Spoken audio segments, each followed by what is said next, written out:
Within the everyday grind, beyond where logic usually ends, past the world you know so well, exists a landscape unlike anything you could conceive. The very moment Yu Sheng first pushed open the door, his entire understanding of reality shattered. Then, the fundamental truth about the core of existence itself revealed itself to him. Over 20 years, Yu Sheng thought of himself as ordinary, living an ordinary life filled with everyday routines. He believed this pattern would simply continue until the expected end. But those thoughts felt distant now. The sky was a brooding canvas of charcoal clouds, spreading from the northeast like dense wool, engulfing the entire city. The air itself felt heavy and damp, pregnant with the promise of rain in the next few minutes. Yu Sheng hurried home through the dimming twilight, carrying his newly bought groceries. He navigated the sidewalks crowded with people, crossing busy streets on his way to his apartment complex. Pausing outside a storefront, he found himself fixated on its sign for a moment before shrugging it off and resuming his brisk walk. The crowds thinned as dusk settled in, and the usually bustling city seemed to hush under the expectant downpour. Yu Sheng looked up at the illuminated commercial street before him, a sight he'd witnessed countless times. Yet, tonight, something felt deeply amiss. A feeling of uncanny strangeness welled within him, a disquiet despite its familiarity. Yu Sheng had lived in this city for over 2 decades, yet now, this immense, seemingly endless sprawl felt alien. The boundary city where he grew up hadn't been this vast. The central building should have been the Boyuan Tower, not the present-day Director Tower. The corner shop on Siyuan Street used to be a plain wall, and his childhood home wasn't the dilapidated old house tucked deep in the aged quarters. Furthermore, countless details felt displaced. Anachronistic phone booths like relics from a bygone era dotted along intersections, a steam engine rumbling across rooftops late at night, an empty classroom echoing with phantom whispers of lessons, and more. Just as the rain threatened to break, under a street lamp's pale glow stood a shadowy figure, elongated and impossibly thin, resembling a towering telegraph pole. Yu Sheng locked eyes with it. Towering 3 or 4 meters high, the top half of the form was shrouded in an impenetrable darkness, obscuring any discernible features. The shadow seemed to acknowledge his gaze but remained motionless, fixed on him from afar. Unperturbed pedestrians hurried past the spectral giant, seemingly oblivious. Some even walked straight through it without a flicker of acknowledgement. Yu Sheng alone could perceive this uncanny presence. Unable to tear his eyes away for too long, he forced himself to look elsewhere, heart pounding, and deviated from his path, swiftly departing. Yu Sheng couldn't pinpoint if it was the city that shifted or himself, but life as he knew had vanished 2 months prior, a normal morning like any other. He recalled waking up, grabbing oranges from the corner supermarket near his place. That day, he closed the door of his home for the last time. The place he once lived had disappeared, replaced by an indistinguishable echo in his memory. He'd pondered if it was some kind of time slip. Stepping through the doorway to a parallel world different from his original hometown, a world with a missing return passage. Perhaps a hidden force changed something within him the moment he left, transforming him into someone beyond ordinary. Now, he saw glimpses of things usually unseen, a veil lifted on the familiar yet foreign landscape. But none of these theories felt complete. The unsettling truth was, he couldn't rewind to the world he remembered. This expansive, strange city trapped him like a wanderer in a dense, shadowed wood. 2 short months hadn't unraveled its secrets. He'd barely adjusted to this uncanny new dwelling and tentatively rebuilt his routine. Miraculously, amidst the chaos, he remained grounded in this mismatched city. Possessing identification, a legal residence, modest savings, and a stable job, the essentials of normalcy. If this were time travel, at least he avoided the classic protagonist's plight of existential crises and lacking even an ID. In a well-ordered metropolis like this, such problems would be monumental. Imagine being treated as a spy, an outsider, or worse, in a world with less structure, the complications could be nightmarish. Yu Sheng's thoughts spiraled randomly, consumed by the absurdity of it all. He diverted onto a side street near the bustling commercial area, heading homeward along a route he hadn't taken before. The sky deepened into an oppressive gray, and as if mirroring this gloom, the subtle anomalies intensified. Flickering figures danced on the aging brick walls fringing the road. A lithe cat leaped from the shadows, effortlessly ascended a beam of ethereal light, emitted 2 plaintive meows towards Yu Sheng, then vanished with the downpour, leaving glistening droplets on the pavement. The rain had arrived sooner than anticipated. A biting wind whispered through the gaps in his clothes, carrying an unnatural chill that sunk deep into Yu Sheng's bones. Sighing, he shielded his head with the grocery bag and quickened his pace. He cursed his datura, the shadow lurking beneath a street lamp hadn't warranted such a swerve. The avenue would have been faster, at least offering shelter from this unforgiving downpour in his strangely displaced dwelling. Despite knowing the uncanny apparitions he encountered were generally harmless, avoiding them felt instinctive. Yet, now the growing unease gnawed at him. This wasn't just an odd sight, something was deeply wrong. Even for this peculiar city, this felt unprecedented. The air grew arctic, far beyond a normal downpour's chill. Yu Sheng exhaled invisible plumes of ice mist as the raindrops transformed into needle-sharp fragments, each sting lancing his skin with icy pain. The ground mirrored the oppressive sky, turning slick and obsidian underfoot. A prickling dread crawled up his spine. This wasn't mere oddity, it was malice dripping from the heavens. The rain itself seemed infused with malevolent intent. Glancing up, he found the once busy road deserted. Pedestrians vanished, leaving him alone amidst a spectral tableau. Distant streetlights blurred and flickered like dying embers, the intersection at the end of his sight shrouded in an impenetrable veil that swayed closer and farther with each blink. The world contracted to a chilling cage of rain-lashed solitude. Panic ignited as water droplets transformed into razor-sharp shards, each breath a searing torment in his lungs. He sprinted toward the nearest refugia Euro, an old iron door resembling a back entrance, clinging desperately to any human presence within reach. Slamming against it, he choked out, "Someone," his eyes widened in horrified silence. The metallic clang echoed hollowly against empty air. It hadn't been a door at all, just an intricate painted facade on the wall. Euro, the windows too were mere mimicry. A rustling whisper broke the oppressive silence from somewhere near. Slowly, Yu Sheng pivoted his head towards the sound. There, emerging from the mirror-like water surface, a monstrosity writhed upwards, a hulking frog, nearly a meter tall, its countless eyes reflecting the glacial rain like obsidian chips. Tendrils of shadow clung to its grotesque form as it fixed an emotionless gaze upon Yu Sheng. With a sickening slither, its elongated tongue uncoiled, a sharpened spear aimed straight at his heart. A strangled whisper escaped Yu Sheng's lips, "Fudge!" In a heartbeat, Yu Sheng's finely tuned reflexes took over. He sidestepped the lunging tongue with impossible agility, his hand already unsheathing the baton he habitually carried for safety. Twisting mid-air, he brought it down in a precise arc. Euro, an instinctive counterattack born of years of practiced vigilance. But the world warped around him. The Froga Euro's elongated tongue contorted mid-strike, piercing Yu Sheng's chest not from the front, but where his heart should have been. A glancing trajectory as though retracting into itself. Yu Sheng stared, open-mouthed, at the impossible sight of the heart he could feel beating furiously at the barbed tip of the monstrous appendage. A strangled, escaped his lips before a silent oath laced with disbelief and resignation. "Fudge it, this thing's mine." A bitter sentiment echoing in the hollow of his chest as oblivion swallowed him whole. Dusk descended upon the sprawling cityscape, painting streaks of apricot light between towering structures like celestial brushstrokes. But deep within an antiquated alley, starved of the waning Suna Euro's embrace, twilight held dominion. The air hung heavy with lingering dampness and a spectral chill incongruous with the drying world beyond. Melted ice shards littered the uneven Stonisa Euro, silent testament to a violent anomaly in this hushed corner. Swift, indistinct shapes darted through the skeletal lattice of alleyways, their passage leaving fleeting glimpses of motion against the dimming periphery. They leaped, weightless apparitions coalescing into wolfen visages near an aged, moss-covered wall. Faces obscured, yet eyes burning with inner luminescence, they huddled, sensing something amiss in their silent vigil. A leading shape reared its head and emitted a mournful howl towards the fading light. A subtle authorial nudge woven here. "As you experience this tale, remember our domain's essence." The nascent lament was abruptly cut short by a sharp percussion against bone-chilling shadow, thwomp web element entity.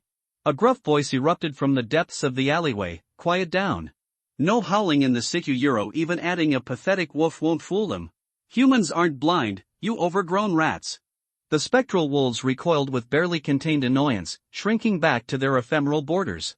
From the sheltering darkness emerged a lithe figure, a girl of perhaps 16 or 17, her short black hair framing a face bearing an unervingly mature composure.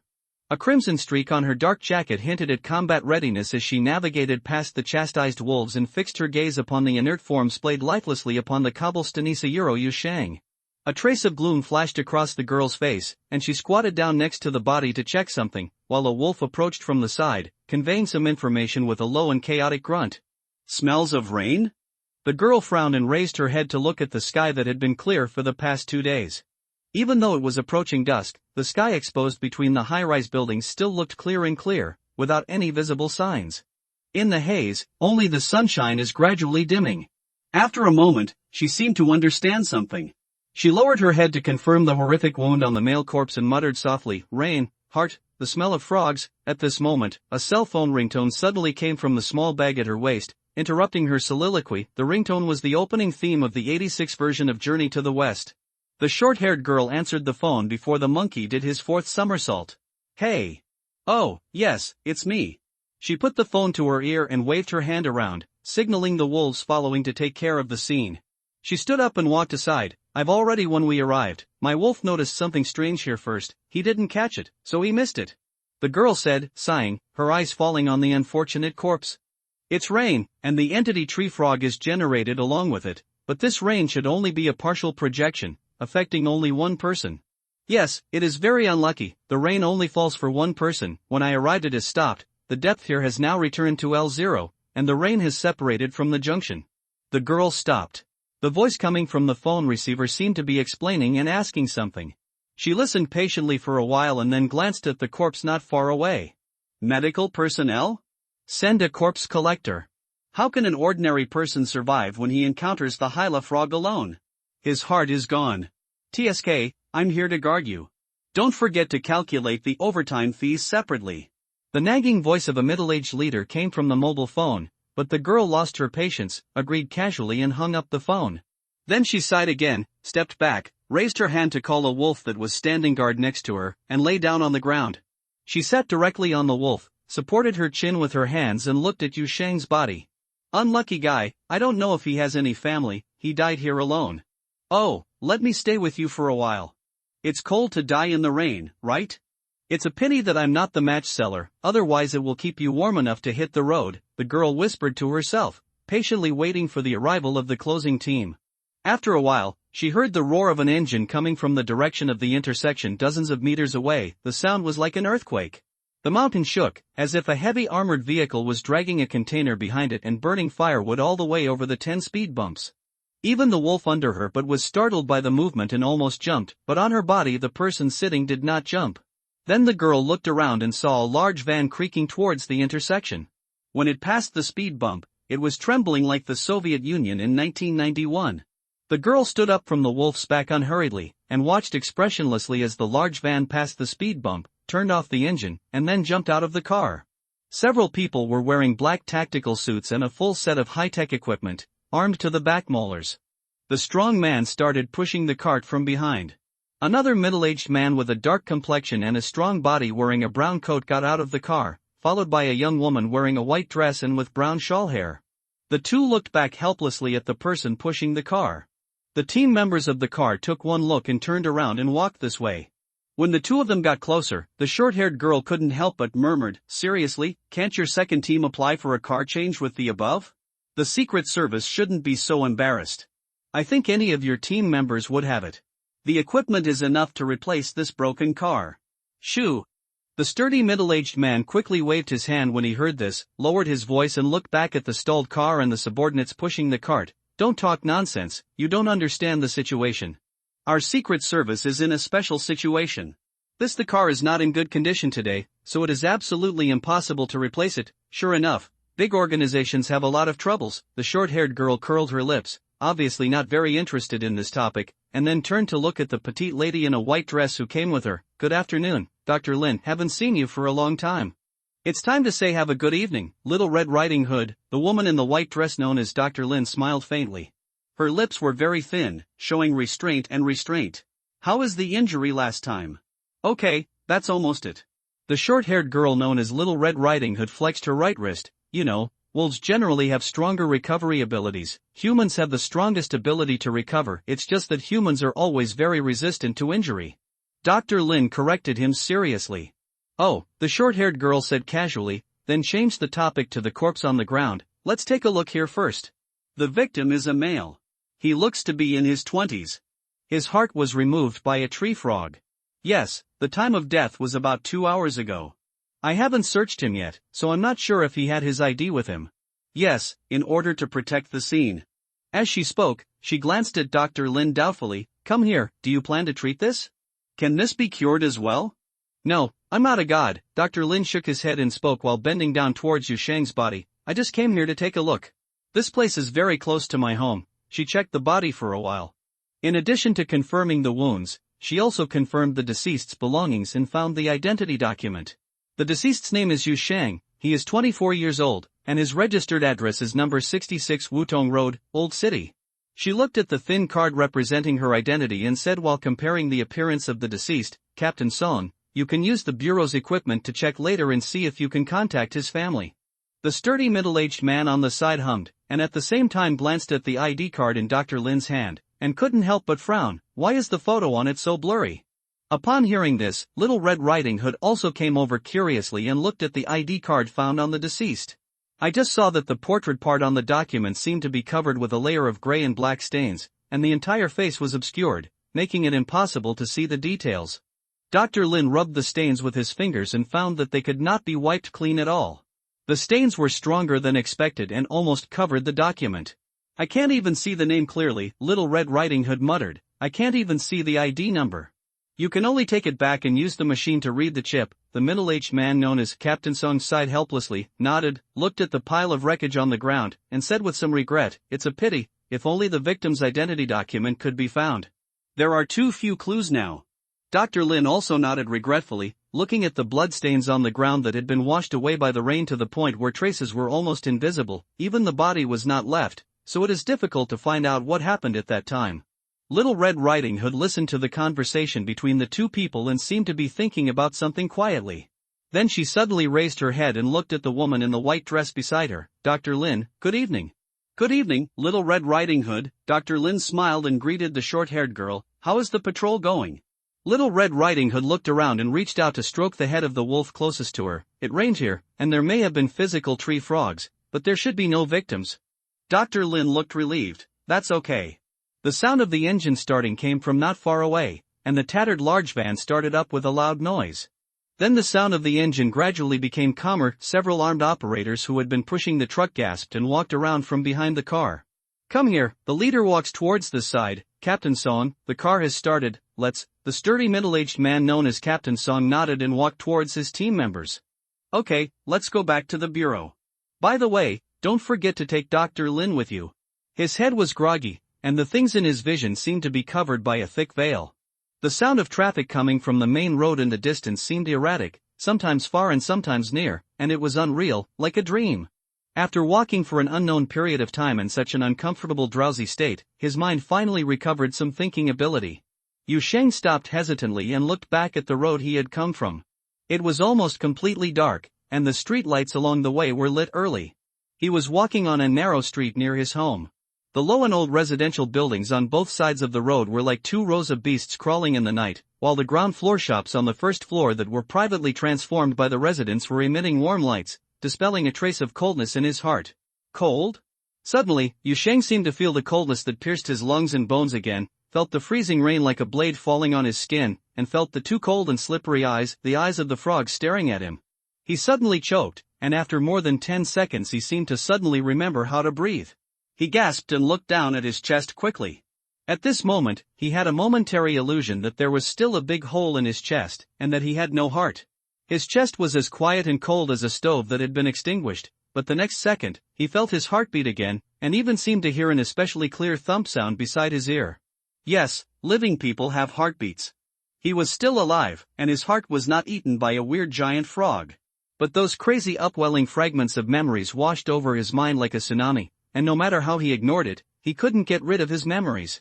Yu Sheng remembered the rain, the door painted on the wall, and the giant frog. He tried to tell himself that it was just an illusion, but this idea was quickly shaken as the memory was repeatedly washed and gradually became clear. He died once, but for some reason, he is still alive and on his way home. He is almost home, only 2 more intersections to go. This is the weirdest of all the weird things he encountered after coming to this weird city. There were eyes nearby, and Yu Sheng noticed that his unusual behavior seemed to have attracted the attention of passers-by. Someone next to him was hesitating to approach, perhaps wanting to ask if he needed help. He waved his hand quickly, without much communication with the passers-by, and then quickened his pace to leave this place. He didn't know what happened to him, but it was obvious that stopping on the road to think was of no help in solving the confusion. He hurriedly crossed the path, left the last street near the old community, and walked towards his home in this city. Although they only passed 2 intersections, The surrounding environment was obviously more desolate and deserted. It was as if they had walked into a forgotten corner of the city. There were fewer and fewer pedestrians on the road.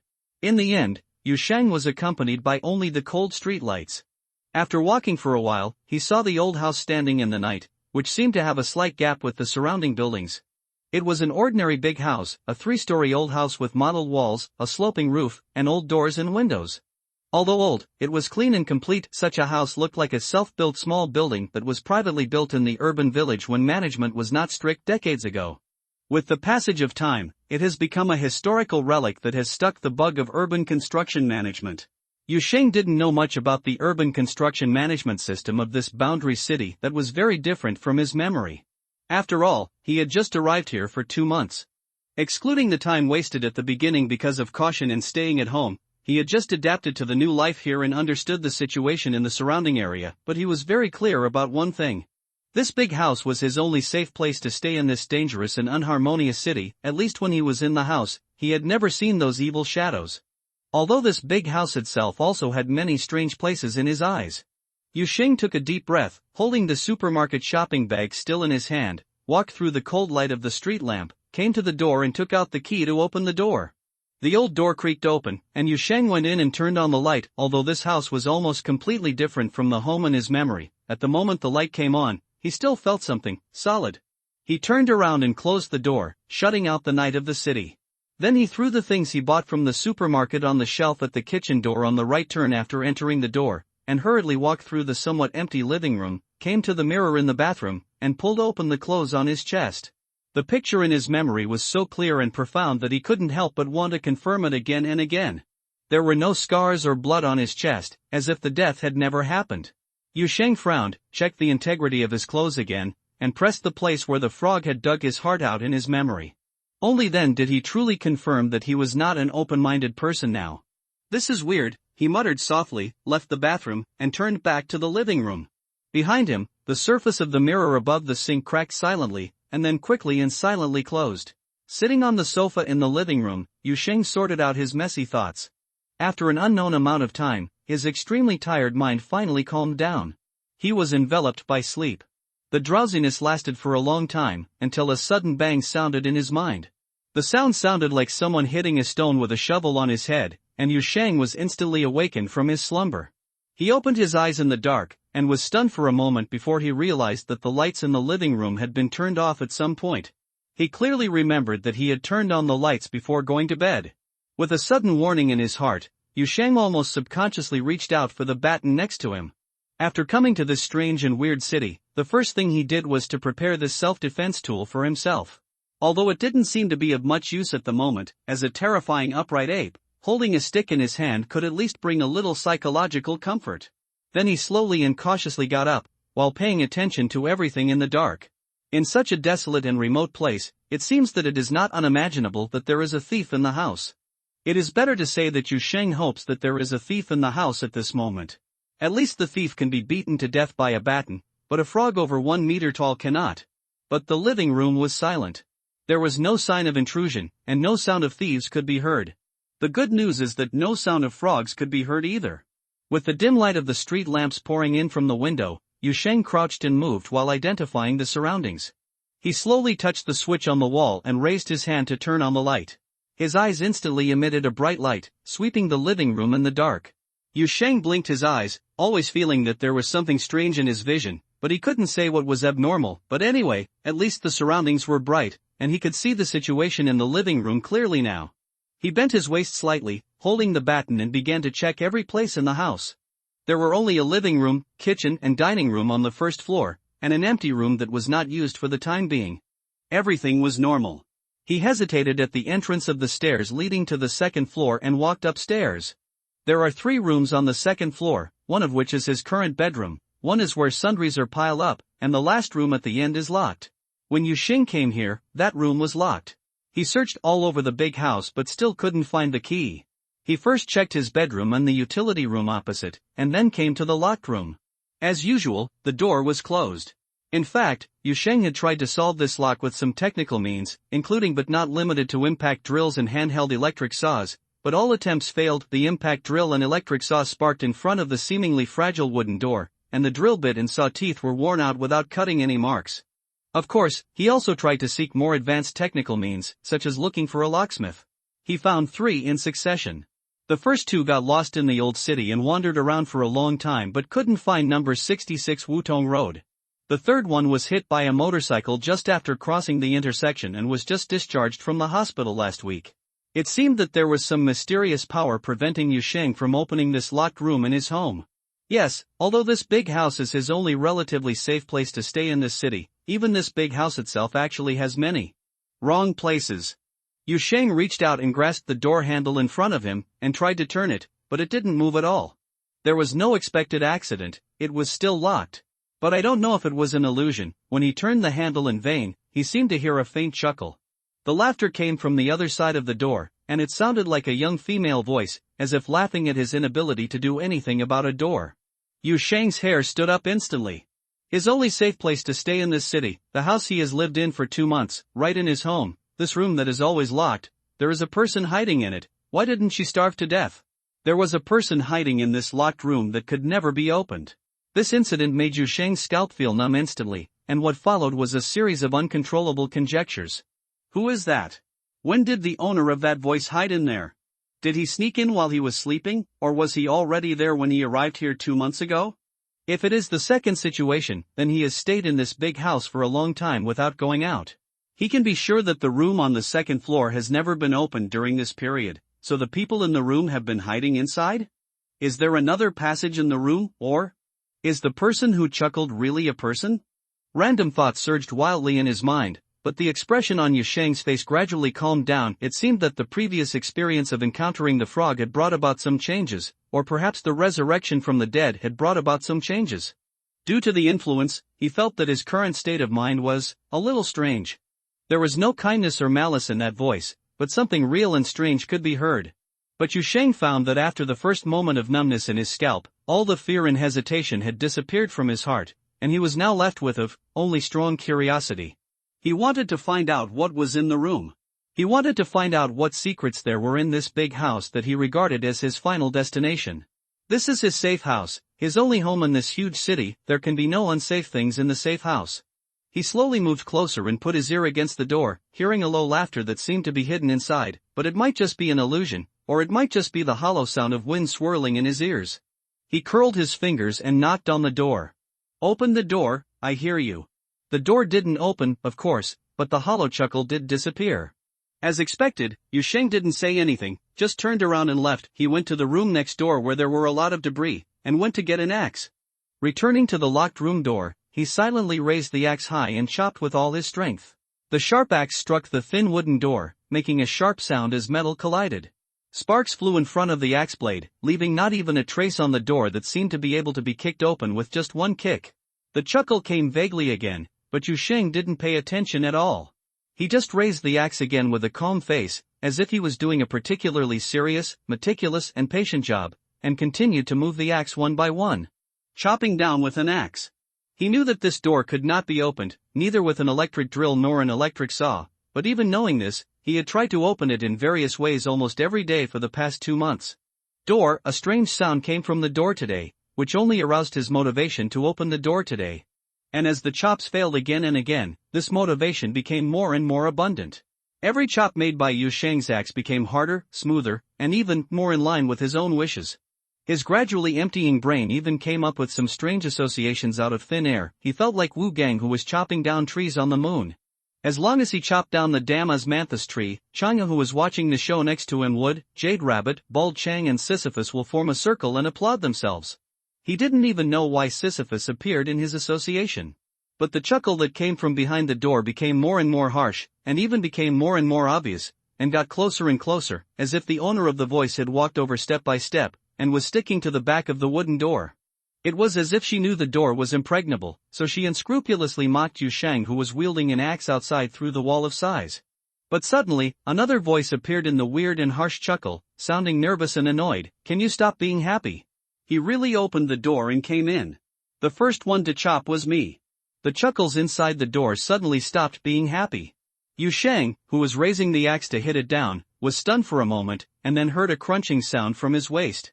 With a banging sound, the axe in his hand fell down, striking a position that was not at all what he had planned.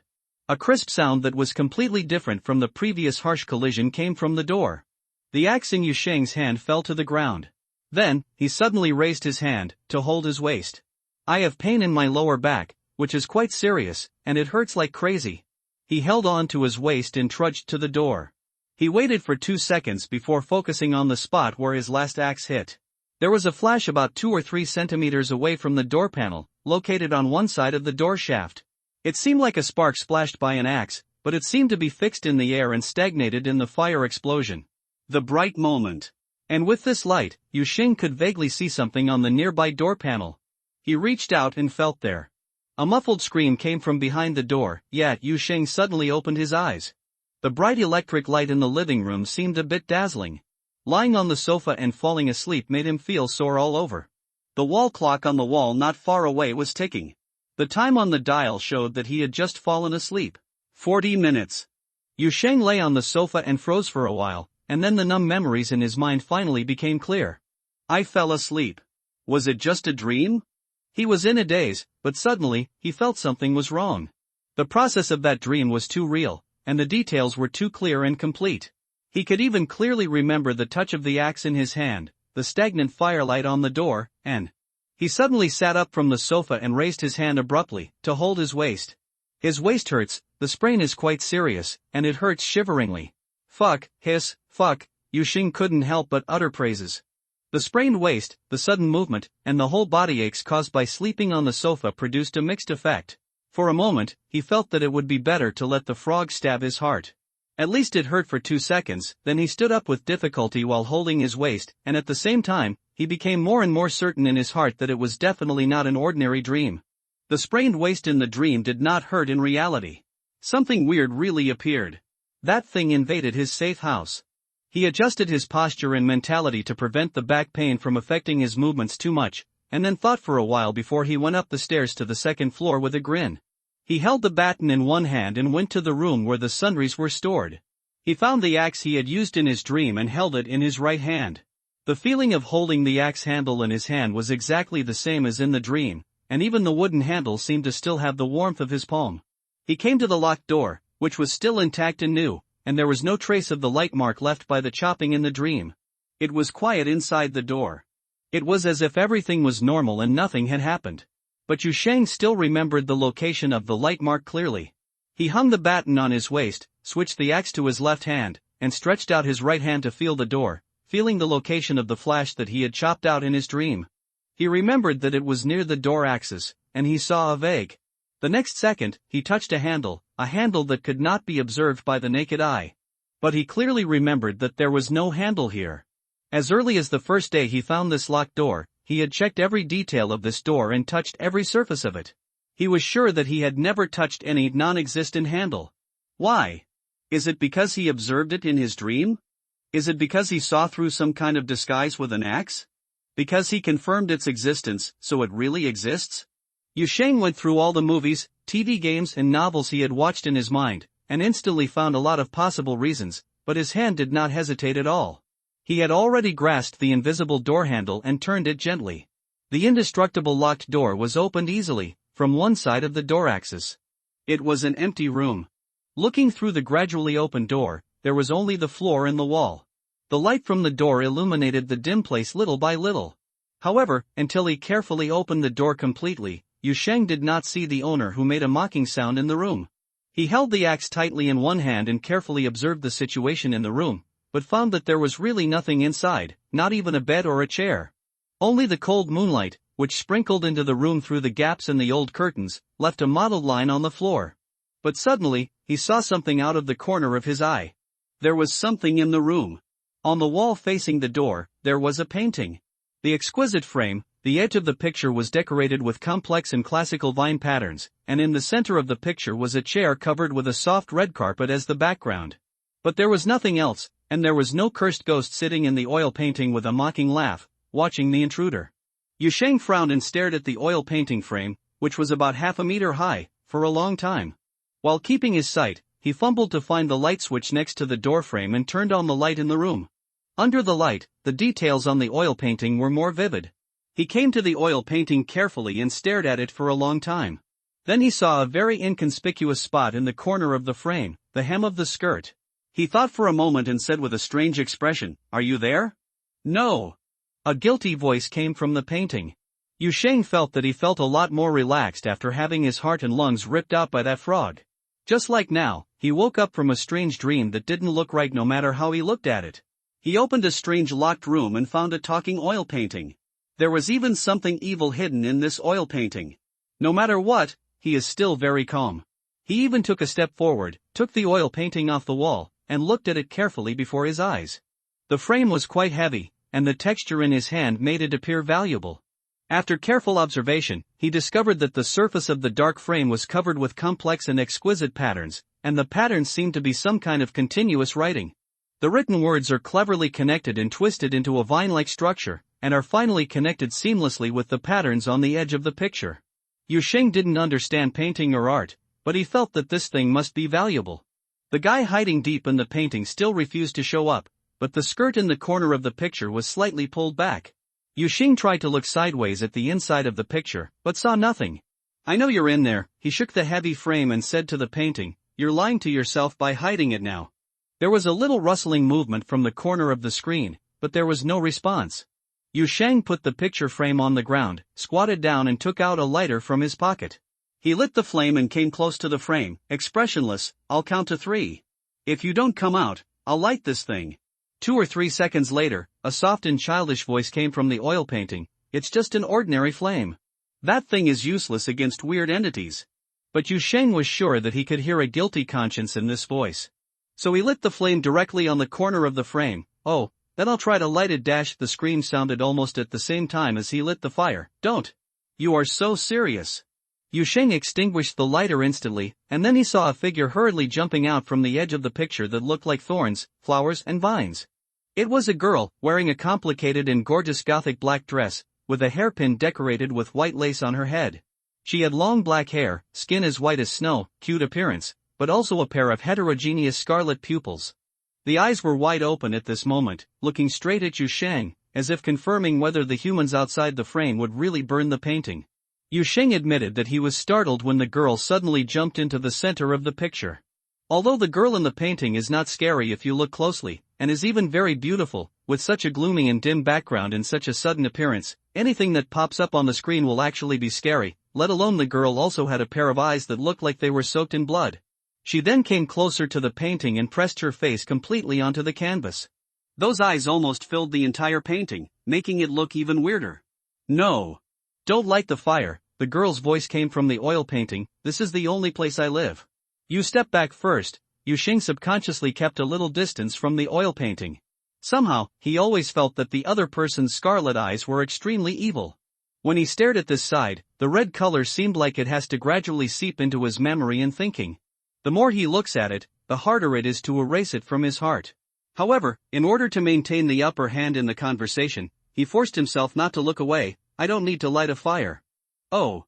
The girl in the painting was very easy to discuss. She didn't seem to notice Yu Sheng's strange behavior for a moment. She nodded and returned to the center of the painting, sat down on the chair covered with thick red velvet, and then she bent down again, grabbed a stuffed teddy bear that she had just thrown on the ground, and held it in her arms. She just sat on the chair and continued to stare at Yu Sheng's movements. The goth girl holding a teddy bear and sitting on a red velvet chair. In a daze, Yu Sheng felt that he saw the original normal picture of this oil painting. Then he frowned slightly and noticed something strange in the picture.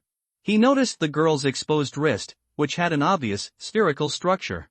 There is no way human joints can grow like this. That's what dolls are like. Probably because the gaze outside the picture was too obvious, the girl in the picture twisted her body unnaturally, frowned and looked at Yu Sheng. "Why are you staring at me?" Yu Sheng opened his mouth. At first he wanted to ask about the other person's wrist joints, but he stopped the question abruptly before he opened his mouth. He didn't know much about this world, and rashly asking about things involving the extraordinary realm might cause trouble. He exposed his shortcomings, so he changed the question at the end of the conversation. "Who are you? Why are you here?" The girl in the painting obviously hesitated, but after a moment she still answered Yu Sheng's question. "My name is Aaron." She adjusted her sitting position slightly, as if to make herself look more serious. "I come from that Alice cabin and am a member of Alice's dolls. but that was a long time ago. Doll? Yusheng noticed this word keenly, and at the same time, he subconsciously glanced at the ball joint structure on Irene's wrist that was obviously different from human beings. Then, his focus was on the words that the other party mentioned very naturally. On two words, Alice's cabin and Alice's dolls. What does this mean? He understands dolls, and as for talking dolls and lively dolls in oil paintings, he can rely on his imagination and openness to accept them, but that Alice, what is it? That cabin sounds like a place name, or it may be an organization named after a place name, and Alice's dolls sounds like a collective name for some kind of group? The girl in the oil painting in front of me is one of a large group of people who call themselves Alice's dolls? As soon as the ideas in Yusheng's mind opened up, he couldn't hold them back for a moment, and his ability to associate began to surge all the way. Is there more than one like her? Another group? Are they all hanging in every house like her? The house price is so high that you still occupy a house, lock the door and don't open it, and laugh at the owner for not having a key, but in fact a lighter can scare you. I always feel that the main purpose of this organization's existence is a bit mysterious. Probably because Yusheng had been silent for a long time, Irene finally couldn't help but speak. Why did you suddenly stop talking? You're not still thinking about lighting a fire, are you? Let me ask you something. Yusheng suddenly raised his head, and the seriousness in his expression startled the girl in the painting. Ah, you say. Yusheng looked serious. Is the Alice's house you mentioned specializing in taking orders and suppressing housing prices? Aaron, huh? If someone pays for it, you will hang yourself in other people's homes, occupy the room and lie on the floor, steal music in the middle of the night and lock the door during the day. The purpose is to drive down the housing prices in the community. It is equivalent to hanging yourself at the door of the property to stabilize housing prices. Add bricks to help. Irene stared with scarlet eyes, and it took nearly half a minute to finally catch up with Yusheng's crazy train of thought, and figured out what the man holding a lighter in front of her meant, and she suddenly looked annoyed. You can insult me, but you can't insult the ancestor of dolls and my sisters. We are very powerful. Then why are you hanging it in my house? Yusheng interrupted the girl in the painting with a glare. The door is still locked. Oh, yes, and the dream I had before, was it also your fault? And that smile that deserves a beating. He asked a series of questions, taking advantage of his anger to appear aggressive, but after asking he felt a little weak. He thought of the frog on the rainy night, and always felt that the oil painting in front of him, which looked the same evil, should be something equally dangerous. The doll in the painting who calls herself Irene seems easy to talk to now, but maybe her face will change in the next second and she will get angry and kill him in front of the painting. But he soon got rid of this guilty conscience, because he remembered that nothing serious happened after the frog joined him, but he just died once, and he could be frightened with a lighter. Could the puppet in the painting be able to eat itself? Yusheng is now very open-minded. The world is already so evil anyway, and he has experienced happiness to death again. Now he doesn't want to have so many worries anymore. He just wants to understand what is going on with the many evil things around him. Let's start with this painting. And Eileen was easier to talk to than he thought. The doll in the painting did not get angry, nor did she pick up the stuffed teddy bear in her arms and hit Yusheng in the face. Faced with a series of aggressive questions, she just shrank in the chair, and her face was actually a little bit guilt. This was an accident. I wasn't like this before. She twisted her body uneasily, squeezing the teddy bear in her arms out of shape. I was in an accident a long time ago and was blocked here. In the painting, the connection with other dolls has also been lost. She raised her head again and looked at the room outside the painting. As for why I'm at your house, I don't know. I'm trapped in a painting, and I can't decide where to hang it. It's really not like you bought me when you went to an art exhibition one day. Come back and hang it on the wall? Yusheng, the girl in the painting who calls herself Irene, is staring at Yusheng outside the frame. The two have not established any trusting relationship so far. Yusheng had no way of confirming whether what the person in the painting in front of him, who looked like some kind of cursed object, said was true or false. Including the Alice's cabin mentioned by the other party and the idea of a euro being sealed into the painting, this was the first time he had heard of it. Because of this, when Irene said that she didn't know why she appeared in this house, he didn't dare to believe a word. On the other hand, Irene also felt that this human named Yusheng must still be holding back the urge to light himself up with a lighter, and she kept paying attention to the movement of the lighter. I think you must have bought the painting yourself and hung it at home, and then turned around and forgot about it, Aaron repeated. Isn't it often like this?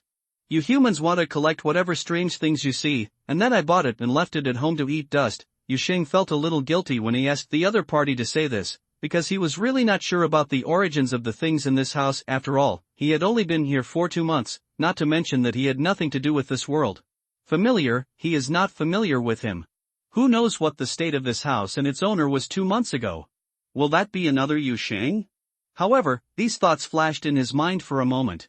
Facing the gaze of the man in the painting's scarlet eyes, Yu Sheng still shook his head subconsciously and replied, "That must be impossible. Your painting looks very expensive at first glance. Does it look like something I can afford? Hey, what if it's very cheap?" Aaron hugged the teddy bear and rubbed it forward. There are so many fake bottles, fake fans, and fake calligraphy in paintings these days. Maybe I got it from a fake antique dealer from the previous seller. 2 yuan and a pound are wholesaled together with other calligraphy and paintings, or the second-rate dealer does not know the goods. Yu Sheng had a strange expression. Your picture frame is made of solid old wood, and there are gold threads embedded on the ridges. Eileen thought for a while. The mahogany veneer is filled with resin. The iron wire is then plated with copper. Yu Sheng, then the cost is no longer 2.5 yuan. 4.5 is fine, but it can't be any higher. No one will buy it no matter how high it is.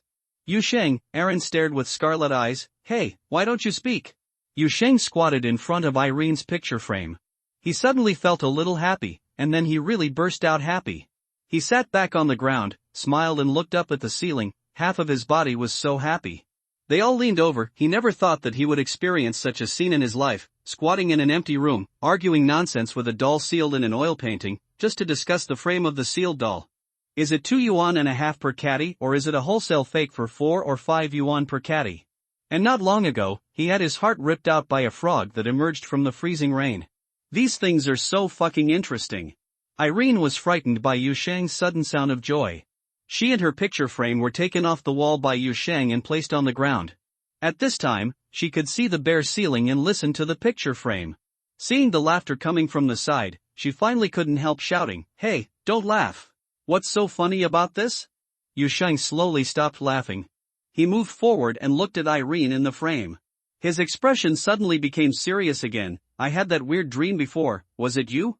He was referring to the previous dream in which he used an axe to chop down the locked door, and a strange smile came from behind the door. Now it seems that this obviously strange dream is definitely connected with the girl in the painting in front of him. Oh yes, he also flashed his waist in the dream. It still hurts. No.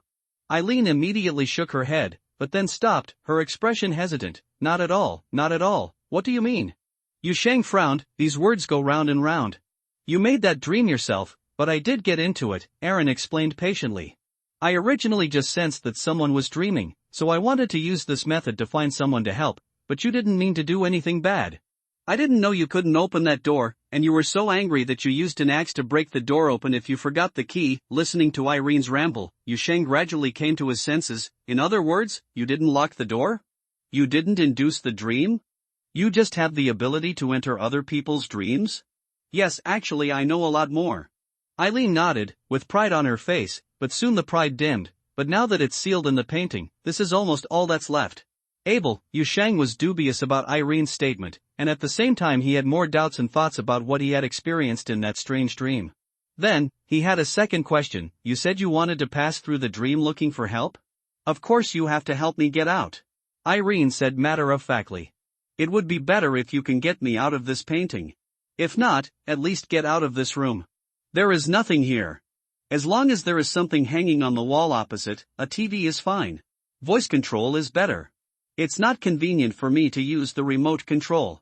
It would be nice to have a brand. Yu Sheng discovered that the girl in the painting is a typical free and divergent personality. As long as she is left alone to talk to herself, her thoughts will always diverge to unexpected places, and usually she will get carried away. Direction. So he interrupted the other party without hesitation. Then why are you laughing when you are looking for help? What's the matter with the laughter inside when I was opening the door outside? That's not me. Irene waved her hands hurriedly, and then raised the brown stuffed bear in her hand forward. It's laughing. Yu Sheng didn't say anything, just looked at him expressionlessly, with a look in his eyes that said, "Are you taking me for a fool?" Really? Irene looked a little anxious, shaking the teddy bear in her hand vigorously. It was sealed into this painting with me, but it may be too long. Its brain is not very smart anymore. Now it can only smile foolishly. It will laugh strangely when you poke it normally, but sometimes it will suddenly laugh by itself when you don't poke it. I am often scared by it. Yu Sheng listened to Irene's explanation with a stern face. And after noticing the serious look on the face of the girl in the painting, he gradually became a little skeptical, and his eyes finally fell on the stuffed bear, hesitating for a moment and nodded, "Then make it smile, let me hear it." Irene immediately reached out and poked the teddy bear's head. The teddy bear had no reaction. Irene was stunned for a moment, and poked the teddy bear's head again, still didn't make any movement. She almost cried when she saw it. "Occasionally, it will be like this," the girl in the painting cried. "I poked it and it didn't smile." Yu Sheng's mouth trembled. "That is to say, sometimes it's happy even if you don't poke it, and sometimes it's not happy even if you poke it. In short, it may be happy or not whether you poke it or not." He analyzed it like a tongue twister and came to a conclusion. "So does this bear's smile have anything to do with whether you poke it or not?" Aaron was stunned for a moment, and nodded slowly, "Yes, yes." Yu Sheng didn't want to continue to care about this cursed oil painting, whose brain seemed to be abnormal. And he didn't care about the laughing voice he heard in his dream before. There was a gurgling sound in his stomach. The dinner he missed after falling asleep after arriving home began to show its presence at this moment. Yu Sheng smiled and shook his head, and slowly got up. "Hey, are you leaving?" Aaron looked at him and immediately sounded a little panicked. "You're not going to leave me on the floor like this, are you? At least hang it back on the wall. There is still wallpaper on the opposite side of the wall.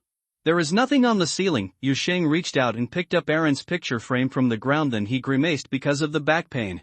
"I'm going to take you to the living room, so stop talking," he said casually. Irene immediately became happy, hugged the teddy bear and sat back in her chair, watching Yu Sheng dragging his picture frame out. "That's good, you're a nice person. Oh, by the way, is it time for dinner now? What are you eating tonight?" Yu Sheng looked down and said, "Can you eat?" "I can see." Yu Sheng felt that he was really sick to continue to care about this guy. He held his waist, carried Irene's painting frame with some difficulty, and slowly walked towards the stairs leading to the living room. The trash talk from the oil painting never stopped. "Hey, your house is quite big. It turns out that there is such a large area outside that room?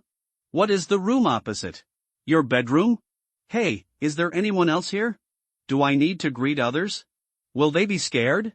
Ordinary people don't seem to have seen talking dolls and oil paintings. "By the way, I haven't asked your name yet. What's your name?" "Yu Sheng? What a strange name. Isn't it the edible fish raw? What's wrong with your waist? Your waist is useless at such a young age? I tell you, you have to protect your waist. Your human joints are troublesome, and you can't disassemble them casually. Hey! Why are you glaring at me? Your eyes are weird and scary." Yu Sheng finally held his waist and moved to the front of the stairs with difficulty, looking down at the steps below. He didn't feel it normally, but after he sprained his waist today and carried an especially heavy oil painting frame, the steps seemed particularly steep to him. He originally wanted to go downstairs holding Irene's picture frame with both hands, but now he suddenly found that his physical condition did not seem to allow him to do so. Yu Sheng lowered his head and thought silently. The noisy girl in the painting seemed to feel something. Her voice gradually stopped, and her expression gradually became tense. Yu Sheng lowered his eyelids and glanced at a girl in the painting who had been chattering all the way, and the topic was getting more and more annoying. "Irene." The girl in the painting was startled. Hey! Hey! I feel that your picture frame is quite solid." "Yes. Yes?" Yu Sheng silently placed Irene's picture frame at the starting point of the stairs. "It may shake a little, you sit tight." Irene finally reacted, her eyes widened in an instant. "Hey, wait, let's go." The oil painting frame started a big adventure of table tennis on the stairs. In the middle, Irene's enthusiastic thanks all the way. "Yu Sheng, your uncle, %IN hashtag Eileen's scolding was quite unpleasant. Network.z Yu Sheng didn't know how a doll sealed in an oil painting could have such a rich vocabulary and could still curse continuously while sliding down the stairs without even taking a breath. I'm afraid it's not because the main body is a doll, so it doesn't have the function of breathing at all. But Yu Sheng was still very indifferent. Irene let her scold her after she slipped from the stairs to the ground. He still calmly walked down, slowly holding onto the handrail, mainly because of his back pain and he couldn't walk fast, and so on. After reaching the first floor, I bent down with difficulty and picked up Irene's picture frame. "Are you sick?" Irene was holding a stuffed bear in the oil painting with eyes wide open. Her clothes and hair were messy. "Have you ever thrown someone from a building like this? What if the painting was broken? My back hurts. Your painting is too heavy. I can't carry it downstairs," Yu Sheng said with a calm face, carrying the frame and slowly walking towards the restaurant.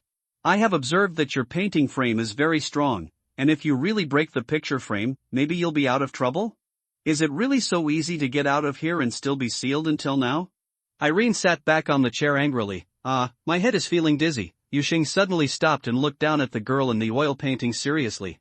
Irene was a little numb by this sight. What do you want to do?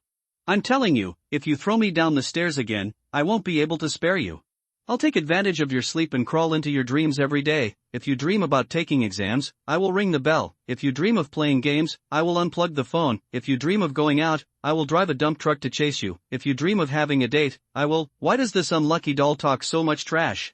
Yusheng resisted the urge to drag Irene to the second floor and throw her down again. With a sullen face, he tried to look serious. I just want to ask. What is the principle of your seal? What do you mean? If you want to find someone to help you get out of trouble, then how can you get out of trouble? Irene didn't expect that what Yusheng was going to say was this. She was stunned when she heard this. After being stunned for 2 or 3 seconds, she said in disbelief, You promised to help me get out of here? Didn't you say you wanted to find someone to help you get out of trouble? Yusheng frowned, and then added, I just asked first, and I haven't agreed yet. However, Irene seemed not to hear the second half of his words. Before he could finish speaking, she hurriedly spoke. There are 2 ways. The first way is the best, which is to find my body. I know where it is now, but it must be somewhere, maybe not far from this painting. In short, everything will be easy if I find the original body. Let me get close to it, and I can learn from this damn painting. Out. But if I can't find it, or if my original body has been destroyed, then the only way is to make a new one. However, the new body will definitely not be as useful as the original one, and it will be awkward to adapt. Yusheng had been listening attentively, and at this moment he couldn't help but interject, make a new one? How? Can I find a doll shop and buy a ready-made one? Of course not. Aaron said immediately, I am Alice's doll. Do you understand the blessed living doll? How can it be the same as the 3/4 dolls in the store? After saying this, she paused, and then continued with a slightly serious expression, the living dolls are all born from the garden of Alice's cabin, and our original bodies also came from there, but now I have lost the connection with the garden, and cannot leave the painting, so there is no way to return to the garden for rebirth. However, even if there is no garden, we still have a way to create a temporary body in this world for emergencies. But even though it is an emergency temporary body, it is not easy to create. First, you need to find hair that grows on its own, soil that squirms like a living thing, dead bones that break and heal, and a drop of tears from a living doll. 2 drops are okay, so my skin will be better. Then you have to use alchemy to revitalize the above materials, and then smear it with your own blood. Why do you look like this? Yusheng looked at the girl in the painting with a straight face, and sighed for a long time. Let's talk about the plan to get your original body back? Aaron blinked. You don't know how to do alchemy?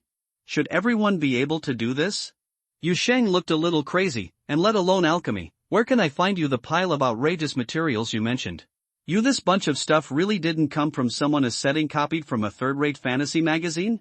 The tears of a living doll. As long as I can find other living dolls, I can just give you to her with your paintings. Wouldn't it be better to go home than let me mess around? Yusheng believed that he had only been in this world for a short period of time, and he did not yet fully understand those strange shadows and the extraordinary realm behind them. But at least judging from the information channels he had come into contact with so far, those mentioned by Irene material is definitely not something that ordinary people in this world have access to. How did this guy say it so naturally? After seeing Yusheng's reaction, Irene seemed a little embarrassed. She moved her position on the chair a little, and after changing her posture, her voice became much lower. Actually, other materials are also fine, such as buying some from the internet. Clay paint wigs and stuff, Yusheng. He looked at the girl in the painting with an expression that said, you're just having fun with your family. Eileen couldn't help shrinking in her chair again. I hope the temporary body can be used as easily as possible, but I can't make one. For gold equipment, a whiteboard will also work. But even if you use those ordinary materials, the last step still requires your blood and a little bit of alchemy skills. I can teach you. This is very simple, and ordinary people can do it. Yusheng didn't speak for the first time, but remained silent as if he was lost in thought. After a few seconds, he suddenly said, you just wanted to say that there were 3 ways, right? Why didn't you mention the other way? That method is not very good, it has some costs. Eileen waved her hand with an honest face. You probably won't agree, and I don't want you to try it. After all, you are not familiar with me either. If you know you're not familiar with it, don't talk so much nonsense. Yusheng said casually and glared at the girl in the painting. Irene pursed her lips, looked at Yu Sheng a little cautiously. She knew how to be cautious now, and asked carefully, "Then, do you want to help me get out of here?" The second method is actually quite easy. You can just pinch a body out of it. The craftsmanship is almost okay. As long as the ritual process is correct, I can reshape it after entering the body. Just don't be too ugly, at least it should look like a human being.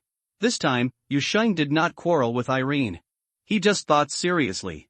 He thought for nearly half a minute before he responded solemnly, "I can't agree now, I need to think about it."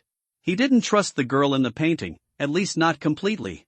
Although she looks honest and sincere, a bit talkative but good-natured, has a distinct personality and is harmless to humans and animals, and does not give the impression that she has evil intentions, all of this is just a superficial impression brought about by knowing her for only a day. After removing these humanized impressions, Irene's essence is still a strange thing sealed in the oil painting. Yu Sheng wouldn't be so fooled by her cute appearance that he would make a body for this ghost in the painting and let her out without saying a word. What if she really changed her appearance after coming out?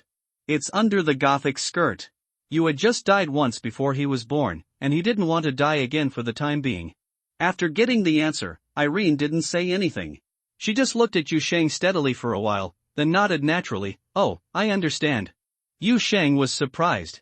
He thought he would have to argue with the girl in the painting for a long time, but he didn't expect that the other party was unexpectedly generous.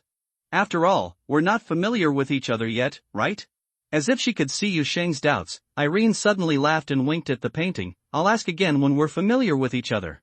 "Okay, let's talk about it later." Yu Sheng also laughed and carried Irene's picture frame to the dining room. He placed it upright on the dining table against the wall and turned towards the kitchen. "I haven't had dinner yet. I'm going to cook first." "Okay, hey, please turn on the TV across the table first." "I'll watch TV for a while, there's so much going on." Yu Sheng turned on the TV opposite the dining table, and then picked up the vegetables and spices he bought from the supermarket that had been placed on the shelf to prepare his own dinner. He is actually a person who loves to cook, and since he came to this familiar yet unfamiliar boundary city, he has to cook almost every meal at home to feel at ease. After all, only here can he feel at ease. When he was in a big house, there were no weird shadows to disturb him. He didn't mind encountering some lanky ghost when he was walking outside, but not when cooking and eating, because these two things were important events in his life, although now even this safe house has a strange Irene. But compared to the ghosts, freezing rain and frogs that haunt the city streets, an unlucky doll that can only babble in an oil painting is much cuter. At least she won't dig out her own heart. He walked into the kitchen, closed the door, and turned on the range hood. Along with the noisy noise of the machine running, Yu Sheng felt that his heart slowly calmed down.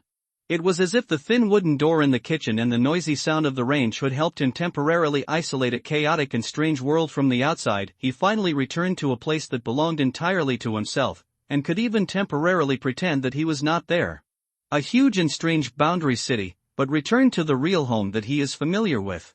This big house was different from his original home in every way, but only the small kitchen was very close to the structure in his memory, so after settling down in this world, he decorated the place as much as possible. It has become a familiar look. While cooking here every day, he pretended that he was still at his real home, pretending that he had never opened the door that morning and stepped into a strange city full of strange shadows. Sometimes he was busy here. He even felt that as soon as he raised his head, he would see the familiar street scene from the past through the window. He would see the old street outside the kitchen bathed in orange-red clouds, and the red sunshine outside the residential building in his memory, flowing on the wall. But the scenery outside the window always broke his short-lived imagination. Looking out the window now, he could only see a bare open space and low and old bungalows not far away. There were no residential buildings here, but there were quite a few messy ones. He had not seen the telegraph poles and the warm and cozy sky in his memory for a long time. The skylight in this city is always either blindingly bright or blindingly dark. Yu Sheng sighed and closed the blinds outside the glass, not paying attention to the night outside that seemed to be forever shadowy. Picking and washing vegetables, heating a pot with cold oil, sauté copyright ing chopped green onions, and quickly putting the ingredients into the pot.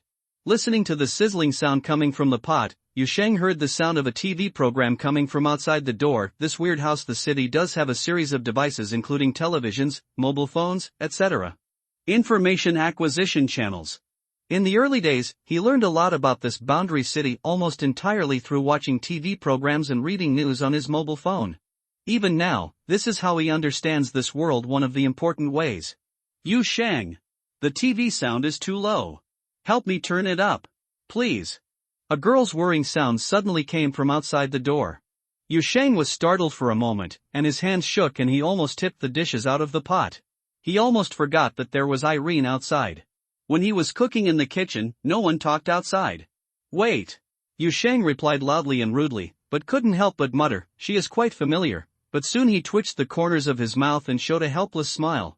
Okay, it also adds a bit of popularity to this house, it's a movement at least. After a while, Yusheng came out with a hot meal. He placed the dishes on the dining table, turned up the volume of the TV opposite the dining table by 2 levels, and then sat down with his back to the TV.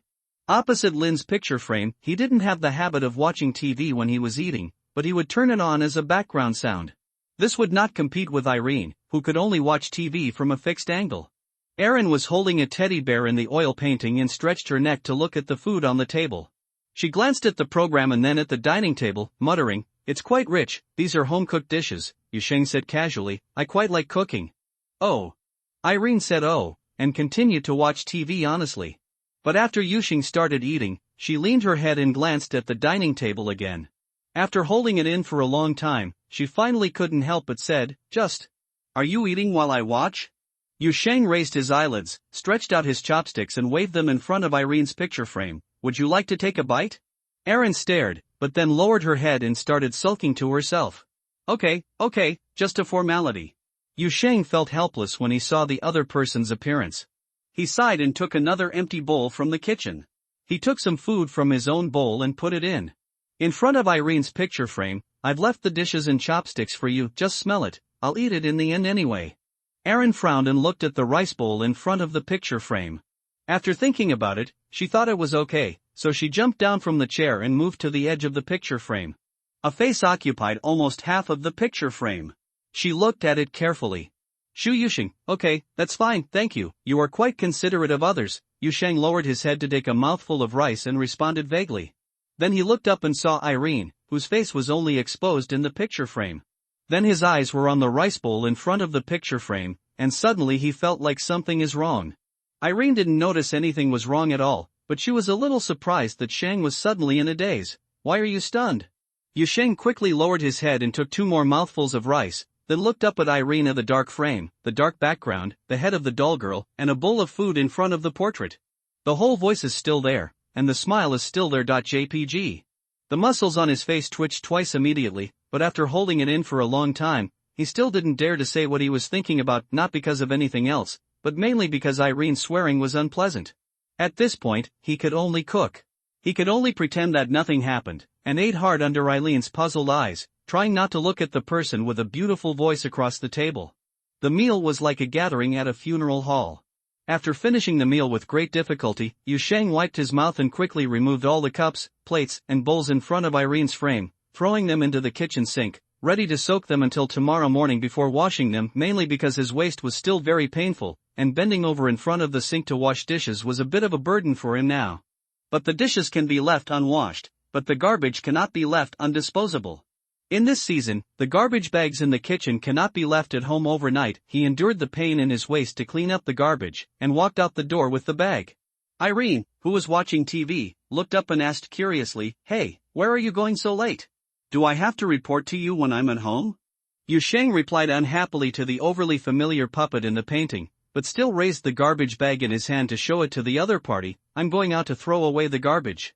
"Oh, then you come back early." Irene's eyes had already fallen on the TV again. "Such a big house, I'm scared to be alone. What if a thief comes in?" Yusheng rolled his eyes, thinking that in such a gloomy big house, if someone really came in and saw a ghost-like figure swaying in a painting at first sight, it would definitely not be the person in the painting who would be scared to death first. With Irene's condition, a thief would have to call the police first. But he didn't have the nerve to say this in front of Irene. Yusheng shook his head, muttered a few words in his mind, and came to the door. After changing into his shoes for going out, he reached out and held the door handle. He exerted a little force in his hand, turned it, and pushed it open. For some reason, he suddenly recalled the ordinary morning 2 months ago, which seemed like every ordinary day in his ordinary life. At that time, he was just like now, pushing open the door of his home, walking outside, and walked into a huge and suffocating strange city, and he has not been able to go back until now. The weird association flashed through his mind, and Yusheng laughed at himself and shook his head, pushing the door out. The crisp sound of dead branches being stepped on broke the silence in the valley. The cold night wind was wrapped with some disturbing decay and stench. The coldness in the air made Yu Shang, who was only wearing a single piece of clothing, shiver subconsciously, and then he took several seconds to restart his brain that had just stopped working. He saw himself standing among a desolate and dilapidated rubble. In the night in the distance, it seemed like a gloomy and bizarre dense forest, and there were high mountains on both sides standing in the night sky, like silent and hideous giants, overlooking the valley from both sides, bringing an unbearable heavy sense of oppression. Yu Shang was frozen in the cold night, then slowly turned his head and looked at the place where he came from. A collapsed and dilapidated brick and tile came into view, which looked like a ruined temple that had been abandoned and collapsed 100 years ago. A tattered door, or perhaps it could only be said that it was a half-door panel on a crooked doorframe, stood alone in the ruins. When the night wind blew, a hollow whimper came from the gap between the broken door panel and the rubble. Yu Shang stared. "What are you doing to me?" He finally understood gradually. With the action of opening the door, what happened 2 months ago was repeated. He was thrown into a strange place again. And it was worse than 2 months ago. Although the huge and weird Jiecheng was very different from the Jiecheng where he was born and raised, it was at least a modern city where people could survive, but this time the situation was not so good. He was thrown into a wilderness. There was a dense forest in front, dangerous mountains on both sides, and behind him was only a dilapidated temple that had collapsed for who knows how many years. Yu Shang took a look and felt that it would be a shame to not refresh 30 or 50 bandits or a few wolf demons and fox fairies in this place. And the only thing he had in his hand was a bag of kitchen garbage he had just brought from home. Yu Shang thought about it and cursed in his heart. And in the next second, when the fragrant and elegant words in Yu Shang's heart were bursting out, an abrupt voice suddenly came from his mind. "Yu Shang, there is no signal on the TV. When will you come back?" The voice in his mind made Yu Shang, who was in a daze due to the cold wind in the valley, suddenly startled and then even more stunned. He was stunned until Aaron yelled in his head for the second time before he suddenly woke up. "Irene?" Yu Shang blinked.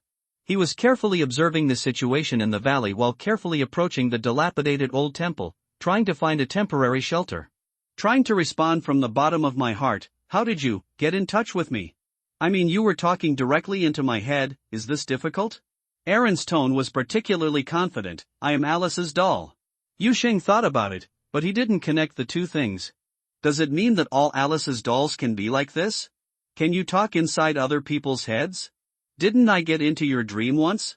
I'll know the way after I got in once. Irene found that Yu Shang didn't respond to her, so she patiently explained again, but then her tone changed. "Oh no, where did you go? I can't sense you." Yu Shang was silent for 2 seconds and looked up at the surrounding valley and dense forest. He always felt that a 7 or 8 meter tall monster would appear in this place in the next second and an impassioned BGM would play. This made his heart tremble. "I may have traveled far away, and I guess it's not easy to go back." Eileen was obviously stunned for a moment, and her voice came after a few seconds. "Didn't you say you just went out to throw away the garbage? You were shoveled away by the garbage collection truck?" Yu Shang didn't even know where this guy got such strong association ability. But he had to admit that after hearing Irene's voice, he felt a little more at ease because he was suddenly thrown into such a wilderness and panicked, just a little bit. This voice at least proved that his connection with the original world was not completely severed. Since Irene could contact him, there should be a possibility for him to go back, although he had no idea and could not think of any reason to support this assumption. But he must believe so now. As for the present, the first thing he has to do is ensure his own safety. It was very quiet in the valley. Until now, there were only some hollow wind sounds in his ears from time to time, but Yu Shang always had an awkward and depressing feeling in his heart. He always felt that something was staring at him here, something, without warmth. His empty and hungry eyes were scanning here and himself over and over again. This made him more and more uneasy, and he desperately wanted to find a corner to hide first. At least he could no longer stand so carelessly in the open space. It seems that the only thing that can be hidden in sight is the ruined temple that has almost completely collapsed. The forest in the distance is dense, and the atmosphere is even more weird and gloomy. In addition, entering the forest late at night is a classic part of the horror story. He would never want to get close to the element of death. But the bad thing is that sneaking into a ruined temple late at night is also a standard element of seeking death. The difference between the two options is that beasts are easily spawned in the forest, while monsters are easily spawned in the ruined temple. Both are easy to trigger impassioned BGM. Yu Shang gritted his teeth and walked towards the only corner of the ruined temple that was still intact. At the same time, he also contacted Eileen in his mind and roughly explained the situation on his side. In fact, there was not much he could explain, because even he didn't know how all of this happened. From beginning to end, it's just a door opened. After hearing this, Eileen was stunned for a long time before hesitatingly said, "It sounds like you have fallen into a foreign land?" Yu Sheng, who was standing in the ruins of the ruined temple, was stunned when he heard the words, and suddenly reacted, "A foreign land? You call this place a foreign land? Do you know where I am?" Aaron's voice seemed a little confused for some reason. "Huh? There are so many foreign lands, I don't know which one you fell into." Listening to Irene's muttering, Yu Sheng frowned, and suddenly realized that he had gained some more knowledge about the supernatural field, and also realized one crucial thing: maybe he was not thrown into another world, but encountered some kind of natural phenomenon that was not unusual in Eileen's opinion? Yu Sheng was muttering in his mind, while Irene obviously thought of something and said in his mind in a somewhat unbelievable tone, "You haven't heard of foreign land at all, have you?" Yu Sheng had a strange expression. "Should I have heard of it? Is this stuff common knowledge that ordinary people know?" "Oh, it's normal for ordinary people not to know about foreign lands. After all, most people will never encounter such things in their lives," Irene said casually, but her next sentence made Yu Sheng stunned. "But you shouldn't know." "Me? Why do I need to know?" Yu Sheng looked a little confused. "I'm just an ordinary person, but you live in a foreign land every day." Shadows shuttled through the night, and predators took shape in the shadows. A ferocious wolf jumped out of the shadows, jumped a few times along the scattered roofs of the old city, and landed lightly and silently on the empty street. In the street, I stood in the middle of the road and looked left and right. "Come back." A somewhat annoyed female voice came from the shadow of the building in the corner of the street. The wolf instantly shrunk its neck, let out an indistinct whimper, and quickly trotted and hid in the shadow of the building beside the road. A girl wearing a dark red coat and a black skirt stood in the corner between two old houses. She reached out and rubbed the head of the wolf that had just ran back, and raised her eyes to look at the houses at the end of the old street. This is a very short street, with only a few dozen households on the entire street. The front and back of the street are transparent, and the situation on the road is clear. Even without the eyes of a wolf, she can judge the situation here at a glance.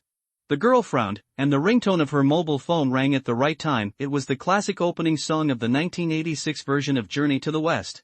This time, she answered the call when the monkey had just turned its second somersault. "It's me, yes, I'm right here in the old city, on Wutong Road." What came from the phone was the voice of a middle-aged man who had worked overtime until he was delirious, chattering. Little Red Riding Hood listened patiently for a while and twitched her lips. "I arrived, but found nothing. My wolf has searched the entire street 3 times, and found no trace of the opening of the foreign land." Discovering something from a foreign land. The phone was silent for 2 or 3 seconds, and then the voice from the other side came, "But the surveillance staff can confirm that there is a response to the opening of a foreign land on Wutong Road in the old city, and a passage to a foreign land must have briefly appeared there, I believe," Little Red Riding Hood said helplessly. "I still recognize the professionalism of your Secret Service surveillance personnel, but I also believe in my wolf. Maybe there really was a short-lived passage here, but it must have disappeared now. It's all clean." Considering that under normal circumstances, it is impossible for a foreign land to disconnect from the real world in such a short time, maybe someone else has taken action to deal with it. There are not many people who have the ability to cut off foreign connections in such a short period of time. Their forces all have registration and communication channels with the Secret Service. The voice coming from the mobile phone sounded a little tired, but tonight I did not receive any communication in this area. Maybe they are people from the Hermit Society. They chatter all day long, the girl said casually, and then as expected, she heard a bunch of chatter coming from the mobile phone. She had to sigh and agreed. Okay, I understand, they are all highly respected scholars, right? I have always respected scholars. I won't say it anymore. I will take my wolves and search around in the shadows. Anyway, this Wutong Road is not big, with a total of 65 house numbers, so it won't matter if I search it again. It's troublesome." After hanging up the phone, her ears finally became quiet. Little Red Riding Hood looked at the phone with the screen turned off and sighed, then looked down at the dog heads rising up and down in the shadows around her. The wolf heads couldn't help but sigh again. "I haven't finished my homework yet." Sigh, the life of outsourcing is really hard. Yu Sheng sat under a relatively solid-looking wall in the corner of the ruined temple, blowing the cold wind that blew in through the big hole in the wall. He looked up at the dark, turbid night sky outside the hole in the roof, trying to empty his mind, but failed. Unsuccessful. Just now, he learned a truth. His only stable place in Boundary City, the safest and most normal place in the entire city in his mind, is actually an abnormal place called foreign land. In Eileen's words, the so-called foreign land refers to the realm outside the normal, the dimension on the edge of reason. The normal and orderly world where ordinary people live seems to be a mountain with a solid foundation and a stable structure, but in fact, every detail of this mountain is a hole leading to irrationality and disorder. For the vast majority of people, they will never come into contact with these holes throughout their lives, and will never see the bizarre scenery on the other side of the hole. But those glimmers of light leaking out of the holes will always catch the eyes of others. For them, when they accidentally catch a glimpse of those scenes, some things will never go back. But even for the well-informed painting doll, it is still somewhat outrageous that a person can live in a foreign land for a long time. Aaron thought it was absurd that Yusheng could live in a foreign land for a long time without knowing it, but Yusheng thought the world was absurd. According to what you said, this world is full of foreign lands, right? Hiding in the corner of the ruined temple, Yusheng chatted with Irene in his mind. It's just that most people can't touch them? Because they can't be observed? That's almost the case, but if the whole world is like this. I'm not sure about it, Irene said. After all, the world is so big, right? But at least within the scope of the Boundary City, the probability of the appearance of foreign lands is very high, so this place seems to be called the border or something. I don't know the details. I've been in the painting for too long, and my mind is a little confused. Border? Yusheng raised his eyebrows, always feeling that this name seemed a bit copyright JVU, but then he noticed another piece of information revealed in Irene's words just now. She deliberately emphasized within the Boundary City, so this huge city that seems to have no boundaries actually has an outside. He hesitated for 2 or 3 seconds, but couldn't help but ask, what's outside Jiecheng? Outside Jiecheng? Maybe more cities? Or maybe, the sea or something? Irene's answer was vague. I don't remember either. I've really stayed in this painting for too long. I only remember a little bit of things in the city. She suddenly stopped talking and asked with some doubt, don't you know? You haven't left Jiecheng either? Yusheng's mouth trembled, and he fell silent immediately. How could he know? He has only been here for 2 months, let alone outside Jiecheng. He hasn't even figured out the bus routes 4 blocks away from his home. But he was silent for a long time and decided not to mention this matter. He didn't want to let a cursed portrait who had just met him know this little secret of his for the time being. I've never been out. I'm a homebody. Forget it, let's not talk about this for now, he said perfunctorily, and then changed the subject. Let's first think of a way to solve my problem. How can I get out of this so-called foreign land? Speaking of which, can I get out of this foreign land? Irene on the other side thought for a while, as if she was sorting out her messy and blurred memories due to the long-term seal. After a long time, she responded, foreign land? There are many kinds. Sometimes it may be just a house that does not exist on the map, sometimes it may be an extra platform on the bus route, sometimes it may be a foreign land. Sometimes it might even be a forest, a country that you can walk into by pushing open the door of a closet. Basically, smaller foreign lands have relatively fixed and obvious exits, or can return to reality by following specific rules. But the larger the foreign land, the more complicated the situation. Speaking of this, she paused, and continued, I can't remember too much detail. There should be a complete set of classification methods for foreign lands, and there are also some depth and danger classification standards, but I have been in this painting for too long. Her voice gradually became low, and she seemed to be a little lost. Yusheng wanted to complain a little, thinking that this puppet was talking a lot but didn't remember any useful information, but after hearing the other party's last whisper, he still shut his mouth and didn't argue with Irene like before. She has tried very hard to help, she was just sealed for too long. Look for it, you can always find the exit. Yusheng shook his head and looked up at the valley outside the ruined temple. I think this place is quite large. At least there are mountains on both sides and forests in the distance. According to what you said, leaving may not be that easy. Well, Irene hummed, you can first walk around the original landing point after entering the foreign land to see if there is anything that is out of tune with the surrounding environment, that is, something that you feel at first glance should not be there. Generally, the exit of the foreign land will be nearby. If there is nothing nearby, find a higher place to see if you can see a mirror-like reflection or hear a continuous sound of wind. But even if you find something like this, don't rush to touch it. It may also be a trap leading to the deeper level. Specifically. I can't tell you clearly. You should add double quotation marks after your feeling. Feeling? Yusheng couldn't help but speak. Yes, strictly speaking, it actually requires inspiration, a kind of spiritual intuition. Trained investigators will master this method of perception. I know you haven't been trained in this, but there is no way now, so I can only bite the bullet. But don't worry too much, spirituality exists in all intelligent creatures, and ordinary people without training also have it, but it has not been stimulated.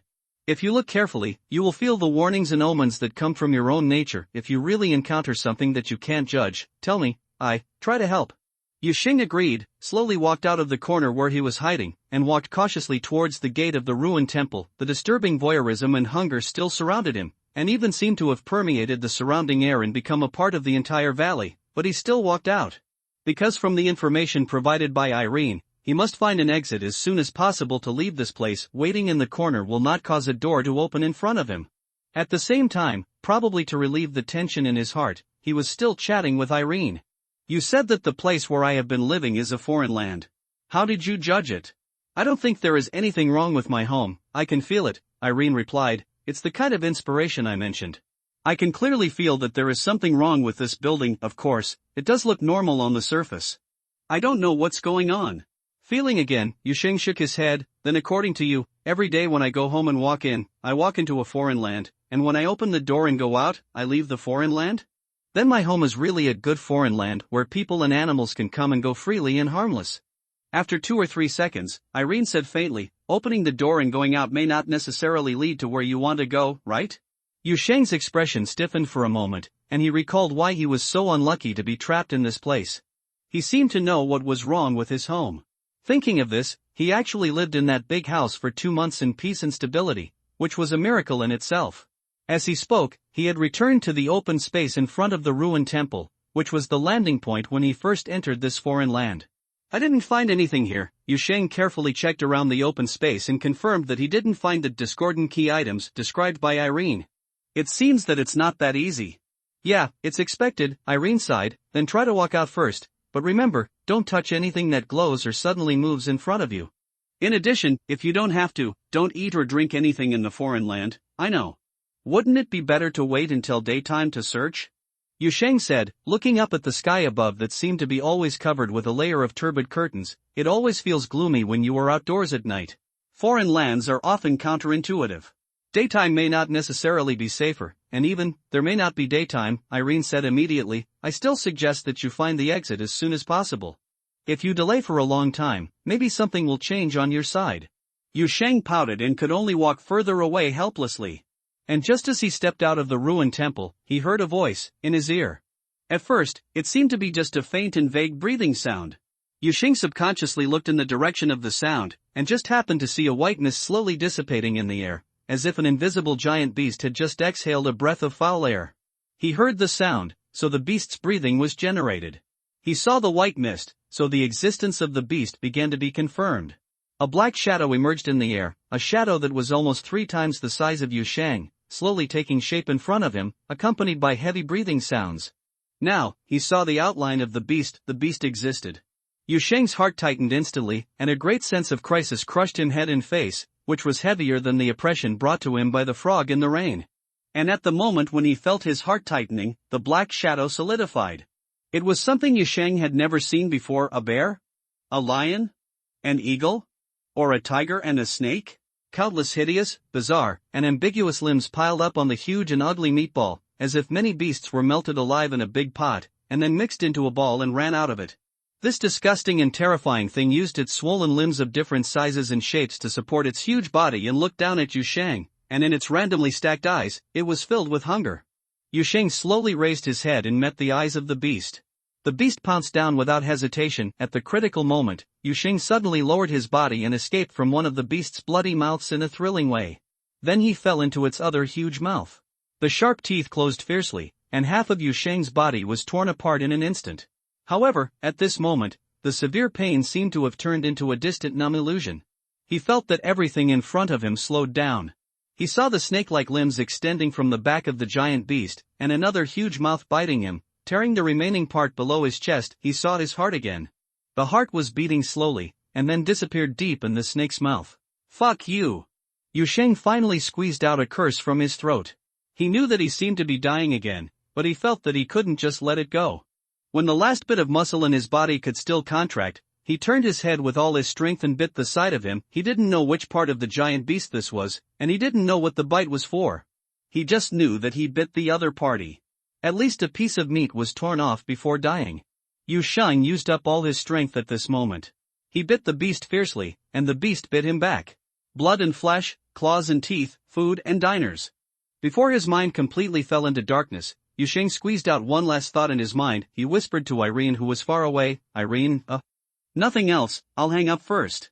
Aaron was stunned for a moment and didn't react. Then Yu Sheng hung up.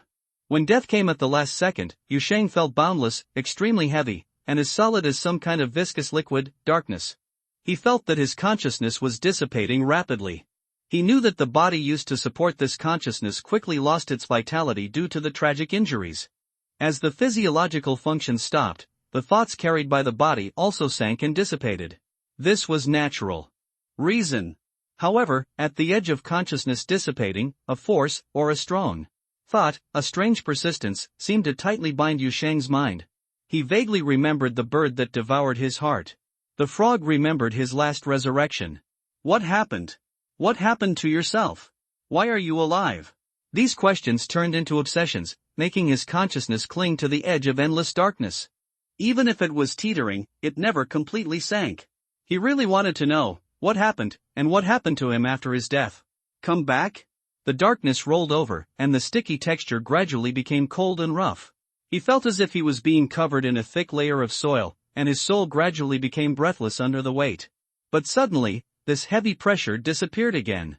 In some moment of epiphany, an idea suddenly appeared in his wavering consciousness. In his death died before him.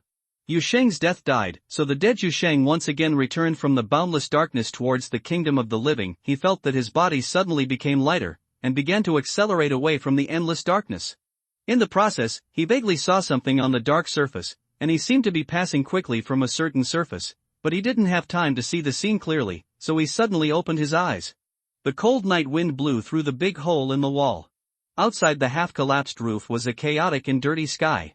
Deep in the night, the hollow wind howled in the valley. Yu Sheng sat in the corner of the dilapidated temple, feeling confused. This feeling was familiar to him, he had experienced it not long ago. But this time, he recovered faster, and in almost just a few breaths, he recalled everything, including the feeling of being buried in darkness. After adjusting his breath, Yu Sheng slowly stood up. He felt that the joints all over his body were gradually waking up from stiffness, as if a newly born body was quickly learning how to live. His physical strength was rapidly filling up, and his mind was gradually clearing up. Then he looked outside the ruined temple and saw go to the place where blood was all over the floor. There was nothing there now, and the beast seemed to have left, or perhaps was just hiding, as it had been before. After a moment of silence, Yu Sheng tentatively spoke in his mind, "Irene." Almost as soon as he finished speaking, Irene's whirring voice exploded in his heart, "Yu Sheng. I'll go, are you okay?" Then she began to ramble quickly. "You suddenly stopped responding. No matter how I called you, you didn't respond. I couldn't even feel where your consciousness was. I thought you were dead. You scared me to death. If you die, no one will come to fix the TV. Are you really okay?" The muscles on Yu Sheng's face twitched momentarily. "You are just worried that no one will go home to fix the TV, right?" Eileen thought for a while. "That's not true. By the way, I'm afraid you'll really die, Yu Sheng." She actually hesitated for a moment. After trying to calm down, Yu Sheng finally gritted his molars to make his voice sound calmer. "What if I told you that I really died just now?" Eileen didn't believe it at all. "Don't make trouble, you sound like you're jumping around now." "Yes, I'm just kidding you." After listening to Irene's reaction, Yu Sheng quietly passed the topic. Then he was silent for a moment before speaking abruptly. "How long has it been?" "Ah? How long has it been? How much time has passed since I told you that I was going to die first?" "Well, I can't see the clock in the living room from my position. I guess it's about half an hour, right?" "It's not necessarily accurate. I've been sealed in this painting for several years, and my perception of time is a bit slow. But I see that the sky outside has not changed much, at least it hasn't been a night, and it's still not bright yet." "Yu Sheng, are you a little too inaccurate? Do you know the difference between half an hour and one night?" Aaron was silent for a moment, but then there was a harsh and low laugh from her side. Aaron instantly explained, "It's not me. It's this bear." Yu Sheng waved his hands exhausted. "I know." Aaron sounded very happy. Ah, you are finally willing to believe me. Yu Sheng was too lazy to pay attention to the sealed doll. He was too embarrassed to tell her that he didn't believe what she said, but felt that if she really wanted to be beaten, she didn't even have to take pleasure in it. Her words were enough to deserve a beating. Facts have proof that in front of Irene's mouth, the bear's mean smile can only add fuel to the fire. With some useless thoughts running through his mind, Yu Sheng walked out of the ruined temple again. Whether it was an illusion or not, he felt that his physical strength was even better than before he died just now. His steps were light and his movements were powerful. Even his eyes seemed to have gotten better. He seemed to be adapting to this place, to the darkness, the rugged ruins, and the ubiquitous malicious and hungry sights. He walked towards the open space in front of the ruined temple, towards the forest opposite the open space, and towards the deeper part of this foreign land. He knew that he might die again, and it might even be the next step, the next second. Yu Sheng, Irene's voice sounded in his mind again. Are you really okay just now? It's okay, just a little injury, it's all healed now. Well, why don't you stay here first, or find a safe place to hide? I'll try to recall. Maybe I've encountered the valley you mentioned before, then you recall first. I'll continue to walk around here. Yu Sheng said casually. Ah? That might be a little dangerous, Aaron, Yu Sheng interrupted him directly. He had already come to the open space. He took a deep breath of the cold and strangely smelly air in the valley. Looking at the shadowy and gloomy forest in the distance, he suddenly smiled. You know, I have been living in a daze these days. Aaron obviously couldn't keep up with Yu Sheng's thoughts. Should I know? Yu Sheng didn't care about Aaron's reaction, but just said to himself, I just heard you mention the foreign land and some incidents of mistakenly entering the foreign land. Do you know how I reacted? What reaction? Happy. Happy, I'm very happy. Yu Sheng stood in the night, unable to suppress his smile. You said that some people accidentally opened the wrong door, or just stepped on the wrong floor at a certain time under a very low probability, and fell into the ghost place called foreign land, right? And you also said that if people who fell into the foreign land are lucky enough and find the rules of the foreign land, they still have a chance to go back. That's what I said, Irene said hesitantly, but it really depends on luck. Professional investigators are okay, but ordinary people basically can't go back if they are not trained. Falling into a foreign land means waiting for death, Yu Sheng muttered softly. It's okay, I'll find it out while dying. Eileen, what? Nothing, I just suddenly found something to do. Yu Sheng breathed a sigh of relief, as if he wanted to spit out all the turbid air that he had been holding back in this world for the past 2 months. Let's start from here. Maybe it will take a little more time, but I'm sure I can get out of this place. Although I don't know what's going on over there, it feels like you seem to be excited? Eileen said hesitantly. Well, at least it's a good thing. Come on. Try not to die. I'm still waiting for you to come back to fix the electricity. I can't see, and find me a body or something. Okay, I'll find a way to solve your body problem when I get back, Yu Sheng said casually. I've been exposed to some sculptures and models before, so I think it should be okay if I try. This time, Irene was really surprised. You have experience as a puppeteer? Why didn't you tell me earlier? How good are your skills? What level of puppets or models can you make? Yu Sheng hesitated for a moment and told him frankly, it's almost like watching the big guys kneading clay in the videos on the internet. After watching, my brain told my hands that I can do it, but my hands don't believe it. 2 seconds later, Irene's scolding was really bad. But Yu Sheng was completely relaxed. A kind of relaxed mentality that he didn't know whether it was right or not encouraged his confidence. He walked forward and raised his head in the night, trying to look at the high mountains on the side. A several-meter-tall flesh and blood monster that seemed to be the fusion of countless twisted beasts was staring at him on the side of the road. Yu Sheng stopped, thought for a moment, and called out to the doll in the painting who was cursing in the street, Aaron. What's the matter? Nothing, I have to hang up again. Yu Sheng said hello to Irene offline, but this time he did not hang up immediately after speaking. It's not because the thing opposite has changed to a vegetarian diet, but because this terrifying giant beast seems to be in a state of confusion for some reason. It stood in the night wind, with dozens of pairs of chaotically overlapping eyes staring at the prey in front of it with a strange gaze. Although it was a bit strange to say this, Yu Sheng felt that he really learned from these the meaning of confusion can be seen in the eyes, the kind of confusion where the mouth and stomach have not been aligned for half an hour. Irene was still calling something anxiously in his mind, but Yu Sheng focused all his attention on the terrifying monster in front of him. Irene's voice seemed as far away to him as through a thick curtain. He tensed his muscles and felt his heart beating like a drum. Every trembling muscle and undulating blood vessel on the monster's body was clearly reflected in his eyes.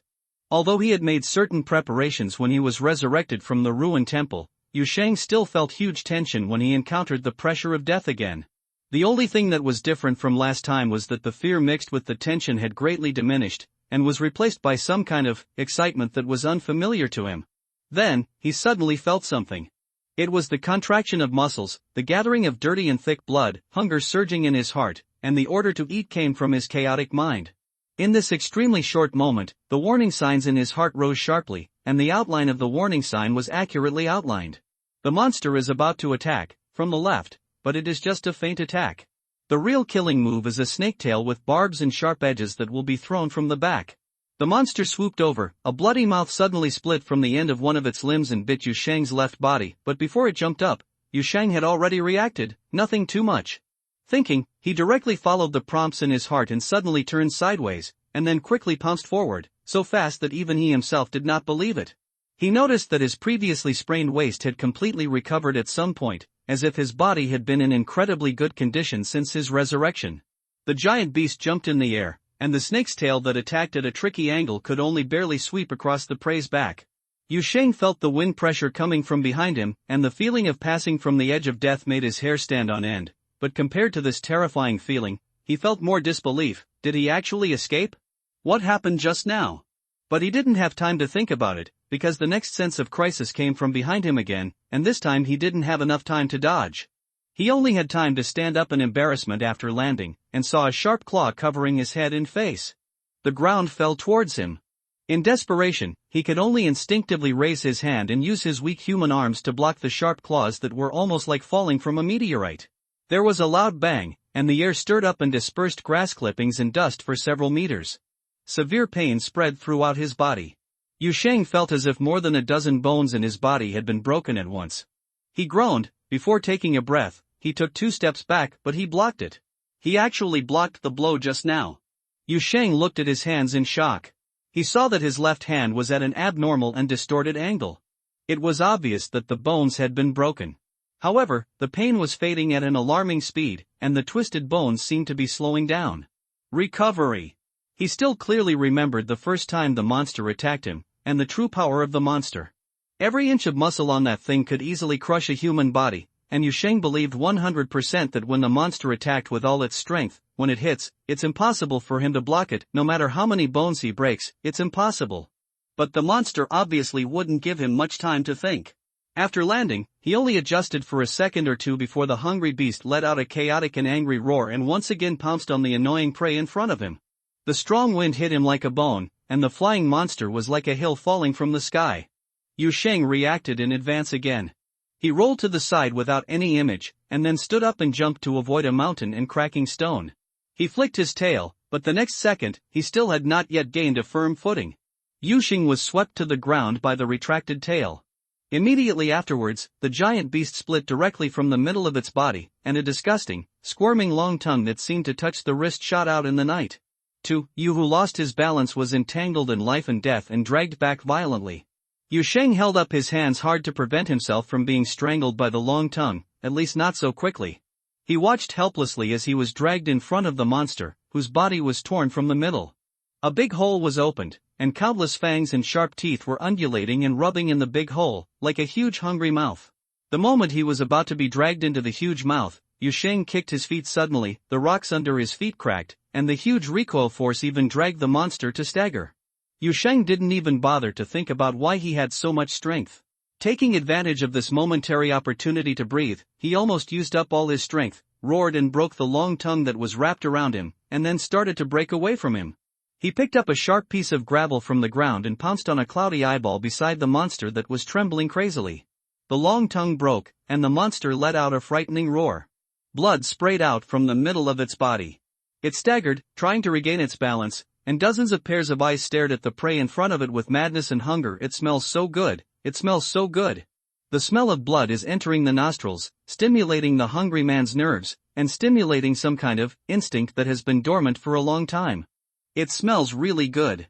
Yu Shang felt that his heart was beating wildly, and that something so hot that it was almost boiling was surging in his blood. A kind of ecstasy was gradually welling up in his heart. He tried hard to distinguish what this ecstasy was. Finally, he understood. It is the joy of eating, the reward that hunger will be satisfied.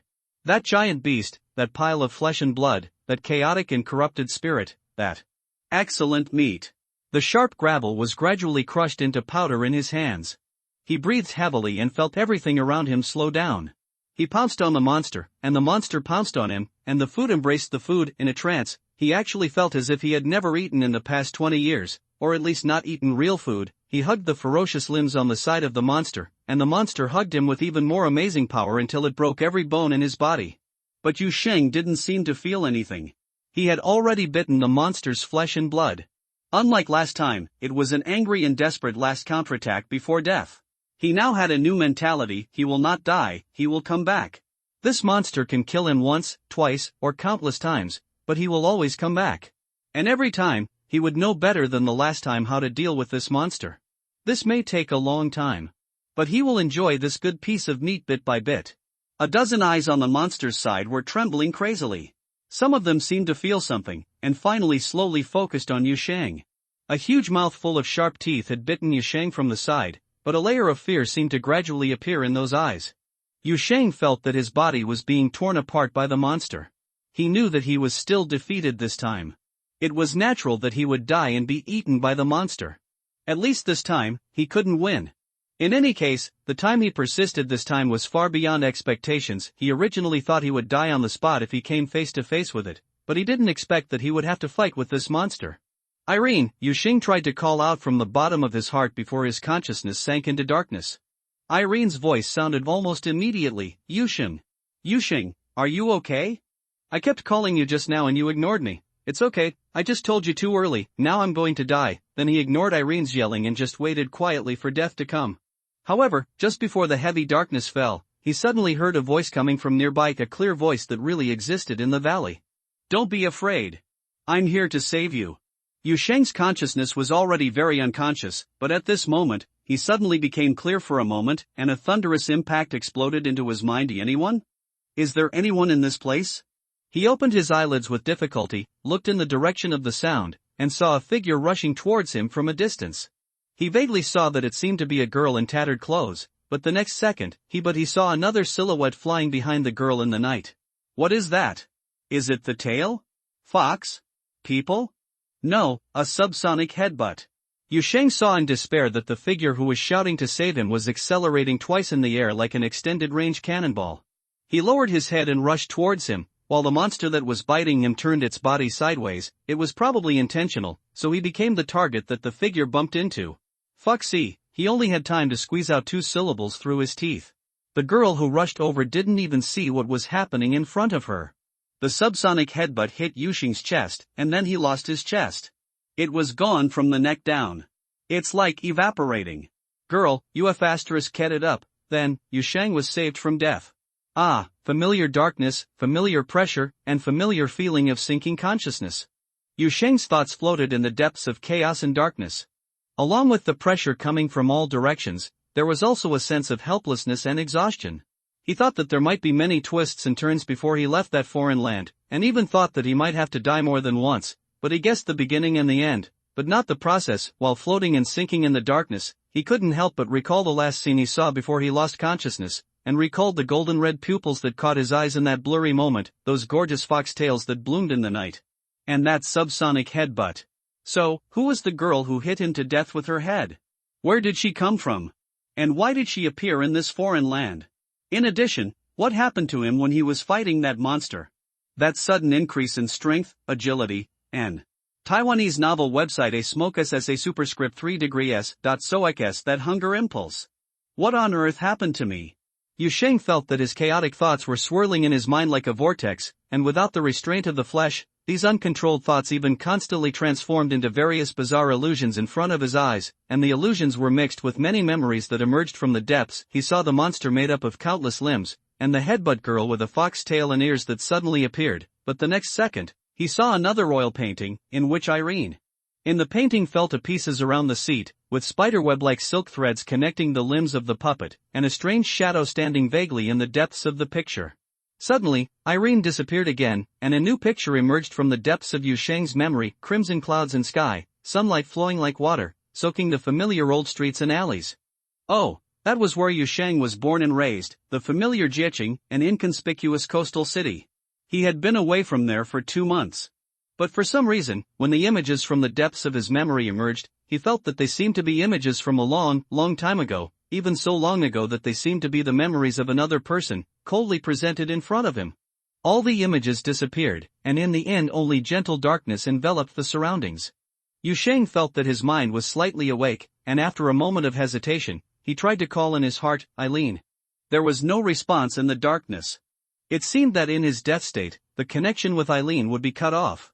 Then, Yu Sheng tried to turn his sight again, looking for other objects in the darkness, and confirming whether his limbs existed. He saw nothing, there was nothing here, and he seemed to be just a floating mind here, without any body. Yu Sheng silently tried more things. In the previous 2 deaths, he had no experience and returned to the human world almost in a daze, but this time, he began to consciously perceive this process and test various conjectures. He knew that he had been in a daze. During this period of time, the strange world, strange phenomena, his own mysteries, resurrection from the dead, too many things that he couldn't understand were stuffed together, leaving him clueless. But since Irene told him about the concept of foreign lands, he knew that he had a goal again. He wanted to go back, to the normal side. When the holes in the foreign land occasionally opened to people, ordinary people, when they saw the scenes leaking out of the holes, crossed the edge of rationality and arrived at the other side beyond normal. This process may be because they got off the wrong station when writing, or because they took an extra step when going downstairs, or even because they turned an extra page of a book, read a wrong word, and opened a wrong door. But no matter what the reason is, the most important thing is that this process is not irreversible. According to the information revealed by Irene, there are people in this world who are studying foreign lands. Some have summarized the laws of foreign lands, and there are even experts who specialize in solving foreign land problems. Even ordinary people have the opportunity to return after falling into foreign lands. This valley shrouded in the night is a foreign land, and number 66 Wutong Road where he lives now is a foreign land, but Yu Sheng believes that his first contact with foreign lands was before that, or when he opened the door of his home 2 months ago, he might have fallen into a foreign land centered on himself, called Jiecheng. Now, he wants to explore as much as possible, try to understand these strange things as much as possible, understand the knowledge related to foreign lands, and then leave this wrong world. So he opened his eyes. The cold night wind blew through the big hole in the wall, and outside the half-collapsed roof was a turbid sky. He sat in a corner of the ruined temple, but did not get up immediately. Instead, he remained motionless in the posture of just waking up, carefully sensing everything around him, and at the same time trying to grasp the memories and impressions that were flowing away rapidly in his mind. He was trying to recall the feeling when he woke up, and to determine the boundary when he returned from darkness to the real world. He felt that this might be the key to understanding his resurrection from the dead process. At the very least, it would bring him closer to the truth about these mysteries. Vaguely, he began to recall some of the scenes he saw the moment before he woke up. He recalled that he rose from the darkness, crossed a hazy boundary, and then sank toward reality. But here, what happens next? What about between sinking toward reality and opening your eyes? What happened in this brief moment? He seemed to have seen several flashing images, very fast and very blurry, and there were several clearer images, including the path near his home, the gate of number 66 Wutong Road, and this corner is located deep inside the ruined temple. Yu Sheng's eyelids drooped slightly, and the thoughts in his mind gradually calmed down. He came up with some conjectures and put these thoughts aside temporarily. Then he breathed softly and began to move his hands and feet in a small way. This body was pure and strong. He could even feel the majestic power flowing in his blood vessels. He could hear clearly, see far, and his hands and feet were full of strength even though he was hit in the neck by a subsonic headbutt not long ago. The following was an amputation, but now he is fully alive and well. He stood up from the corner and prepared to call Aaron. But in the next second, he stopped his movements abruptly. Because there was a rustling sound coming from outside the wall. Hearing this voice, Yu Sheng's first reaction was that delicious monster actually chased him into the ruined temple? But he soon felt that something was wrong, because the monster's movements were always earth-shattering, not cautious like this. Taking a gentle breath, Yu Sheng slowly moved to the hole in the wall and looked out through the hole. The night was dark, but his eyes could see clearly. He saw a girl walking cautiously among the ruins of the ruined temple. The girl was wearing a tattered gown. It seemed to have once been a gorgeous dress, but now only dirty and ragged pieces of cloth were left. Her long white hair, which had not been taken care of for a long time, fell down messily, blocking her. Most of the face, but on the top of the girl's head, are a pair of pointed fox ears. But compared to the pair of furry ears, Yu Sheng's eyes fell more on the girl's tail, those tails. There was more than one fox tail, but it was difficult for Yu Sheng to count how many tails it was from his own perspective, and because the girl looked so embarrassed, he even suspected that it was a big tail just because it had not been groomed for too long. So I am timid. Of course Yu Sheng has recognized it by now. It's that subsonic headbutt. But Tugwei didn't seem to notice that Yu Sheng was nearby. She just carefully patrolled the ruins of the temple, twitching her nose from time to time as if to identify and search. After a while, she seemed to have found something. As soon as his eyes lit up, he ran somewhere quickly. The sound of turning plastic bags was heard in the night. Yu Sheng opened his eyes wide. It was the bag of kitchen waste he had brought when he was thrown into this valley before, and he threw it conveniently into the ruins. It was full of vegetable leaves and eggshells thrown away when cooking at night, as well as leftovers from the refrigerator. He stood next to the wall and saw the girl with a fox tail tearing the plastic bag awkwardly in surprise but accidentally spilling all the contents inside. He also saw her grabbing a ball inside without hesitation. The leftovers were stuffed into his mouth without any care. It seems like I have been hungry for many, many years. Yu Sheng suddenly felt suffocated. He didn't know why, but he felt very uncomfortable. He felt that people shouldn't be hungry like this. Even if she doesn't look like a human person. Even though she had given herself a hammer, she wanted to save herself at that time. At this moment, the girl seemed to finally notice the aura of a living person in the ruined temple. She squatted on the ground, holding a rotten vegetable leaf in her mouth, and turned her head in shock and nervousness. Yu Sheng stood in the corner of the ruined temple, facing her eyes across the ruins. In the chaotic night, in the ruins of a dilapidated temple, on one side, a girl with silver hair and foxtail squatted among the broken bricks and tiles, stuffing her mouth with rotten vegetable leaves found in a garbage bag, and on the other side, Yu Sheng, who had died 3 times, stood behind the broken wall, staring at the opposite side in amazement. They just stood there quietly across the night. As a first meeting, the previous headbutt didn't count. Yu Sheng would probably never forget this scene in his life. Then, he saw the fox-tailed girl slowly widen her eyes, a kind of huge surprise and surprise, perhaps mixed with some disbelief, gradually filled her golden red eyes. She finally stood up, still holding a handful of vegetable leaves in her hand, and then as if suddenly awakened, she raised her hand and pointed at Yu Sheng, and a voice that was about to choke in her throat, "Human." "Ah, human. You are a human? Who are you?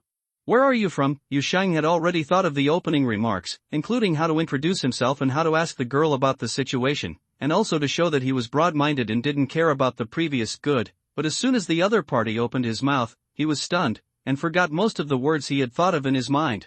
He just felt that the other party's reaction seemed to be different from what he expected. What does "you are a human" mean? Is it such a big shock for her to be a human?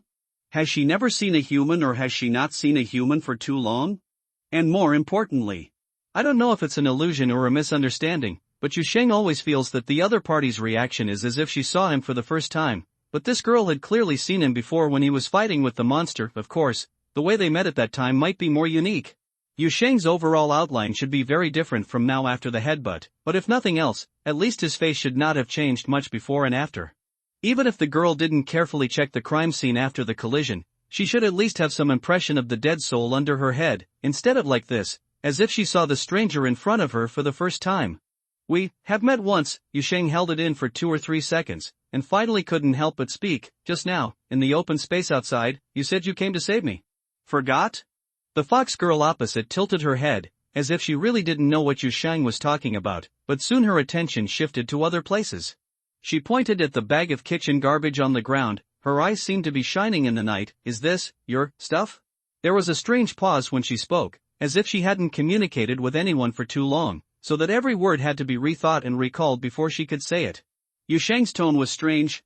Yes, can I eat it?" The fox girl said quickly, still stuttering a little, and then she squeezed the leaves in her hand hard, as if she was using great willpower to resist the urge to stuff it directly into her mouth. Her mouth moved, chewing the food she had just eaten, and then she looked at Yu Sheng again and asked quickly, "I'm hungry, I want to eat." Sorry, her hands were shaking slightly, and her tone was anxious, but she was always using willpower to restrain herself, as if she was using willpower to restrain not only her appetite, but something more dangerous than appetite, something that was about to get out of control. Yu Sheng was in a trance for a while, and always felt that he seemed to see a faint shadow floating behind the other party just now, and the shadow slowly spread from a distance, like a hunter waiting for an opportunity in the dark, waiting for the moment when the prey spirit was relaxed. But the shadow quickly dissipated again. Yu Sheng came out from behind the broken wall. He had noticed that something was wrong with the girl in front of him, although her messy tail itself was quite wrong, but he still walked forward bravely. Those things can't be eaten, they are. He felt a little bit unable to continue, because he had never been so hungry before. The girl had slowly squatted down at this time, and seemed to be unable to wait for Yu Sheng's response. She wanted to pick up the food scattered on the ground. Wait! I think I have food here. At this time, Yu Sheng suddenly called the girl opposite again. He seemed to remember something, and he quickly searched in his pocket while talking. In the end, he finally took out 2 small breads with packaging and a palm-sized chocolate, which he originally planned to keep as a midnight snack. Due to work reasons, he has the habit of staying up late at night. The fox girl looked at Yu Sheng's actions with a trace of vigilance and confusion. Yu Sheng came to her and demonstrated how to tear open the bread bag. With the sound of plastic tearing, the aroma of bread escaped, and the girl's eyes brightened instantly. Then she grabbed Yu Sheng's hand almost at a speed with an afterimage, and stuffed the hand with the bread into her mouth. Yu Sheng almost didn't react. The girl was not only fast, but also incredibly strong. He almost tried his best to pull his arm back, and finally pulled his hand out of the fox's mouth before the fox bit off his finger. Despite this, his index finger was scratched by the fox's sharp canine teeth, and blood oozed out quickly. "Oh my God, how long have you been hungry?" he couldn't help but mutter. But the girl seemed to be completely unable to hear the sounds around her. She quickly stuffed food into her mouth, as if she wanted to stuff it directly into her stomach. Her mouth was so full that her eyes were filled with every bite. The stare was so big that Yu Sheng was even worried that she would choke to death in the next second, but she still swallowed the food in her mouth, and then her eyes fell on another piece of bread. "Slow down and breathe well first. If you eat like this, you will choke to death." Yu Sheng had to block the other party and looked into the girl's eyes and said seriously, "Okay? Do you understand?" "I understand," the fox girl nodded vigorously and swallowed hard. Yu Sheng then handed over the second piece of bread and watched the girl tearing the plastic packaging awkwardly. Her technique was wrong, but her strength was amazing. She tore the plastic bag almost instantly, and then tore the bread in half. He stuffed it into his mouth, but when he had half stuffed it, he seemed to remember Yu Sheng's words, or realized how valuable the food was. He hurriedly slowed down, tore the bread into small pieces, and put it into his mouth with great restraint. At the same time, her eyes kept glancing towards Yu Sheng's hand and landed on the last small piece of chocolate. "This is chocolate," Yu Sheng said casually, and was about to hand over the chocolate, but he hesitated and stopped in the middle of raising his hand, and the expression on his face became a little weird. He thought quickly for several seconds, and finally called Eileen in his heart, "Irene." The whirring sound of the doll and the painting instantly filled my mind. "Yu Sheng, what happened to you just now? Why did you suddenly stop moving? And no matter how I called you, you didn't. The situation here is complicated. I will explain it to you slowly later. Now I want to ask you something. You ask." Erin's voice sounded unkind, but in the end she still had no choice but to show patience. "Dogs can't eat chocolate, right?" Yu Sheng endured the strange feeling in his heart. He secretly glanced at the expectant fox girl opposite him and tried to make his tone more serious. Yes, Erin felt that the question was puzzling. That thing is poisonous to dogs. "But why do you suddenly ask this? You are trapped in a foreign land and you still have this time." Yu Sheng ignored the other party's subsequent thoughts. "Can the fox be eaten? Foxes shouldn't be able to, right?" Erin hesitated. After all, they are all canines. "Hey, let me tell you, many human foods are poisonous to species other than humans. Let's put it this way, your diet, let alone in the eyes of animals, is simply sick in the eyes of a foreign race like me. It is like eating poison with strong alkali, pouring acid down, biochemical. The medicine passed through the intestines, and the putrid substances were expelled." Yu Sheng once again interrupted the BB girl's loud comparison. "What about the fox who became a spirit through cultivation?" Erin was finally stuck at a loss for words. "What? Facts have proved that even BBG, who talks a lot of trash, can't handle such a crazy topic change. I mean, a fox that turns into a human form is a fox fairy, a fox demon, you understand?" Yu Sheng said quickly in his mind, because he found that the fox girl in front of him had almost finished the piece of bread. He was about to grab the chocolate in his hand. Is the fox fairy still a fox? Is it more human or fox? If the latter is higher, is the fox fairy still a canine? "Erin, what's going on over there now? I have a starving fox here. It has white fur, red eyes, and 9 tails, maybe 6 or 7, all of which are tied up in countless numbers, but I only have one piece of chocolate left on hand. Irene listened blankly, and then said something with amazing receptive ability. You have 9 tails, so you can definitely handle it. If you don't even have this little cultivation, how can you be able to practice so many tails? To act as a propeller while swimming? Wait, what's going on over there? Didn't you say there's an uninhabited foreign land? Why did one appear? As soon as Yu Sheng heard the first half of Irene's words, he felt that it made sense. He didn't bother to respond to the other party's subsequent nagging and handed the chocolate in his hand to the other party, but he still didn't forget to remind you, I'll give it to you, but it's best try eating less, I'm afraid it's not good for your health. Thank you, thank you. Miss Fox quickly took the chocolate, clumsily unwrapped it and took a careful bite. There was an expression of surprise on her face, and then she narrowed her eyes slightly, as if immersed in great happiness. Okay, I don't want any more. Yu Sheng shook his head and spread his hands. I don't know if it's enough for you. Well, I don't know what to call you either. Thank you, Miss Fox said again, this time more solemnly than before. After she was finally not so hungry, she looked into Yu Sheng's eyes, raised her finger and pointed at herself again, with a serious look on her face. Huli. Ah?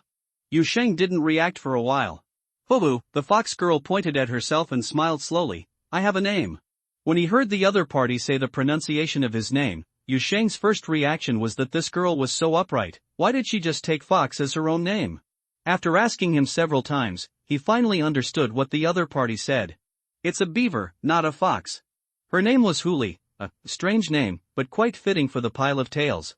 My name is Yu Sheng. Yu Sheng sat with Huli in the ruins of the ruined temple and introduced his origins. I come from, well, I don't know if you can understand, I come from outside. It's not from outside the valley. You really came from outside? Huli's eyes widened immediately. She seemed to immediately understand the meaning of Yu Sheng's words, and her look of astonishment revealed another meaning. She knows that out there exists. Huli took another small bite of chocolate quickly and restrainedly, and looked at Yu Sheng's face with wide eyes. How did you get in? Do you know the way out? Is it in the sky? As she talked with Yu Sheng, Huli gradually became more fluent when speaking, as if she was quickly regaining the ability to communicate with others. Yu Sheng was stunned after hearing what the other party said. Heaven? Why do you ask that? The Immortal said before he died that we all came from the sky, but it suddenly became dark and we couldn't go back. Huli tried hard to organize her words. Although she spoke more fluently now, she was still speaking in these long paragraphs. He still seemed stuttered when he said, then, the land became more and more dangerous and became poisonous, so, many of the people who came together died, and they couldn't go back. Yu Sheng listened in a daze, almost relying on his powerful brain to barely understand the girl's messy description. He realized that there seemed to be something hidden in this valley that Irene simply classified as foreign land. A complicated story, and the girl with many tales in front of her has an incredible origin. She is trapped here too. However, when he tried to ask the other party where heaven was, who the many people she mentioned were, and how they got here, the other party's answers became confusing again. Heaven is the sky. I have been trying to go back to the sky for these years, but I can't go back, Huli explained with gestures. I tried to jump up, but I would hit something and it would hurt. Everyone, I don't even remember, there were Dad, Mom, Immortals, and others. We came down in a boat, a big boat. When Huli said this, he seemed to suddenly remember something again, and raised his finger to point in a certain direction deep in the dark valley. Right over there, the boat fell and became part of the mountain. Dad always wanted to go back to get things, but later, everyone was killed by something, and no one knew how. They got into the boat. What Huli said started to seem weird and scary, and Yu Sheng felt a sudden chill on his back. He tried his best to understand what the other party said, not considering the specific concept of immortal the other party mentioned, nor what the so-called heaven was, just based on what Huli said incoherently, he piecing together some messy truths. Huli and her family, as well as people called immortals, landed in this valley many years ago on a large ship, most likely a large vehicle with the ability to fly, but at that time this place should not be a death place. It was suddenly dark and some unknown environmental changes occurred, which led to the blockade here and the people who came with the ship were trapped. After that, the trapped people they suffered heavy losses again, were attacked by some kind of powerful enemy, and the group was almost wiped out.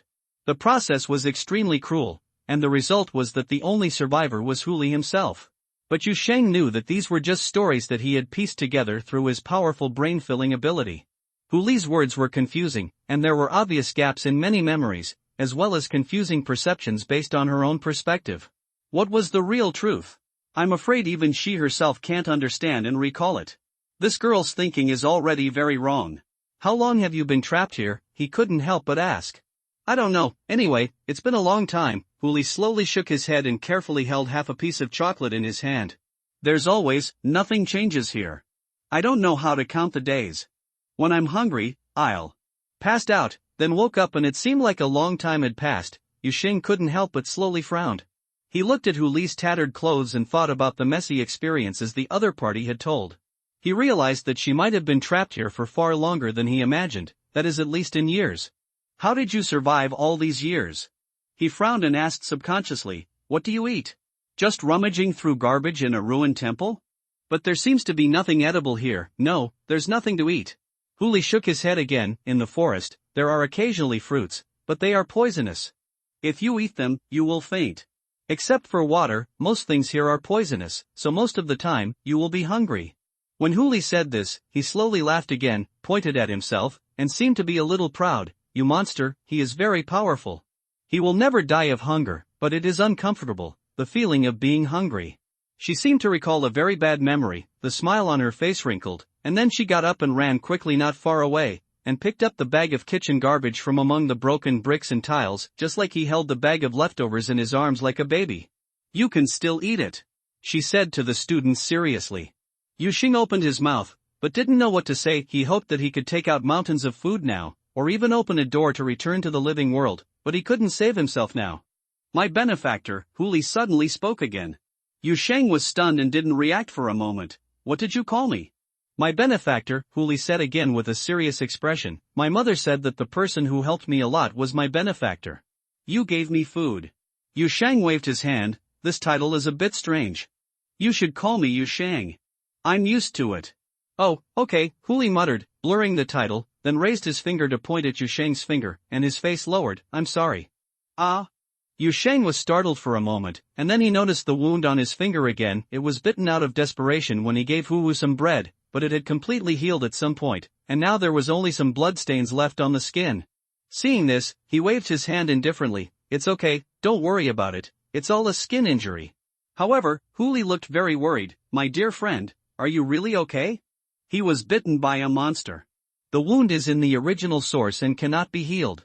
But it's already grown. Hearing what the other party said, Yusheng felt a little disbelief and confusion. He casually wiped off the bloodstains on his fingers. Look.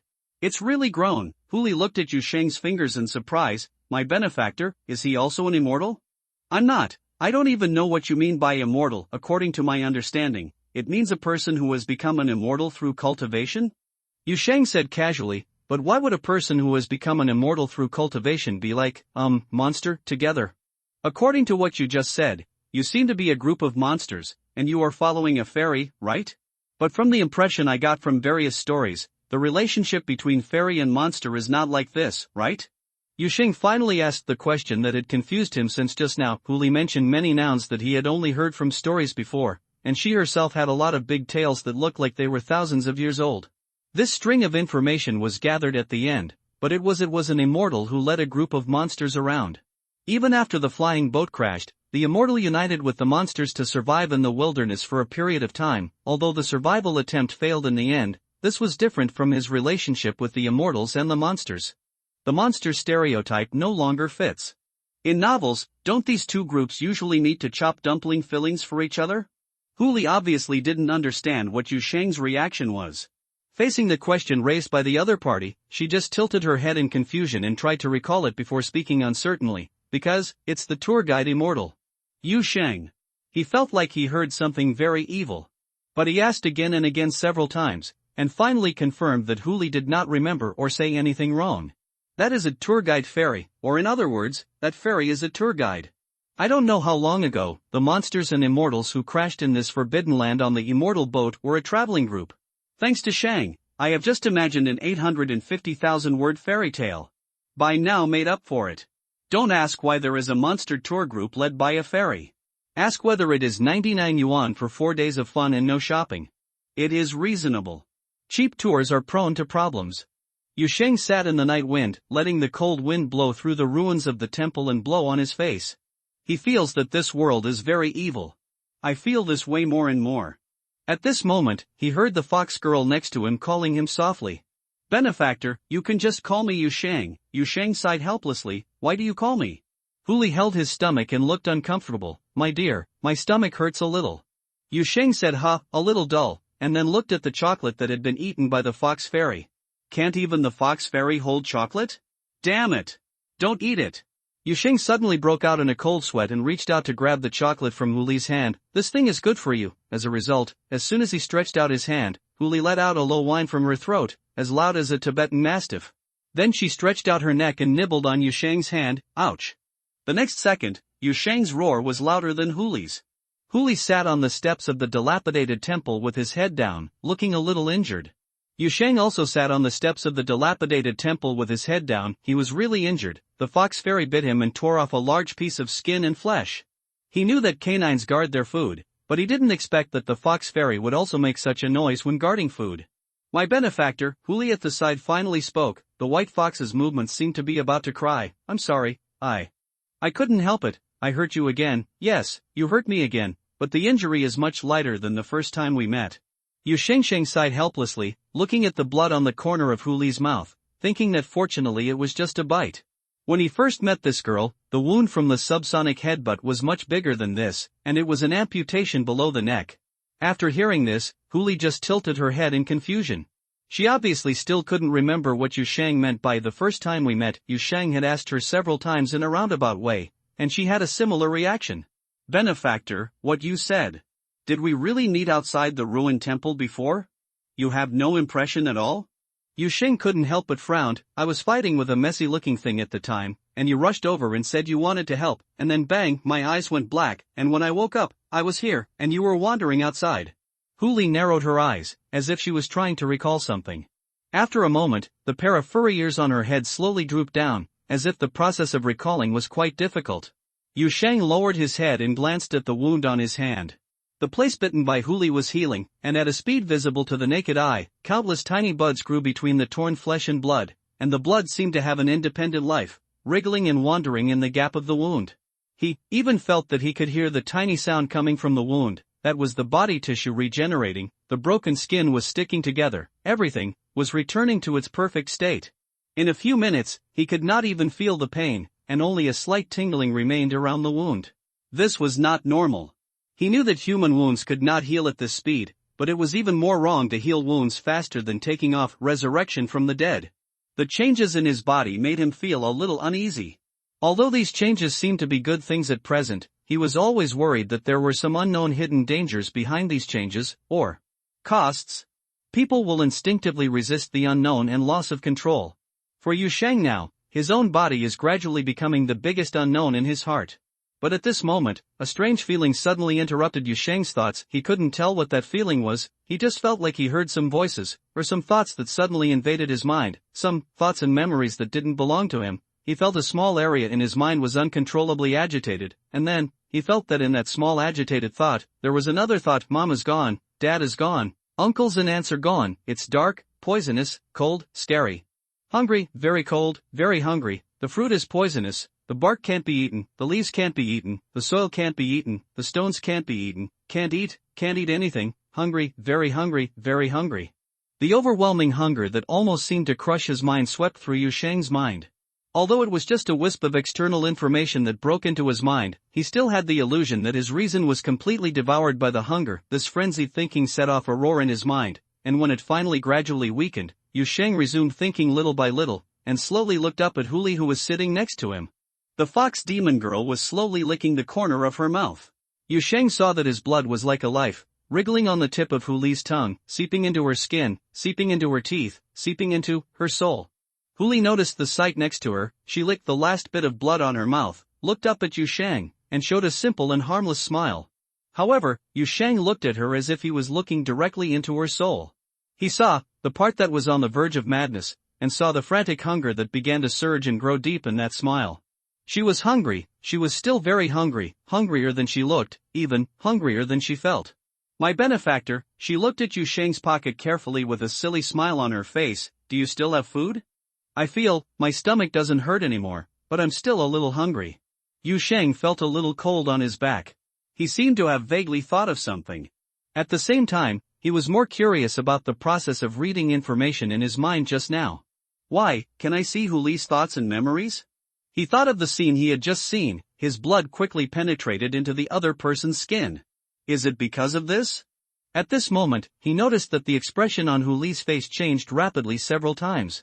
As if she suddenly remembered something, her eyes were dazed, and then the daze turned into astonishment.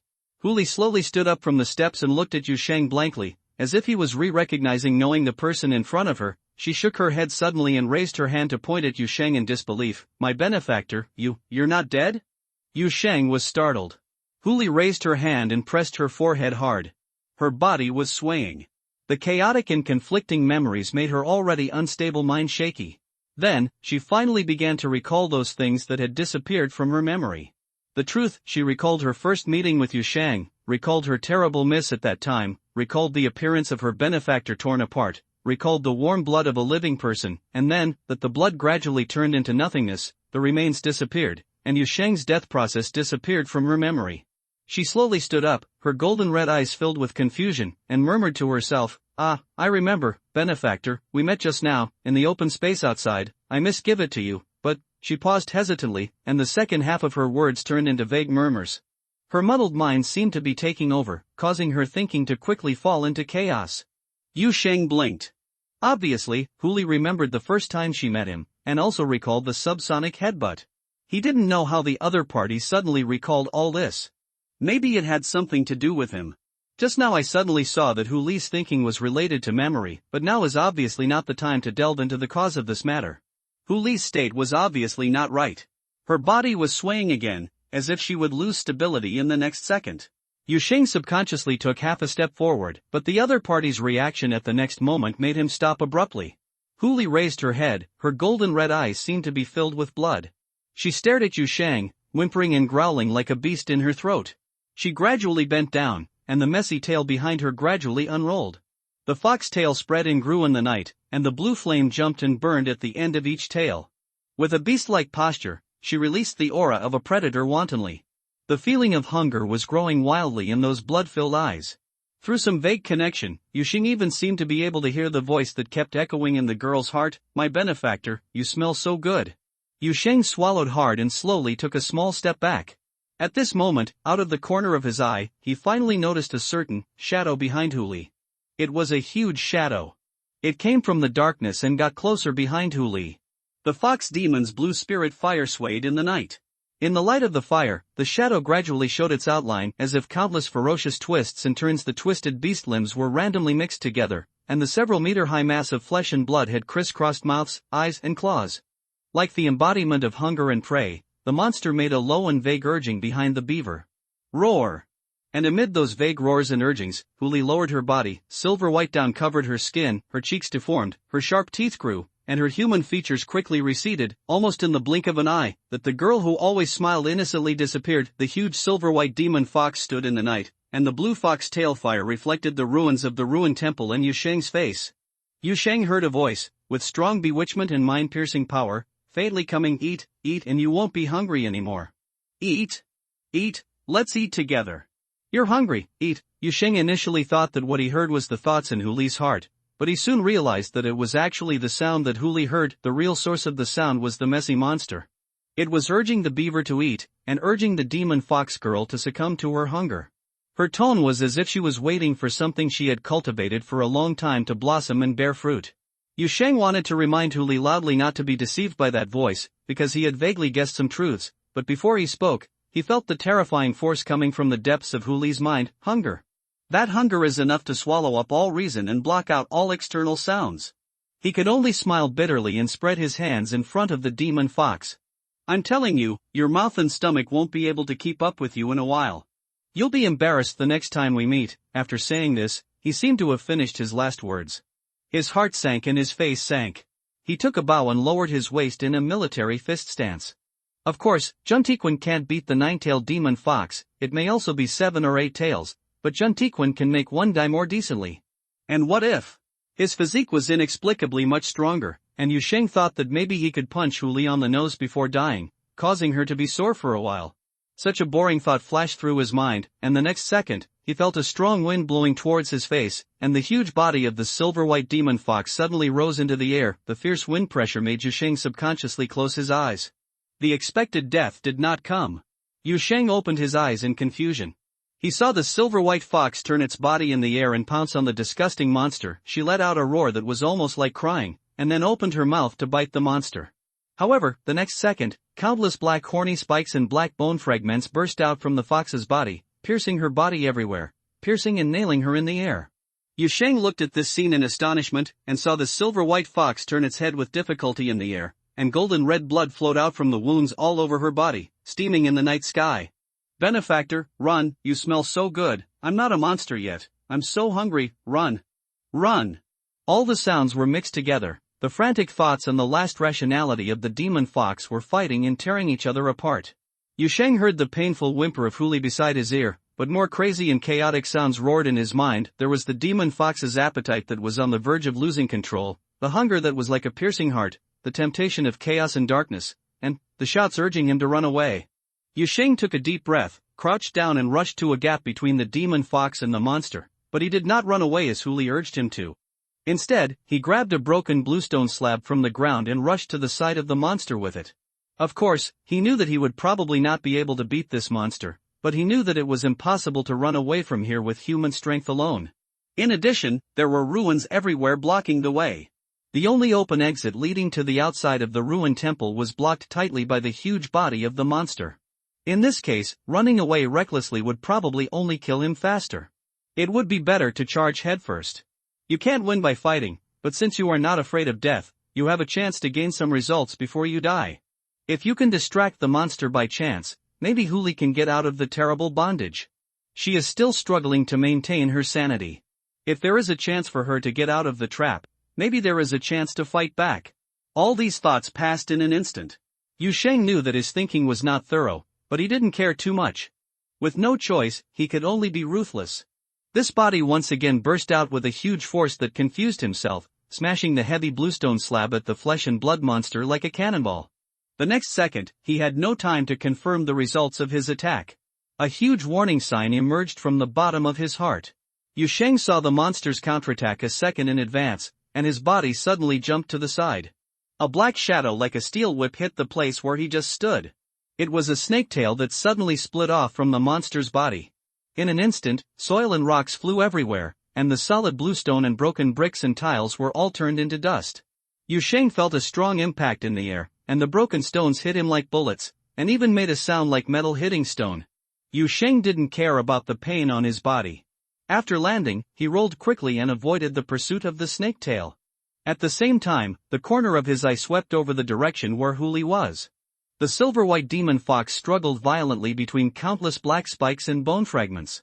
The dark blue spirit fire burning near the foxtail flickered violently, as if it would explode out of control in the next second. But she was still trapped tightly. Those things that bound her seemed to be specially customized for her, and Yu Sheng's interference from the side had no effect at all. In fact, Yu Sheng could tell at a glance that this fox girl was many times stronger than himself, but she had no chance to fight back in front of the monster. There was obviously a very obvious restraint between the monster and her. But at the beginning, in the open space outside the ruined temple, she still rushed over without hesitation to save him. Although she failed in the end, she really wanted to help at that time. Memories flashed by. Yu Sheng gritted his teeth hard, and wanted to rush up again, trying to see if he could use the old method of exchanging his life to bite off some more parts from the monster. He didn't know where the extra strength and recovery ability in his body came from, but he remembered that before these changes first appeared, he bit off a piece of meat from the monster. He was not sure whether there was any connection between the two things, but there was no other way at the moment, and he was not afraid of death, so he could try all the bold guesses in his mind. Don't bother me. At this moment, Huli's voice came again. It can't kill me, you run. It's okay, it can't kill me either. Yu Sheng spat out a mouthful of blood foam, which was the injury he suffered when he was hit on the chin by the rubble in the air. He turned his head and looked at the silver-white demon fox with a happy smile on his face. I may die later, but don't worry, I will come back to find you. Huli's struggling action paused for a moment, as if he was confused for a while. Yu Sheng did not explain anything, but just walked towards the monster. His steps were brisk, and the smile on his face became more and more obvious. There was a kind of happiness like attending a banquet in that smile. Don't you like to persuade people to eat? He looked at the flesh and blood monster in front of him and muttered to himself, okay, I'm here to eat. He jumped in the air and pounced on the feasting table like a hungry wolf. The dozens of eyes on the flesh and blood monster's body trembled violently. For the first time, those chaotic and frenzied eyes seemed to have a hint of hesitation and flinching. It let out a vague roar from its huge mouth, and then several tentacle-like snake tails with black scales split out from its fleshy body and pierced Yusheng in the air. Yusheng felt that his body was pierced through, fatally wounded. He didn't know how many places. He felt his life began to fade, warm blood was taking away the vitality in his body. But that indescribable appetite had surged from the bottom of his heart. He ignored the pain in his body, ignored all the resistance and uneasiness about death. He held a snake tail that pierced his abdomen, grinned, lowered his head and bit it. The monster let out a strange and sharp howl, and suddenly swung the snake tail, as if trying to get rid of a deadly poisonous insect clinging to him. However, Yusheng held onto the tail tightly and refused to let go no matter how violently the other party swung it. He was hit by the snake's tail and smashed to the ground, and then knocked over a broken wall next to him. His strong body was not affected by this fatal impact. The injury only made him more awake in the pain. And at this moment, the snake's tail rose high again and swung towards a large hole in the wall of the ruined temple. A strange golden light suddenly flashed across the edge of his vision. Yusheng raised his head with difficulty amid the whistling wind in his ears, and saw the golden color approaching him quickly. Before he could distinguish what it was, he subconsciously raised his hand to block it. His hand caught something, a handle. Yusheng. The slight creaking sound was mixed with the whistling wind, and the image of a door suddenly appeared in Yusheng's mind, an ordinary door, leading to somewhere, leading to. As soon as a subconscious place appeared in his mind, the door was opened by him. The next second, Yusheng and the snake tail covered with black scales instantly fell into the door, and then with a harsh squeak, the door closed suddenly. The snake's tail of the flesh and blood monster was directly cut off by the door that suddenly appeared and disappeared. A chaotic howl that was enough to drive the listener crazy echoed in the valley. The trauma seemed to make it go crazy. It roared and rampaged through the ruins of the ruined temple. It crazily gnawed at everything within sight, even its own body. After an unknown amount of time, it slowly calmed down, and its body once again turned into a shadow of darkness and nothingness, gradually dissolving into the night. Those dark spikes and bone fragments disappeared silently, and the scarred silver-white demon fox fell to the ground, motionless, as if dead. After a few minutes, Huli finally slowly opened her eyes. She looked around blankly, her golden-red eyes seeming to have completely lost their human spirituality. After a while, her eyes focused on a certain place in the ruins. That was the step where she and her benefactor sat together. She dragged the huge body of the demon fox and slowly moved over. She saw the plastic bags and leftover rotten leaves scattered under the steps, so she lowered her head and swallowed them all while purring. But she was still hungry. That bewitching voice was like a devil that never went away, persuading her in the deepest part of her hunger. Eat. You know where there is something to fill your stomach, you buried them in the woods. Bones, flesh, and blood. Go, eat, you won't be hungry anymore. The demon fox lowered its head and let out a whimper that sounded like weeping. Then it huddled under the steps, slowly stretched its neck, chewed on the broken bricks and tiles next to it, and dug up the soil and rotten wood under the ruins. They slowly stuffed it into their mouths, nibbling and nibbling. I'm not hungry. I'm not hungry. Someone gave me something to eat. He'll be back soon to bring me more food. I'm not hungry. She nibbled on it until, as she had done for many years, she gradually passed out. The feeling of falling kept Yusheng awakening from his confusion. He still had the feeling of holding the doorknob in his hand, but the next second, he realized that he had crossed a certain limit. He opened his eyes wide in shock and saw that he was lying on the side of the road. In his sight were familiar street lamps, telephone poles, and low and old houses on Wutong Road. The old exterior wall and gate of number 66 Wutong Road are not far ahead, standing in the faint morning light. He turned around with difficulty and saw the shadow of a gate gradually dissipating.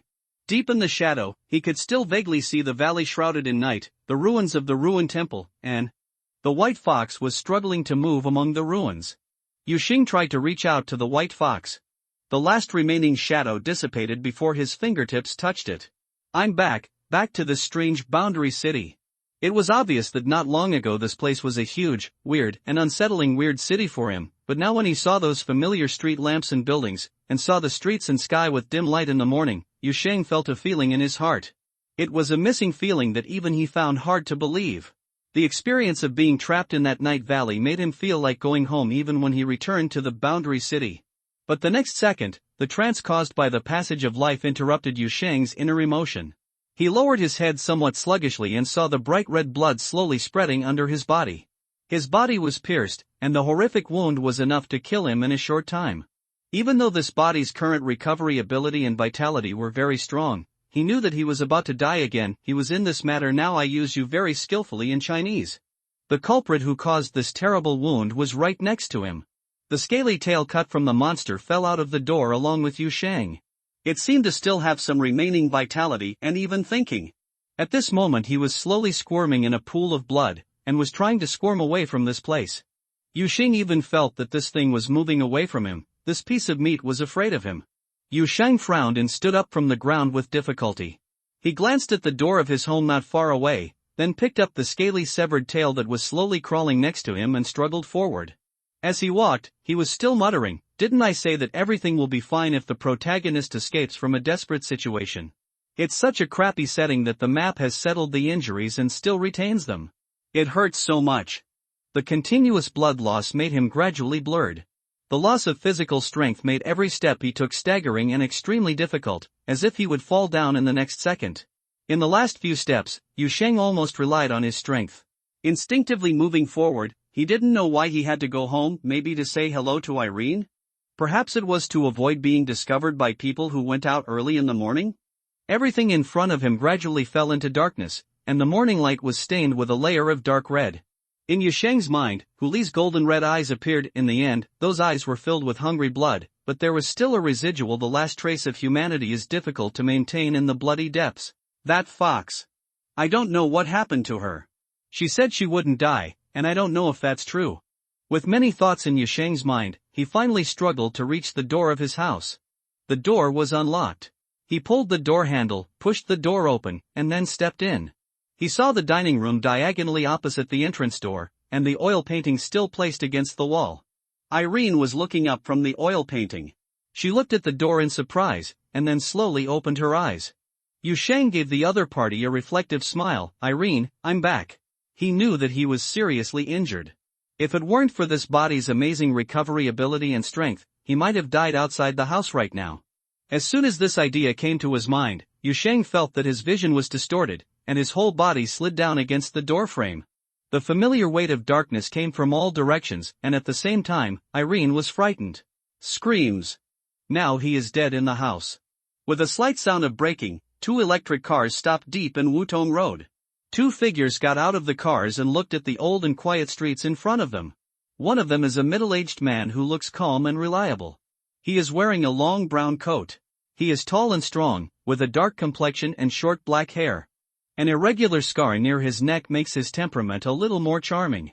He was frightened, but the tired expression and dark circles on the man's face were incompatible with his strong, tall body and ferocious scars. The face looked like he had been working overtime for 3 consecutive months without taking a vacation.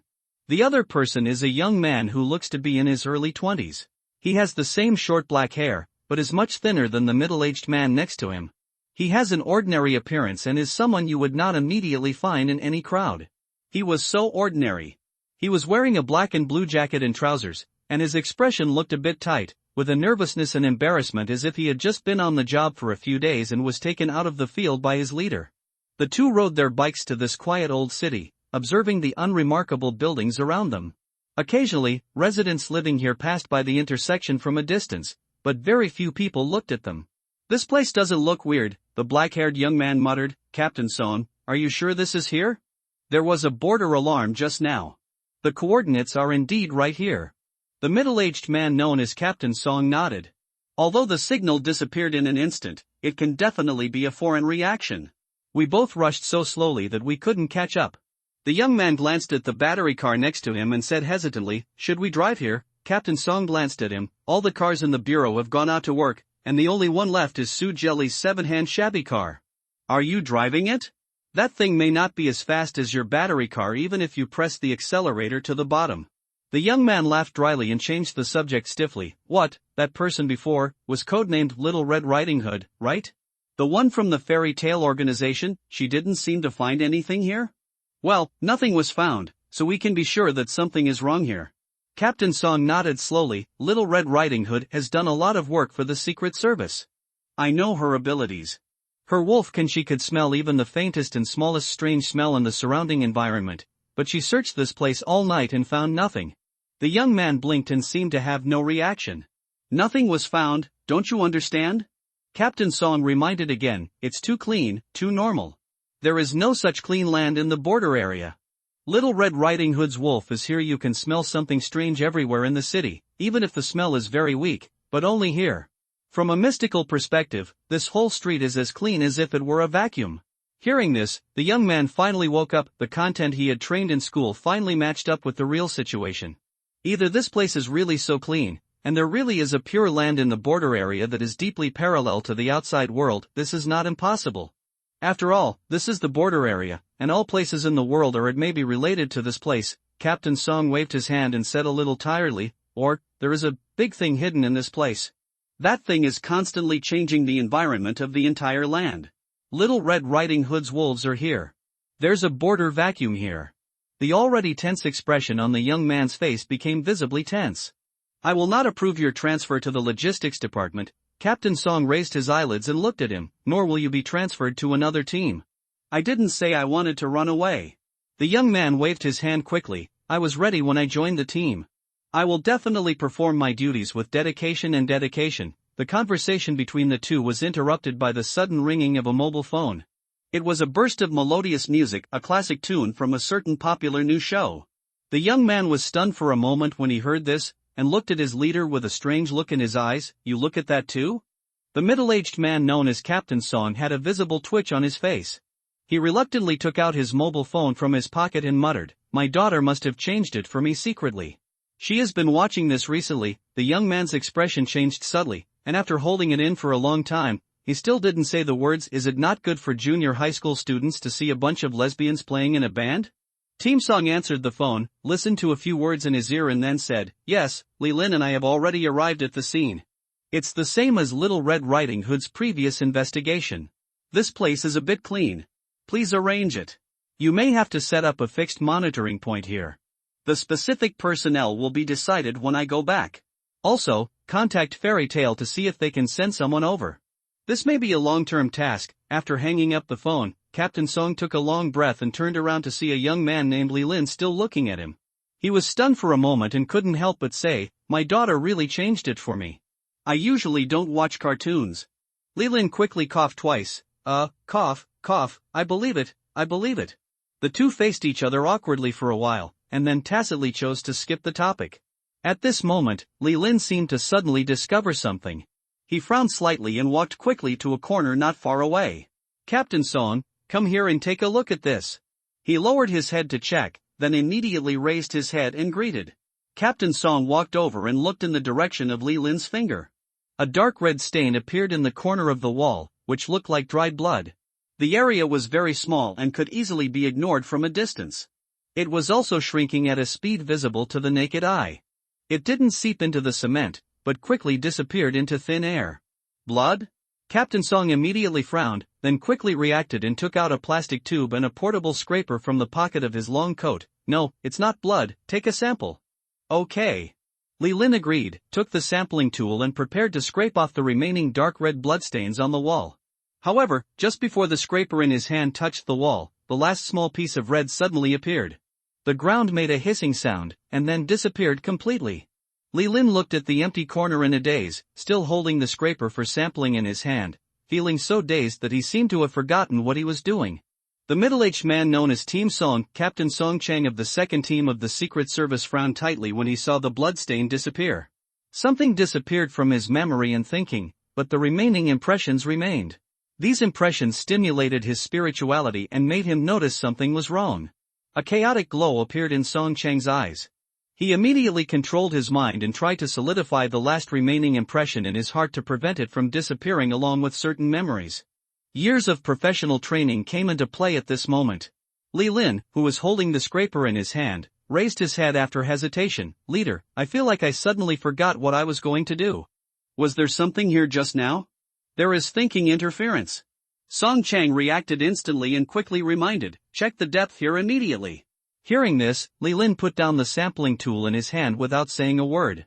He quickly took out a palm-sized black box from his belt, pressed it on the surface of the box a few times, and then pulled out a thin hose from the side. Directly connecting the needle-like tip of the hose to his eyeball. After doing this, He raised his head and slowly looked around with the eye connected to the hose.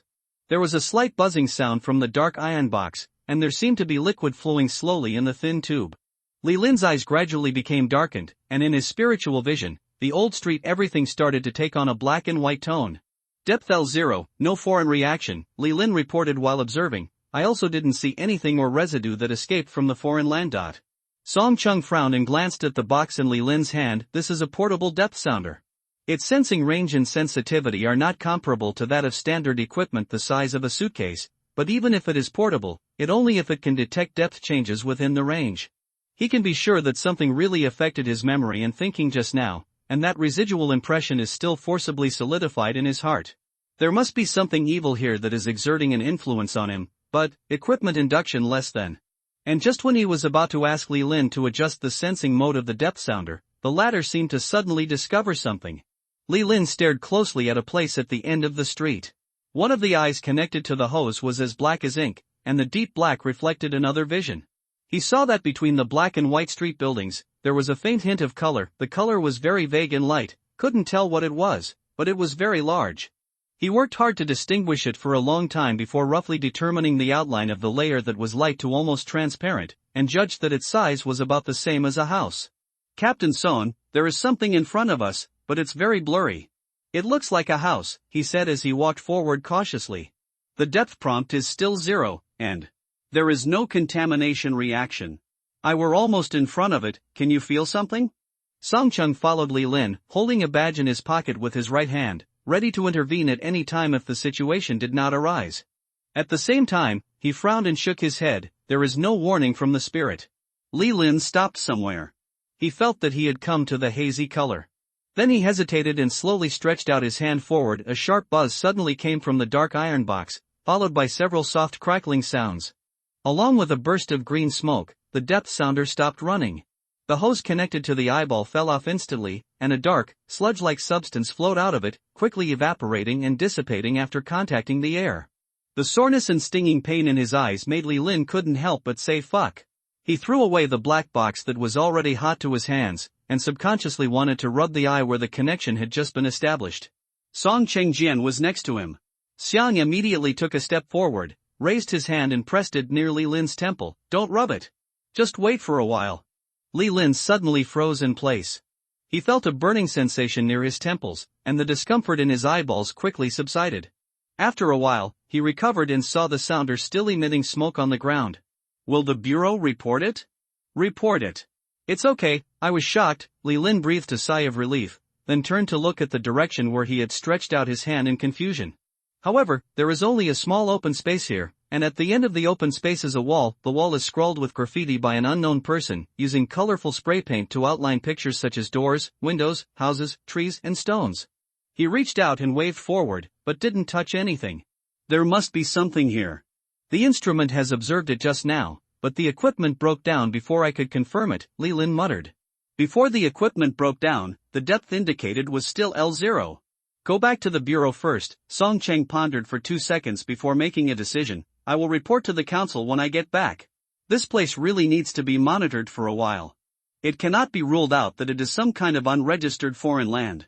I guess you need large-scale equipment and specialized deep divers to handle it. Are your eyes okay? If something happens, can you give me a half-day leave? No, the bureau is short of people.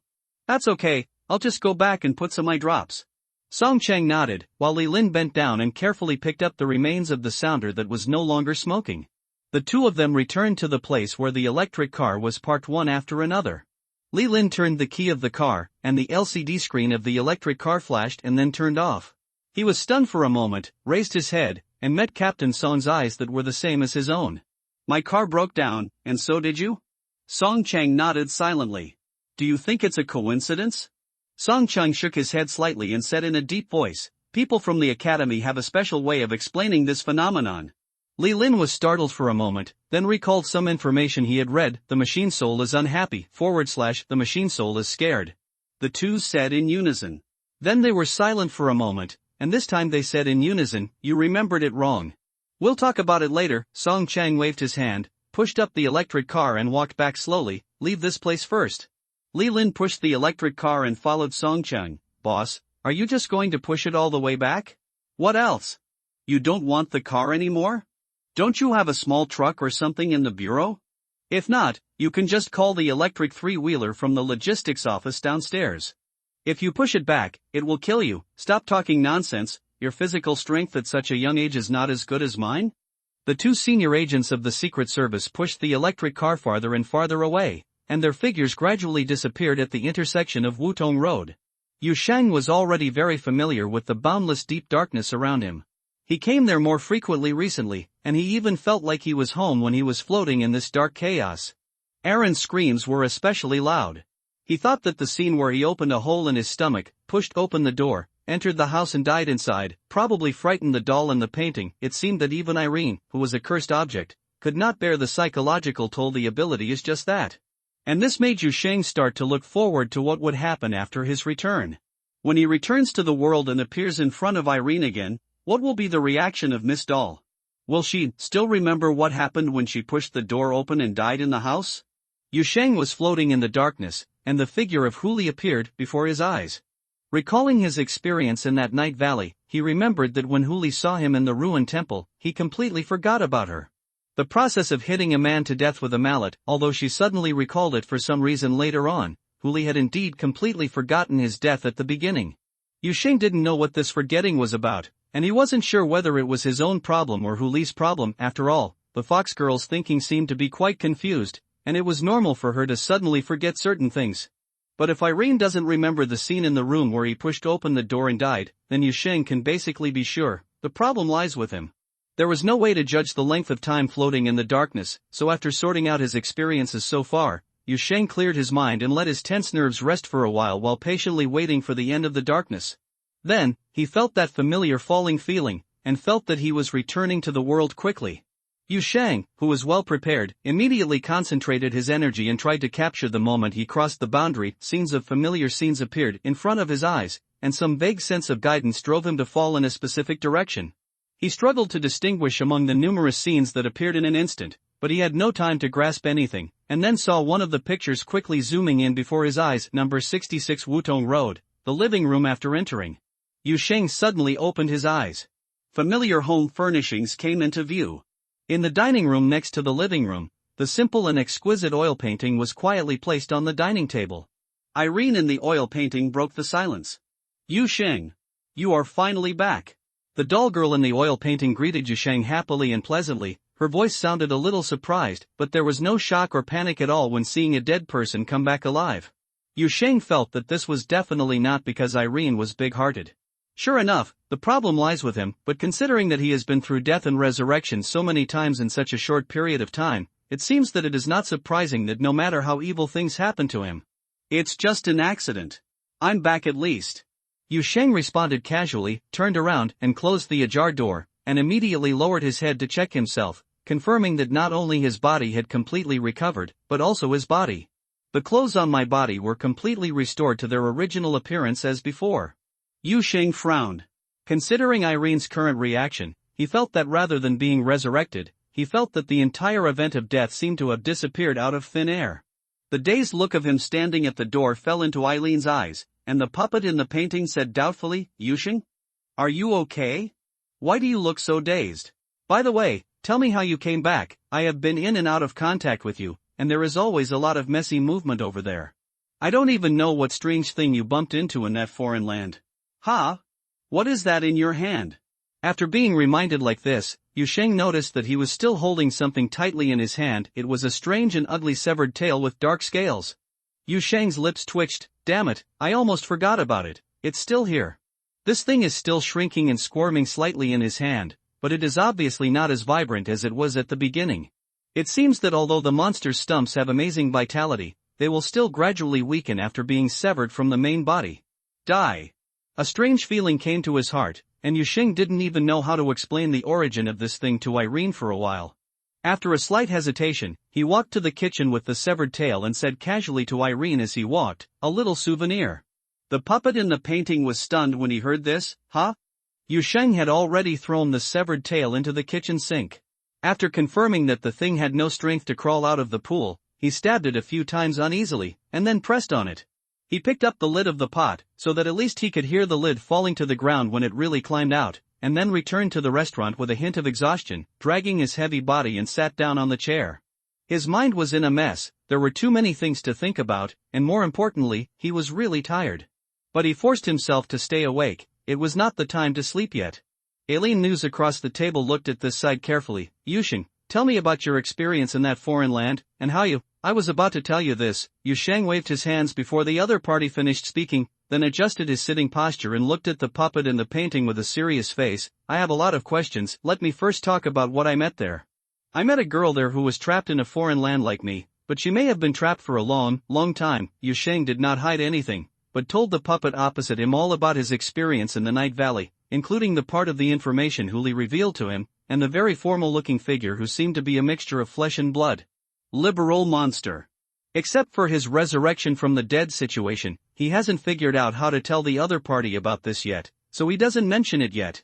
Of course, he knew that he was still not very familiar with Irene, and he couldn't say he had much trust, but he had no other choice in this city. Irene was the only abnormal person he had come into contact with and could communicate with so far. Individual is also the only person he knows who understands things beyond common sense. Apart from Eileen, he really doesn't know who else to discuss matters related to foreign lands. He felt that he should have more trust in the doll in the painting. After all, so far, her attitude was quite friendly, except when she cursed harshly. Irene listened very seriously. When Yusheng mentioned the flesh and blood monster, her expression became extremely serious. There were several times when she seemed to want to speak, but she held back and never interrupted Yusheng's story. It wasn't until Yusheng's narration came to an end that the doll girl finally adjusted her posture.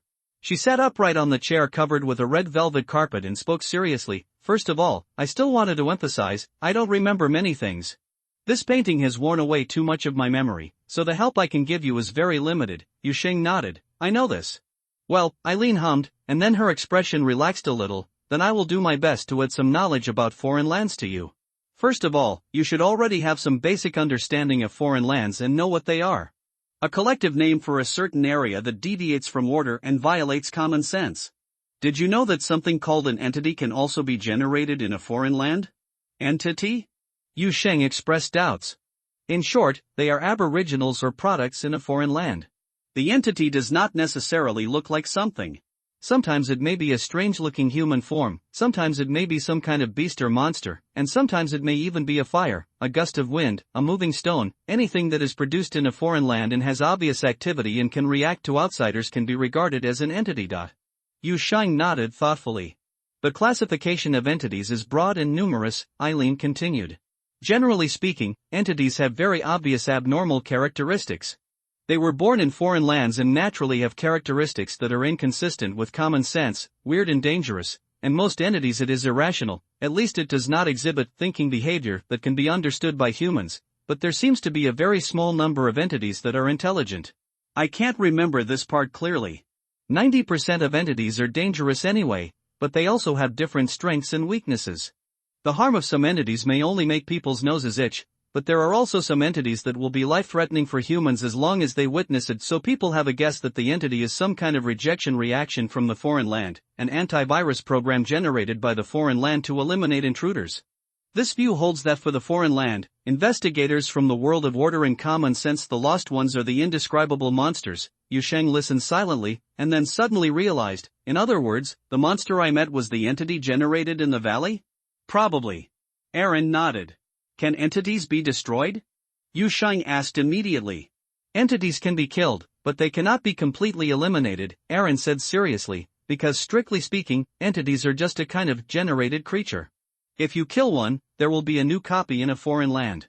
They are the embodiment of the operating rules of foreign lands. As long as foreign lands are still there, entities will always be generated, but generally speaking, the generation of entities also takes time, and there seem to be some ways to inhibit the operation of certain foreign lands, delay, or even blocking the generation of entities. I don't remember the specifics. It can be killed, but it cannot be completely eliminated. Yusheng repeated this sentence, suddenly feeling that things seemed more difficult than he thought. He is not afraid of death. The monster seems to be even less afraid. Unknowingly, Yusheng had already acquiesced that he would return to that valley and encounter that monster again. He didn't know where this idea came from. When he noticed it, this idea, or speaking of some kind of intuition, has taken root in his heart. No matter, it's a good thing to be able to kill them temporarily. He breathed softly and looked up at Irene. Besides, what else do you know about entities? For example, their weaknesses and so on. Entities do not have unified weaknesses. Sometimes the weakness of an entity is not even in itself, but in the foreign land, or in the rules of the foreign land itself. Some entities will even change their own weaknesses. Lin shook her head. So exploring foreign lands and fighting entities is a professional and dangerous thing. I suggest that you'd better find a professional to help, not someone like me who is trapped in a painting. Yu Sheng couldn't help rolling his eyes when he heard this. To put it simply, where can I find professionals? They don't know how to paint little GGs on telephone poles. Aaron, yes. Yu Sheng. They have contact information, of course. It's not necessarily the little GG on the telephone pole. Seeing Yu Sheng's stunned expression, Irene nodded with emphasis. Since the world is full of foreign lands, it's very dangerous to ordinary people, so of course there will be a large group of people who are dedicated to dealing with it. Professionals in this area, if nothing else, in such a big city, there must be someone responsible for maintaining order, both overt and covert, right? The official government has specialized departments, and the private sector also has large and small organizations, although I don't remember much about it. I don't know the specific situation, but these people must be active everywhere. Of course, under normal circumstances, they will keep a distance from ordinary people's lives and hide in the dark, because many foreign lands have weird characteristics, such as activating when they are known, or taking the initiative to approach people who are afraid of them and so on, so we should try our best to prevent ordinary people from coming into contact with information related to foreign lands. However, once an unlucky person has really come into contact with foreign lands, or there are foreign reactions in the city, these professionals will naturally have a way to quickly locate and come to the door. Yu Sheng listened to Irene's story in a daze. After a moment of hesitation, he raised his head and looked out the window.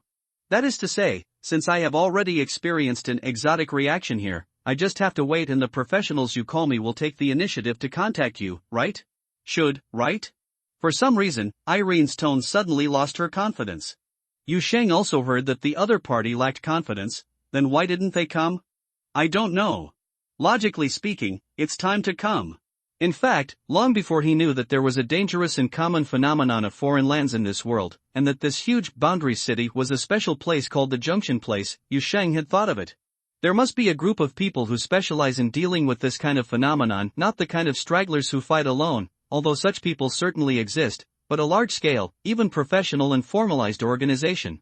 There are official ones, and there may be private ones too. But as Aaron said, these people would not have contact with ordinary people under normal circumstances. Foreign lands are beyond common sense, at the end of reason, and are countless small and dangerous holes in the seemingly stable mountain of reality. Ordinary people may not come into contact with the scenes hidden in these holes throughout their lives, but unlucky people. Once I accidentally caught a glimpse of those floating lights escaping from the holes, and I couldn't look back. This is the knowledge that Irene told him from the beginning. From these descriptions alone, Yu Sheng can tell that those who specialize in dealing with foreign lands will definitely find ways to prevent ordinary people from contacting all information related to foreign lands, including themselves. Existence. But if something really happens, they should have their own reaction mechanism. Yu Sheng raised his head again and looked out the window at the deserted street. Seriously, how long does it usually take for those professionals you call them to react? He asked worriedly. I don't know, I can't remember, but my impression is that it was very fast. Erin hugged the teddy bear and rocked her body back and forth on the chair, looking a little beaten. They have a lot of sensory abnormalities.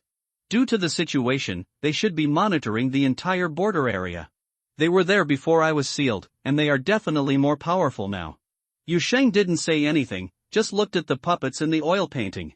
Of course, professionals are also human beings, and everyone has a grassroots side. Occasionally, they may be a little slow to react. Eileen suddenly felt guilty. Maybe they didn't notice the abnormal situation on your side. Although the commotion here is already quite big, that doesn't sound very reliable. Yu Sheng frowned, and then sighed. According to you, my whole house is a foreign land, but no one has come to the door so far. I seriously doubt the professionalism of the professionals you refer to. Alas, I think in the end you still have to rely on yourself. Erin blinked. Yes? Then she said curiously, what are you going to do? Listen to what you mean. Are you still planning to deal with that valley and the entity in the valley? It's not that I have to deal with it, but it will come to me sooner or later. I have this feeling, Yu Sheng said, twitching the corner of his mouth. He thought of the weird freezing rain and the frogs in the freezing rain, and didn't you say that once you've dealt with a foreign land, you can't go back? I'm afraid I came into contact with the foreign land earlier than you think. Well, you are right. There are indeed many people who specialize in dealing with foreign lands. They were just ordinary people who were unlucky to be involved in the incident at the beginning, Aaron muttered. My impression seems to be 1 in 10 ordinary people must have actively or passively become experts in foreign lands after contacting foreign lands. After all, this can be regarded as being entangled in dirty things. When Yusheng heard Irene's words, he couldn't help but raised his eyebrows. Only 1/10? What about the remaining 9/10 of people? Have they successfully returned to normal life? Aaron raised her face and said, he's dead. Yusheng, there are also people who survived. Many people are rescued every year. Irene noticed Yusheng's face and immediately explained hurriedly, but after explaining, she added, of course, the dead people seem to a little more. Irene. Yusheng looked at the doll and the oil painting. Hey. You don't have to speak if you can't speak. Yes. Yusheng sighed and slowly stood up from the dining table. Whether I die or not actually doesn't have much impact on me, but I do have to find a way to learn more information about foreign lands. Those professionals you mentioned, if they can't come, then I have to take the initiative. Find them, he said while thinking, after all, your memory and experience are really unreliable. Take the initiative to look for them? Irene didn't seem to care about the second half of Yusheng's words. She still looked happy. Then why don't you really go to the nearby telephone poles to see if there is someone there? Some little GG posted by an exotic security company? Yusheng looked helpless. I'm serious. I'm serious too, Aaron blinked. They will really leave similar contact information, so that ordinary people like you who have encountered a foreign land and returned by chance can ask for help, but this kind of contact information normal people generally can't see it, and it's all processed with technical means, but it's different for people who have been in contact with foreign lands. There will be a more or less spiritual awakening change, and there is a high chance of noticing it. Those secret symbols that are usually hidden. Speaking of this, Irene suddenly stopped and looked at Yusheng up and down with a serious expression. Don't you feel any changes in yourself? Changes after contact with foreign lands? Hearing what the doll said, Yusheng's heart suddenly moved and he hurriedly said, the change you mentioned will make you strong enough to crush stones, recover after being chopped with a knife and take a few breaths, and be able to sense other people's emotions. His memory and thinking, and by the way, he can also be resurrected from the dead. Irene was stunned for a while after hearing this, and looked at Yusheng as if she were an alien. What? No way? It's just that you can see some things that you can't normally see if you are exhausted. Are those you are talking about still human? Your species has changed, okay? Don't read too many novels and animations. Yusheng, seeing this reaction from the doll, Yusheng decisively did not continue on this topic. There is indeed something wrong with my situation. Even in the field of supernatural, it seems a bit too supernatural. Fortunately, Irene didn't seem to think much about it, probably because it had been locked up for too long. This doll's brain didn't seem to be very good. Yusheng exhaled and looked up in the direction of the kitchen. A faint look of confusion and hesitation flashed across his face, and then he twitched the corners of his mouth and walked towards the kitchen. Irene in the oil painting immediately jumped out of her chair. Hey, are you making breakfast? I don't know why this guy who can't eat at all is so excited every time it's mealtime. I'm going to deal with the local specialties I just brought back, Yusheng said without looking back. Aaron held the teddy bear in one hand and waved it with the other hand. Oh, go ahead, the puppet suddenly stopped. Her brain, which had been sealed for so long and was not very bright, finally realized something. Where did the souvenirs come from in a foreign land? Wait a minute. Irene suddenly screamed, and the movement almost startled Yusheng, who had already reached the kitchen door. What kind of local product is that of yours? Yusheng walked into the kitchen, stopped, turned around and smiled. What do you think? Eileen's eyes widened and she looked at Yusheng, who had already started to put on his apron. A hint of shock and a look of, is this man's brain starting to go crazy, gradually appeared in his scarlet eyes. Wait, you want to what? You didn't mean to. No, you really got that thing from that entity? How could you, an ordinary person, really want to? Yusheng decisively closed the kitchen door, blocking Babiji's movement outside. A moment later, Irene's faint shout came from the direction of the restaurant. Hey, don't close the door. At least help me restart the TV first. You can't watch the TV.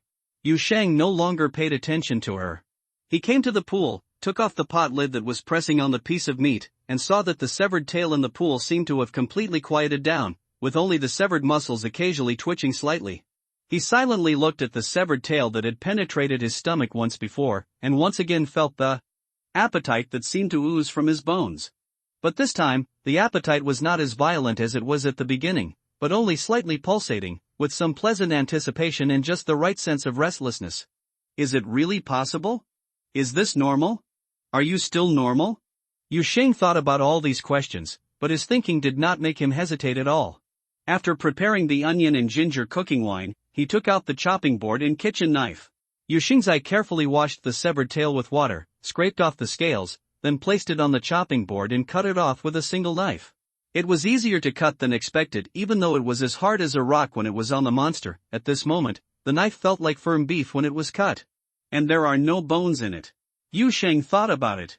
The first time he felt his body being strengthened was after he bit the monster. After that, he also bit the opponent's flesh and blood in the second confrontation with the monster. After that, he also felt that his strength had further improved. Although the amplitude was obviously smaller, there was indeed a change. This gave him a bold and delicious idea. What will happen when it's cooked?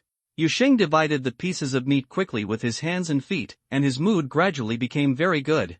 Aaron, who was noisy outside the door, became less noisy. He didn't know if what he was doing was normal. Probably something was wrong. After all, even a doll sealed in an oil painting thought it was very evil. But compared to coming back from the dead, a piece of fishy meat is really no big deal. I've eaten all the raw ones. Yu Sheng cut the meat and muttered to himself softly, one time it's raw, the other time it's cooked. There was a lot of meat and it couldn't be stewed at one time, so Yu Sheng processed it into several dishes with different preparations. The so-called first time raw, second time ripe, third time green onion and ginger plus cooking wine. Ancient humans probably followed this process to gradually explore and try out the gifts of nature in the early stages of civilization. Yu Sheng hummed a tune, cut the largest part of the meat into large pieces, poured it in boiling water to skim off the blood foam, then put star anise, fennel, cloves, cinnamon and other stew ingredients in a casserole, put the meat in and added enough water and salt, soy sauce, and cooking wine to remove the fishy smell, put it on the stove and simmer slowly. While the meat was stewing, he stir-fried the remaining meat with chili peppers and garlic sprouts into 2 plates. After a little taste, he felt that it was fragrant and delicious, not old or raw, and the meat slices were tender and smooth, but he couldn't tell what the flavor was like. Which kind of meat? Just in terms of taste, it's a bit close to very tender beef. What's left is going to be processed into bacon and stored after he's sure it's okay after eating this time. Or, after it's marinated and matured, he'll use an air fryer to dehydrate it and make it into bacon jerky? I haven't done this before, and I don't know if it can be done. Various ideas were running through Yu Sheng's mind. He felt like a scientist who had the courage to try, exploring possibilities in a field that no one had ever touched before. So he explored the kitchen like this for nearly 2 hours. After a lot of busy work, he finally opened the door, and then moved the cups and dishes and the casserole for stewed meat to the dining room table one by one. In the oil painting, Irene looked at Yu Sheng busy there with horrified eyes, and her face showed 2 kinds of expressions at the same time. Forget it, I'm tired, let him go, and you can't do it, you fucking can't do it. With completely opposite contradictory expressions, after a while, she finally said uncontrollably, you don't really plan to eat it, do you? This is a thing brought from a foreign land. Don't eat yourself to death. Yu Sheng raised his head and glanced at Irene. What if I tell you that I've eaten there twice? The conflicting expression on Aaron's face disappeared in an instant, leaving only horror. Huh? You see, I'm still alive and kicking, so I should be fine. It's a pity to throw away this trophy that I finally got back, Yu Sheng said matter-of-factly. Do you know about hunting? This is what I will hunt, sooner or later. One day, I'm going to get the whole thing back and let it know who's on top of the food chain. Eileen did not respond, and Yu Sheng looked at the dumbfounded expression of the doll lady, and asked again out of curiosity, but then again, no one has really tried the entity in the foreign land? Didn't you say they have everything? There should be plenty of things that look edible. Who would try this? Irene looked crazy. You can't tell if it has some weird properties. Even if it's poisonous, it's good. How could you put it in your mouth like this? And you still eat it? 2, did you really eat twice? Yeah, but the first 2 times were sashimi.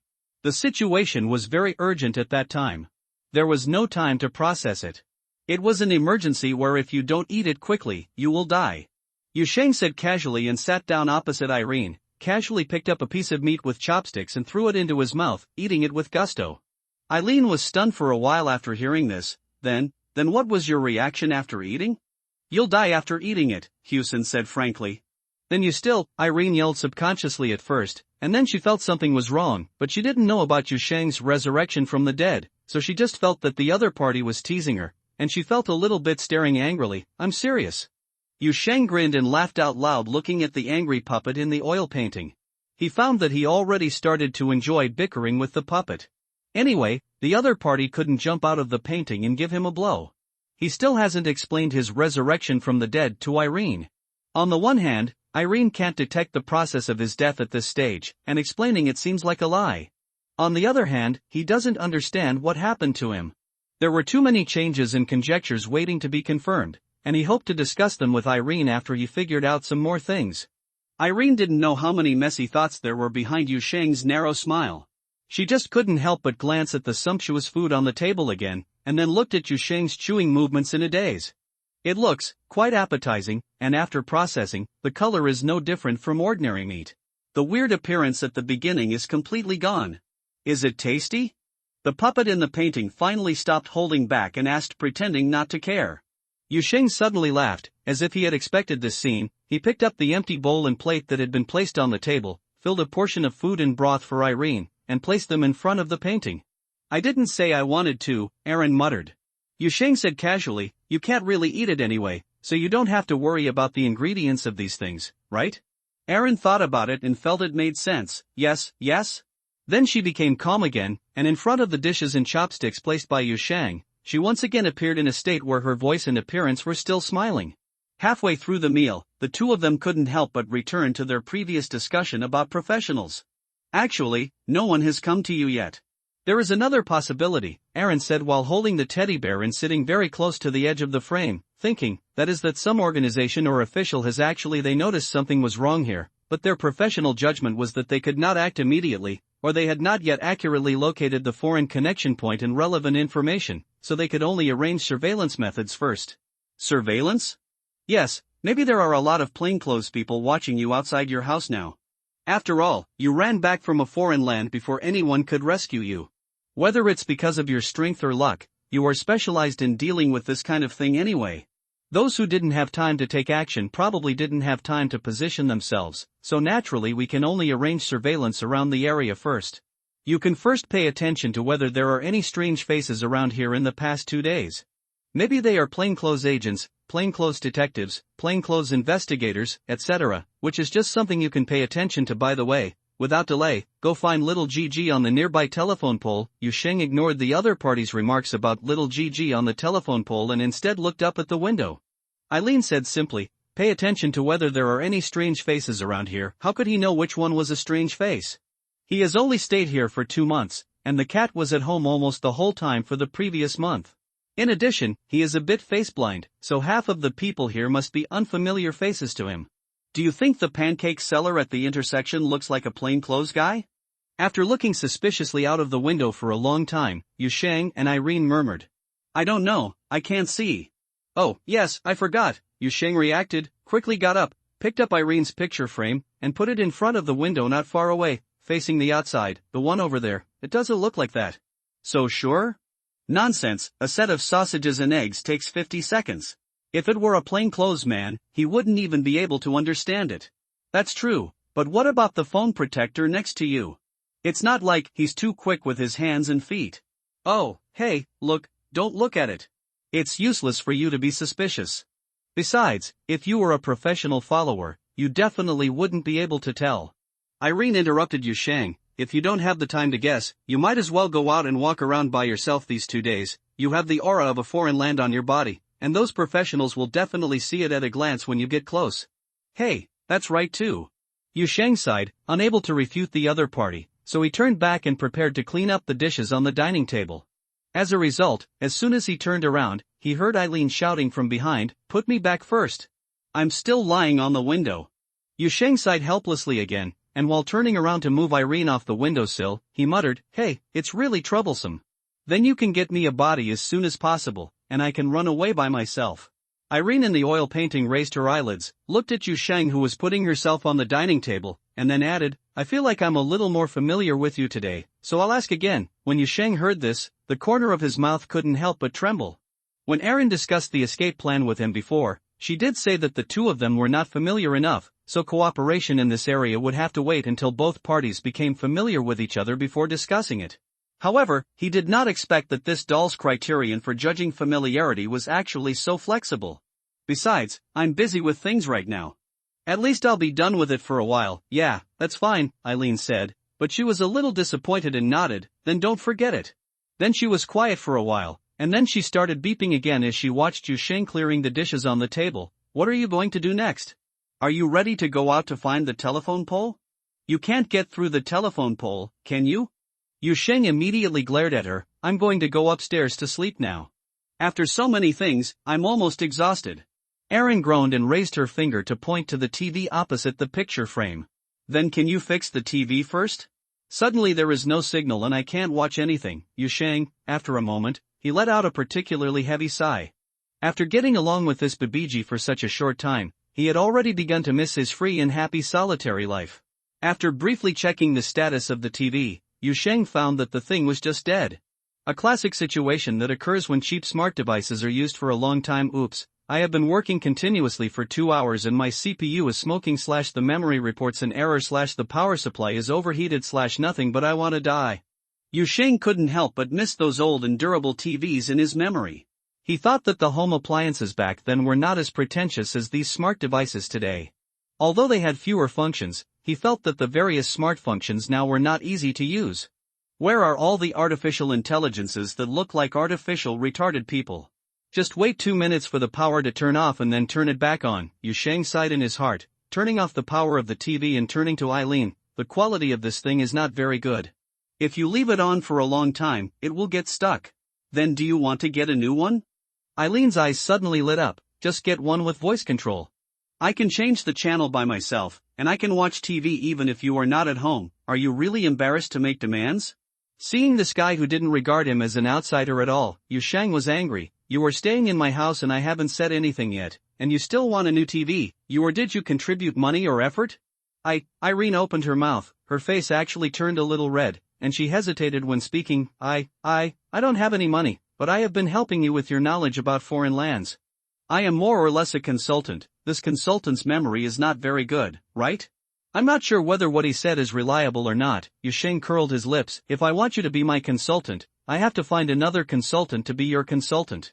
Irene's face turned red, but she couldn't find anything to refute after blushing for a long time. She could only lower her head and sulk to herself, but she was in a good mood. She recovered after being sulked for 3 seconds and looked up at Yusheng. Then when you get me out, no matter how you get it out, I will work to pay you back, and won't you still deal with foreign lands in the future? I can be your helper. I can fight for you. Yusheng really didn't think about this. In fact, he never considered what would happen after Irene really came out of this painting one day. Hearing this, he raised his eyebrows. Are you? Are you sure? Hey, I'm telling you, don't underestimate me. I'm Alice's doll. Erin stood up from the chair with her hands on her hips, her whole body shuddering. Living dolls are blessed. I can fight more in foreign lands than those so-called investigators and detectives in the spiritual world. Then you press people into the painting, right? Erin's eyes turned red instantly, even though her eyes were originally red. You will know when I come out? Don't turn your head. Okay, I believe it. Yusheng turned around with a smile and waved his hand helplessly. In fact, he never took this doll seriously from the beginning. After all, she stayed in the painting. Although she stayed at home, she did not eat his rice. The area occupied was less than half a square meter even if it was placed flat on the ground. Hanging it on the wall is not in the way, it consumes almost nothing except watching TV, and bickering can relieve boredom. Not to mention, she has indeed helped herself to supplement a lot of knowledge about the other world. As for what this guy said about working to pay off debts or working as a thug after coming out of the painting, let him just take it seriously. The TV screen turned on again. Yusheng took the remote control and clicked it a few times to find a nutritious urban drama. Erin is not picky about TV shows. After all, Teletubbies are more interesting than wallpaper. But at this moment, Yusheng looked at the TV screen in front of him and suddenly thought of something that he had never cared about before. Irene. He turned back and looked at the doll girl in the oil painting. Why? I remember you said that you have been sealed in the oil painting for a long time, right? Yeah, it's been so many years, I can't even remember when I came in. Then how come you know so much about modern things?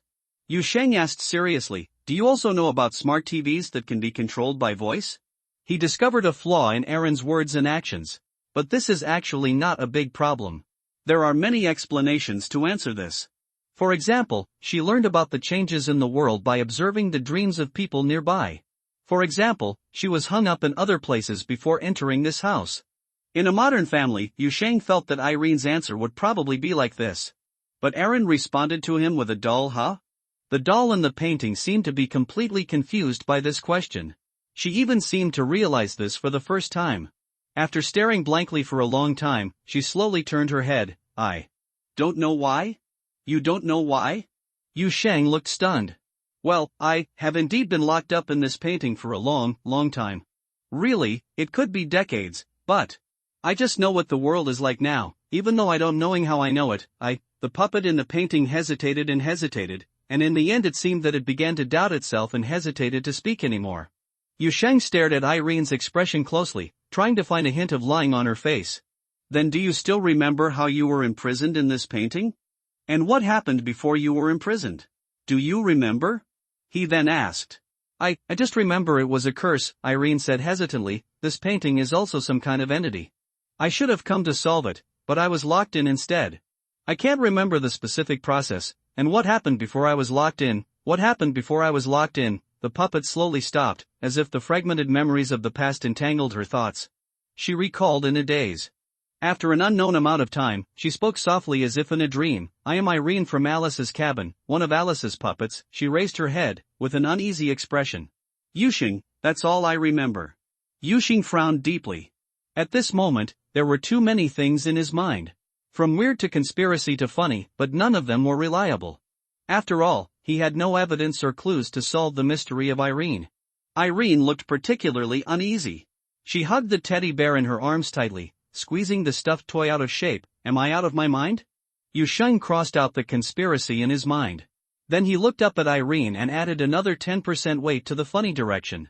Don't think about it if you can't remember it, at least don't think about it now. He exhaled softly and shook his head at Irene. Maybe it's because you've been locked up for too long that your memory logic is a bit confused. Yes. Irene nodded hesitantly, and then seemed to be relieved a little. Yusheng, no, how could she be relieved after knowing that there might be something wrong with her memory and logic? Doesn't this prove that her brain is really broken? Did what he said just now comfort this guy? Yusheng's forehead was full of question marks, but he had to say it. Irene's reaction now really dispelled a lot of doubts that had just arisen in his mind. To be honest, if this doll in the painting really found a perfect reason to explain her source of modern knowledge, Yusheng might be more suspicious. On the contrary, when she just said ah, from the bottom of her heart, Yusheng felt that this guy's whole personality became clear. Thinking of this, he shook his head and walked towards the stairs leading to the second floor while casually saying, You watch TV downstairs, I'll go upstairs to catch up on my sleep. Irene waved her hand. Hey, go ahead. Yusheng left the restaurant and went upstairs, yawning and walking towards his bedroom with the fatigue accumulated in the night valley before. He was indeed tired and sleepy, and he felt even more sleepy after eating and drinking. He really needed a good sleep at this time. But when he came to the bedroom door, he still stopped involuntarily and looked up at the end of the corridor. The door that was once blocked by an unknown force stood quietly in his sight. The room at the end of the corridor was where he found Irene at that time. Yusheng frowned, and with a thought in his mind, he walked over there. When he arrived at the door, he noticed that the position of the door handle had changed. The direction of the door axis and the handle had been swapped, and it was replaced with the correct position that he finally found and could successfully open the door. After hesitating for a moment, he reached out and grasped the door handle and turned it gently. With a light click, the door that had been unopenable was now opened as easily as the doors of every other room. Pushing the door open, the scene in the room came into Yusheng's eyes. Simple and ordinary furnishings, a single bed and a bedside table were placed against the wall on the left side of the door, and a wardrobe, a desk and a chair were placed against the wall on the right side. The old floor looked a little faded, and the wall was covered with light blue wallpaper. There was a window above the desk, and the bright sunlight poured in through the window, making the whole room look bright and warm. On the wall facing the door, where Irene's oil painting was once hung, there is now a mirror. The mirror reflected Yusheng's gradually shocked expression. This room was not originally like this. Of course, Yusheng reacted instantly. He still clearly remembered what the room that had trapped Irene looked like, empty, without any furnishings, not even a chair, and only a lonely oil painting hanging on the wall facing the door. Instead of being placed with all kinds of furniture like now, and a mirror hanging on the wall facing the door. Doubts and a little uneasiness emerged in his heart, but Yu Sheng did not feel any dangerous atmosphere in the room. Of course, he knew that this so-called crisis feeling was very mysterious, but after several failed experiences with death, he did feel that he had some perception of danger, and here, he felt that the room in front of him was very safe. After hesitating at the door for a few seconds, Yu Sheng stepped into the house. Everything in the room looked very normal, and there was no monster holding a pitchfork suddenly brushed out from the corner of the wall or a brazier dropped from the top of his head just because he stepped in. The sun was shining outside the window, and the air in the room was also very fresh, without any smell of corruption or suspicious fishy smell. Yu Sheng checked the room and confirmed that the furniture here were just ordinary items, and finally came to the mirror facing the door. In his impression, mirrors are generally not placed in the position facing the door. According to his understanding, feng shui is one reason, and the other reason is that the mirror facing the door can easily scare people who open the door at night. But he is not sure whether there is a similar saying in this boundary city. He just feels that the mirror facing the door gives him a feeling of weird. And this weird feeling is not only because Irene's oil painting was originally hung here, but also because the scene in the mirror looks weird. It is an indescribable weirdness. The scene reflected in the mirror is actually very normal, just like the current appearance of this room. Yu Sheng carefully looked at it for a long time, but he couldn't find the source of the weird feeling in his heart. He just looked more and more suspicious. What is wrong? Is it that the size and position of the objects in the mirror have shifted to a level that is difficult to detect with the naked eye? Is there a discrepancy between the light and dark of the picture? Or, did something appear in the mirror that wasn't originally in the room? Yu Sheng thought for a moment, stretched out his fingers and gently brushed the surface of the mirror. He felt a cold touch, and the mirror surface rippled like water waves where his fingers touched, and the image in the mirror shattered with the ripples in the blink of an eye. Yu Sheng's eyes widened instantly, and he subconsciously took a half step back. In less than a second, the mirror had turned into a dark place, the originally reflected room scene was shattered and melted in the ripples, and the thick black darkness finally filled the entire frame, as if it had swallowed everything, slowly crawling, undulating, and rotating in front of Yu Sheng's eyes. Then, something new gradually emerged from the darkness. Yu Sheng suppressed his uneasiness and took a step forward to take a closer look. Gradually, the thick black veil-like darkness faded away in front of his eyes, allowing him to see the scene in the depths of the mirror. A doll, but it was not Irene, but a strange face, was lying in pieces in a ruin that could not be seen from its original appearance. Her limbs were broken, her clothes were torn, and she was covered with scars, as if she had experienced a fierce battle and finally died of exhaustion. In astonishment, Yu Sheng opened his eyes wide, trying to see more from the mirror, and the mirror seemed to really respond to his thoughts. The picture in the dark slowly moved, and Yu Sheng noticed that the perspective presented by the mirror was zooming out, tilting, and presenting a wider panorama. He saw the situation around the dead puppet, and saw the ruins of a larger scale. He saw many structures like classical columns and cornices, and those structures were broken and collapsed, collapsing in the dark and muddy chaos. Many of the puppet's broken limbs were scattered around, as if revealing a message to him. Everything here was destroyed by this battle. Suddenly, Yu Sheng's mind echoed a sentence that Irene had said to him before: living puppets are blessed. I can fight much better than those so-called investigators and spirit world detectives in foreign lands. Are these living puppets really so good at fighting? Yu Sheng couldn't help muttering to himself. But even with such a strong fighting ability, the puppet in the mirror still died. Something more powerful than her killed her. As the perspective shifted, Yu Sheng saw the enemy who killed the puppet. A group of huge shadows. Yu Sheng didn't know what it was, but he felt that it was very large, almost 10 times the size of the puppet. Its outline was roughly human-shaped, but it seemed to have twisted and overlapping wings on its back. It also fell among the ruins. Part of its huge body melted like mud, merging with the chaos around the ruins, and also merging with the puppet's limbs scattered in the ruins, while the remaining body structure was full of distortions and damage. Yu Sheng didn't know whether the distortions and damages on the huge shadow were caused by the puppet or they were originally like that. After all, this thing looks quite abstract. But there is one thing he can guess: the puppet and the huge shadow that seems to have wings should die together in the end. And just when Yu Sheng wanted to see more details, the picture in front of him suddenly rippled like water again. Everything in the depths of darkness shattered and melted in the blink of an eye. The heavy darkness like a curtain surged up instantly and then retreated to the mirror frames around. In the blink of an eye, Yu Sheng's eyes turned into an ordinary mirror again, reflecting the scene in the room. Yu Sheng stared at this scene in a daze, and then knocked and touched the mirror several times, but failed to evoke any abnormality. What was that just now? Perhaps because he had been dealing with abnormal things more in the past 2 days, Yu Sheng felt that his ability to accept had become much stronger. At this time, he didn't think that the weird scene just now was scary, but just had a strong curiosity about what he saw. Did the things that appeared in the mirror really happen? Who is the dead doll? What is the huge shadow that died with the doll? Where is the ruins? And all this, why did it appear in this house and in front of him? Yu Sheng frowned in thought, and couldn't help but think of another question. Does the scene recorded in the mirror have anything to do with Irene? The dead doll didn't look like Irene. Although she was unrecognizable when she died in battle, at least the striking blonde hair was completely different from Irene. But for some reason, when Yu Sheng saw the doll, he couldn't help but think of a girl who was watching TV on the first floor and was sealed in an oil painting.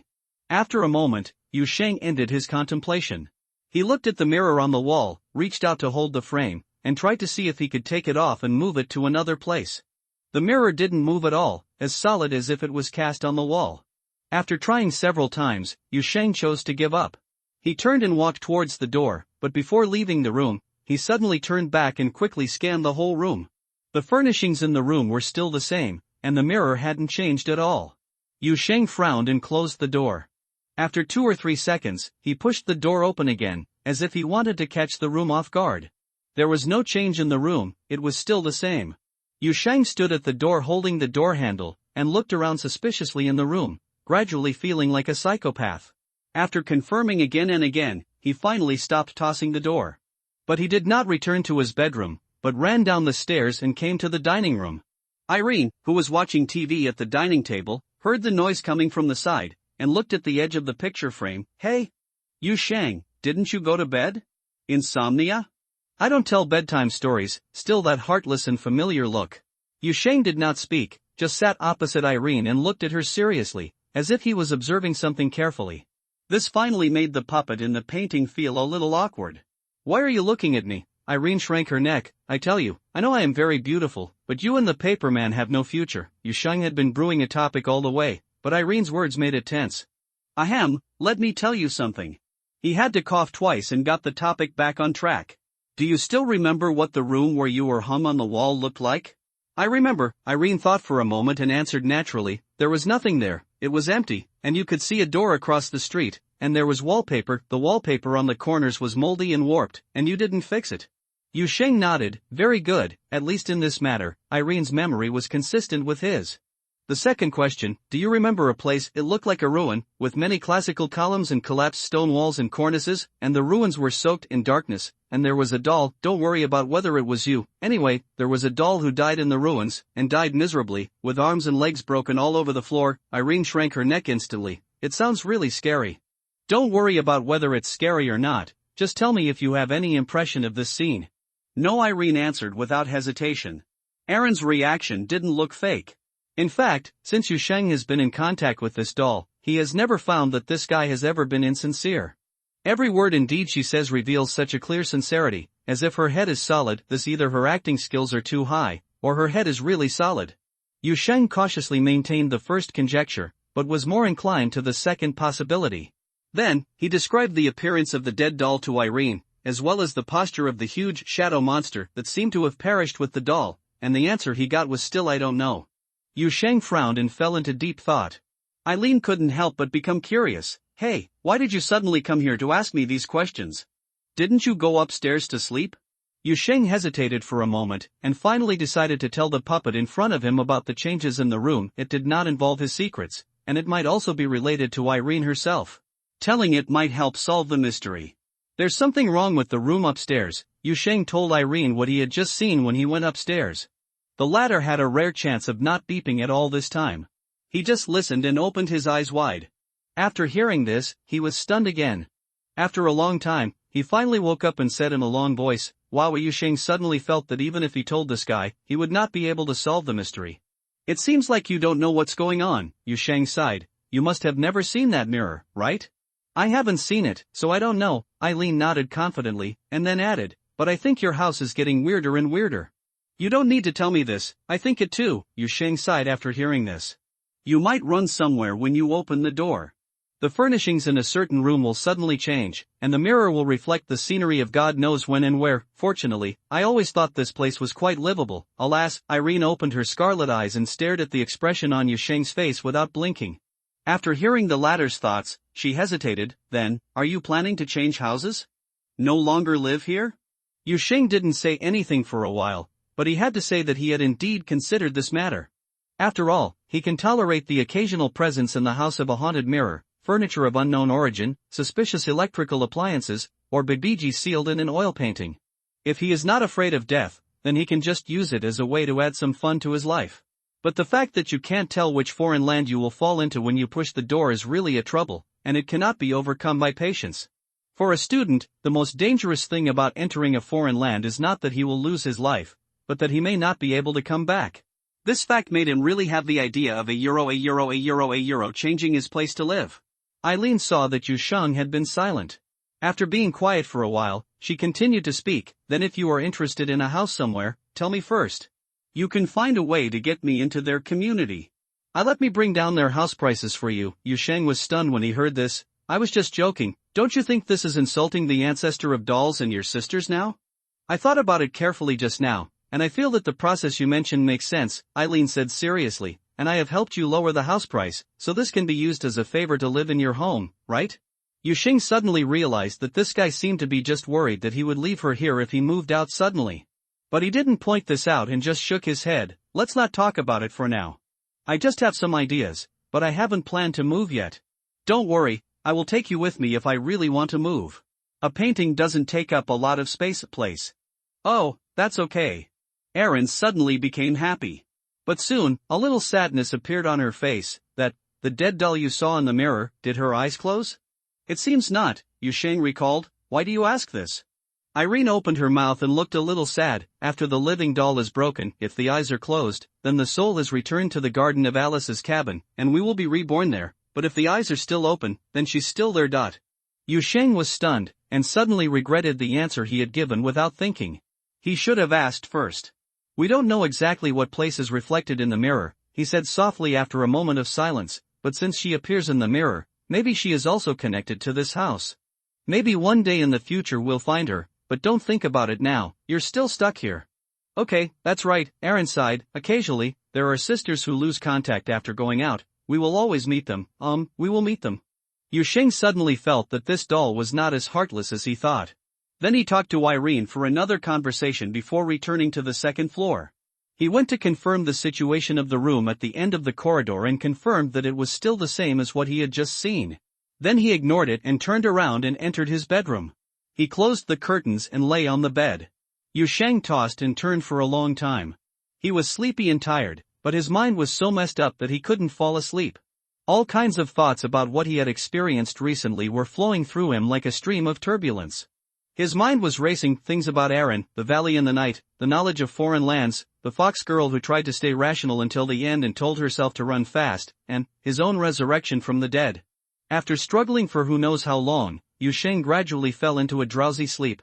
He felt as if his consciousness was slowly immersed in a gentle and chaotic pool of water. Even if he fell asleep, the messy turbulence was surrounding him in the pool. He looked at the objects belonging to the pool through a layer of chaotic mist. Fragments of my own memories and thoughts. I heard many hazy sounds coming from my ears, until my consciousness bottomed out in the pool water, and the surrounding gradually fell into silence. Yusheng was wandering in his dream, wandering in the dim skylight. He saw himself walking in the wilderness, and there seemed to be a small hill in the distance of the wilderness. He felt like he had been wandering around this hill for a long time, with no purpose and no idea who he was. But a strange color in the corner of his eyes suddenly stopped him. In the dark and chaotic sky and earth, Yusheng saw a bright color. He subconsciously walked towards the silvery white, and then in a flash, he came directly to the silvery white. He saw a silver-haired demon fox, 2 to 3 meters tall when lying down, sleeping quietly in the wilderness. Beautiful, elegant, and tranquil. The breeze blew from afar, blowing the slender weeds and the silver white down of the demon fox.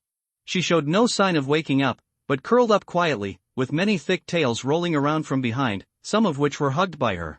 In her arms, some covered her body like a quilt. Yusheng looked at the fox that appeared in his dream in amazement. He didn't know when, he had clearly realized that he was dreaming. After hesitating for a while, he took 2 steps forward and tentatively touched the big fox's front paw. Huli, is that you? The white fox was still asleep, unresponsive to the touch and call of the living being. Yu Sheng greeted her several more times, and even tried to pull her tail, but failed to wake Huli up. It felt as if she was not only asleep, but also blocked by something.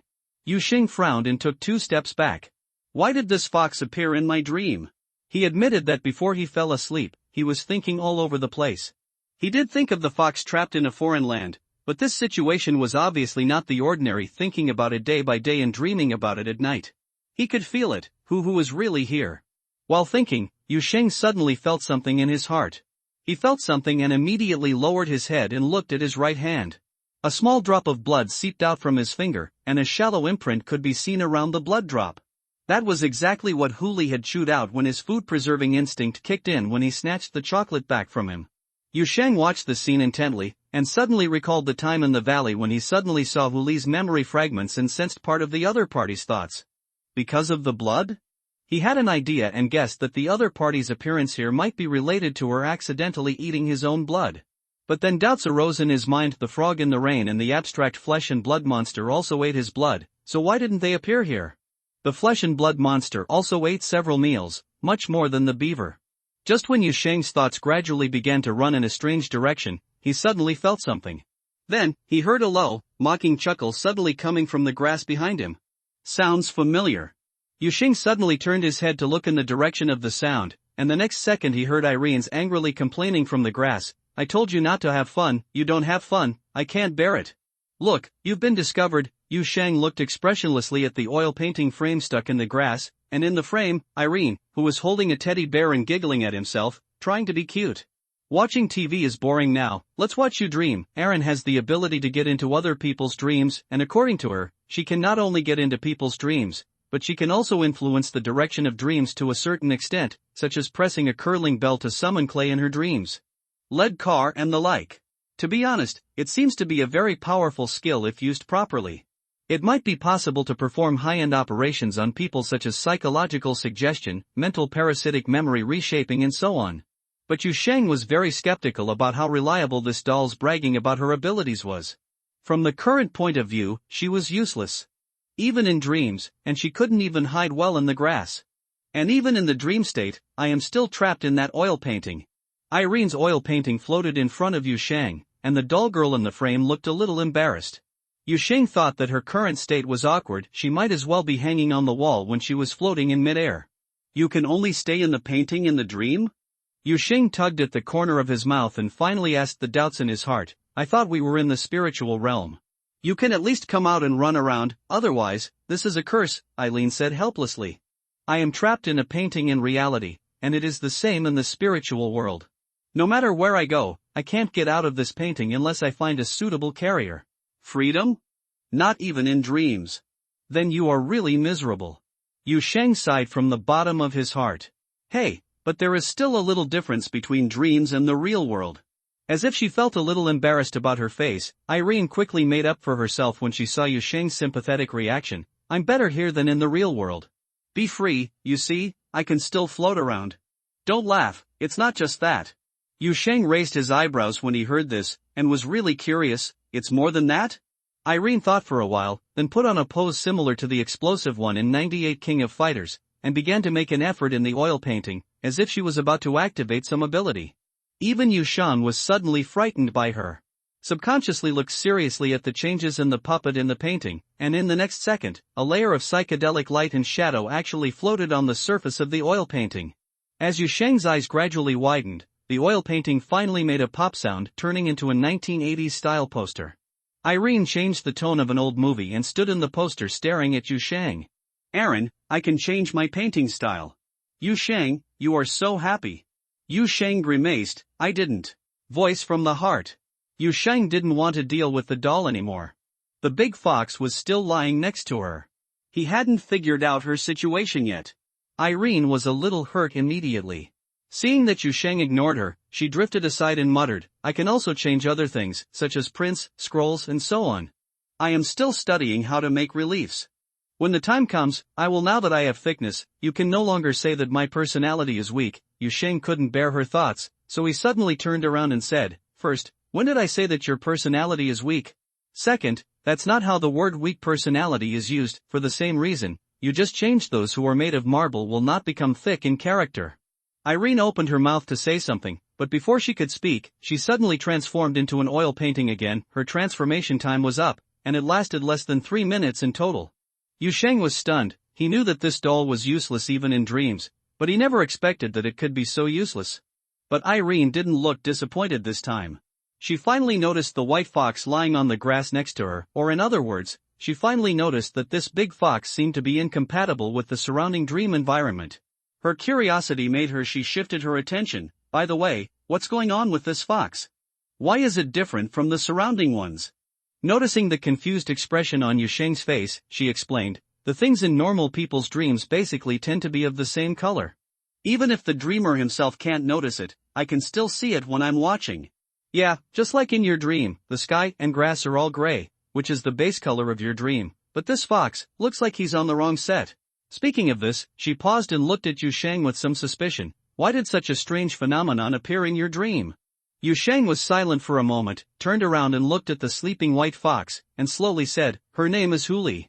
"I know, it looks like a fox at first glance. I mean her name, Huli," Yu Sheng corrected helplessly, and then reminded, "Do you still remember what I told you when I was trapped in that foreign land? I met a fox, the kind with white fur, red eyes and a tail." Irene was stunned. Her memory, which was not working well, finally started to work slowly, and she recalled what Yu Sheng had mentioned to her before. Her expression became wonderful, and she stared at the huge demon fox with wide eyes. She opened her mouth several times before finally holding back her words. "What? How did you catch her in your dream? Oh no, how did you? Such great ability can imprison a person. I didn't capture this, and I don't think she was really imprisoned here. Is it just something like a shadow? I don't think it's good either," Yu Sheng had to explain. I saw her not long after I fell asleep, but I couldn't wake her up." Irene looked at Yu Sheng, then turned to look at the demon fox. Her eyes flickered between the two people several times, as if she was trying to figure out the logic of the incident in front of her, but this was obviously not easy. "I've never heard of such a thing," she muttered in surprise, then suddenly turned the frame and stared into Yu Sheng's eyes. "Are you really a human being?" Yu Sheng immediately frowned. "How do you say this? I'm not a human being, are you?" Eileen was still staring at him, with an unprecedented serious expression on her face. "Okay, a human being, an ordinary person, lives in a foreign land for a long time without knowing it, and also ran into another foreign land and encountered a malignant entity, just run out alive. He also caught a local product from that entity, fried it and ate it, and jumped around after eating it. Now he can store another mind in his dream. The body of this mind is even trapped in another place. So many outrageous things have happened to you, and then you say you are a human being? An ordinary person?" Yu Sheng gradually felt a little uncomfortable being stared at by Irene's scarlet eyes. He subconsciously turned his gaze, thinking that there was still one less resurrection from the dead. The previous outrageous things were nothing compared to the last one. "It's nothing. It's true, many strange things have happened. I'm a little confused myself, but if I have to say it, even you are one of the weird things to me recently," Yu Sheng said helplessly. He said, "Don't look at me. I don't know what's going on. This beaver can't even be woken up by barking. If I can wake her up, maybe I can ask her about the situation." Irene stared at Yu Sheng for a while, as if to confirm that the latter was not joking. Then she slowly withdrew her gaze and focused her attention on the silver-white demon fox again. She thought for a long time. "I have an idea," Aaron said suddenly. "Thoughts?" Yu Sheng asked curiously. "Tell me about it. I'll try to get into this fox's dream again." "If she happens to be dreaming at this time," Eileen raised her finger and pointed at the demon fox, "her current state is very much like a mental blockade, but no matter how good the blockage is, it's hard to guard in a dream. Maybe I can see something. It would be better if I could take the opportunity to wake her up here." Yu Sheng was really surprised. After all, he was lamenting the unreliability of this doll just now, but he didn't expect that the other party would come up with such a high-end plan now. He couldn't hide his surprise. This kind of thing can also be done. Do it? It's not difficult, as long as she is also dreaming. Even if she is not dreaming, your two minds are obviously connected now. I can find a way to squeeze over to have a look, but this is a bit risky. It needs to be you help. Yu Sheng's expression suddenly became serious. "No problem, you tell me what to do. Because jumping between minds is equivalent to deep diving in unstable waters. Once there is a problem with the connection in the middle, I may be trapped on the other end. AI Lin looked at Yusheng seriously and said, so, I need a rope, so I will use it as this rope. You have to dive with me, continue to sink from your own dream, and sink into the depths of this big fox's mind. You also have to share some of the pressure with me so that I can divert my mind to find the direction. If something really goes wrong during this process, I will use more drastic means to wake you up. Your awakening has the highest priority in this serial dream, and will also pull my mind back, so that both of us can return to the real world safely, but I have to remind you first, the wake-up call may not be that comfortable. How uncomfortable can it be? It's probably like dreaming about taking the college entrance examination, and the bell rang before you even wrote your name. Before you had time to realize what was going on, a dump truck crashed into the examination room, leaving you and your high school impression. The most profound by Yue Guan collided into a paper figure, the kind with a very thin character. Yusheng couldn't figure out what this guy was talking about from Irene's wonderful metaphor. But he thought it shouldn't be a big deal, it was just a wake-up call. How uncomfortable could it be worse than death? Rather than hesitating, he wanted to find out what Hu Li's current situation was and what his dream was about. No problem, let's get started. Yusheng took a breath and nodded solemnly to Irene. What's the first step? Go over and get as close to that big fox as possible. Just lie down on her tail. Then, holding my frame, closing my eyes, we take off in a dream. What Irene had to do was quite simple. Basically, she just needed to find a place to lie down without getting in the way and not get up to make trouble. Yusheng came to the still sleeping silver-white demon fox, circled around her huge body and a lot of tails, and found a place that looked more comfortable, a depression where two big tails overlapped each other. He bent down, pulled the fur on the fox's tail to adjust the position of the tail, and patted the hair of the other tail to make it more fluffy. Irene was stunned watching from the side. Are you making the bed? Isn't this for lying comfortably? Yusheng said very naturally while leaning on the big silver-white furry tail. God knows how long you need, and I am a person who has very high requirements for sleep quality. Irene immediately made a tisk sound, and Yusheng floated over after lying down, then the whole picture frame fell straight on the ladder's chest. Catch it. Yusheng hurriedly caught the picture frame that fell from the air, and even thought that this guy was going to kill him in revenge for the laughter he had just laughed out loud in his heart. Oh my god. Can you say something before you fall? At least he caught Irene and was not killed by the other party's frame. Then he adjusted his posture, half lying on a big tail of Hu Li, holding Irene's picture frame in both hands, exhaled gently, and waited for the moment to sink into the dream. Sinking into another dream and one's own dream, this is really an unprecedented experience. Irene's low humming came from the oil painting. It was some kind of ancient ballad, as if accompanied by a distant and nostalgic atmosphere. I couldn't understand the lyrics, but I could feel a gradually calming power seeping into my heart bit by bit. Yusheng felt his eyelids begin to become heavy, and in a half-awake state, he looked down at the oil painting he was holding in front of him. It was as if he was holding someone's portrait. JPG. Yusheng, how can this puppet always make such a vivid appearance?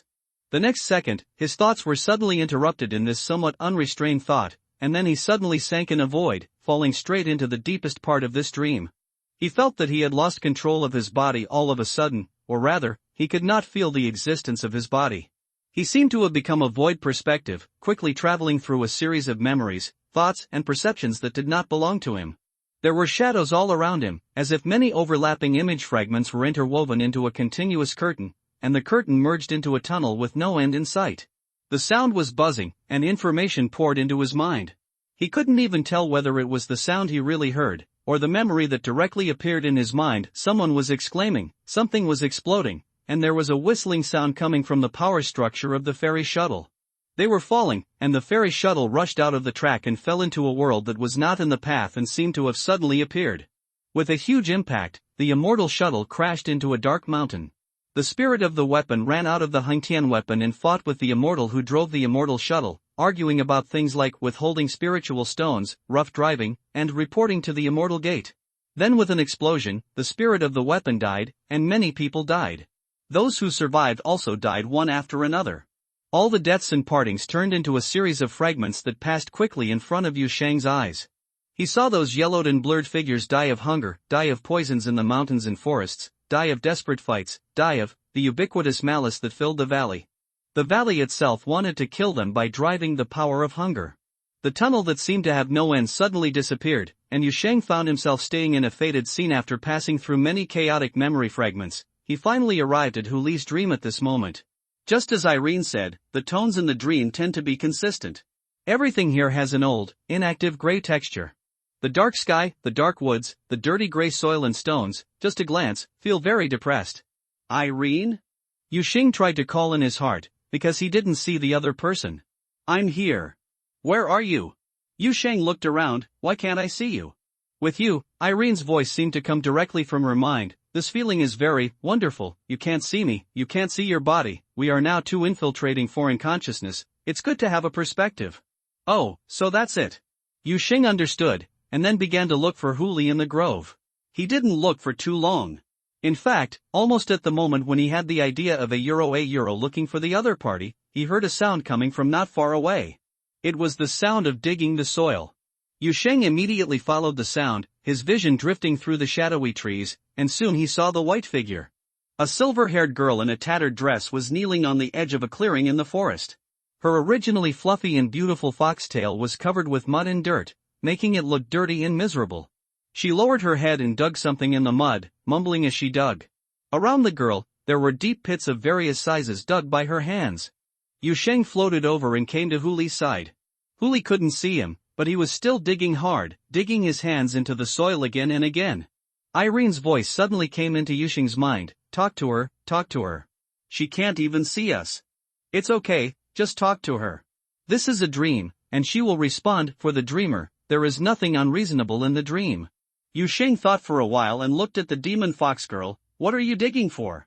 Mom and Dad. Huli did not have any doubts about the voice he suddenly heard, but answered naturally, I remember I buried them here. They were obviously buried here. Yusheng felt his heart sink for some reason, and subconsciously asked again, why do you want to dig them out?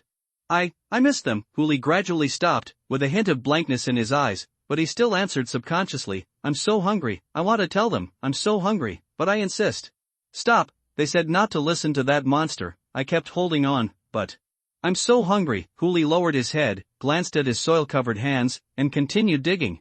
While digging, he muttered as if to himself, they should be here, they must be here, and they will always be there. Down here, I listened to them and kept listening to them. I didn't listen to that monster, her mental state is not right. Irene's voice came into Yusheng's mind, it's so wrong, I know, I felt that her mental state was not right when we first met. Yusheng also replied in his heart. I'm not talking about this, I'm saying, there seems to be something else mixed into her spirit, something trying to intervene and interfere with her thinking, Irene explained, trying to explain some complicated situation to this layman. Situation, there is someone else's voice in her voice, her own will has been holding on, but external thoughts are almost making her unable to hold on. Aaron suddenly stopped when she said this. Huli stopped digging, stood up with a blank expression, walked a few steps to the side, and then stood in the open space in a daze. Yusheng followed immediately, and the next second, he seemed to hear a weak and vague voice. The voice seemed to come directly from the bottom of his heart, and even seemed to be spoken softly by himself. Dig them out. You just want to meet them. You just want to confirm that you are really listening to them. You haven't seen each other for a long time, right? I miss them so much. Huli turned his head blankly and looked at the deep pits he had dug. I miss them so much, she said softly.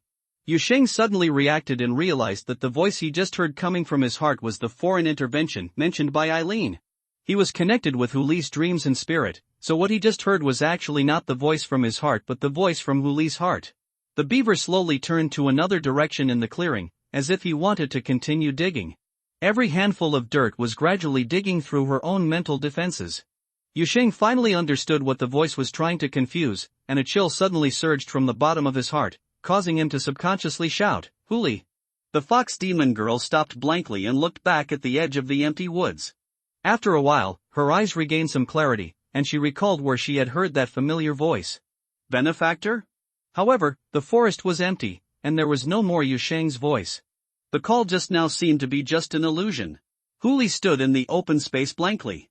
After a while, she noticed the big holes she had dug around her. The fox demon girl finally gradually showed fear on her face. She woke up, with a start before the last step of the defense collapsed. Falling, being thrown up, and then falling again, repeating this process endlessly in the ultimate coldness and emptiness, the mind is mixed into a ball, and the chaotic perceptions are like sharp knives piercing the mind endlessly, until the consciousness is almost interrupted. Somewhere a sudden feeling of relief from the edge of drowning finally came, and Yusheng woke up from the cold and dark infinite fall. He suddenly sat up from the bed, and then lost his balance. He almost fell to the ground when he tilted his body.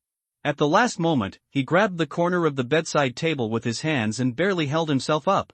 He felt like his head was spinning. Networka, pound, but the sharp and continuous throbbing pain made him even suspect that his brain was really boiling.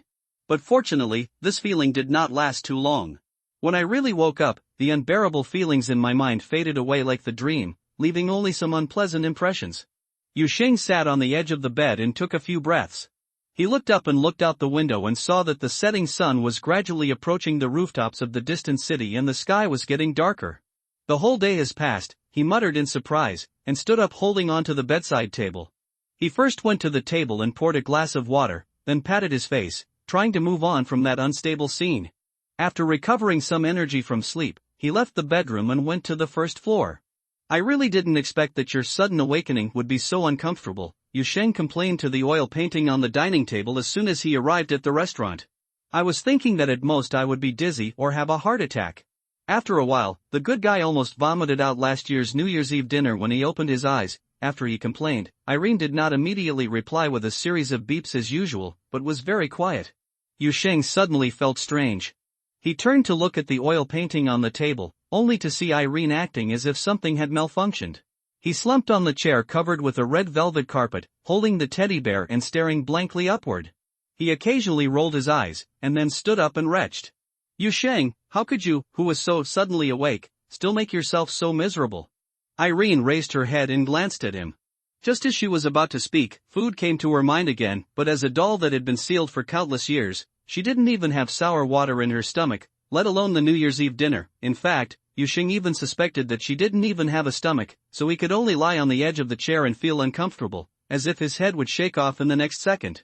After a long time, the unlucky man regained his composure, raised his head and glanced at Yusheng, as if he was dying. I wasn't the one who wake up us too, it was you. Yusheng, ah? Your last voice scared the fox awake, and I didn't even react. Irene looked sad and angry. Why are you shouting so loudly? Yusheng sounded a little dazed, but at least he understood what the other party meant, and scratched his hair in embarrassment. I don't know, I just want to remind Huli, I feel that she is in a very dangerous state. Then you feel quite right, Irene said, and then she lay down on the edge of the chair, gasped twice before she could catch her breath, and looked at Yusheng angrily. Okay. The news is that you succeeded in waking up the fox before she got deeper. Although she bounced us two out when she woke up, she should be able to wake up temporarily. Yusheng walked over, pulled out the chair at the dining table and sat across from Irene, his expression gradually becoming serious. What about the bad news? Erin didn't speak for a while, and after a few seconds of silence, she nodded slightly. You should have guessed it, she won't last long. Yusheng frowned and said nothing. Yes, he did feel it. He felt it when he was trapped in the valley.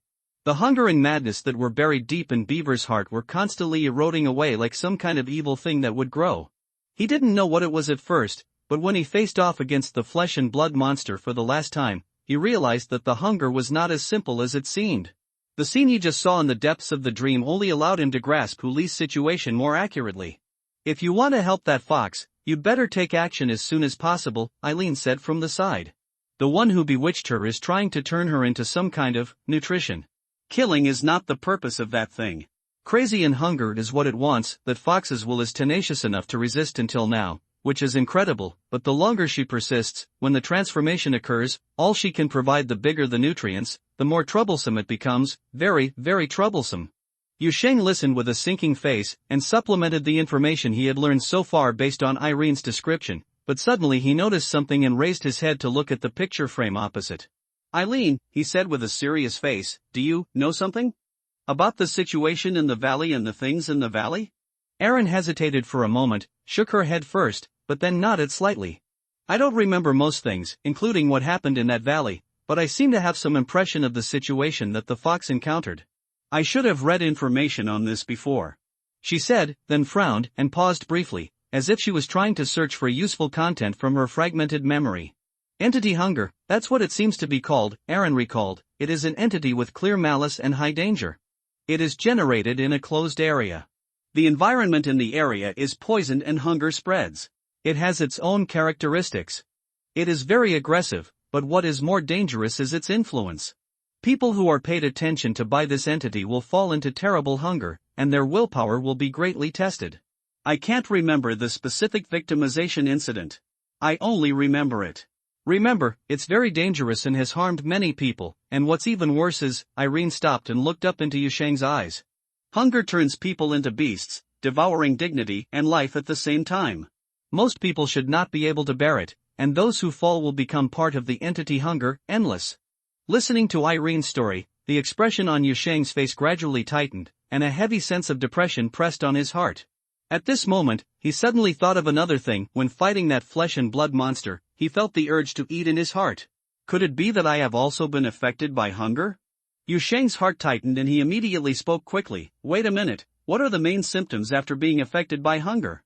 Irene gave him a strange look. Of course it's hunger. That's not what I mean, Yusheng quickly waved his hands and organized his words. For example, when I saw that monster, I really wanted to take a bite, and I even thought it tasted pretty good. I cooked 2 dishes when I came back.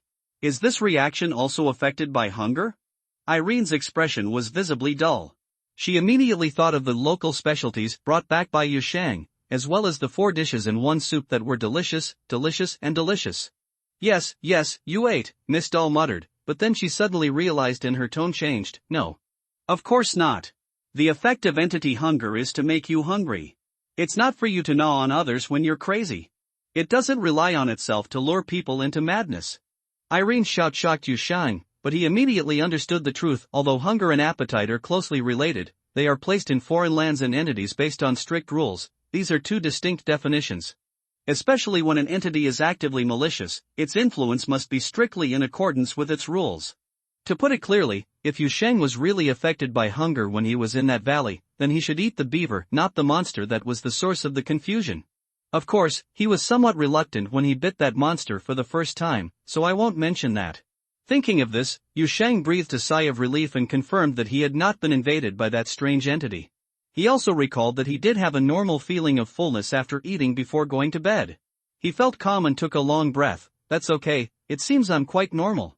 Erin was stunned when she heard this, and whispered, No, I think it's abnormal for you to have an appetite for that thing. Yusheng waved his hands indifferently and then changed the topic. So, that monster that looks very abstract but tastes pretty good is the entity hunger, right? Killing it will free Hu from its influence. I know that the entity cannot be killed completely. What I said is to kill it temporarily. Actually, I'm not sure, Erin replied with some hesitation. Hunger is a relatively special entity, and the monster you see is its embodiment, but according to my understanding, the real hungry actually permeates the entire valley. Do you understand what I mean? What you see are only its tentacles that come out to look for food and sense the situation. Its body is just like the name, it is nothing in the valley. Hunger everywhere. As Yusheng listened, his expression gradually became dull. Yes, he understood. Fuck, rules system? Erin quickly understood what Yusheng meant by rule system. Actually, I'm not sure. I said that I have a lot of vague memories, even including a lot of the most basic knowledge. The impact of this painting on me is not just a simple memory loss. It has dismantled my thinking over a long period of time. The puppet in the painting pointed to his head and said slowly, Many of the characteristics of hunger are just superficial impressions. I reorganized them based on my own understanding. You'd better just use them as a reference. Anyway, it's true that that thing is difficult to deal with. Yusheng pondered for a moment and nodded. It seems that there must be an alternative plan. If the monster can't be dealt with, find a way to bring Huli out of the valley. By the way, getting her out of that foreign land should also help get rid of the influence of hunger, right? It should be possible. The influence of the alien world cannot spread to reality, but to be honest, it is also very difficult to bring another person out of the alien world under the blockade of hunger. Irene said while thinking, and suddenly raised her head, staring at Yusheng. Hey, no, you really plan to solve that thing yourself? No, let's not talk about how you solve it. How do you know that you can definitely return to that valley? Didn't you say that? Once a person has contact with the alien world, he can never get rid of this connection, Yusheng said casually. I understand that it's like falling into a quicksand pit, you can only sink down. Even if you run out temporarily, you can only hold on for a while during the sinking process. Irene stared. I said so, but what this sentence means is that you and the alien world, after dealing with it, you will establish a connection with the entire field beyond reason, and you will have a higher chance of contacting other foreign lands or supernatural phenomena, rather than returning to the foreign land you first contacted. This thing is completely random. But I have a hunch that I will see that monster again soon, and that valley. Yu Sheng met Irene's gaze very seriously. I am not completely disconnected from that place. It seems to be waiting for me to go back. A trace of solemnity flashed in Irene's scarlet eyes. She thought about it and said uncertainly, spiritual intuition? I don't know if that's the spiritual intuition you mentioned. Yu Sheng spread his hands, but since dealing with that monster, I did begin to be able to feel something, very vague, but it seems very accurate. Even if ordinary people are stimulated, it is difficult for them to have spiritual intuition in such a short time, let alone control and utilize it to a certain extent. Irene looked up and down at Yu Sheng, with a little surprise in her expression. You are probably born as an investigator. Yu Sheng opened his mouth. Ah, is this a good thing? Irene thought about it, and said as usual, the mortality rate of investigators is quite high. Yu Sheng, before he could say anything, he heard Irene's broken mouth add another sentence. But the mortality rate of ordinary people who have contacted with foreign lands and cannot have spiritual intuition is even higher. Yu Sheng's mouth trembled twice. Okay, it's not a big problem. Irene was immediately amazed at Yu Sheng's magnanimity, while Yu Sheng just shook his head and got up from the dining table. A voice came from the painting immediately. Hey, where are you going? The kitchen. I've been sleeping all day and I haven't had dinner yet. Yu Sheng turned his head and glared at Irene. Why are you so nervous when I move? As if I'm going to throw you away.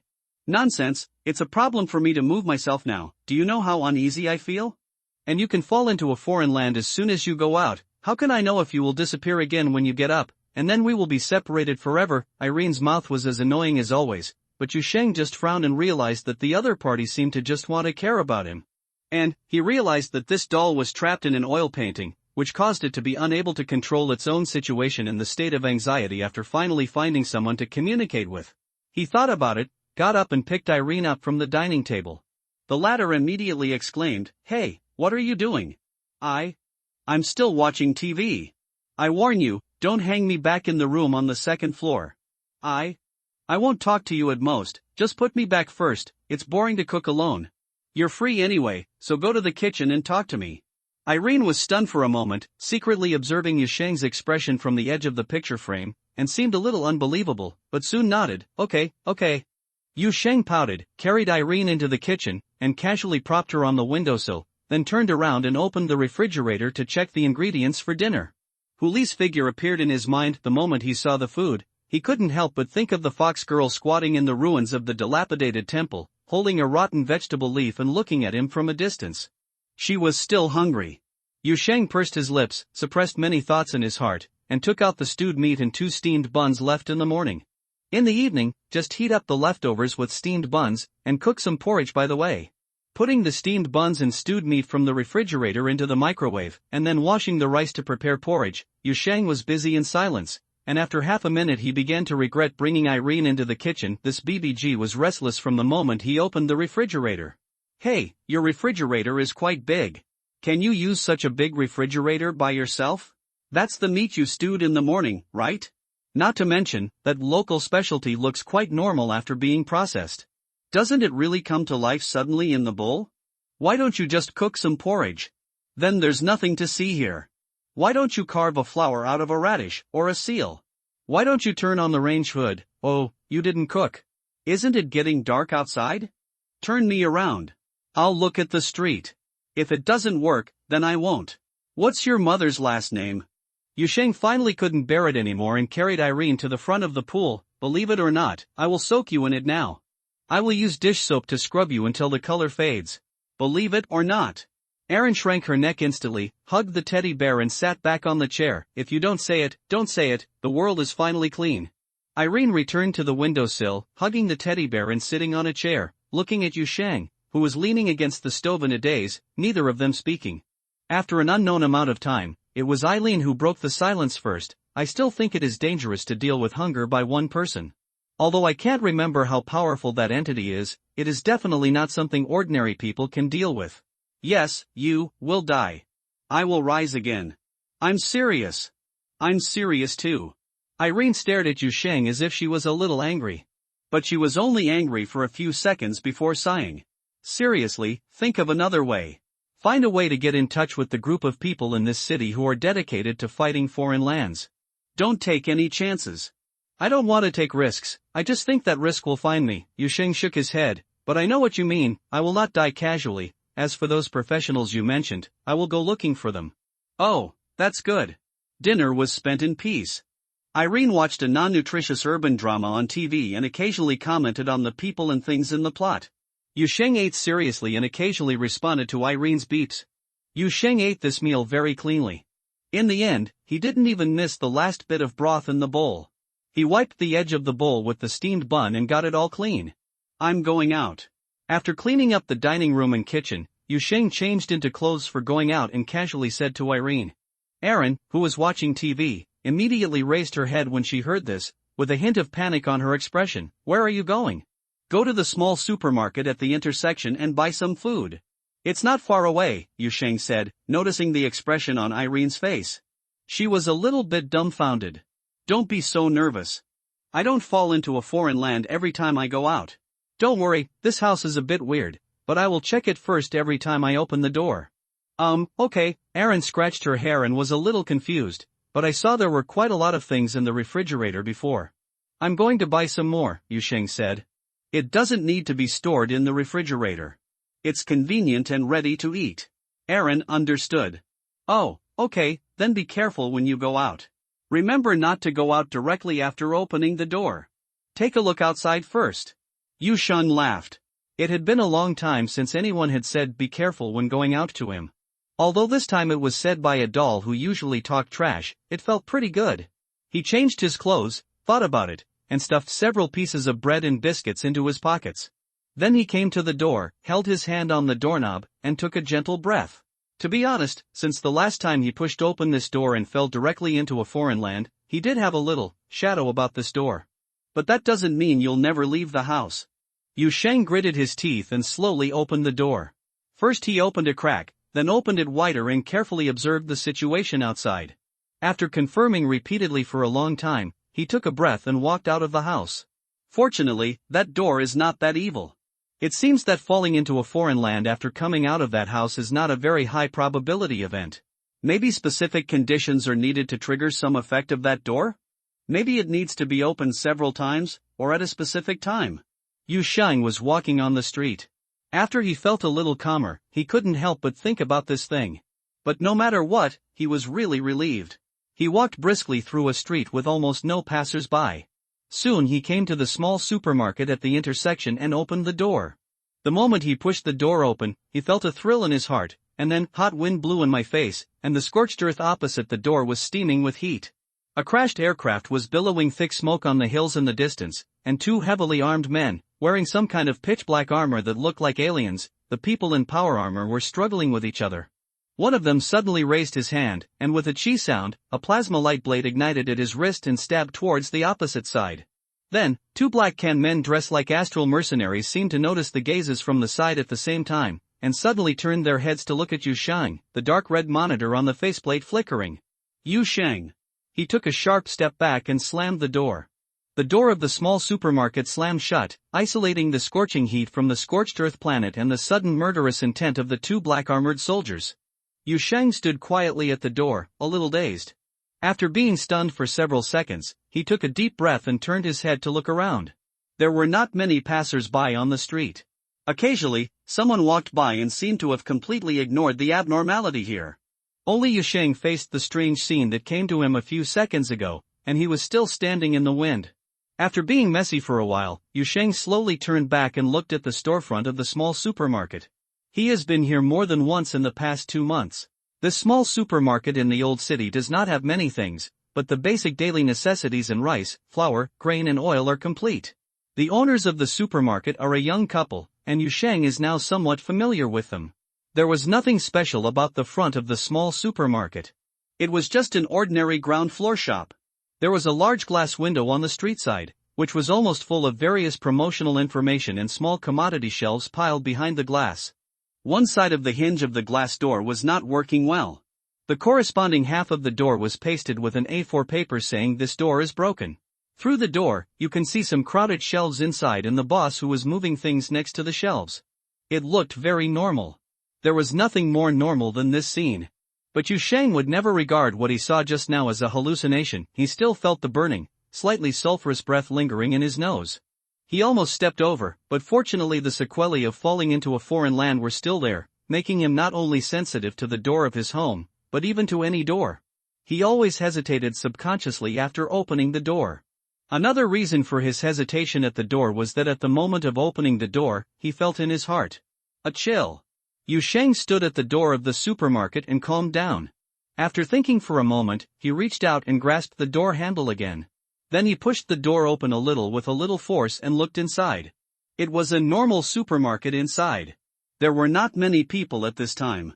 The boss was still busy behind the shelves and seemed not to notice the movement at the door. Yu Sheng stepped back and closed the door again. Then he grasped the door handle with force, took a deep breath, gritted his teeth as if he was competing with himself, and pushed it open suddenly. A tall woman with blonde hair and silver-white dress stood on a platform opposite the door and turned her head to look at Yu Sheng in surprise.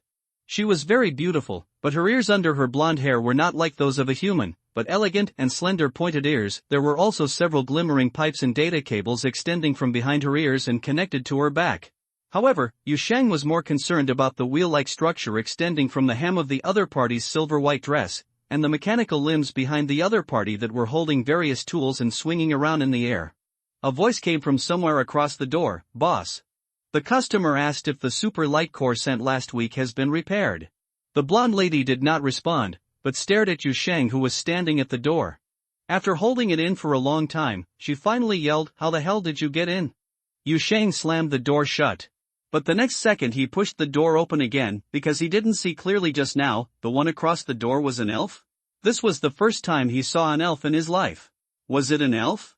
Was there something wrong with the painting style? As soon as the door opened, a child in a brown coarsecloth robe looked at Yu Sheng in surprise. There was a circle of smoke and fire around the doorframe.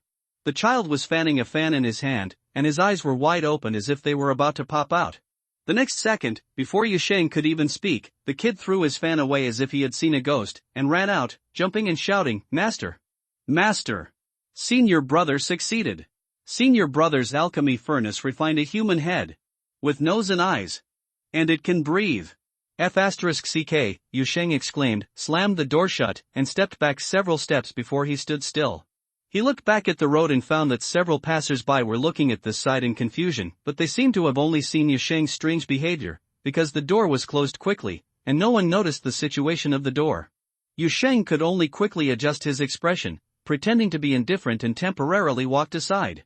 When no one was paying attention to him, he took a few deep breaths, stood in a daze on the corner of the street and began to think about life.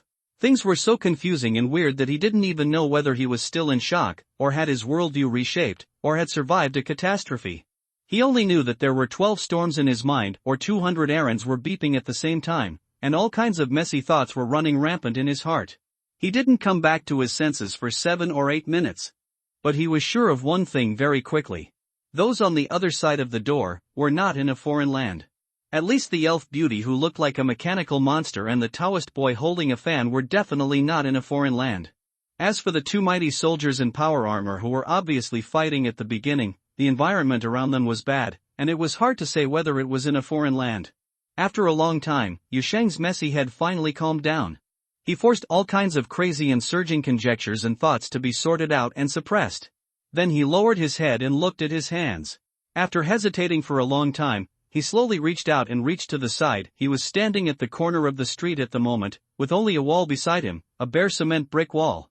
He stroked the bare and rough wall, shook his hand slowly, and imagined there was a door there. Just like he found the hidden door handle outside the door of the room where he found Irene at the end of the corridor at home, just like he subconsciously grabbed the air when he was thrown into the air by the monster in the valley in the night, and pulled open the door to return to the real world out of thin air. He touched it, a door.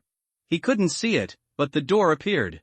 He held the handle, and then the door began to gradually materialize and gradually locate. He turned his head slowly with a stiff expression. The door flickered in his vision, as if it could be easily opened in the next second. "What the hell?" Yu Sheng exclaimed in a low voice, and as he became nervous, his hand subconsciously loosened, and the door instantly disappeared silently on the wall. Yu Sheng's heart was pounding, as if it would jump out of his mouth in the next second. He took several deep breaths before calming down, and recalled the feeling of grabbing the door handle just now, and pulled the corners of his mouth. "Aaron!" he called in his heart, with a complex feeling and hesitation that he himself couldn't explain. "Hey! Aaron's voice sounded immediately, as brisk as ever. I was just about to contact you. You've been out for a while. Didn't you say the supermarket is at the intersection? Bought too many things? Yu Sheng. I haven't entered the supermarket yet. Aaron, are you lost? I'm just telling you, I shouldn't consider moving again. Yu Sheng said, not caring about Aaron's unrealistic guess. Ah? Really? Irene sounded a little happy, but also a little curious. Why? Didn't you say that you felt that there was something wrong with this house? Especially once the door is opened, it might be thrown somewhere. Nothing, I just suddenly realized. In this biggest problem, it might not be the house that's wrong, Yu Sheng sighed. It seems that I'm the one who's wrong. Irene. She didn't say anything, but Yu Sheng could imagine the expression of the doll with a question mark on his forehead at this time. It's a bit complicated to explain. Anyway, you don't have to worry about moving anymore. Yu Sheng leaned against the wall and rubbed his forehead. If there's a chance later, I'll tell you again. Irene's curiosity was overflowing, but she noticed that Yu Sheng didn't seem to want to continue to explain in detail, so she just said oh. Afterwards, Yu Sheng ended the conversation with Irene. He did not tell the other party in detail about the specific situation when he opened the door. It was not because of other concerns, but mainly because his thoughts were very confused now, and he had not had time to think carefully about many details of the opening of the door. The situation was too chaotic at the time, and he ignored many details, which needed to be recalled and sorted out slowly afterwards. Yu Sheng decided to wait until he went back to slow down before discussing this matter with Irene. Of course, he also knew that even if he told Irene, the other party would be as confused as he was, and then follow him. But no matter what, it is better to discuss with one more person than to think about it blindly. The puppet at least has some knowledge of the supernatural field, although not much. A few minutes later, Yu Sheng walked out of the corner of the street, cheered up in the gradually cooling night breeze, and looked in the direction of the small supermarket not far away. After hesitating for a moment, he still took a step and walked towards the supermarket.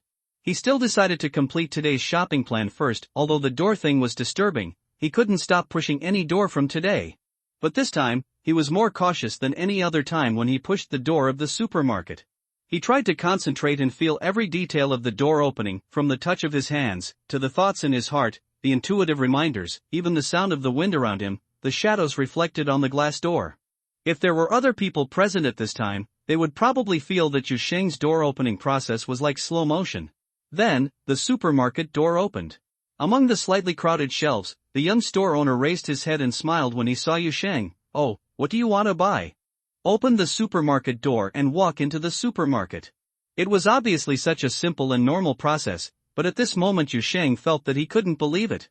The impact of opening the door just a few times was so great that he still has side effects of opening the door, even when he saw the shelves in front of him. When I talk to my boss, I can't help but have some outrageous ideas in my mind. Oh, could this be a different dimensional lair that looks exactly like the small supermarket in my memory but is actually mimicked by some evil gadget? The shelves looked the same as usual. Maybe the bottles and jars on them were filled with eyeballs soaked in formalin. The boss opposite would suddenly take out a chain sword from his trouser pocket after saying hello. A charge cut him off under the cashier. Fortunately, these outrageous thoughts only wandered around in his head for a while. Yu Sheng quickly calmed down and first confirmed that he had indeed entered a normal supermarket.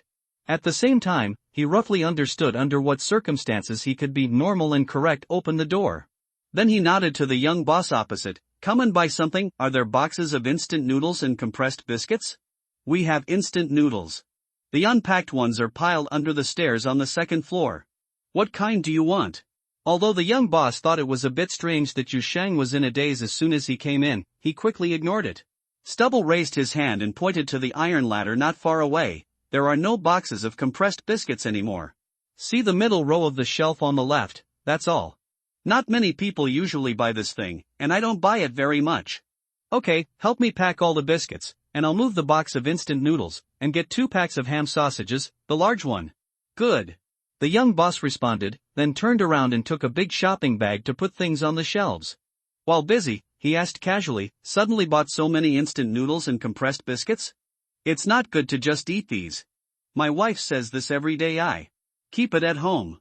Yu Sheng said casually. The supermarket owner didn't say anything else. He packed a large bag of things according to Yu Sheng's request and walked to the checkout. At this moment, the glass door of the supermarket was pushed open again. Both doors were pushed open at the same time. One of the door shafts made a heart-wrenching creaking noise.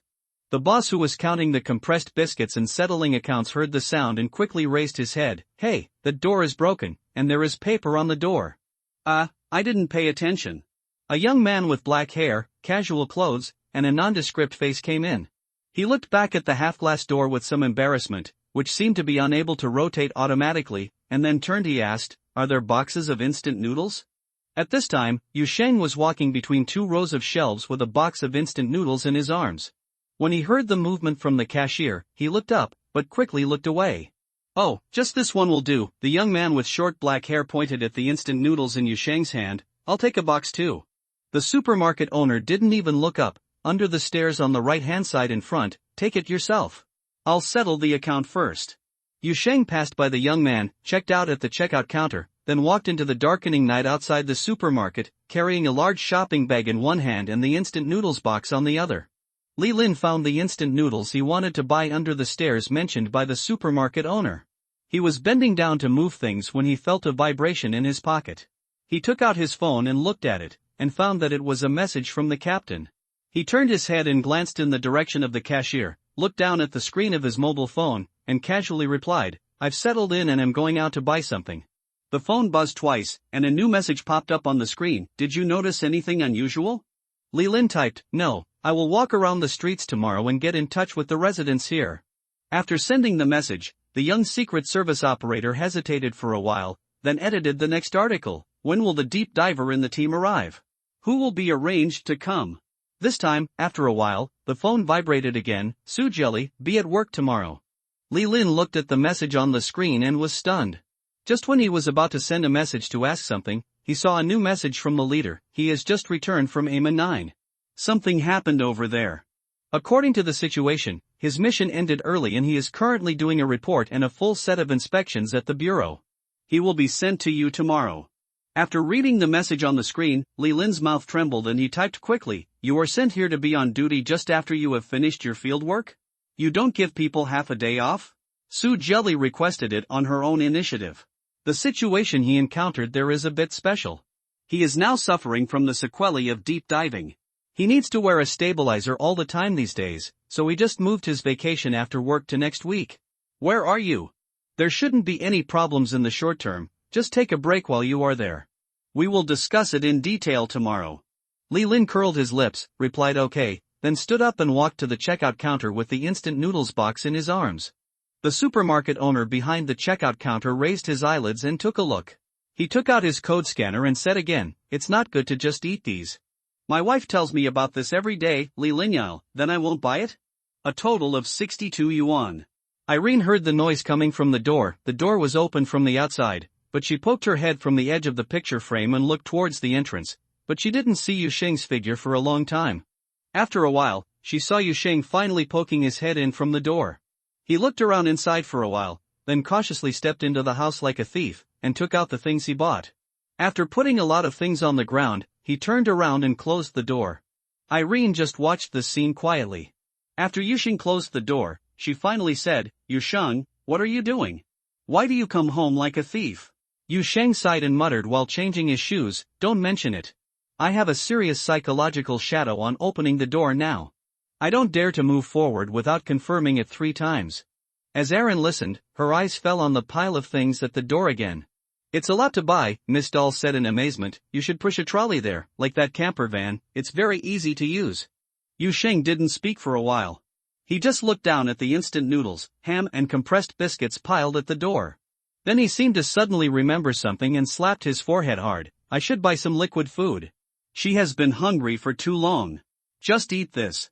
"No, I'll buy another treasure porridge tomorrow morning." "How about going now?" Irene listened silently, and when she saw that Yu Sheng was really about to open the door and go out, she suddenly said, "Let's do it tomorrow."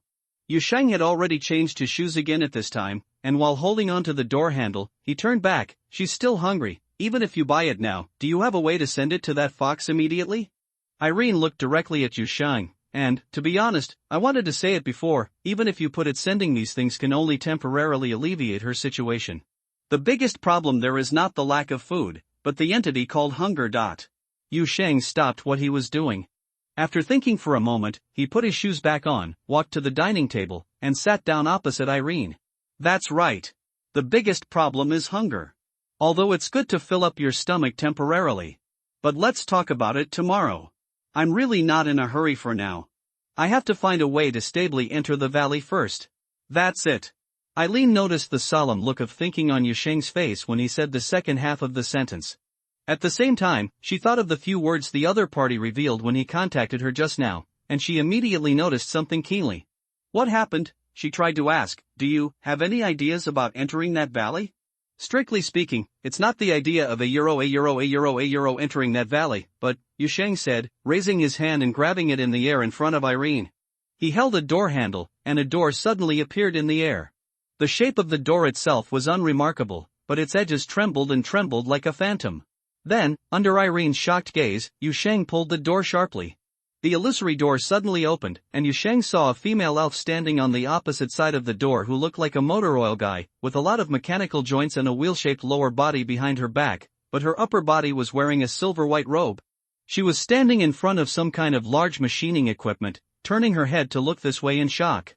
The mechanical joints behind Elf Geo were still quickly and accurately adjusting the large device on the platform that was constantly emitting light. Her eyes were so wide that they seemed to pop out.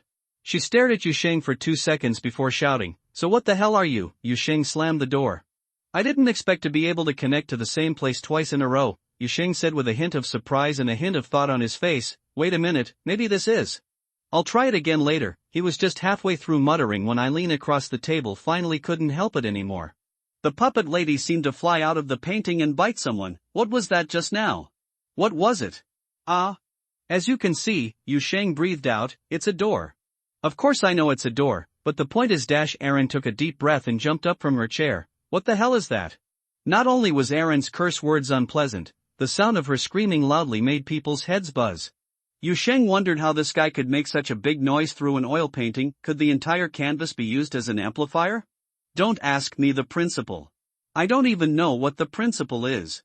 Yusheng took out his ears and opened his hands to Irene helplessly. What is certain at the moment is that I can open the door, and these doors can lead to various places, either foreign lands or what you just saw, some distant place. Of course, it is not yet certain whether it is a different world, a different planet or a parallel time and space. Something like that. Having said this, he paused and then continued, "Perhaps we should ask the person on the other side of the door about the situation?" But the female elf just now didn't seem to be in a good mood. Irene was half sluggish. She listened to Yusheng's ramble before she realized what was happening. She thought about it again and again before speaking. What are the conditions for taking effect? A euro for example, under what circumstances can the door be opened? I'm not sure yet. I feel like it can be opened at any time. Yusheng thought for a while and said based on his current feeling. As for the way to open the door, it seems that there are two ways. One is to directly open the door in reality. There are ordinary doors. This kind of door opens very easily. Sometimes I don't even realize what I have done. As soon as the door opens, it leads directly to elsewhere. The second one is like what you just saw. As Yusheng spoke, he raised his hand in the air and gestured to open the door. Creating a door out of thin air is more laborious and requires concentration to perceive and imagine. Moreover, once you are distracted during the opening process, the door may suddenly disappear, but the advantage is that you will not accidentally push the door and enter a foreign land. Irene stared at Yusheng's movements with scarlet eyes. Her eyes followed Yusheng's arms swinging back and forth several times. After holding back for a long time, she broke the silence. "Are you a human?" Yusheng was immediately a little dissatisfied. "How do you say this?" "It's now. Do you still have the nerve to say that sentence?"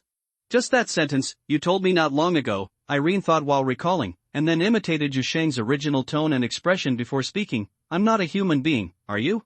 She turned around and looked directly into Yusheng's eyes. "Some humans can master some supernatural powers, but I have never seen anything like you. Maybe you've seen it but you've forgotten it?" Yusheng said harshly, "Your mind is not very reliable." Eileen was stunned. Yes. This time, it was Yusheng's turn to be a little embarrassed. He just said something harsh and habitually quarreled with this doll. He never expected that Irene had a clear self-understanding of herself, and her first reaction was to recognize her. Got it. However, he quickly adjusted his expression, coughed twice and brought the topic back. So now it seems that the fact that I fell into that valley at that time has nothing to do with the weird characteristics of this house, but it should be me who opened the door. The channel opened by itself in an instant, so as long as I can reproduce the operation at that time, I can return to that foreign land, in theory. When talking about business, Aaron's expression became serious. Is this ability controllable? Semi-controllable, Yu Sheng said uncertainly, and then explained, now I can basically control when to open the passage to elsewhere and when to open the normal door, but the specific it's completely impossible to determine where it leads, and it's not even ruled out that you will fall directly into the crater as soon as you open the door. But I have just confirmed one thing. Eileen asked hurriedly, which point? The passage can indeed be reproduced. Under certain circumstances, opening the door twice can lead to the same place, Yu Sheng said, just like the elf you just saw. I have met her for the second time. Aaron, oh, no wonder she reacted just now. Yu Sheng's face was a little embarrassed. I'm not sure how this happened, but I vaguely remember the feeling. I think as long as I try more and train a few more times, I should be able to stably open those connections. It was a gate once, but the biggest problem now is I was completely unprepared when I entered that valley, and I have almost forgotten the feeling when opening the door, which makes it very difficult to recreate that passage. But at least you finally have an idea now, don't you? Eileen immediately spoke to comfort her. I always thought it was fanciful that you wanted to go back and save the fox, but now it's become a feasible plan, right? When Yu Sheng heard this, he looked up and down at the puppet in the oil painting with somewhat surprised eyes. This gaze made the latter shrink back in his chair awkwardly. Look at what I'm doing. I told you that you and the paper man are not the same. There will be, this time, Yu Sheng interrupted before the other party could finish his words. This is the first time I heard a few good words from you. I always thought you were just full of trash talk, but I never thought you knew how to comfort me. People. Aaron's swearing was awful. But Yu Sheng is in a good mood now, and even Irene's scolding sounds can be regarded as BGM in life. He looked at his hands, waved them in the air, stood up from the table, and walked back and forth in the restaurant, looking very energetic. Seeing this, Irene stopped talking about birds and flowers, and her eyes followed Yu Sheng. Are you going to start, training now? It's better to do it sooner rather than later. Anyway, I slept all day during the day and am very energetic now, Yu Sheng said matter-of-factly. This exercise doesn't take up much space. Then take it easy. If you open the door again and see the elf just now, maybe a big fireball will burst over from the other side. You will splatter me with blood again. This rubbish makes sense once you hear it. Yu Sheng waved his hand carelessly, and his eyes fell on the kitchen door next to him. Opening the door out of thin air requires extra energy consumption. As an exercise, of course it is more appropriate to use a physical door that does not consume much. But before that, Yu Sheng suddenly thought of something else. What did you just say? He turned back and looked at the painted puppets on the dining table. Aaron thought for a while. Let you take it easy? Prevent the elf opposite from bursting into a big fireball? I mean the one that deserves more beatings. The corner of Eileen's mouth twitched. Don't splatter my blood. Yes, that's it. I want to test this first. Yu Sheng grinned and came to the dining table with a smile. He raised his hand and picked up a small fruit knife on the table. My blood. Irene was shocked to the naked eye, and jumped up from the chair holding the teddy bear. Hey, what are you doing? I just said casually, why do you want to use the knife? I'm warning you that I am very easy to mess with. You don't need to use a knife. Just put that thing down and scratch the canvas and I might tear it. The puppet beeped a lot when it panicked. Yu Sheng couldn't help but frown. Why are you nervous? I didn't say I wanted to cut you. Before he finished speaking, he had already put the knife on his finger, but after a moment of hesitation, he moved it to the back of his hand. Then he gritted his teeth and closed his eyes, and there was a cut. It doesn't even hurt too much. Irene stared at this scene dumbfounded, watching as Yu Sheng brought his bleeding hand towards her and stepped back repeatedly. As he stepped back, he exclaimed, What are you doing? Wait, don't believe it in the novel. I told you to watch less of this stuff, right? First, I write novels. Although I don't do well, I have a strong opinion about your objections to novels. Yu Sheng glanced at the frightened puppet in the painting. Secondly, this has nothing to do with identifying the owner by dripping blood. I just want to test some conjectures. When we were in that valley, the beaver came into contact with my blood, and then some changes occurred in her and I want to see if something similar happens to you. Yu Sheng was referring to the fact that Hu Li suddenly became able to detect his death after coming into contact with his blood, and that he was able to perceive part of Hu Li's thinking and memory. In addition, he also suspected that Hu Li had appeared in his dream world. The projection of the silver-white demon fox is also related to this blood connection. Irene was slightly startled after hearing Yusheng's words, and then noticed the other party's serious attitude. Although she didn't know what was going on, she gradually calmed down, even though she was still reluctant, mainly because she was not very believing in Yusheng's suspicious operation process. She still adopted a cooperative attitude. Of course, the main reason for cooperation is that she can't run away. After all, she is sealed in the oil painting. Normally she can't do anything except beep loudly, but now Yusheng has basically adapted to her loud beeps. But to be honest, Aaron wasn't a suitable test partner. After all, her physique is a bit special. It was difficult for Yusheng to determine whether his blood was applied to Irene or to the oil painting as the sealing medium. He smeared his blood on the frame and squeezed some more while the wound was not healed. Blood dripped on the canvas, but no matter what kind of operation, he could not let his blood directly contact the body of the puppet in the oil painting like Huli did that time. Aaron looked up, not sure what her perspective in the painting was, but she clearly felt the contact of blood. But that's all. The oil painting did not absorb Yusheng's blood like the beaver licked the blood. Do you feel anything? Yusheng waited for a while and then asked with some uncertainty. Aaron thought for a while. It was warm? But now it's cold. Yusheng, it seems useless. Yusheng thought that his blood didn't seem to work on Irene. Maybe it was because the oil painting as a sealing medium prevented the blood from penetrating, or maybe it was because Irene, as a puppet, was not affected by the blood. More likely, the affected Huli was a special case. After waiting for a long time, nothing happened. Irene in the oil painting lost her patience. She looked up at the top of the picture frame and muttered, then wiped the blood off. After all, this is where I live. It's unlucky to have so much blood on it. Yusheng. You, a weird puppet sealed in an oil painting, still have the mind to complain about this. Just standing here is unlucky enough. Irene was dissatisfied when she heard it. Who said I'm unlucky?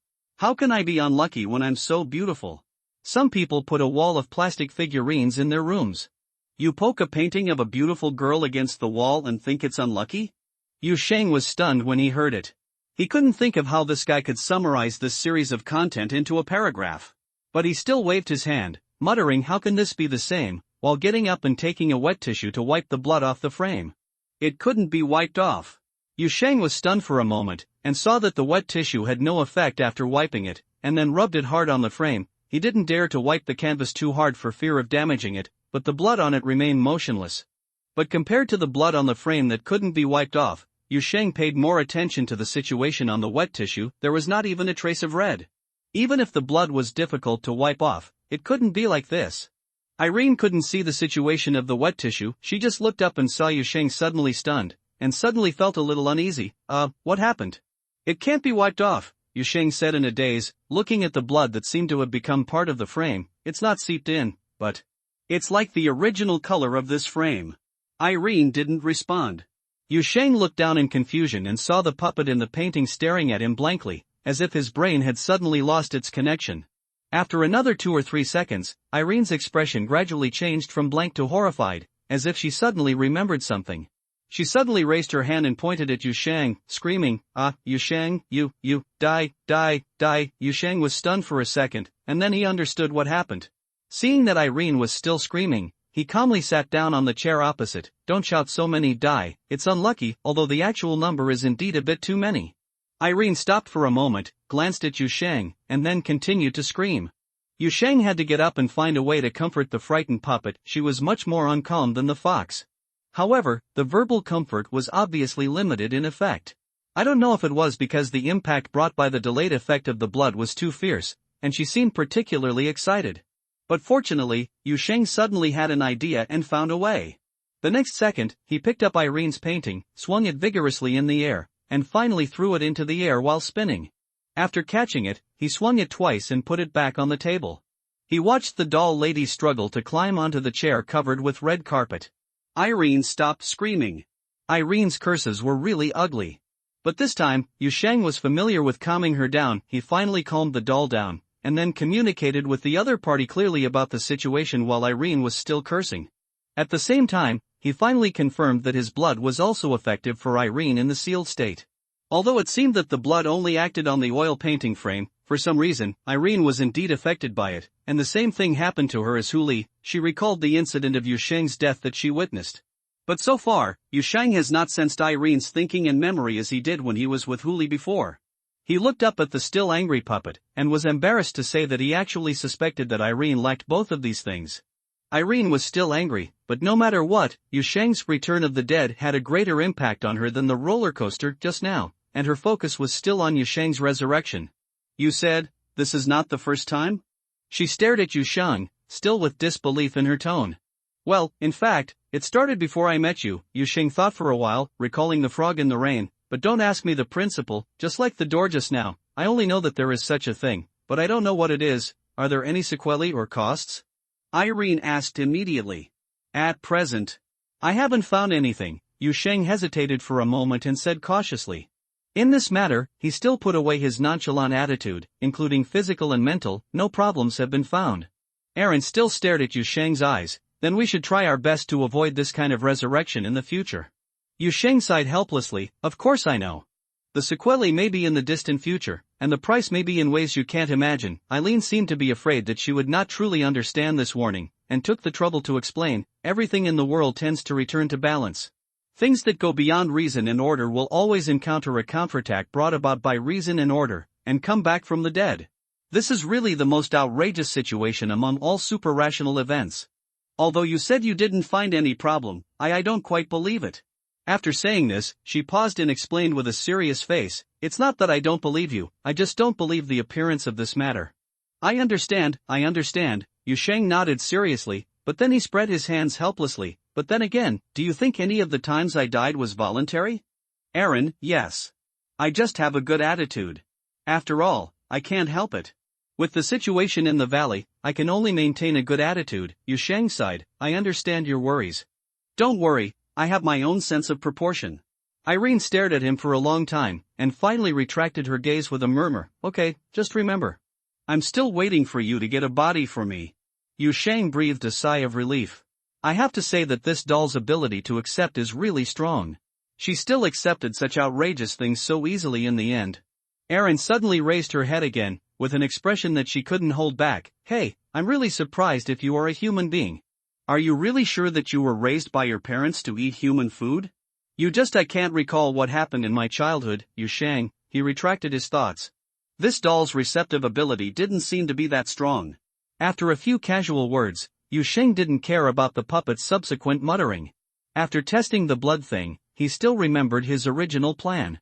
Continue to familiarize yourself with the ability and characteristics of opening the door, and find ways to reproduce the passage and accurately locate the drop point. Until the door to the valley can be opened. Go and bring food to the beaver. Irene finally calmed down. She watched Yusheng hold the handle of the kitchen door. After much hesitation, she finally couldn't help but ask, even if we really find the door back to the valley, what will we do next? Have you thought about hunger? Yusheng slowly turned the handle, feeling the subtle feeling coming from the depths of the so-called spiritual intuition, and slowly said, take one step at a time. Isn't this a complete thought? Without looking back, you can tell that Irene must have stared again. Then are you going to deliver food to Huli or to that monster? I mean, if you can defeat the monster, then do it. It's also good to temporarily eliminate the physical incarnation of hungry. This has a high probability of helping the beaver escape the influence of hunger. If you can't defeat it, then find a way to pass through the door. Bring the beaver out, but this will have side effects, and the beaver may still be targeted by hungry. If the second method doesn't work, then at least send some food in to make the beaver feel better. Anyway, as long as there is stability with the method of opening the door, everything can be considered in the long run. What I said is to take it one step at a time. I mean to choose one of these three plans depending on the situation when the time comes. But as for how to deal with that entity, I really have no idea now. Okay, you've planned it to this extent, then it's okay, Aaron sounded relieved, as long as you don't just go in and deliver food to that monster. Yusheng thought for a while, but still didn't say the words after eating me. The monster's mouth and stomach will not match the account, because once he said this, he didn't know how much the doll would beep. With this irrelevant thought in his mind, he slowly opened the kitchen door. An endless darkness came into view, and dim stars shone in the distant darkness. Other than that, there seemed to be nothing outside the door. Yusheng looked at the empty scene on the other side of the door in confusion. After a moment, he suddenly realized and closed the door with a bang. Shocked, it's outer space. As the door slammed shut, the dim starlight from the distant starry sky disappeared from Yusheng's eyes. Half a minute later, he came back to his senses from the shock of that moment, then took a long breath, and broke out in a cold sweat. After opening the door, you may not necessarily arrive at a place in a foreign land or on a planet, and there is even a certain probability of entering space directly? The randomness and random range of this door far exceeded Yusheng's imagination. At this moment, Yusheng even felt a sense of relief. He was glad that the first time he accidentally opened the door, he stepped into a foreign land instead of opening the door in the deep space of the universe. If he was so unlucky at that time, he simply couldn't imagine what would happen. In the worst case, he might continue the process of death and rebirth rapidly and continuously in the harsh environment of outer space, and he might not have the opportunity to maintain clear thinking in the middle, let alone explore and master the ability to open the door in this rapid and continuous death process, even if he really survived miraculously, or was lucky enough to open the door back to the surface by accident. It must have been an extremely terrible experience before. After his pounding heart finally calmed down, Yusheng immediately began to analyze the new information he had just obtained during the process of opening the door. When the door was opened, he did not feel the terrifying suction brought by the vacuum environment on the opposite side, nor did he seem to feel the coldness of outer space. But the previous few times when the door was opened, he could hear the sound on the other side of the door and feel some environmental influences on the other side of the door, such as the scorching airflow on a deserted planet. Why is this? Does the door itself have some kind of filtering ability? When the difference between the two sides of the environment is too great, it will actively isolate this part of the influence? Or is there something special about outer space itself, a kind of coordinate that can only be seen but not really reached? Or maybe, that was not actually outer space, but another foreign land that looked like the starry sky. Yusheng pondered and looked back at Irene in the oil painting. Irene looked at this side hesitantly. Do you want to continue? You seemed to be startled just now. Yusheng closed his eyes, and when he opened them again, he was only determined. Continue. He held the door handle again, but more cautiously than last time. He felt the subtle spiritual guidance more carefully, and tried to recall the feeling of successfully opening the door several times before, trying to reproduce a certain passage. He slowly opened the door, and the opposite side of the door was just an ordinary scene, which looked like a deserted beach. That was not any door he had opened before. Then, he tried again and again, opening the door again and again, looking for the way to Huli. Or any other passage that can be reproduced as long as he can master the rules of opening the door. In this constant attempt, at a certain moment, Yusheng even had a brief thought in his heart: is there a certain door, behind which is the familiar hometown in his memory? He still remembered that he came to this boundary city after pushing the door and leaving home one morning. Although there was no clear evidence, he now increasingly suspected that it was the moment when he really opened the door for the first time. However, he had no idea at that time. So in a future opening of the door, will he push the door open and see the home in his memory? Yusheng forcibly suppressed this sudden thought in his heart. He knew that he had more urgent things to do now, and going home was just a temporary expectation buried in his heart. The door opened again and again, bizarre, ordinary, absurd and weird, and even prosperous and lively. Countless distant worlds rushed in every short process of opening and closing the door, and then slammed shut. In this repetitive process, Yusheng suddenly had a wonderful feeling. This world is indeed not just the boundary city. Outside this huge border city that seems to have all kinds of special features, it's so vast. So many landscapes, so many mysteries, so many strange and colorful distant places, just when he opens the door, just between his pushes and pulls. He is not trapped in this city. Irene also seems to be getting excited slowly. Although she doesn't know why this puppet in the painting is so excited, she and Yusheng are looking at the scenery outside the door, and it is obvious that they are gradually getting excited. She couldn't move, so she began to comment on the scenes outside the door. This mountain is so high. There is a glowing thing on the mountain. Will there be a chance to see it in the future? The sea. Such big fish. Wow. It's all snow, but why is it light blue? It doesn't look like there is life. It's a toilet. Hurry up and leave. It scared me. There must be a ghost. The doll is never quiet, and it will beep non-stop when it sees anything outside the door. Yusheng thought it was a bit noisy at first, but gradually, Irene's noise, which always has new tricks, became a little fun in the boring testing process. Then, just before opening the door, he suddenly felt a movement in his heart, as if he had finally touched the right frequency when searching for a very narrow band with an old-fashioned knob condenser FM radio. He sensed a channel that had been opened before. Not the valley filled with hunger, but a door he did open. Yu Sheng suddenly caught that feeling, and then for the first time he took the initiative to control his spiritual guidance. He moved towards the familiar passage instinctively without any tricks. He carefully opened the door and looked across. He saw flames burning around the doorframe. He also saw a solemn and simple palace in the distance, with spiritual brilliance floating between the cornices and pillars of the hall, a handsome young man in brocade robes, and an old man with fair hair and a childish face. The young man was being hung from the beam by the old man and whipped. The old man was so angry that everyone here could hear clearly, "It's a waste of time that you have been my master for so many years. You actually secretly cultivated the devil's way. Tell me, what's going on with the refining of creatures in the alchemy furnace? What's going on with the human heads? You really killed innocent people." The handsome young man in brocade clothes and robes was twisting on the beam and shouting, "Master, you are wronged. I am just making an ordinary spirit-acquiring pill." I don't know how the younger brother could see the fire door coming out of the pill furnace. Personally, oh, don't hit me, master, it's unfair. The old immortal master almost jumped up when he heard this. Don't be sophistical. I checked the alchemy furnace before, and even got a glimpse of the spirituality of living beings. There were indeed living people in your alchemy furnace. Yu Sheng was stunned, and then he saw another little figure popping up next to the doorframe. It was the Taoist boy holding the fan before. The little kid glanced at the door with wide eyes and shouted, "Little boy." He shouted and ran towards the main hall, "Master! Master!" Another head popped out of senior brother's alchemy furnace. It's the same one as before. The immortal old man took out his copper-headed leather belt. Of course, it might not be the copper-headed belt. It was too far away to see clearly, but judging from the young man's instant scream, that thing was not as intimidating as the copper-headed belt. Yu Sheng closed the door with a bang. Surprise, excitement, all kinds of emotions were intertwined together.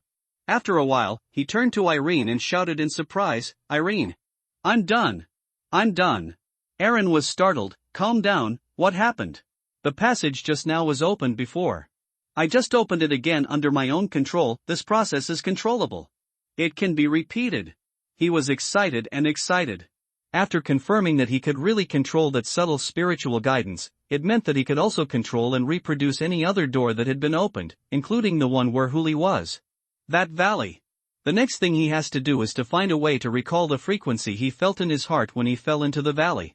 Even if he just finds a similar frequency, he will continue to search until he finds it.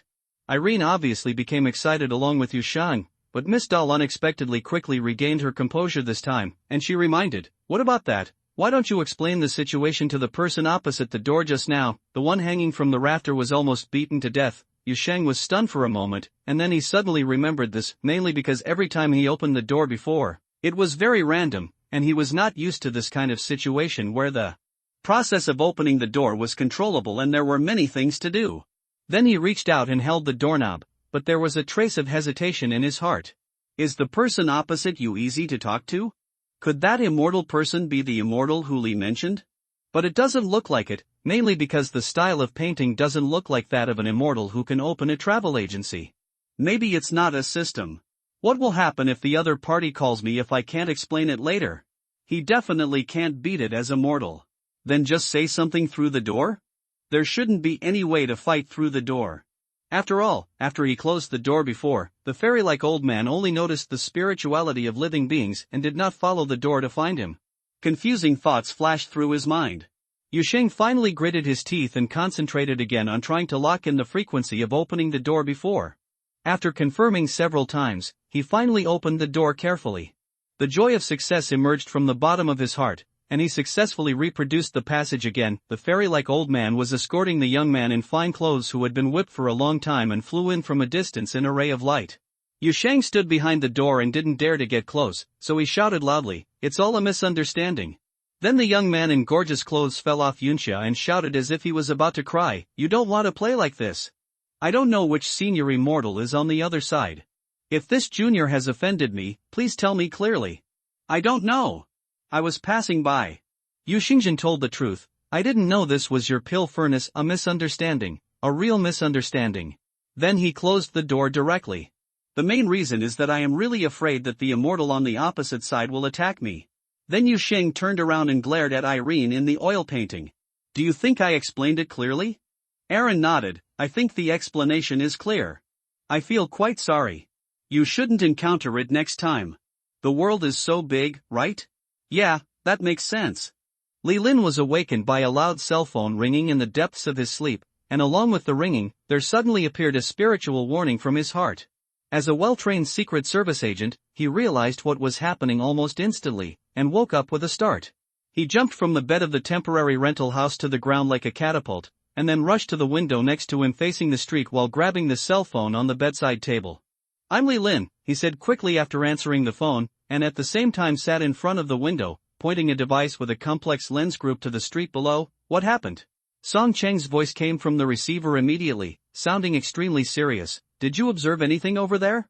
While paying attention to the light and shadow reflected in the lens device, Li Lin distractedly glanced at the laptop computer next to him that was automatically monitoring data. He quickly pulled the monitoring log and quickly said, the monitoring data is normal, only a small-scale energy fluctuation at 1 o'clock in the morning. It is a very normal periodic surge at the junction. Su Jieli has already leave early, he should be at your side soon, Song Cheng said in a deep voice. You keep monitoring the block, but even if you observe something, don't go out casually, just report it as soon as possible. Remember, don't leave the base alone before Su Jieli arrives. Oh, okay, got it. Li Lin was stunned for a moment, and quickly agreed, and then couldn't help asking, what's going on? Unexplained large-scale spacetime dislocation and reset are happening at the junction, every 5 to 10 minutes. Song Cheng ignored Li Lin's exclamation, and after hanging up the phone, he took a deep breath and looked up at the huge screen at the end of the command hall. The screen shows a flat map of the entire boundary city, and outside the map, there is a three-dimensional structure constructed by countless curves and identifiers, as well as a large amount of monitoring data and remote monitoring signals that are being refreshed frantically. The huge command hall was brightly lit. Secret Service employees in black uniforms stared at the screens in front of various terminals. From time to time, people entered and exited the hall from the small door on the side, conveying the situation of other departments or bringing more bad news. There have been several small spacetime dislocation phenomena in the past 2 days, but the scale is not so large, and it has not occurred so intensively, a female Secret Service employee in a black professional skirt whispered behind Song Chang. The spacetime structure of the border is special, and this kind of thing has happened before, so the alarm level reported at that time was not high. Now it seems that this is a test before some large-scale action. Another person's voice came from the side. Now they have officially started. Fuck, we were careless. Just then, another report came from a terminal somewhere, interrupting the conversation behind Song Chang. The formation of a rift has been detected. Pointing to Chavin 12B, the exact location cannot be confirmed. Try to trace the source. Song Chung frowned, said nothing, but silently counted the numbers in his heart. 10 seconds later, he heard the follow-up report: the rift is closed. Tracing the source failed. The spacetime structure is restored. Such reports have been repeated many times in this hall every few minutes. The interval is not very stable, but it is basically within 10 minutes. The duration of each time is not so accurate, but it will not exceed 30 seconds. It seems artificial, but what is the meaning of doing this? And more importantly, who can do such an outrageous thing? The rift is detected. Pointing to Bylong 4C, the exact position cannot be confirmed. Try to trace the source. The rift is closed. Tracing the source failed. Song Cheng's brows are getting tighter and tighter, and at this moment, a slight buzzing sound suddenly interrupted his thinking. The next second, a screen next to him lit up. A woman who looks less than 30 years old, with a dignified appearance but a cold temperament, appeared on the screen. She was wearing a white suit, her gray-white long hair was tied into a loose single ponytail behind her head, and her eyes were gray-white, which was different from ordinary people. The pupil color was very light, and the whole person gave people a feeling of, as if lacking color. The moment he saw this woman, Song Cheng's back straightened visibly, and a slightly stiff smile appeared at the corner of his mouth. Director, Song Cheng greeted, we are still tracking, what's the situation now? The gray-haired and gray-eyed woman called the director interrupted Song Cheng, her voice cold and calm. The cracks are still being generated and disappearing, and the source is still unknown, but it is basically certain that the phenomenon is harmless to the border itself. The spacetime structure has not been destroyed. Not destroyed? Yes, although those cracks are temporarily classified as spacetime dislocation, they are only similar in surface properties. It is hard to say what that thing is exactly, Song Cheng said with a wry smile. Every time it is generated, it does not really tear the spacetime apart, but he held it in for a long time, and finally recalled the description given by the technical expert just now. and then continued, "It feels like that is the original structure of spacetime, the moment the crack is generated. It seems that there has been such a stable channel leading to the distance at the border from the beginning, and when the crack disappears, it seems that it has never appeared, there is no impact, no catastrophic collapse, and even no reports of damage have been received so far." The gray-haired woman listened quietly and didn't speak for a long time. Song Chang didn't say anything, just waited patiently. "Has there been any change in the special location that you sent people to monitor before?" "No, that place is now the most peaceful place in the entire Boundary City. It's as calm as a black hole." Song Chang sighed, "This is the most abnormal thing. Now everyone knows that there must be problems over there, but the biggest problem over there is that I can't see any problems. I have sent the best deep divers from the second team there, and also arranged 2 additional monitoring teams to approach the street from other directions. What do you think the purpose of those who do these things is?" the gray-haired woman suddenly asked. "It's hard to say," Song Ching thought for a moment and spoke cautiously. "At first I thought it was some kind of attack, but now it seems that he is just opening and closing cracks one after another. It's almost been a night. No one even bothered me. Could it be some new Dark Angel phenomenon? Probably not. When the Dark Angels appear, they are bound to be accompanied by large-scale out-of-control foreign lands and large-scale damage in this world. There is nothing so harmless. Song Chang immediately shook his head, "And I haven't received any reports about that gang recently." Report from the Angel Believers: if a new Dark Angel really appears, the cultists will not be so quiet. It's okay if he's not an angel of darkness. Yeah, as long as it's not the Dark Angel, Song Ching sighed. But then again, if this is man-made, then, what kind of man does it have to be? What is he trying to do to make such a big move? "What are you doing?" The second half of his sentence was entirely to himself. The gray-haired woman on the other side of the screen broke the silence after thinking for a few seconds. "This world is very big, and there are still too many ethnic groups and ancient individuals that we have not yet come into contact with," she said softly, her face still very young, but her words inadvertently revealed some vicissitudes, "and our universe is very young, and many of the theorems and laws haven't even been created yet. Learn to adapt, Xiao Song. Our work has never been about dealing with the known yet." "I see."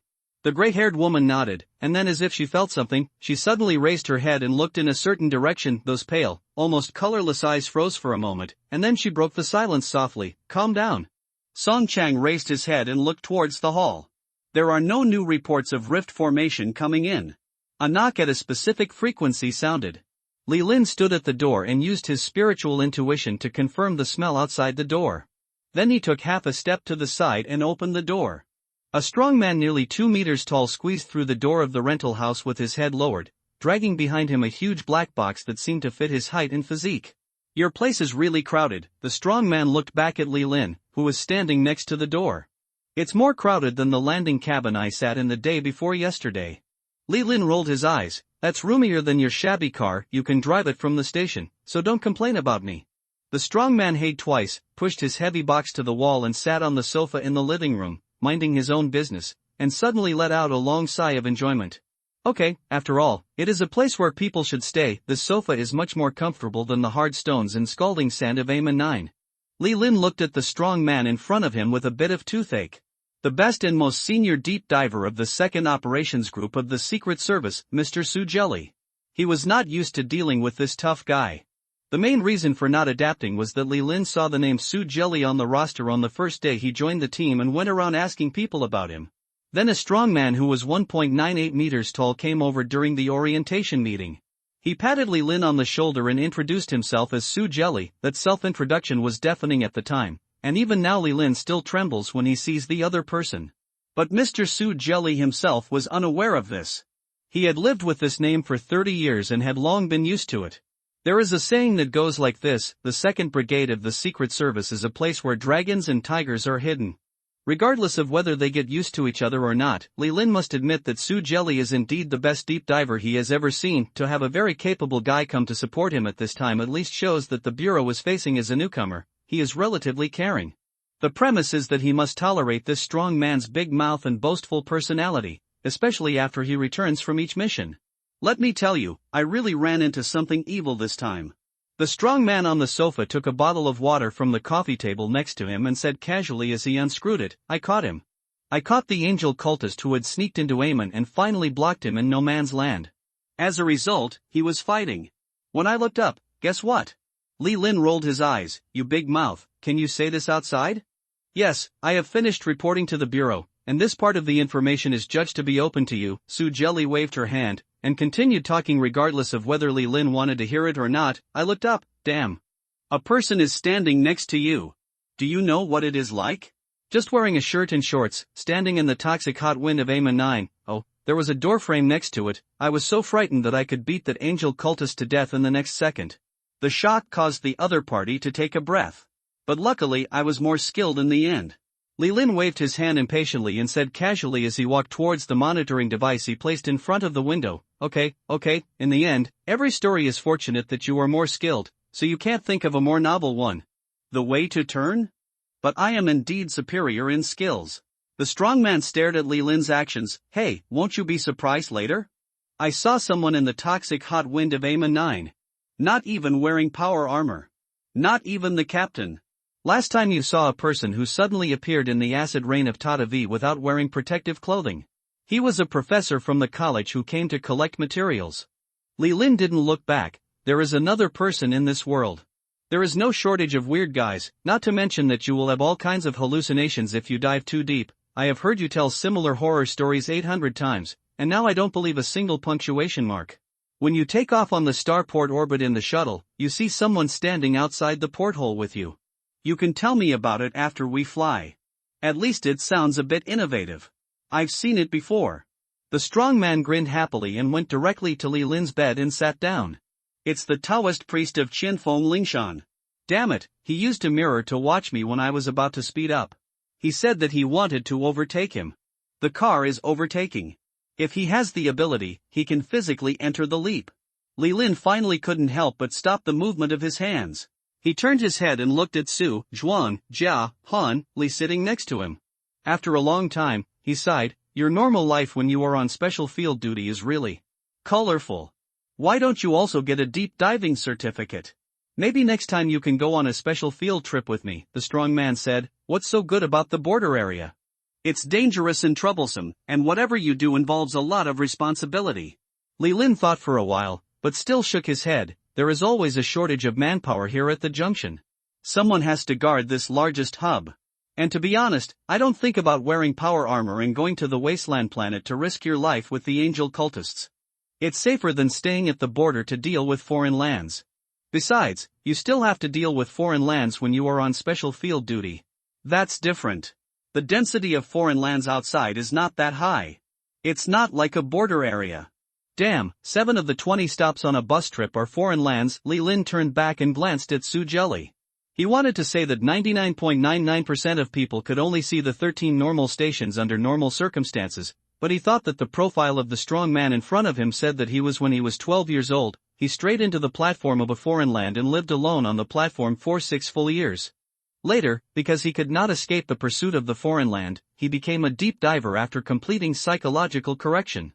After all, the words in his heart were not there. Say it. There are 2 types of frontline combatants in the Secret Service. One type comes through the normal training and assessment process, and the other type is picked up from a foreign land. Don't show off your knowledge to people who have experienced trauma, even if they don't care about it at all. Li Lin lowered his head and concentrated on checking the various parameters recorded by the device. The strong man beside him looked a little bored. He was a thorough combatant. He came here mainly to supplement his combat power and perform tasks such as stalking. Not much interest. The bureau is now in chaos, he said suddenly after being bored for a while. Several captains of the action brigade have been called up to work overtime. I heard that even the director has gone. I know, Li Lin said without raising his head, this is the border area after all. Is this kind of thing common in the border area? The strong man scratched his hair. Have there been similar abnormal phenomena before? I'm on special field duty all year round, so I don't know much about it. If you are talking about the spatial dislocation phenomenon tonight, which has never happened before, but if you are talking about the abnormal phenomenon itself, then there is no shortage of junctions, and this is a junction after all. Okay, charming junction, I love this place so much. The strong man stretched his arms and shoulders, and lay back on Li Lin's bed. His heavy body made the poor single bed creak. He said, those who want to destroy this world and those who want to protect this world love this place. Fortunately, I don't have to be on duty in the bureau. I heard that the captain and the others work overtime every day. Li Lin did not answer him, but was concentrating on the monitoring and recording tasks. At this moment, the sudden ringing of the mobile phone broke the silence in the room. Li Lin glanced at the screen of the mobile phone and immediately picked up the call. I am Li Lin, Okay, I understand. The strong man sat up from the bed and looked at Li Lin with a strange expression curiously. What's the matter? Li Lin looked strange and looked up at the calm night outside the window. Just now, the bureau called and the crack phenomenon stopped. The strong man was stunned when he heard it. Stopped? He stared. Just stopped? There are no follow-up attacks, no angel cultists or anything? Not even an alien appeared? No, it just stopped. Now the monitoring nodes of the entire border area are quiet. Then I worked overtime for nothing? It's not in vain. I have to keep working overtime. The people in the bureau haven't rested either. Li Lin shook his phone. Everyone continue to monitor and see if the force that created the rift phenomenon has any follow-up actions. You go to sleep next door now. I'll ask you to get up and replace me in 6 hours. Okay, the strong man got up immediately, without a word of nonsense at this time. Wake me up directly if there is any situation. Li Lin nodded and looked out the window at night again. Another sleepless night. He muttered softly. Yu Sheng slept soundly in the second half of the night. After successfully reproducing a gate leading to a distant time and space, he remembered the feeling firmly and knew how to control the so-called spiritual guidance and how to give it a certain frequency when opening the gate, so that the gate can stably lead to the designated location. He felt that most things in this world can be attributed to first time is new, second time is familiar. After that, he kept practicing and strengthening the process of opening the gate, successfully reproducing various channels until he was exhausted. The sleep after exhaustion is always particularly sound, and he feels that I haven't slept so soundly for many years. But he felt a little regretful. He didn't dream about the fox or even have a dream during this good night's sleep. It seems that the dream with the fox was not generated stably. This made Yu Sheng feel a little uneasy and a little anxious. After waking up in the morning, he told Irene about the situation. It's okay, don't think too much. The fox has lived in a foreign land for so many years, and it won't happen in a day or two. Irene didn't talk trash this time, but comforted Yu Sheng very seriously. Dreams are inherently unstable. Maybe I'll see her again in my dream next time? I hope so. Yu Sheng said casually, picking up a piece of meat from the table and putting it in the bowl. This is the meat cut from the local specialty. He has eaten it for 3 consecutive meals, and he hasn't finished it yet, nor is he tired of it. It's just that he can no longer feel the physical strengthening from this kind of eating. It seems that the effect of this thing on him has reached its limit. But anyway, it tastes good. What are your plans after dinner? Irene's voice came from the side. Continue to practice opening the door? Or try to reproduce the passage to the valley? I'm going out to buy some things first, and when I come back, I'll start trying to build a road to the valley. This may take a long time, and I can't remember the feeling at that time very clearly, Yu Sheng said, and suddenly noticed the expression on Irene's face that was hesitant to speak. Do you have any ideas? Irene stared at him straight, and the doll lady seemed to be hesitant. After several seconds, she spoke. First, give me half a day. Yu Sheng confirmed it. He rarely saw such a serious look on the face of this doll. What do you want to do by giving you half a day? Make me a body. Irene said calmly and firmly. Hearing Eileen's request, Yu Sheng was a little surprised. He didn't know why the other party raised this matter so solemnly at this time. They had actually talked about making a body for the puppet in the painting more than once before. But it has never been settled. On the one hand, it is because Yu Sheng and Irene still lack trust and understanding of each other. On the other hand, there are too many messy things now, and Yu Sheng has no time to think about Irene. Physical problems. But now seeing the extremely solemn expression on Miss Doll's face, Yu Sheng realized that she did not mention this matter because of a whim or a moment of capriciousness. He looked at Irene with a questioning look. I want to go with you. Irene's answer was also very simple, just treat it as multiple caregivers. Are you sure? Yu Sheng's expression was a little subtle. Of course I don't doubt your strength. Listen, Irene interrupted Yu Sheng's words. She moved to the edge of the frame, her face occupying almost 2/3 of the frame, and her tone was extremely serious. I'm not joking with you, although I don't know how you plan to deal with that entity, but as far as you can tell judging from the local specialties you brought back from the opponent, you should have some skills. I won't ask you what your specific skills are, but you have to know that when dealing with foreign lands, just being able to fight can't be enough. Not enough, at least not against an entity as troublesome as hungry. She said, stepping back slightly, create me a body and let me regain some ability to move freely. It doesn't matter if it's rough.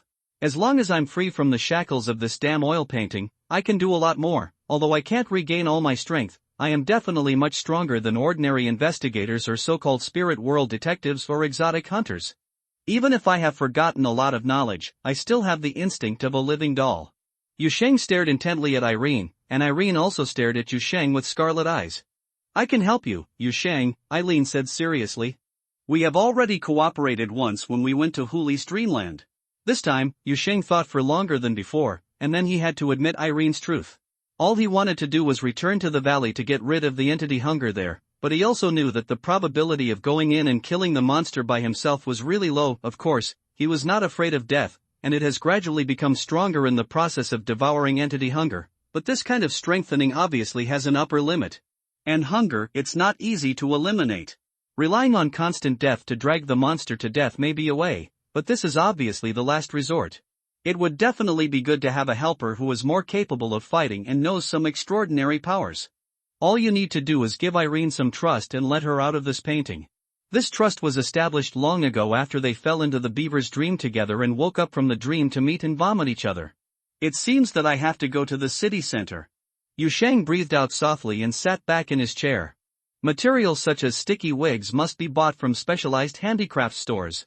In this kind of old city, but no. The doll girl in the oil painting blinked, and after reacting, she immediately showed a look of surprise. Did you agree? If you don't have high requirements for physical quality and trust my craftsmanship, Yusheng waved his hand, I can give it a try.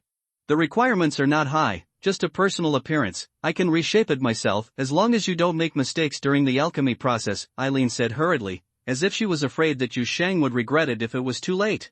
After she thought for a moment, she turned her face to the side with a subtle expression, and if you really can't buy the right materials, Yusheng looked curious. What if you really can't buy suitable materials? You can also use dough. Yusheng was stunned for 2 or 3 seconds, and finally showed the most shocked look since he met Irene. Huh? Eileen explained in a low voice, the material is just a medium. What really works is the alchemy part, your blood and my soul. Yusheng was completely confused. Hey, I know it's not about settling for the second best, but isn't this too much for you?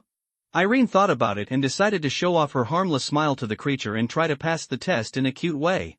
She passed. But Yusheng still decided to go out to buy things. I'd better buy some serious clay. It should be quite enough to shape your body. It's better not to worry about food, and I have some other things to buy, Yusheng said. Shang exhaled and said casually as he stood up, just watch TV at home. If anything happens, call me remotely. If the TV goes down again, just wait for me to come back. With that said, he picked up the remote control and helped Irene turn on the TV. Irene in the frame nodded honestly. Oh, come back quickly. Yusheng agreed, put on his coat and walked towards the entrance. Holding the door handle, the first thing he did was to calm down. After confirming that there would be no volcanic crater, meteorite rain, sulfur lake, little green man holding a lightsaber and a mechanically transformed elf sister outside the door, he took a deep breath. After taking a breath, he opened the door and walked smoothly to the old street of Wutong Road. Yusheng suddenly found this matter very interesting. It would be easy for him to go to the end of the world, whether he can come back and whether he will die is irrelevant, but it is much more difficult for him now to open the door and walk to the street. On the way to the bus stop, Yusheng looked around casually. I don't know since when, his mentality changed slightly when walking in this huge and unfamiliar city. The depression and uneasiness of the previous days quietly subsided. He walked on this street that could not be regarded as his hometown. In addition to peace, what I felt in my heart was also a hint of excitement and expectation. Even the sky, which was so bright that it was a bit dazzling, now looked like a pleasant and sunny color. There were vendors selling things at the intersection, a few pedestrians passing by, and children who had gotten into some trouble running past the street yelling, followed by adults running and cursing. Yusheng thought to himself, would there be those professionals mentioned by Eileen here? Among those who protect this city in the dark and fight against foreign lands, has anyone noticed that there is something slightly wrong hidden in this peaceful old city? His mind even wandered, and he began to speculate on which of the pedestrians on the roadside looked strange, which looked like plainclothes and which looked like a spirit world detective and an investigator. The old man selling pancakes and fruit at the intersection looked a bit like him. Today, he changed to a guy with poor craftsmanship, It's also possible that the ant who was hanging clothes on the balcony has never been seen before. Could it be the naughty kid who ran over screaming just now? I heard from Eileen that detectives in the spirit world also have a trick to change their appearance. It's very magical. Anyway, the spirited young man next to him wearing a vest and dyed yellow hair, squatting on the ground with his cell phone outside, is definitely not him. It's too unlikable. Yu Sheng hummed a little tune and walked through the old street, passing by Li Lin who was wearing a vest and dyed yellow hair, wig, and squatting on the ground with his mobile phone outside. After a while, Su Jelly, male, who was nearly 2 meters tall, wandered onto the street. She lowered her head and glanced at Li Lin, who was watching him, then squatted down and lit a cigarette, squatting with him like a spirited group of people. Is your outfit reliable? Su Jelly asked. It's very reliable, Li Lin said casually. I used to wear this when I went out in the field to do surveillance. Even my colleagues who were spreading pancakes and fruit were exposed, but I wasn't exposed. I also have a two-dimensional suit, that the covertness is even higher.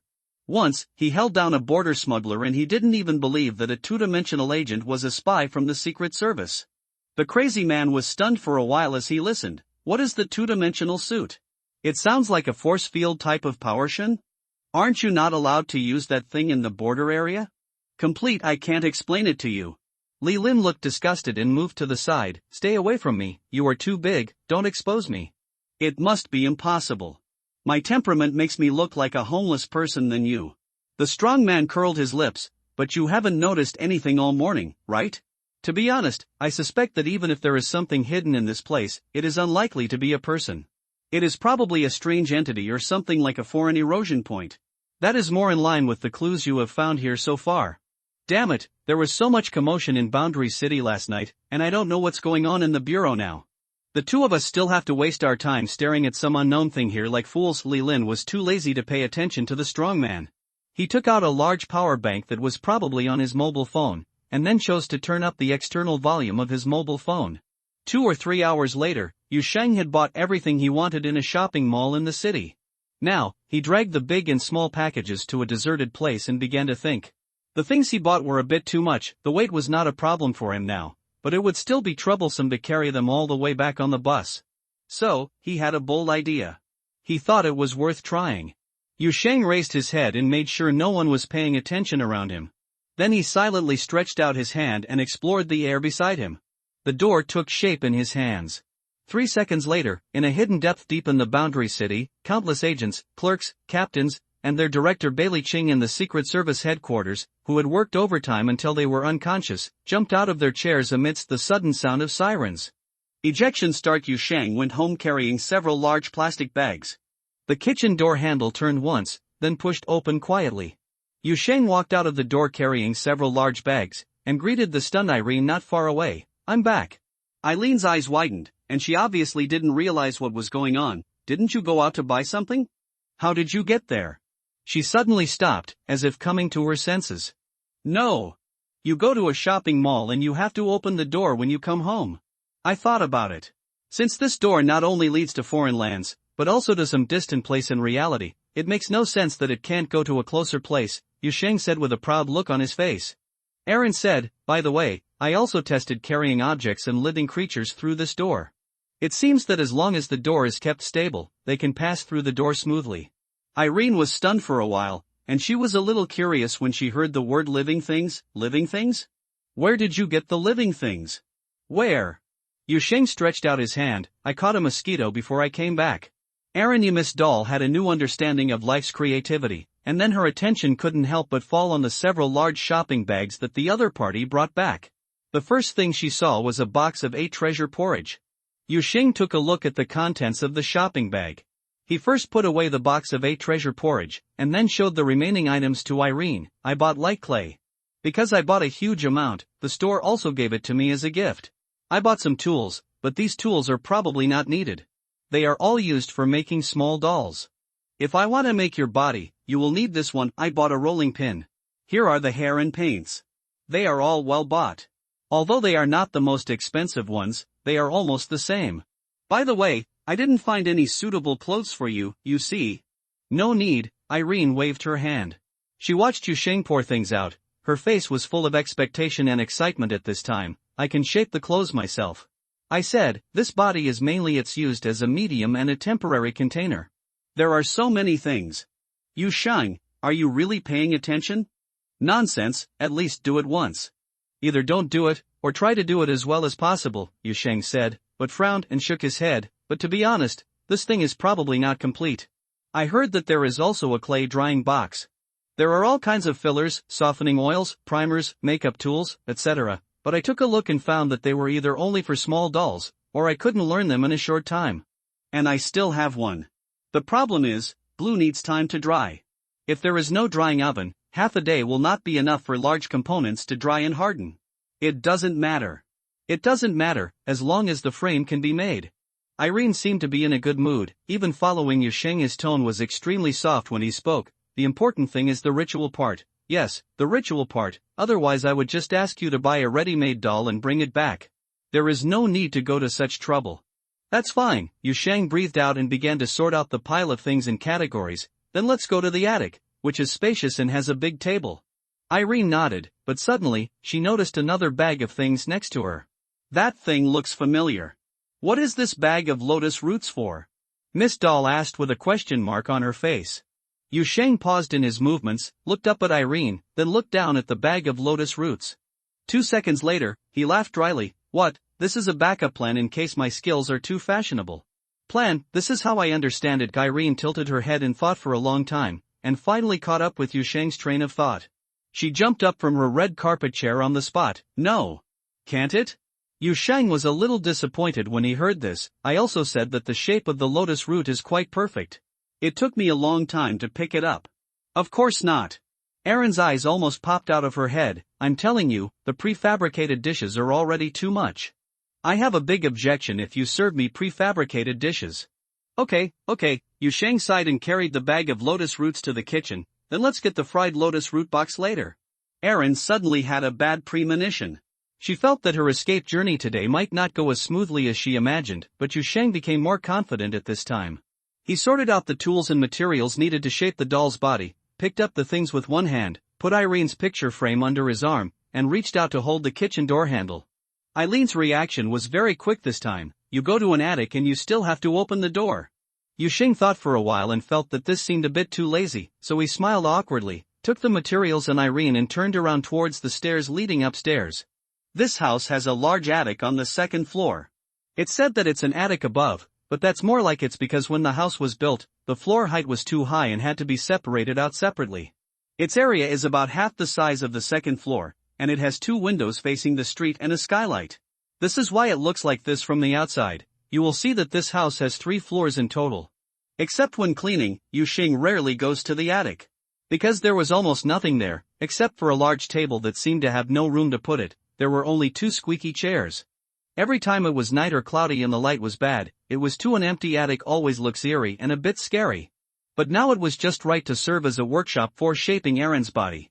Yu Sheng made 2 trips and found some tools and an old desk lamp that might come in handy from the utility room on the 2nd floor, as well as all kinds of strange things that Eileen requested and needed for the ritual. Everything was transported to the big table in the attic. Irene's picture frame was placed on the corner of the table, leaning against a Japanese book that served as a temporary stand. She quietly watched Yu Sheng running around and working, appearing quieter than ever before, and not knowing what was going on. What are you thinking about? Yu Sheng sat in front of the big table, and the chair made a creaking sound. He played with the clay and spatula unfamiliarly, and began to try to familiarize himself with their efficiency. Eileen suddenly broke the silence. Yu Sheng. I really want to get out of this painting. Yeah, if everything goes well. I didn't expect that such a day would actually come, Erin muttered in a low voice. In fact, I gave up hope many years ago. Now suddenly I think of this feeling again? Yu Sheng raised his head and glanced at the puppet in the painting who seemed to be suddenly sentimental. Erin sat on the chair, holding the teddy bear and slowly rocking her body. It's nothing, I just want to thank you. Then let's put gratitude after success. Yu Sheng breathed out softly, as if to relieve some tension in his heart. Now tell me, what is the first step? Candles, placed in each of the 4 corners of the table, and 1 lit, placed next to my picture frame. The most basic part of the torso must be completed before the candle burns out. Erin's expression became serious, and she began to instruct Yu Sheng on how to use a bunch of everyday materials to complete the container shaping of the living doll. This was the first time that she passed on the knowledge of Alice's house to a human being's. Draw 3 concentric circles on the table. Their range is your operating space. Then extend a line from the candles at the 4 corners. Draw a circle as much as possible at the center of the concentric circles. Just don't draw it square. Write my name in the center of the circle, Island, in Japanese and the universal language.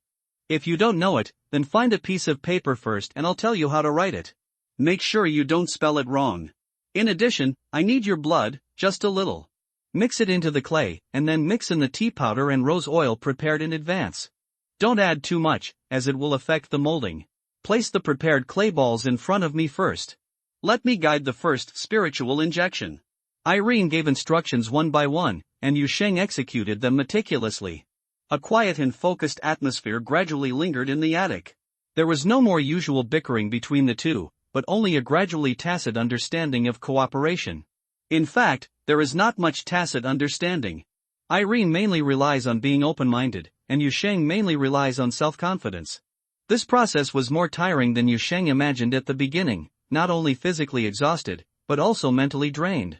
He could feel that the ritual mentioned by Aaron was gradually taking effect, and those arrangements that he could not understand were beginning to operate with some law and power that he could not understand. As a first-time performer of this kind, an ordinary person in the ritual, even though most of the spiritual injection process of the ritual was completed by Irene, Yu Sheng also felt a power flow on the spiritual level. But this was something Irene had warned about before the ceremony started, so Yu Sheng did not panic, and it is to maintain the condition as much as possible and complete every step required by Aaron as accurately as possible. The body of a doll gradually took shape in his hands. It was rough, simple, crooked, and even the 2 legs were different lengths. The arm was broken once in the middle, and was reconnected with wire and water. Yu Sheng felt that he might not have the talent in this area. But anyway, everything is finally coming to an end. Now you can put out the last candle. Irene in the frame looked at the body on the table calmly, her expression unprecedentedly dignified and serious, and then put me right in front of the body, where the head is. Okay, Yu Sheng asked casually as he stood up to complete the process, what next? Then I needed a minute to comfort myself and strengthen my faith. Yu Sheng, why? Irene was about to cry, it's so fucking ugly. Even if it can be reshaped, it still looks too fucking ugly now. It's ugly. Aaron's expression looked quite sad. Yu Sheng glanced at the masterpiece he had spent several hours to create, and then put himself in her shoes. He felt that if one day his soul left his body and had to drill into a body like this to be resurrected, he would probably really cry. However, Aaron's reaction still hurt Yu Sheng a little. He endured the embarrassment and looked at the puppet in the oil painting, trying to make himself look more serious. I have tried very hard.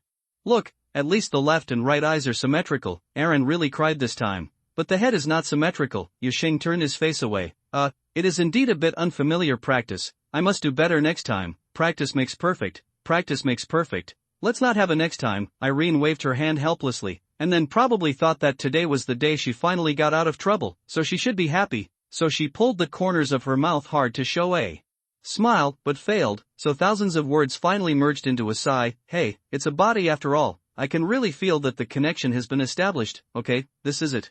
She took a light breath, jumped down from the chair in the painting, took 2 steps forward, and then seemed to remember something, looking down at the plush teddy bear in her hand. After standing silently for a few seconds, she hugged the little bear hard, turned around and put it on the chair, as if saying goodbye. Yu Sheng was a little curious. Don't you want the bear anymore? You can't take it out. It is another individual sealed in this painting. Even its consciousness has long dissipated. I don't even know where it came from. Irene shook her head gently and patted the teddy bear's head. It can only stay in here, but I won't throw away this painting. It's like keeping it with me. Oh. Yu Sheng nodded, and then watched Irene's next move with a hint of nervousness and curiosity. He was very concerned about how this doll would eventually come out of the oil painting, and how she would come to life with the now ugly doll body on the table as a container. Then, he saw Irene in the oil painting begin to dissolve. This scene was weird and terrifying. Irene seemed to have suddenly turned into a wax figure being roasted by flames. Her whole body gradually became molten and lost all colors and details in the blink of an eye. In just a few seconds, she turned into a kind of continuously softening black substance, collapsed in the picture frame, and overflowed from the bottom edge of the picture frame little by little, and began to flow toward the table. The table made a slight hissing sound, as if it was corroded rapidly in some strong acid. The black substance flowing out of the picture frame was like sticky mud at first, and then it became as thin as water. In the next second, it turned into some kind of condensed black mist, which began to float and rise around the doll's body on the table, and seeped into the lifeless clay little by little. Yu Sheng stared at this scene with wide eyes. He didn't know if it was an illusion. He felt a kind of coldness from the floating strange black mist. If he hadn't seen with his own eyes that this fog was transformed by Irene, he would definitely feel that this thing was evil and dangerous. The style of the whole scene was very weird. But even if he knew it, he still felt that this black fog was particularly weird. The lingering coldness was like the malice that penetrated into this world from the distant dark abyss. It really didn't match Irene's usual heartless and harmless appearance. Yu Sheng shook his head and threw away all the random thoughts. Looking at the black fog that was accelerating into the clay, he suddenly had some outrageous ideas. What would happen if he blew into the fog at this time? Or what would happen if he stretched out his hand and poked it into the fog? Irene would probably scold him badly. Yu Sheng finally controlled the urge to touch it, and at this moment, the penetration of the fog quickly came to an end. The puppet on the table began to change visibly. This clay figure, which was so rough that it could be described as ugly, seemed to be suddenly endowed with the characteristics of a living thing. The rough surface became smooth in the blink of an eye, and the originally crooked limbs quickly balanced and reorganized. It began to be stained with the texture and color of the skin. The distorted facial features were melted into the head, regenerated in the clay ball, and gradually emerged on the face. Yu Sheng thought about it and felt that out of courtesy and respect, he should turn his back. But before he could turn around, he saw that an exquisite black dress had grown out of the puppet's body like a part of flesh and blood, covering the surface of Irene's body. Mimicry? Yu Sheng subconsciously thought of this word, and at this moment, he suddenly felt a certain connection between himself and Irene. That feeling was fleeting, and he didn't even have time to distinguish whether the dreamy whisper was Irene's voice, and the connection fell into silence. Yu Sheng frowned, thinking of the blood he had added to the clay when he was shaping the doll's body, and felt that the connection at this moment might be related to that. He suddenly became a little worried. His blood seemed to be a little special. Would it affect Irene's regeneration? But soon, his worries were dispelled. The doll, which had been completely reshaped, lay quietly on the table, with skin like a human, hair like ink, and a delicate face like a work of art. Under Yu Sheng's nervous gaze, the doll's eyelashes suddenly twitched slightly. Then, the eyes finally opened slowly. Her scarlet eyes stared blankly at the roof, but they regained their luster in the next second. Irene raised her hands awkwardly and looked at them with an incredulous look. She slowly held her hands again. Stretch, as if feeling the texture of the air. After being stunned for several seconds, the doll slowly smiled, but the smile seemed to be suppressing strong emotions that were about to cry. Yu Sheng's voice sounded from the side. Congratulations, Irene. Well, Irene stretched out her hand and pressed down on the table, pushed herself up, and stood up unsteadily on the table. Then she looked at Yu Sheng standing aside with a bright smile, and she opened her arms widely, as if to send a hug. I'm alive. Yu Sheng. Thank you. Miss Doll suddenly stopped, as if she had discovered something belatedly, and kept opening her arms like this, staring blankly at Yu Sheng beside the table. Yu Sheng. Erin slowly raised her head. Why do you look so tall? Yu Sheng thought for a while. Is it because you are shorter? Irene was stunned for a moment, suddenly looked down at her body, and then looked up at the table lamp not far away. She suddenly took a breath of cold air, ran over, and stretched out her hand. He gestured his height between his head and the lamp, then stiffly turned his neck. Yu Sheng began to feel that something was wrong. Why, Erin's eyes were dull and she muttered to herself, why are you so short? The size of the doll, it's a large one. Yu Sheng was actually starting to panic at this time, but his face was still tense. I mean the 3-point doll. Wait, I got it wrong. 3 points for you, sir.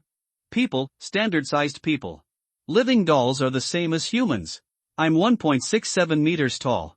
Irene, a small doll that was only as tall as a desk lamp, jumped on the table and yelled, I have long legs. Ha! Ha! Why am I as tall as this desk lamp now? I can't even reach the chair next to me. Yu Sheng was completely stunned, but then he felt something was wrong. That's not right. You were watching when I pinched my body just now. You can see the size yourself. Why didn't you tell me then? The little doll that was jumping up and down on the table was stunned when he heard this, and seemed to react belatedly again. Hey, that's right, I saw it. She ran to the middle of the concentric circles where she had just made the doll's body, and then looked back at the oil painting where she had been living before. She thought hard for a while, and then some vague memories emerged from her heart. Yes, your operation is fine. The clay body is just a medium, used to temporarily accommodate the soul. Even if the size is a little off, my soul should be able to adjust when it reshapes the body. Erin stood on the table and muttered to herself, looking down to think for a while and then looking up at the ritual arrangements around her. She pinched her current body from time to time and kept mumbling. Because the size is too different? So the adjustment is limited? That's not right. No matter how limited it is, there should be some changes. No matter what, it can't be only as high as a desk lamp. Erin stretched out her hand and gestured to her head, then jumped twice vigorously on the spot, as if trying to make herself taller in this futile way. Thinking about it, I know it was definitely not successful. So, something went wrong with the ceremony? Yu Sheng looked on nervously, and finally asked carefully, did the adjustment of the body reshape properly? Then it shouldn't be my fault. Irene raised her head, and Yu Sheng was startled by the look of grief and anger on her face, as if she was about to cry. Ruler. The doll, which was only as tall as a desk lamp, stretched out its hand towards Yu Sheng, his voice gritting his teeth. What? Measure your height. Yu Sheng said and hurriedly ran to the second floor to find a tape measure. In fact, he wanted to get a ruler at first, but he thought that Irene might fly up and bite someone when she saw the ruler, so he didn't dare. After a while, Irene stood straight on the table with an old book on her head, while Yu Sheng beside her opened a tape measure and measured the height of the little doll. Irene secretly tilted the book a little, but Yu Sheng held her down. How high? The little doll asked cautiously. 66.6 centimeters. Yu Sheng glanced at the ruler and said with sympathy in his tone, I tried to count as high as possible, and I counted 0.6 centimeters after the decimal point for you. Erin finally really cried. Erin cried so sadly. Yu Sheng didn't try to persuade him, mainly because firstly, he really didn't know how to persuade him, and secondly, he was afraid that the doll would be too sad and lose consciousness, but if he tried to persuade it, it would be stimulated and jump up to bite. She really has to jump up to bite now. Of course the good news is that she can bite now, whereas before she could only beep in the painting. After a long while, Irene's sadness finally calmed down a little. Yu Sheng quickly took 2 steps towards the table and said hesitantly, then what? Don't be sad. I'll do it next time. I'll make you a new body, a normal-sized one, so you can just make do with this one now? If it doesn't work, I'll make it for you again tomorrow. Here, I can only use this for now. Irene sniffed twice and said with a look of sadness and anger, let's just do this for now, you don't have to bother, just get me a new body tomorrow. It can't be replaced for the time being, and the soul of the living doll can't bear to keep changing the container. It will take at least a few months. As she spoke, she felt sad again and was about to cry again. Yu Sheng quickly took a small glass bottle and put it to Irene's face. What are you doing? Irene twitched while looking at Yu Sheng's inexplicable behavior. The tears of a living doll, Yu Sheng said with a serious face, we will try to use high-end materials next time we make your body. I have collected materials in the past few months and will make you a golden one later. Irene thought for a while and said, Yu Sheng, your uncle's. After a while, the doll's sadness finally calmed down again. Eileen climbed onto the pile of old books next to her and sat on the top of the pile in a daze, thinking about life. Yu Sheng sat at the table with the doll, thinking about life with her. At least, it's better than before, Irene muttered in a low voice. She didn't know whether she was telling Yu Sheng or herself. I can at least run around by myself now. I can still watch TV by myself, Yu Sheng quickly agreed. This is much more convenient than before, right? Erin let out a long sigh, as if she wanted to sound serious and solemn, but because she was too small, the sigh didn't show any weight at all. Yu Sheng turned his head and secretly looked at the current Irene, his eyes falling on the other's exposed wrists and knees. The unique ball joints of the doll looked particularly eye-catching. It was obviously a clay doll used as a container, but in the end it turned into a puppet-like ball joint, he said thoughtfully. Nonsense, movable dolls, how can they move without joints? Irene turned her head and glanced at Yu Sheng. This is what is recorded in my soul, so no matter what the original shape of the container is, the body will change after the soul is reshaped. That's it. If you don't like ball joints, there's nothing I can do about it. Oh, that's not true, Yu Sheng said casually. But speaking of the appearance in the soul record, your soul still records that you were originally 1.67 meters tall. Irene jumped from the pile of books to Yu Sheng's arm in an instant, holding his thumb and breaking it upward. Can you put away the pot or open the pot? Yu Sheng jumped up with a loud voice. While pulling this small but powerful puppet off his arm, he quickly explained, I'm just curious. What happened to your reshaping process? The problem is, even though there is no deviation in appearance, why has the body shape shrunk so much? How did I know? Irene was pulled off Yu Sheng's arm and was held in the air by her collar. There shouldn't be any problems obviously. Everything felt normal during the regeneration process. However, the final shape came out. Deviation, hey! Can you put me down first? Then you have to promise me not to pinch my fingers. Yusheng held Irene's collar and said to the doll seriously, and waited for the other party to nod before putting her back on the table. Oh, forget it, it's useless to think so much. Erin sighed again, walked back and forth on the table a few steps before shaking her head. I still have to find a way to contact the sisters in Alice's cabin. If I can get back as for the family, the sisters will definitely have a way. Yusheng was a little curious when he heard this. You keep mentioning Alice's cabin and the dolls.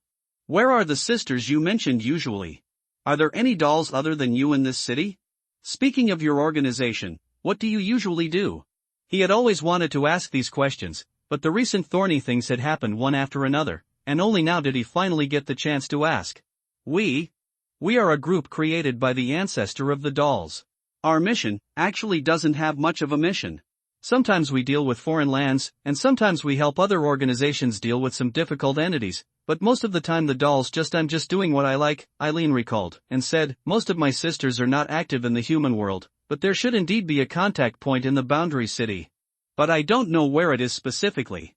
I remember, and in the past few years, the contact information and contact person should have been changed. She crawled back to the pile of old books, supported her chin with both hands, and continued slowly in the memory. We all make some disguises when we are in the human world. The living dolls look very similar to humans, so they are very similar. It's easy to blend in with the crowd. This city is so huge. Without a specific contact method or a specific contact person, it's not easy to find a hidden living doll. Yusheng listened on the side. Although he had already thought that there might be all kinds of strange people hidden in this city, he still felt a little surprised at this time. Incredible. I used to think that the residents of this city only humans. How is that possible? Irene rolled her eyes at Yusheng. This is the border area. The junction. Yusheng repeated this word softly. Anything is possible in this place at the junction. If nothing else, isn't there a strange guy like you who thinks he is a human being hiding in such an old city? Irene waved her hand and picked up a stack of the old book. Jumped down. Let's go downstairs first. I've stayed here enough. I finally have the ability to move freely. I want to take a walk in this big house. That's right. Yusheng breathed out and patted his face to cheer himself up. It took me a long time just to need your body. I'm already hungry. Let's go downstairs and make something to eat. As he said that, he turned and walked towards the exit of the attic, but as soon as he took 2 steps out, he heard Eileen shouting from behind, "Hey, wait for me. I haven't come down yet." When Yusheng turned around, he saw Irene running a few steps from the table, jumping onto the creaky old chair, and then climbed to the edge of the chair, grabbing the legs of the chair with both hands and feet, and slowly sliding down. It took a while before I finally got to the floor smoothly. Yusheng, Irene ran up to Yusheng's feet with her short legs. Only then did she notice the gaze falling on her. She immediately raised her head and tried her best to look majestic with her hands on her hips. "What are you looking at me doing?" "It's nothing," Yusheng shook his head, "it just feels quite cute." He almost said the word coke. Irene was stunned and didn't notice the suspicious pause in Yusheng's words. "Yes, yes?" Then she walked forward with Yusheng. After taking 2 steps, she reached out and tugged on Yusheng's pants. "By the way, thank you." Yusheng lowered his head and tugged on the waistband of his trousers while showing doubtful eyes. "Thank you for helping me prepare my body. The situation just now was so chaotic that I didn't even thank you properly," Irene said seriously. Yusheng couldn't help but look up and down at the doll at this moment. After holding it in for a long time, he finally couldn't hold it back. "You are like this, why do you still want to thank me? One size goes to the same size. The problem with my body shape is that I don't know what happened when I reshaped myself, but the body was indeed carefully prepared by you for me." Irene raised her head and looked extremely solemn. In fact, it didn't show much out, although it's a little ugly. You don't need to add this last sentence. "Anyway, in short, what I promised you before is still valid," Eileen said quickly. "I will help you in the future, whether it is to help you fight or need help in mysticism. I will be very useful, even if you find it in the future other sisters. When you return to Alice's cabin, I will come back to help you. She paused for a moment and thought about it. Just settle on 100 years first?" She looked at Yusheng and cautiously confirmed, "You will probably die of old age by then, right?" "Yusheng, I try my best." "Then let's settle on 100 years, Eileen laughed happily. Her mood suddenly improved for some reason. Then she turned around and ran towards the attic exit on her short legs. "Then let's go downstairs quickly. her voice stopped suddenly, and she fell forward suddenly, like a puppet whose strings were suddenly cut off. She fell far away due to the inertia of running, until she hit the opposite wall. The smile on Yu Sheng's face froze at the moment Irene fell out. Fuck. He was stunned for a moment, then rushed to Irene's side in a few steps, bent down and picked up the little doll from the ground. The doll closed its eyes tightly and exerted no force anywhere in its body. The limbs that were warm a second ago are now as cold as ordinary clay. Only the skin still maintains a soft and active touch, but it cannot feel any life. Yu Sheng was completely confused. Then, he heard Irene's voice coming from the big table not far away's Yusheng. I'm back here. Yu Sheng was completely confused. The moment he saw Irene suddenly disconnected and fell out, he even thought that the doll died suddenly due to the use of a poor quality body. Fortunately, the voice from behind interrupted his frightening association in time.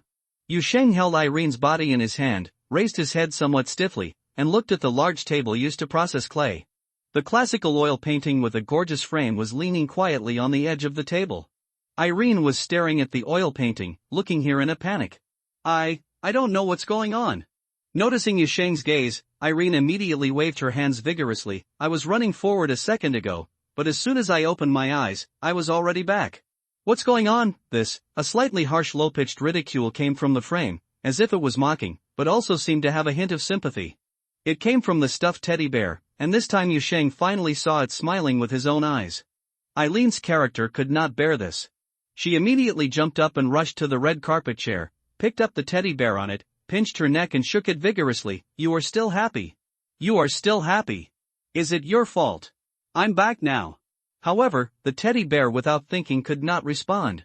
It continued to giggle in Irene's hands, making the teddy bear more and more angry.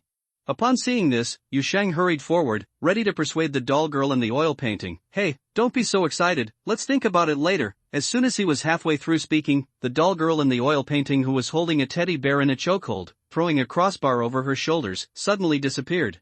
Then Yu Sheng felt the body of the doll in his hand bounce suddenly, and before he had time to react, the 66.6 centimeters tall little thing pounced on his arm and performed a three-way chokehold, attempted, an over-the-shoulder throw, attempted, and a crossbar, attempted. But her strength was quite strong, and it squeezed the flesh on Yu Sheng's arm until it hurt. Yu Sheng had to forcefully remove Irene from his arm, hold it in front of his eyes and shake it vigorously. Wake up, I am Yu Sheng, you are out again. Irene gradually came to her senses at this time. She hung in the air in confusion for a moment, raised her head and looked around, and finally focused on Yu Sheng's face. Huh? Then the two of them looked up at the picture frame not far away, and fell into a daze and thinking at the same time. After a moment, Yu Sheng carried Irene back without saying a word, until he retreated to the place where the other party fell. As he took the last step, the body of the doll in his hand instantly dropped like a power outage. Go down and the life disappears. Irene's figure suddenly appeared in the oil painting. She looked around and looked up at Yu Sheng blankly. I'm back again. So sure enough, Yu Sheng casually raised the doll's body in his hand toward the painting, bringing the two closer. Then the body suddenly came to life, as if the power outage just now had never happened.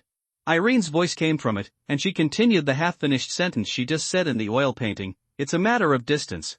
It seems so. Yu Sheng frowned slightly and looked at this scene.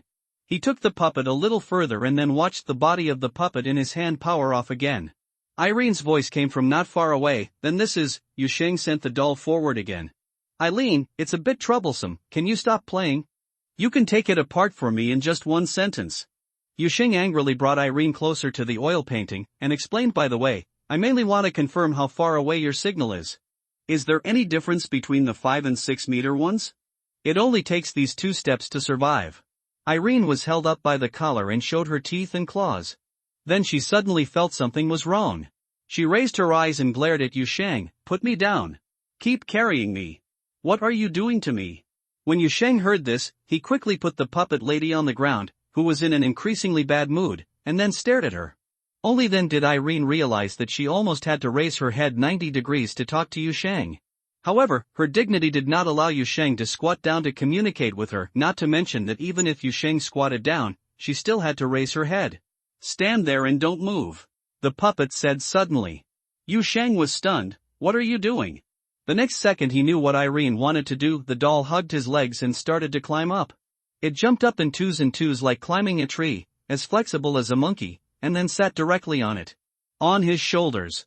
Yu Sheng was a little dazed, but he didn't dare to move for fear of throwing Irene. I haven't agreed yet, Eileen said confidently. You didn't even ask me if I agreed when you carried me to test the signal. Yu Sheng was speechless. The two returned to the big table and began to study the oil painting. I did come out. I can feel that my soul is in this body now, Erin frowned, looking at her former self with a troubled expression, but judging from the performance, this painting still seems to be your foundation. Your body now seems to be controlled by a remote control, disconnected when you are away from the distance. Yu Sheng said his opinion calmly. Erin lowered her head, looking particularly depressed. But I didn't cry this time, probably because the series of blows were relatively large, and I built up a brain-dead mental resistance in a short period of time. Yu Sheng panicked after seeing the puppet's calm reaction, and hurried to comfort him. Don't be too pessimistic, maybe this body is not working well? I will practice my skills and reshape my body next time, you said. Irene suddenly interrupted Yu Sheng's chattering. The expression on the puppet's face was very complicated, and it was hard to tell what she was feeling at the moment. Running around with your cell on your back, did you escape from prison or not? Yu Sheng was stunned, and after thinking for a moment, he said, I have seen a man running around with his cell on his back, and his end was miserable, but he was inside his cell, and you are at least outside. I don't know what you were talking about. Irene muttered, then jumped off Yu Sheng's shoulder, jumped onto the table, and came to the oil painting that sealed herself with a complicated expression, stretched out her hands to grab the frame, lifted it up with a little force, then put it down, turned around and tried to carry it on her back. However, the oil painting is very large, although it is easy for Yu Sheng to carry it with one hand. For Irene, this thing is almost as tall as her. Do you have a rope at home? The puppet raised his head and asked. Yes. Yu Sheng nodded immediately. Wait a minute, I'll get it now. 10 minutes later, Irene watched Yu Sheng carefully tie the knot on the oil painting frame and adjust the position of the rope buckle. When the preparations were almost done, she stepped forward. I think it's okay. Come on, you try it. Yu Sheng nodded, stood up the painting frame, and watched Irene put her arms through the back rope a little unfamiliarly. How is it? Is the rope buckle in the right position? Do you need to tighten it a little more? Irene pulled the rope buckle on her shoulder, carried the painting frame on her back and walked around the table twice, and nodded with satisfaction. No, it's very suitable. Is it heavy? Not heavy at all, I'm very strong. Irene said, and jumped on the table with the painting frame on her back, and then began to trot around the edge of the table in circles. The little doll was running around on the table with a painting frame that was almost as tall as her on her back. This scene looked a bit strange. But Yu Sheng looked at this scene and gradually began to laugh.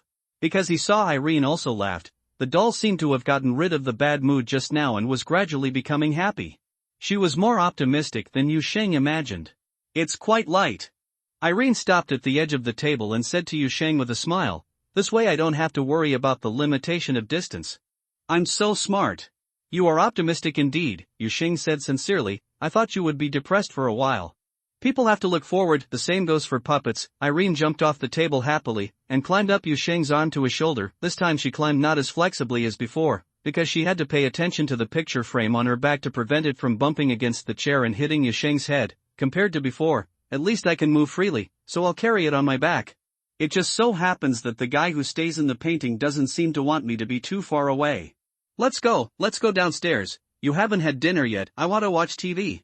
Yu Sheng was stunned, turned his head slightly, and looked at the puppet with a smile on his face, who seemed to be full of expectations for the future. Okay, let's cook. He raised his hand to help Irene and got up from the chair. Then tonight we'll start studying the passage back to the valley. Well, Irene also seemed full of fighting spirit, with a bright smile on her face, and raised her hand and pointed forward with high spirits. Go. Yu Sheng casually lifted the little doll from his shoulder again. I threw you down. Irene immediately shrank. No, the atmosphere just now was here. Yu Sheng shook his head with a smile, put the doll back on his shoulder, and walked forward. It was getting dark outside the window, and the street lights in the old city were lit up in order in the night. The hazy and warm lights flowed in the old streets and alleys, and through the window, a sense of tranquility spread. Yu Sheng, it's completely dark outside. Yeah. Hee, I'm a little excited. What are you looking forward to? Dark? No, I'm just a little excited. It has nothing to do with darkness. I don't understand. Tisk, in a rental house deep in Wutong Road in the old city, a strong man nearly 2 meters tall was sitting on a single sofa that seemed a little cramped for him, with his head lowered and carefully maintaining his equipment. It was a bean dagger.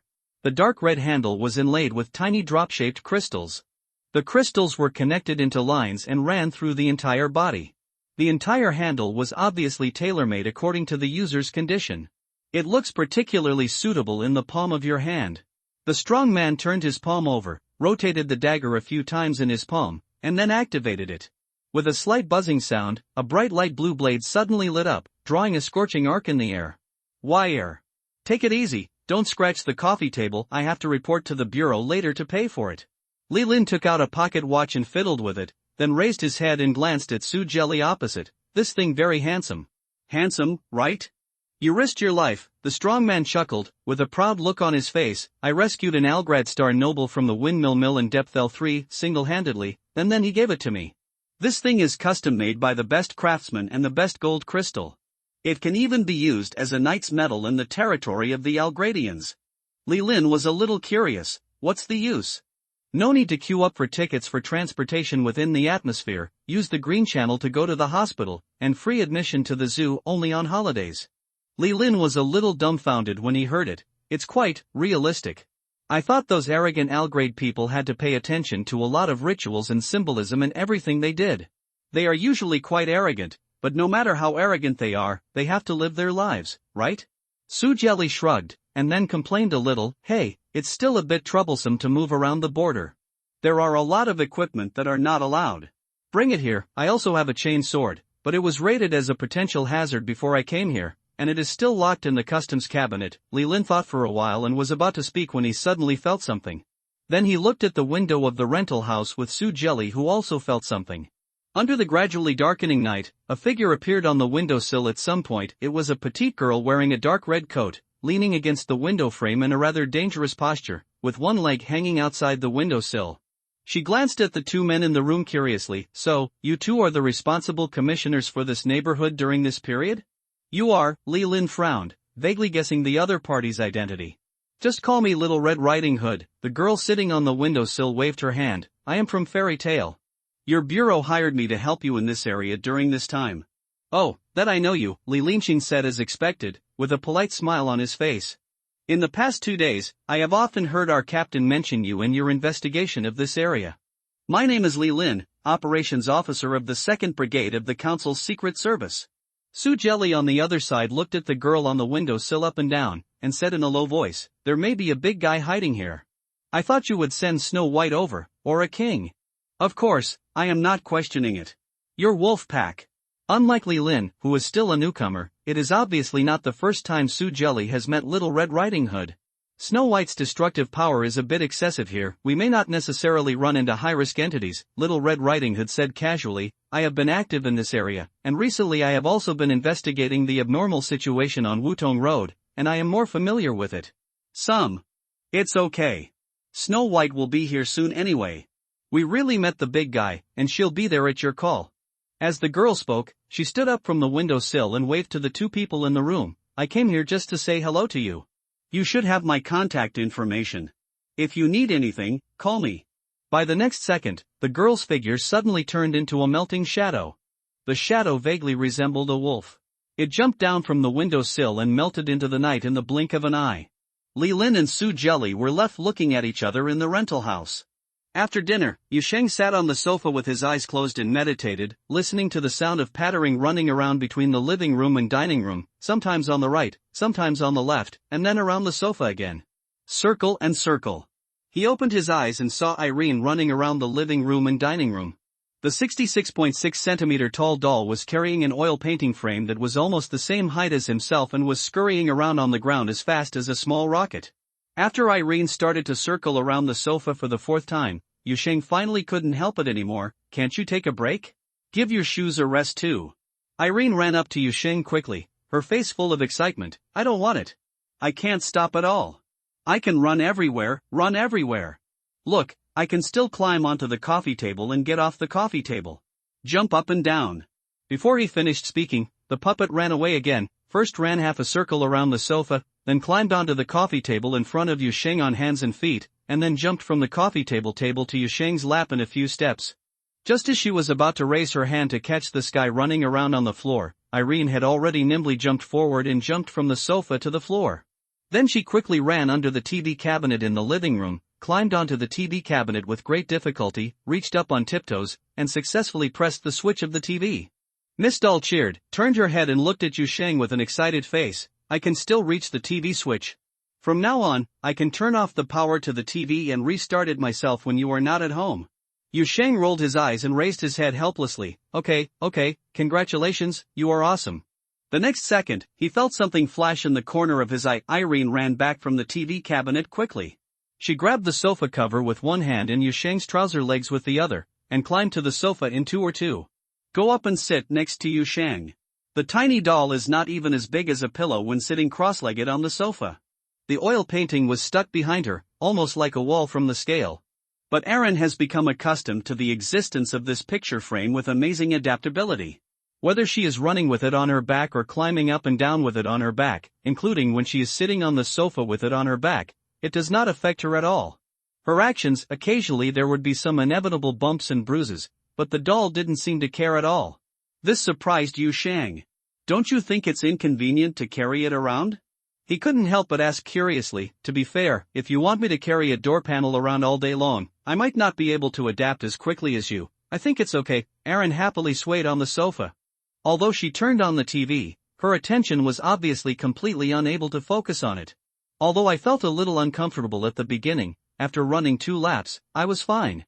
I'm completely used to its weight and size, and what can I say? The doll suddenly stopped, as if searching for the right words. After a few seconds, he hesitated and spoke. There is a sense of solidity. When I carry it, my back feels safe and reassuring. Have you ever experienced that? That feeling? It's like having to lean your back against the wall or against a pile of quilts when you sleep. I know what you mean, but it still feels unbelievable. Yu Sheng looked at the little puppet beside him. I thought you would be very resistant to this painting. After all, this thing has sealed you so much. Years later, you still have to carry it. That's a bit true. Erin thought for a moment and nodded slightly, but soon she smiled again. But as the saying goes, when it comes, be generous. As long as today can be better than yesterday, then there's nothing to complain about. It's whatever comes, let's make peace with it, Yu Sheng corrected. That's more or less the same idea. Erin waved her hands in a relaxed manner. She seemed to have finally calmed down from the excitement of running non-stop. At this time, she thought of business. Okay, I'm almost used to my new body. It's time to discuss the matter of the fox. Yu Sheng nodded, but soon frowned slightly and looked at the little doll that was only as high as his knees. Are you still planning to go with me? Eileen said matter-of-factly, go, it's all agreed upon. In this state? Yu Sheng tried hard to speak tactfully, but he couldn't, so he had to speak bluntly. Can you still fight? You can't even kick my knee without jumping. I'll kick you to pieces. What's wrong with being so small? Eileen suddenly got a little angry. Who told you that I can't fight like this? When Yu Sheng saw this, he quickly comforted him. Fortunately, Irene's temper always comes and goes faster. She quickly calmed down, leaned back on the sofa, and hugged her chest with her hands. But you are right, I am like this now. I still feel a little bit uncomfortable in a head-on fight. You can't expect a 60-centimeter tall doll to block a gun for you, right? Speaking of this, she shook her head and suddenly changed her tone. But don't worry, the doll not only has frontal combat capabilities, I also have many abilities. Even if I only have this level of freedom now, I can do everything. There are still many things going on. She raised her hand in front of Yu Sheng as if to show something. Threads of pitch-black threads spread from her fingertips, like strange spider threads, as if they had independent lives, winding and growing in the air, intertwining into a web. The puppets are very capable. Erin looked proud. Eileen does have many magical abilities, which Yu Sheng deeply realized when he followed the doll into the beaver's dreamland. However, it should be said that there are too many things that this unlucky doll usually has trouble with, so that people always ignore this point intentionally or unintentionally. Then there is only one thing left, the most critical part. Yu Sheng sat on the sofa and said seriously to the little puppet beside him, find a way to recreate the door to the exotic valley. Are you still going to rely on the exhaustive method? Erin asked curiously. Try the frequencies that you think are close to each other one by one? Yu Sheng sighed, it can only be like this. After all, when I first entered the valley, I had not really mastered the technique of opening the door, and I ignored too many details at that time. Search TWKAN on Google. Irene turned to look at Yu Sheng. The little doll seemed to be thinking hard. After a moment, he hesitated and said, actually, I have an idea. Yu Sheng immediately moved forward and said, huh? Do you have any idea? It may not be feasible, because I don't understand how you can open the door, let alone what you mean by frequency. Aaron turned around on the sofa cushion, but according to my understanding, you actually need a feature that can help you lock your destination? Or some kind of navigation signal? Maybe you can understand it this way? Yu Sheng himself was a little unsure. Actually, I don't understand it very well. After all, I fumbled around on my own during the whole process, and a lot of things were based on feelings, but your description of navigation signal is more appropriate. The moment I opened the door, the location pointed to the opposite side of the door is completely random, but if I can accurately memorize a certain feature on the opposite side of the door, the passage will collapse into a unique one. This is probably the process. That means that if we can leave a navigation point on the Huli side, you can directly reproduce the passage? It should be. Yu Sheng nodded, but he was a little confused. Where can I get such a navigation point? What I'm worried about now is that I can't find the way to the valley. As long as I can leave a navigation point there, I don't have to worry. From the dream? Irene said suddenly. Yu Sheng was stunned, and then he vaguely understood. Irene continued to explain the meaning of the doll in detail. The last time I fell into a beaver's dream with you, at this time, I have established a weak connection with her, and if this connection goes further, maybe I can connect to her senses. I will connect you one by one, and then you can directly sense through the beaver.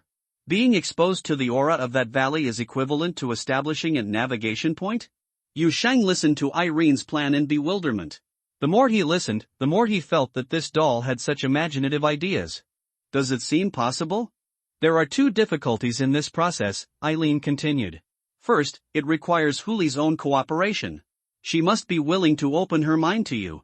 But this problem shouldn't be a big problem. Talk to her well. Just explain it clearly. She should trust you, but the second difficulty is a bit dangerous. Yu Sheng did not interrupt, but gestured with his eyes to Eileen to continue. The second difficulty is that now Huli has more than just herself in her mind. Irene's expression became slightly more serious and she looked into Yu Sheng's eyes and said, the entity hunger has penetrated deep into the bottom of her mind, so once you talk to Hu the raccoon has established a deep connection, which is equivalent to establishing the same connection with the entity hunger. I am not sure what will happen then. Although theoretically you should be able to withstand a short-term contact, you are afraid that the power of hunger will take root in your heart.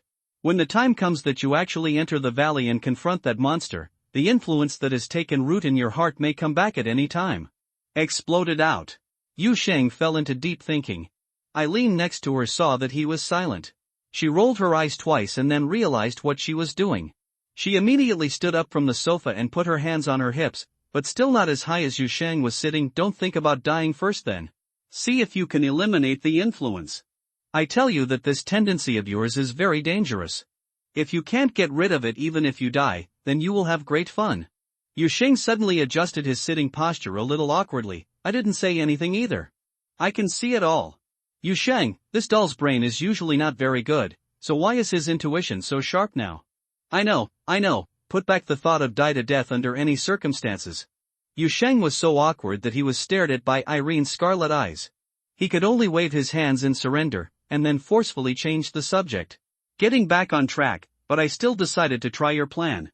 The risk of direct contact with entity hunger does exist, but I think it is worth the risk. Irene's scarlet eyes continued to stare at Yu Sheng, and after staring for a few more seconds, she spoke, okay, it seems that you really want to rescue that fox, and her situation really can't be delayed any longer, then that's the plan. But at this moment, Yu Sheng suddenly remembered something, but there is still a problem. I may not be able to dream about the dream where the beaver exists. Yu Sheng spread his hands. I didn't even dream last night. I don't know how to control my dreams. Hearing this, Aaron laughed instead, with a smile full of pride and show-off. I can. The little doll proudly stood on the sofa, 666 centimeters, with his arms folded. Just dream and leave the rest to me. Let me tell you, after getting rid of the shackles of that painting, I am so powerful now. I'm hurting myself. Before he finished speaking, Yu Sheng adjusted his posture on the sofa, and the sofa cushions deformed. Irene, who was standing on the edge of the cushions, swayed her feet and fell down from the sofa as soon as she shouted hey. One by one, the oil painting frame on his back got stuck between the sofa and the coffee table, and his whole body hung under the painting frame. The puppet hangs under the picture frame and spreads its teeth and claws, as if it is about to fly up and bite people. The scolding was awful. Yu Sheng reached out and picked up the picture frame. I think your restraint is quite severe. No matter how happy you are, I won't help you.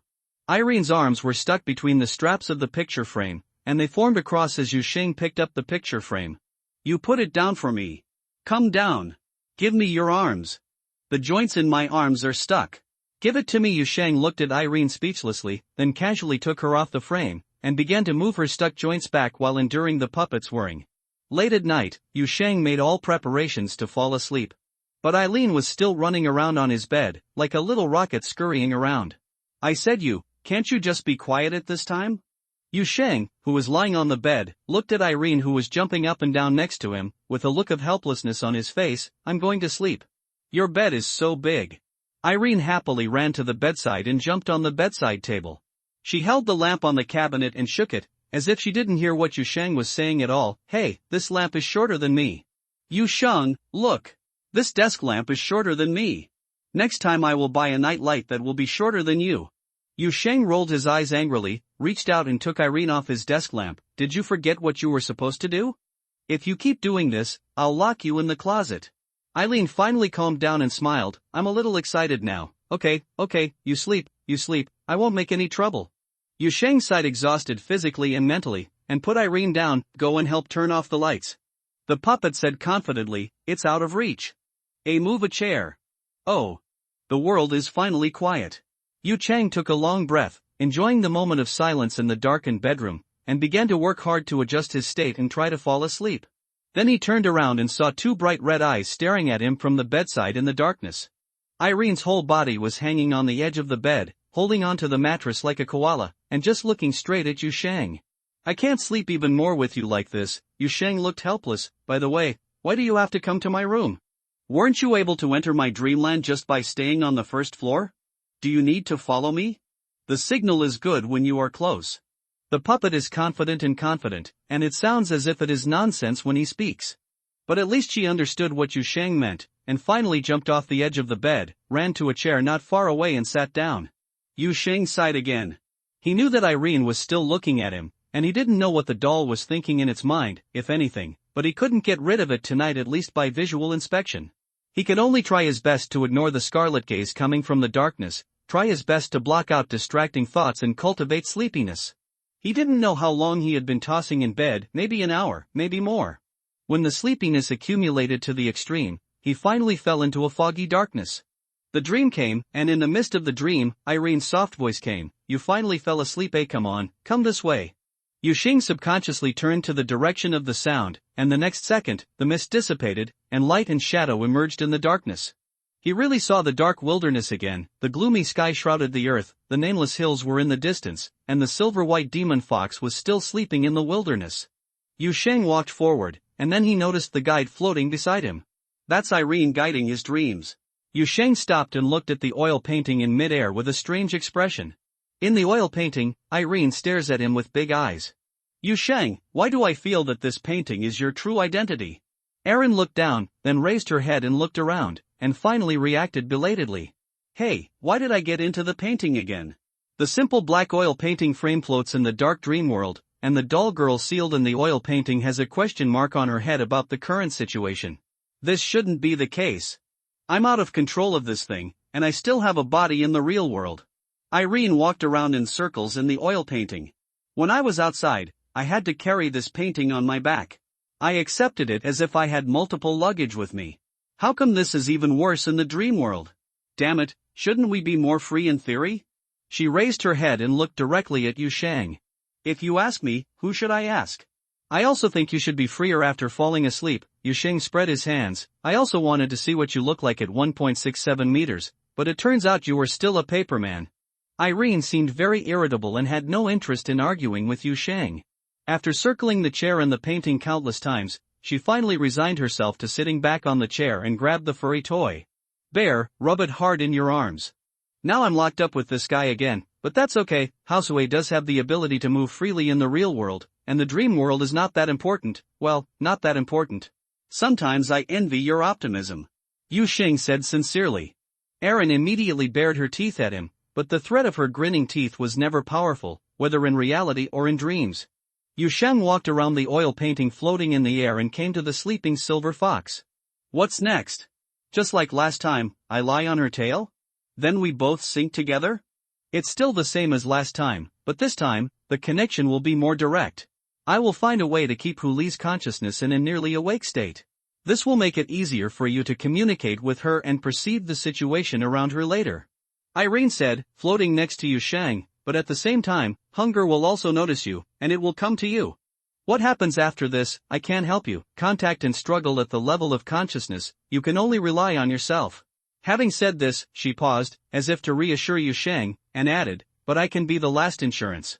Once I sense your mental instability, I will forcefully drag you out. It's still as uncomfortable as the last time you woke up suddenly, you'd better be mentally prepared.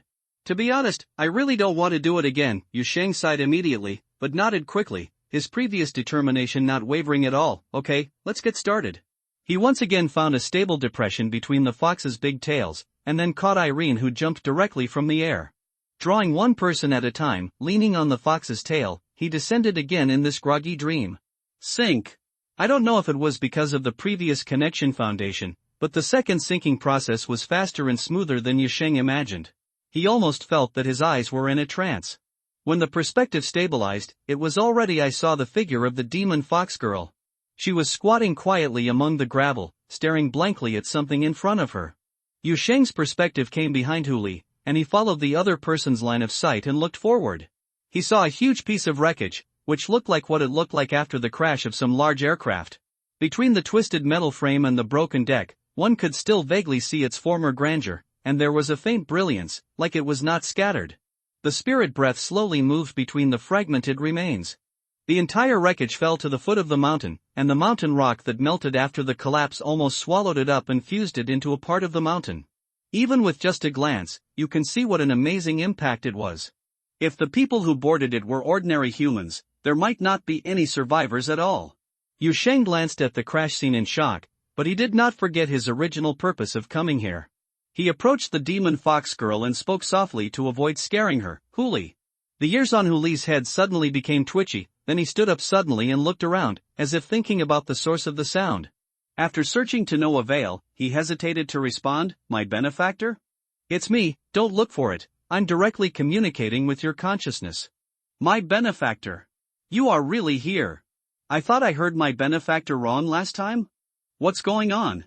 There was a look of surprise on Huli's face, and she was still subconsciously searching her surroundings with her eyes. I was in a daze in the mountains, but suddenly I arrived at this place. Was I dreaming?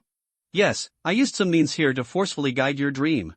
Only in this case can I contact you, but now is not the time to explain the details. Yu Shang said quickly, "Listen, Hutanuki, I'm going to save you. To do this, I need to open a special door, which requires your cooperation. Do you believe me? Come, save me?" Huli confirmed, suddenly realized, and immediately shook his head. Don't come here. My dear friend, it took a lot of effort for you to get out. This valley is very weird. It's hard to escape once you get in. Don't come. Yu Shang interrupted the panicked girl. I have a way. Huli, listen, I have a way. I have found a stable way to enter and leave the valley. Now I just need your help to open the door. Don't worry about that monster. I can deal with it. Do you understand? I'm very powerful, and I also found a helper this time. It's also, well, awesome. Yu Shang tried to comfort Huli and put her mind at ease, but Huli's face was confused. Her thinking was slow and it seemed that she had a hard time keeping up with Yu Shang's words. After a long while, she didn't know how much she understood, and she asked doubtfully, "So, benefactor is also an immortal?" Yu Shang had no idea how Huli's mind jumped to this point. But he could be a very powerful immortal. He tried to make his voice sound more reliable, so the fox girl laughed. "Benefactor, what do you want me to do?" "You don't have to do anything, just use your heart to feel the surroundings. You will feel someone spying on you in your heart, and even feel someone looking at you through your eyes. Don't resist, that's me." "Well, okay." Yu Shang breathed a sigh of relief. The negotiation with Huli was easier than he had imagined. Then he only needed to face the second problem. "Aaron," he called softly in his heart, "let's start." The next second, accompanied by a slight trance, Yu Shang felt an indescribable pull. A new connection appeared, established between him and Huli.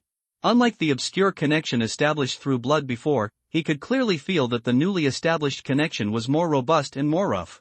Part of his consciousness was directly out of control and merged into a series of new perceptions, just like the nerves of the mind suddenly connected to a whole set of extra limbs.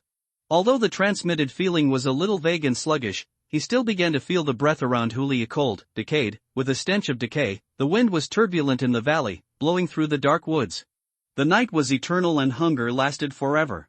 The fox girl stood in the woods, staring wide-eyed and trying to look around. In fact, she didn't understand what the benefactor was doing, and she didn't know whether it was right to just stare and observe the surroundings. She just tried to complete what Yu Sheng ordered according to her own understanding. Then, she felt the contact mentioned by the benefactor. She was startled, but she didn't feel any malice.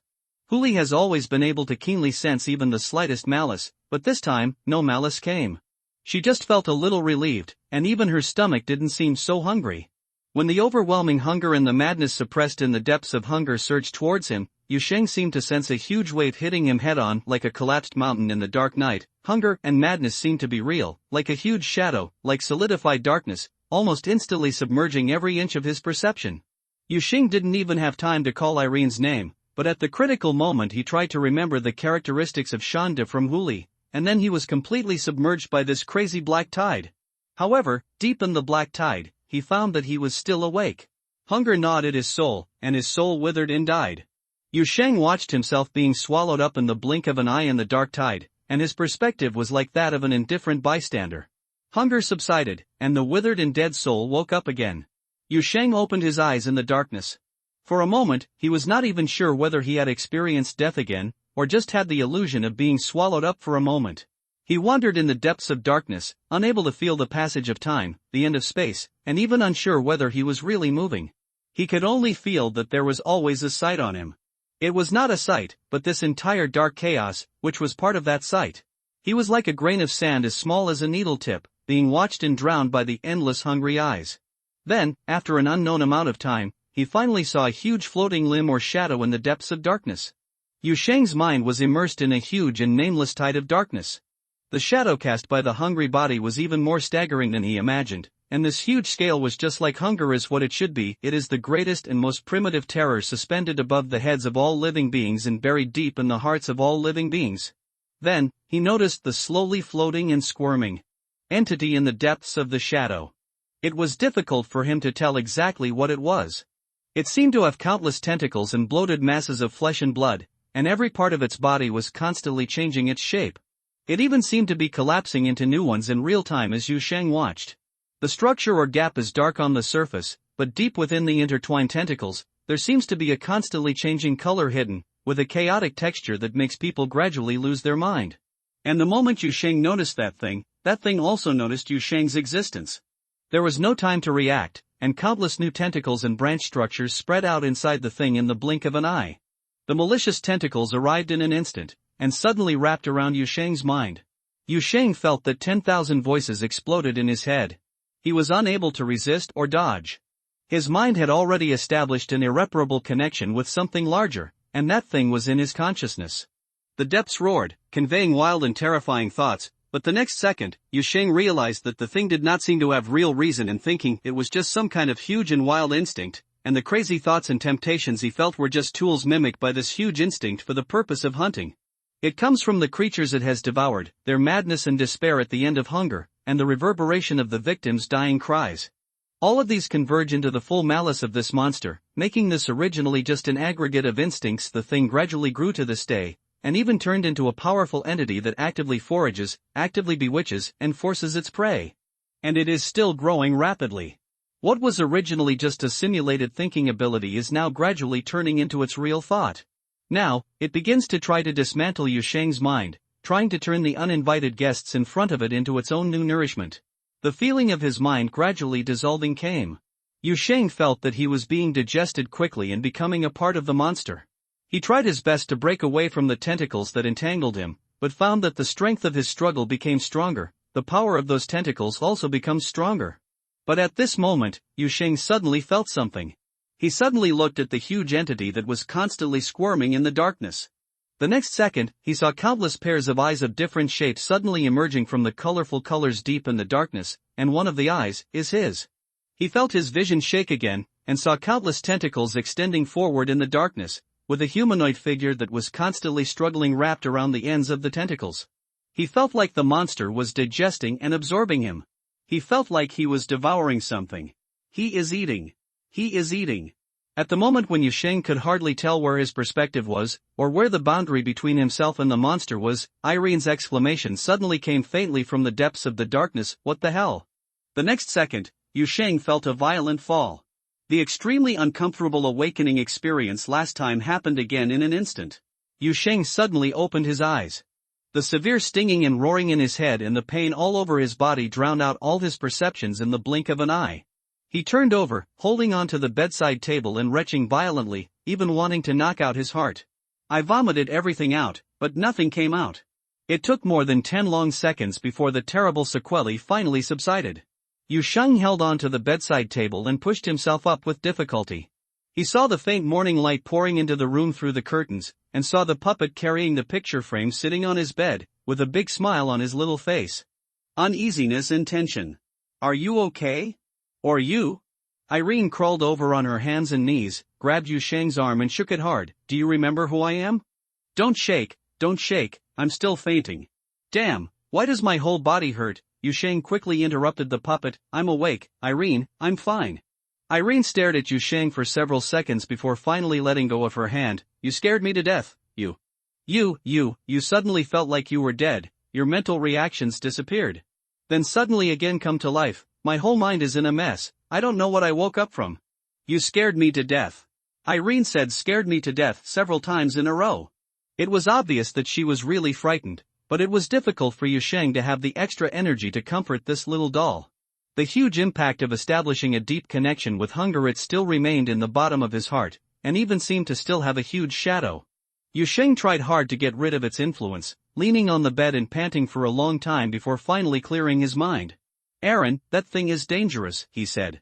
The little doll stood on Yu Sheng's belly. "Of course I know the danger. I told you that thing is dangerous from the beginning. No, I mean that thing is more dangerous than you know, it's about to learn to really think." Aaron stared and froze. It originally only had instincts. It was only after devouring countless minds that it learned the means of coercion and bewitchment. Yu Sheng leaned on the bedside and looked into Irene's eyes. "Simple and crude hunting can only obtain limited results. Nutrition. By forcing a mind to go crazy, you can get amazing nourishment. That thing didn't understand this from the beginning, it learned it gradually, and now, it is almost ready to engage in real thinking activities." Aaron's face finally gradually showed a trace of panic, but then, she suddenly realized another thing. "How do you know?" The doll came closer suddenly, its face almost touching the tip of Yu Sheng's nose. I established a deep connection with that thing, deeper than we originally planned." Yu Sheng did not hide it. "For a moment, I felt that I even became a part of the monster." So in the depths of darkness here, I saw its most primitive form and the secret of its continuous growth. Fuck. Irene almost jumped up, followed by a storm of beeps. "I told you this can't work. This is very dangerous. No one knows what will happen, you still have to try. What should I do? It must have taken root.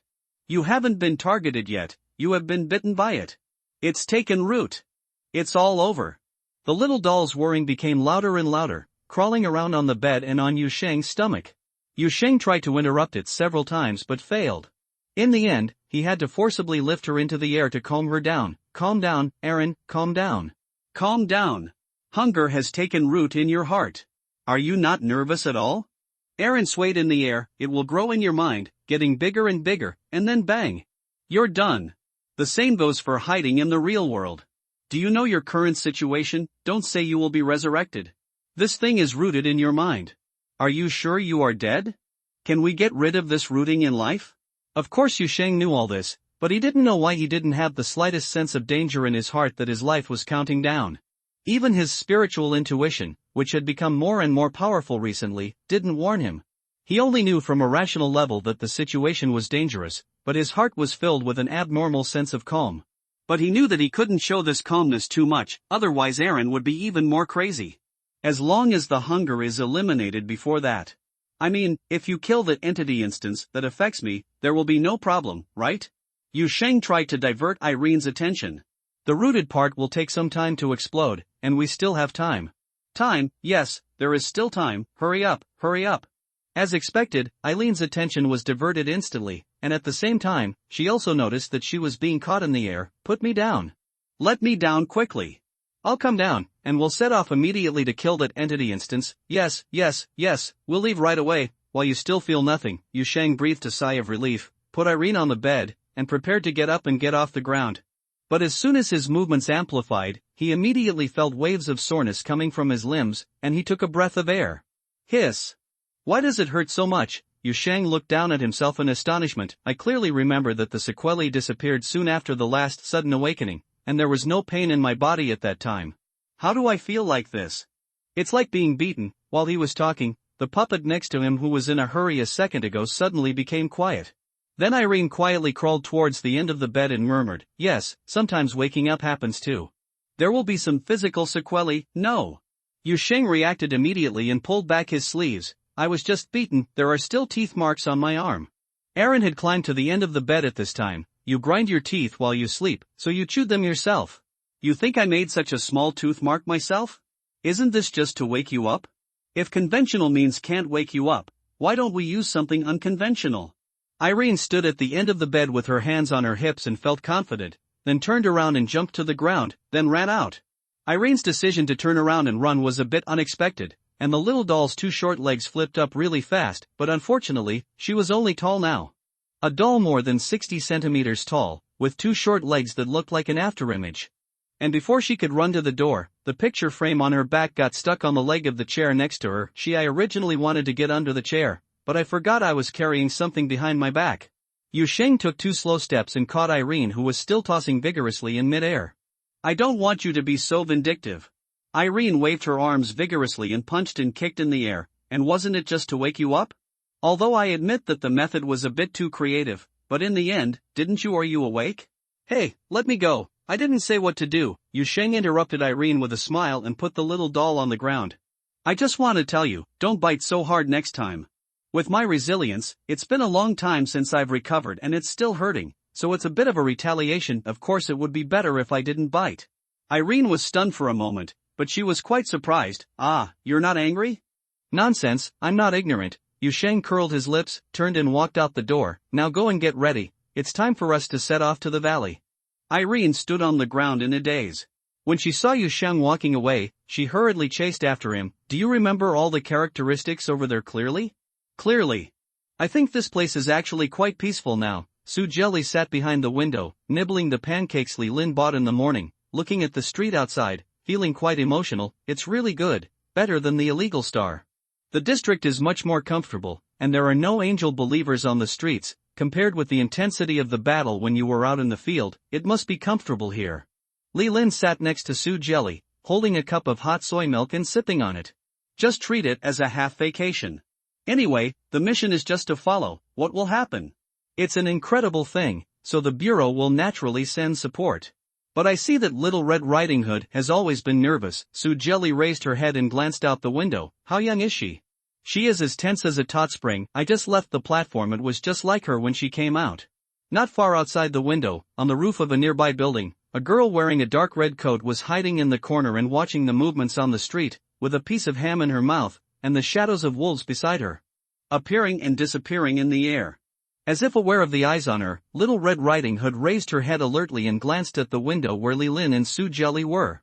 After confirming that nothing was going on, she nodded lightly, looked at the street again, and then walked away. I took out a few notebooks, pens and paper from the school bag next to me and began to immerse myself in my homework. The wolves continued to monitor the situation on the street in her place. Li Lin looked at the dark red figure on the roof not far away and couldn't help but muttered, "I have often heard of the name Fairy Tale, but this is the only member of the organization I have seen with my own eyes. This looks pretty cool. Are you underage? Are you going to do such a dangerous job?" More than half of the members in Fairy Tale are about the same age as her, and they come from almost the same place. Su Jelly sighed. "They are all unlucky children." Li Lin was surprised when he heard this. "They are all?" "Why, children are prone to fall into fairy tales, and it is often difficult for organization members to survive in fairy tales as adults." Su Jelly waved her hand. "If you are really interested, go back to the archives and look up the information yourself. Don't ask her about this in front of her." Li Lin noticed something from his colleague's attitude. He said "oh" thoughtfully, and temporarily returned his attention to the peaceful old streets outside. "It looks like nothing will happen today." He exhaled slightly and continued to sip the soy milk. Su Jelly, I'm not full. Where are your instant noodles? I'll get a pack. Under the bed in the back room, boil your own water. The kettle is in the kitchen. The water dispenser in the living room doesn't work and doesn't produce hot water. By the way, make me a pack too. Yu Sheng looked at Eileen standing at the door with a suspicious look on his face. Is this your preparation? Erin stood on the shoe-wearing stool at the back of the entrance, trying to puff out her chest to make herself look more powerful. In her hand, she held a kitchen knife taken from the kitchen. The kitchen knife was very large and had a thin handle. It doesn't fit in the hand of the minifigure, so she has to use both hands to hold the handle of the knife to hold it steady. I'm well prepared. I have multiple protective weapons to make me feel more at ease. If a fight comes, just rely on my super magical power. Listening to the puppet's confident bragging, Yu Sheng's face trembled. Then you might as well get a fruit knife, it will be easier for you to catch. The fruit knife is not impressive. With your height, you don't have the momentum to carry a dragon-slaying knife. Yu Sheng looked helpless. I told you not to break it after you go over. I quite like this knife. It's especially good for cutting meat. Okay, you're nagging, why are you so worried? Irene, holding a kitchen knife in both hands, rolled her eyes at Yu Sheng impatiently. Hurry up and open the door, and check what's going on the other side first. Seeing this, Yu Sheng said nothing more, but turned around and held the handle of the door. At the same time, he checked the things piled at his feet. That was the food sent to Huli. When he entered the foreign land before, the things he carried with him and the garbage bag in his hand were also taken through the gate, but this time he had to try to carry a lot of things in addition to a lot of food. There was also Irene. With so many loads, he was actually quite unsure whether he could succeed. Of course, he had tested it, but it was only tested by opening the door for a short distance at home, and going to the foreign land. This is different from moving in a small range in the real world. So he could only make more preparations. If it didn't work, this time it would be regarded as a test. Yu Sheng wore an extra large coat, and the pockets inside and outside the clothes were already filled with compressed biscuits, bread and several cans of 8 treasure porridge. When he opened the door later, he would hold the door as much as possible, first send the supplies at his feet, and then go through the passage with Irene. To do this, he also needed to open the door as much as possible. He still didn't know the principle of this process, so he could only rely on his feelings. Yu Sheng narrowed his eyes slightly, recalling the characteristics of the valley that he had previously recorded through Huli's perception. Recalling the cold night wind, the smell of rot, and the hunger that filled the entire foreign land, gnawing at the bone marrow. And most importantly, the breath required for spiritual guidance. All of this turned into the frequency when opening the door, and turned into the scenery on the other side of the door that he imagined. Next, he tried to focus all his attention on opening the door this time. He wanted to open a door that was large enough and stable enough to bring Irene over, to bring everything over, and to accurately reach Uli's side. The door handle turned slightly, and the cold breath entered and exited the entrance through the slowly opened door. A passage that was far larger than the previous ones was established. As for how large the scale of this passage was? Anyway, it was enough to make Director Bailey Ching of the Secret Service and all the captains of the action teams make sharp explosions in the office. Buzz, a strange and low humming sound suddenly echoed throughout the Wutong Road neighborhood, but this humming sound was far beyond the limit of what ordinary people could hear. Only those who had been trained and had extraordinary perception of the power of the other world could hear the continuous vibration it produced in the depths of their spirituality. Su Jelly, who was walking out of the kitchen with 2 bowls of instant noodles, felt something instantly. He looked up at the window in astonishment, but saw that the sky outside the window was rapidly darkening, as if a thick curtain was gradually covering the entire Jiechun. Under the curtain, all the buildings outside the window were gradually becoming transparent and disappearing, and a hazy and strange scenery like a valley was growing from the original neighborhood. Little Red Riding Hood, who was busy making up homework on the roof outside the window, also suddenly raised her head. The wolf pack whimpered uneasy in the shadows, and the cold wind blew out of thin air, rolling up her math problem book. Li Lin, who was still sighing at the peace and tranquility on the street just a moment ago, suddenly jumped up and shouted, "Fuck!" Something happened outside. Su Jelly ran behind Li Lin with instant noodles in 3 or 2 steps, and then immediately reacted, "No. The problem is not outside." Li Lin turned back. "What do you mean? We are observing the changes, we are falling into a foreign land."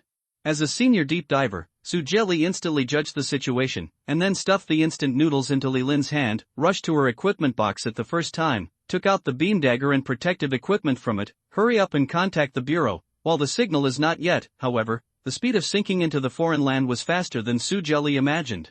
A kind of traction force that far exceeded his experience almost instantly dragged his and Li Lin's perceptions across the boundaries of common sense and reason. He only felt a flash in front of his eyes, and just when he had time to pick up the equipment, he heard the hollow sound of wind whistling. All the scenery in front of him changed. The rental house disappeared like a dream, and a valley shrouded in the night appeared in front of him. Li Lin only had time to see the mobile phone screen on the table in front of him suddenly light up, and the director's phone number flashed on it for a moment, and then, there were only dark stones and dark forests in front of him. The two Secret Service agents raised their heads blankly, looked at each other, and heard the low roar of wolves beside them. They turned their heads and saw the girl in a dark red coat standing beside them with a serious face.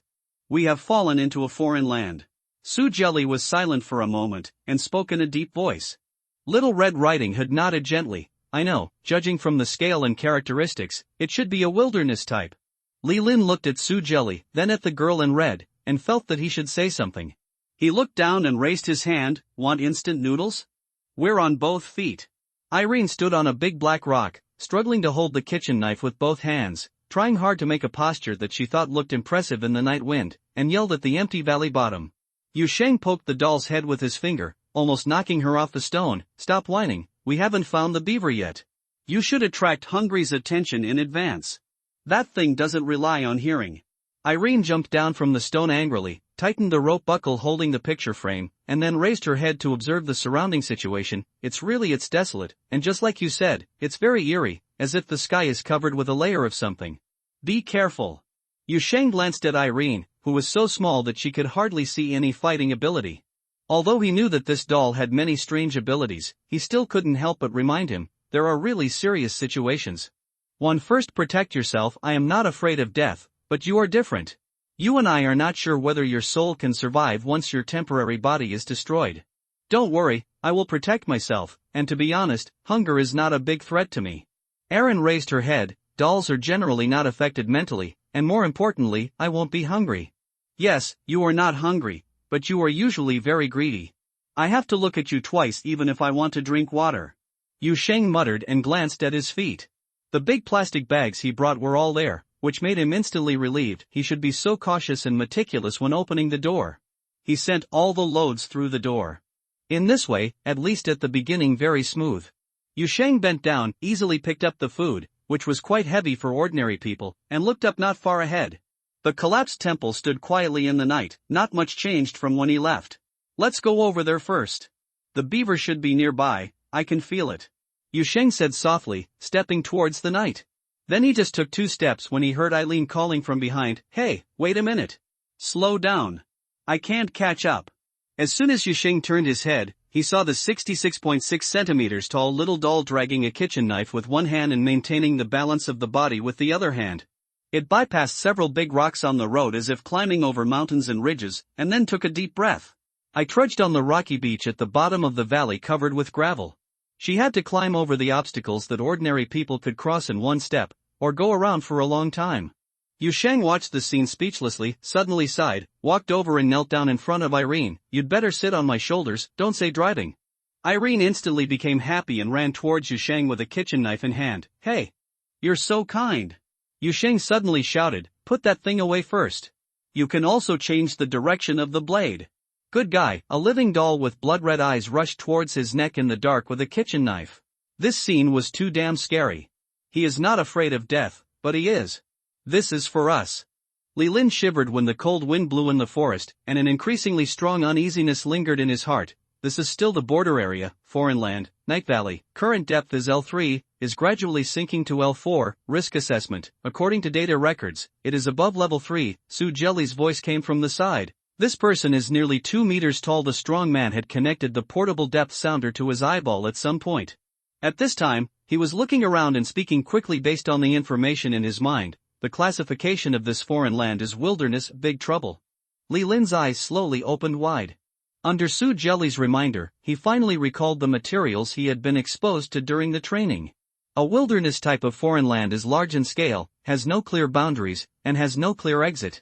You need to meet specific conditions or leave at a specific time and location. The depth of L3 means that it is basically completely isolated from reality and is running. It goes against the rules of reason. and there are extreme risks if you stay for a long time.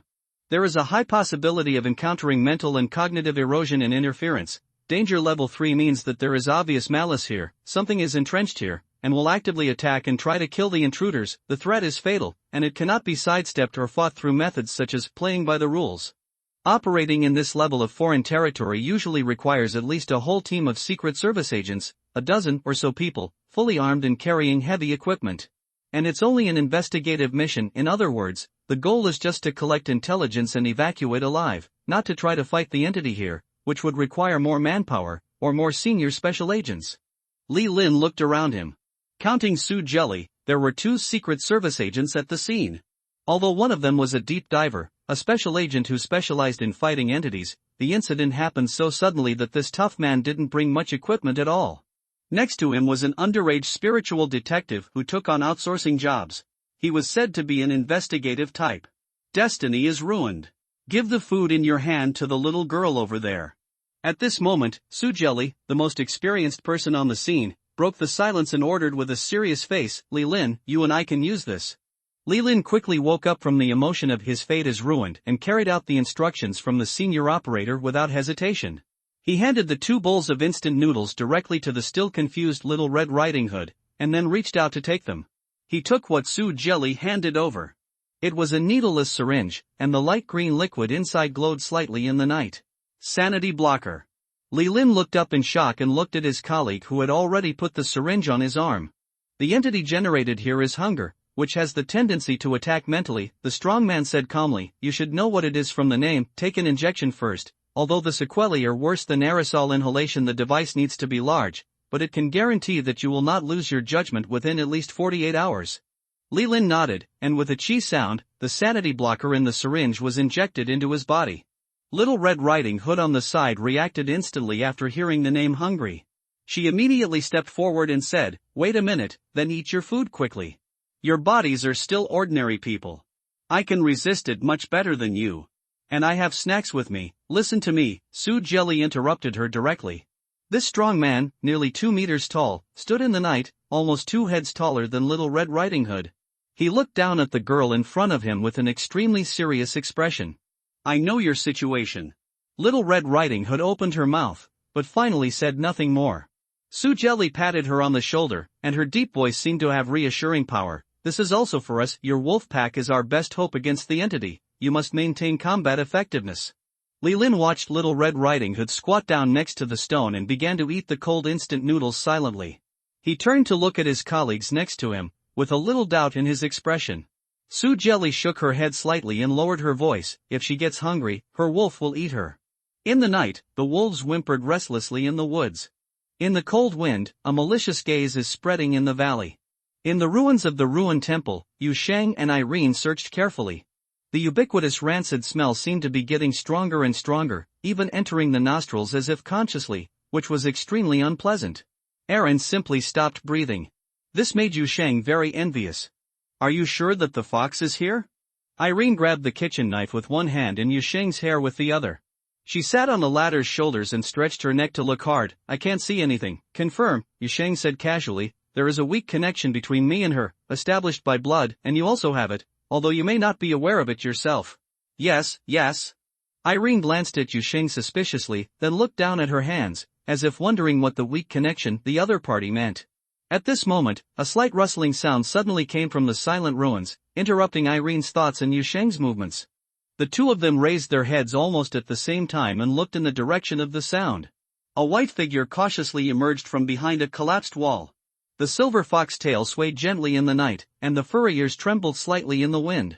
The demon fox girl emerged from the ruins and stared at the figure standing not far away with wide eyes. After she finally saw who it was, she immediately laughed happily. Benefactor. Huli ran out from behind the broken wall, almost like a gust of wind, sweeping over the broken bricks and tiles on the road. He ran around Yu Shang and circled twice quickly before stopping in front of Yu Shang with a pure expression on his face. Happy and a little bit incredulous, you are really here. My benefactor, really? It's me, it's true, Yu Shang laughed happily, and immediately put the things in his hands on the ground. I brought you a lot of delicious food, so you don't have to be hungry today. The demon fox girl's eyes widened and she looked at the pile of things Yu Shang put on the ground. She stood there in a daze for several seconds, as if she didn't realize what was going on, until Yusheng opened a can of a treasure porridge. Bring the food to her mouth. Eat, it's all for you, there's still not enough. The aroma of food, the real taste of food. Not stone, not soil, not bricks and wood, not those phantoms and dreams that cannot be filled by imagination alone. Huli's eyes slowly widened, and then he seemed to suddenly come to life from a frozen state. He stretched out his hand and grabbed the can in Yusheng's hand. He poured it directly into his mouth without using a spoon, and made a sound while filling it. Inarticulate whining. It took her only 10 seconds to eat the whole can, and then she began to lick the edge of the can carefully, but soon she looked impatient again because she couldn't lick the contents of the can. Clean, just when Yusheng was about to help, Huli then she held the can with her fingers and tore it hard. With a sharp sound of metal breaking, she tore open the rather strong metal can, and then carefully tore it into continuous narrow metal strips, licking every drop of food on it. There's more here. Yusheng hurriedly took out another piece of bread from his pocket and handed it over, as well as a bottle of water.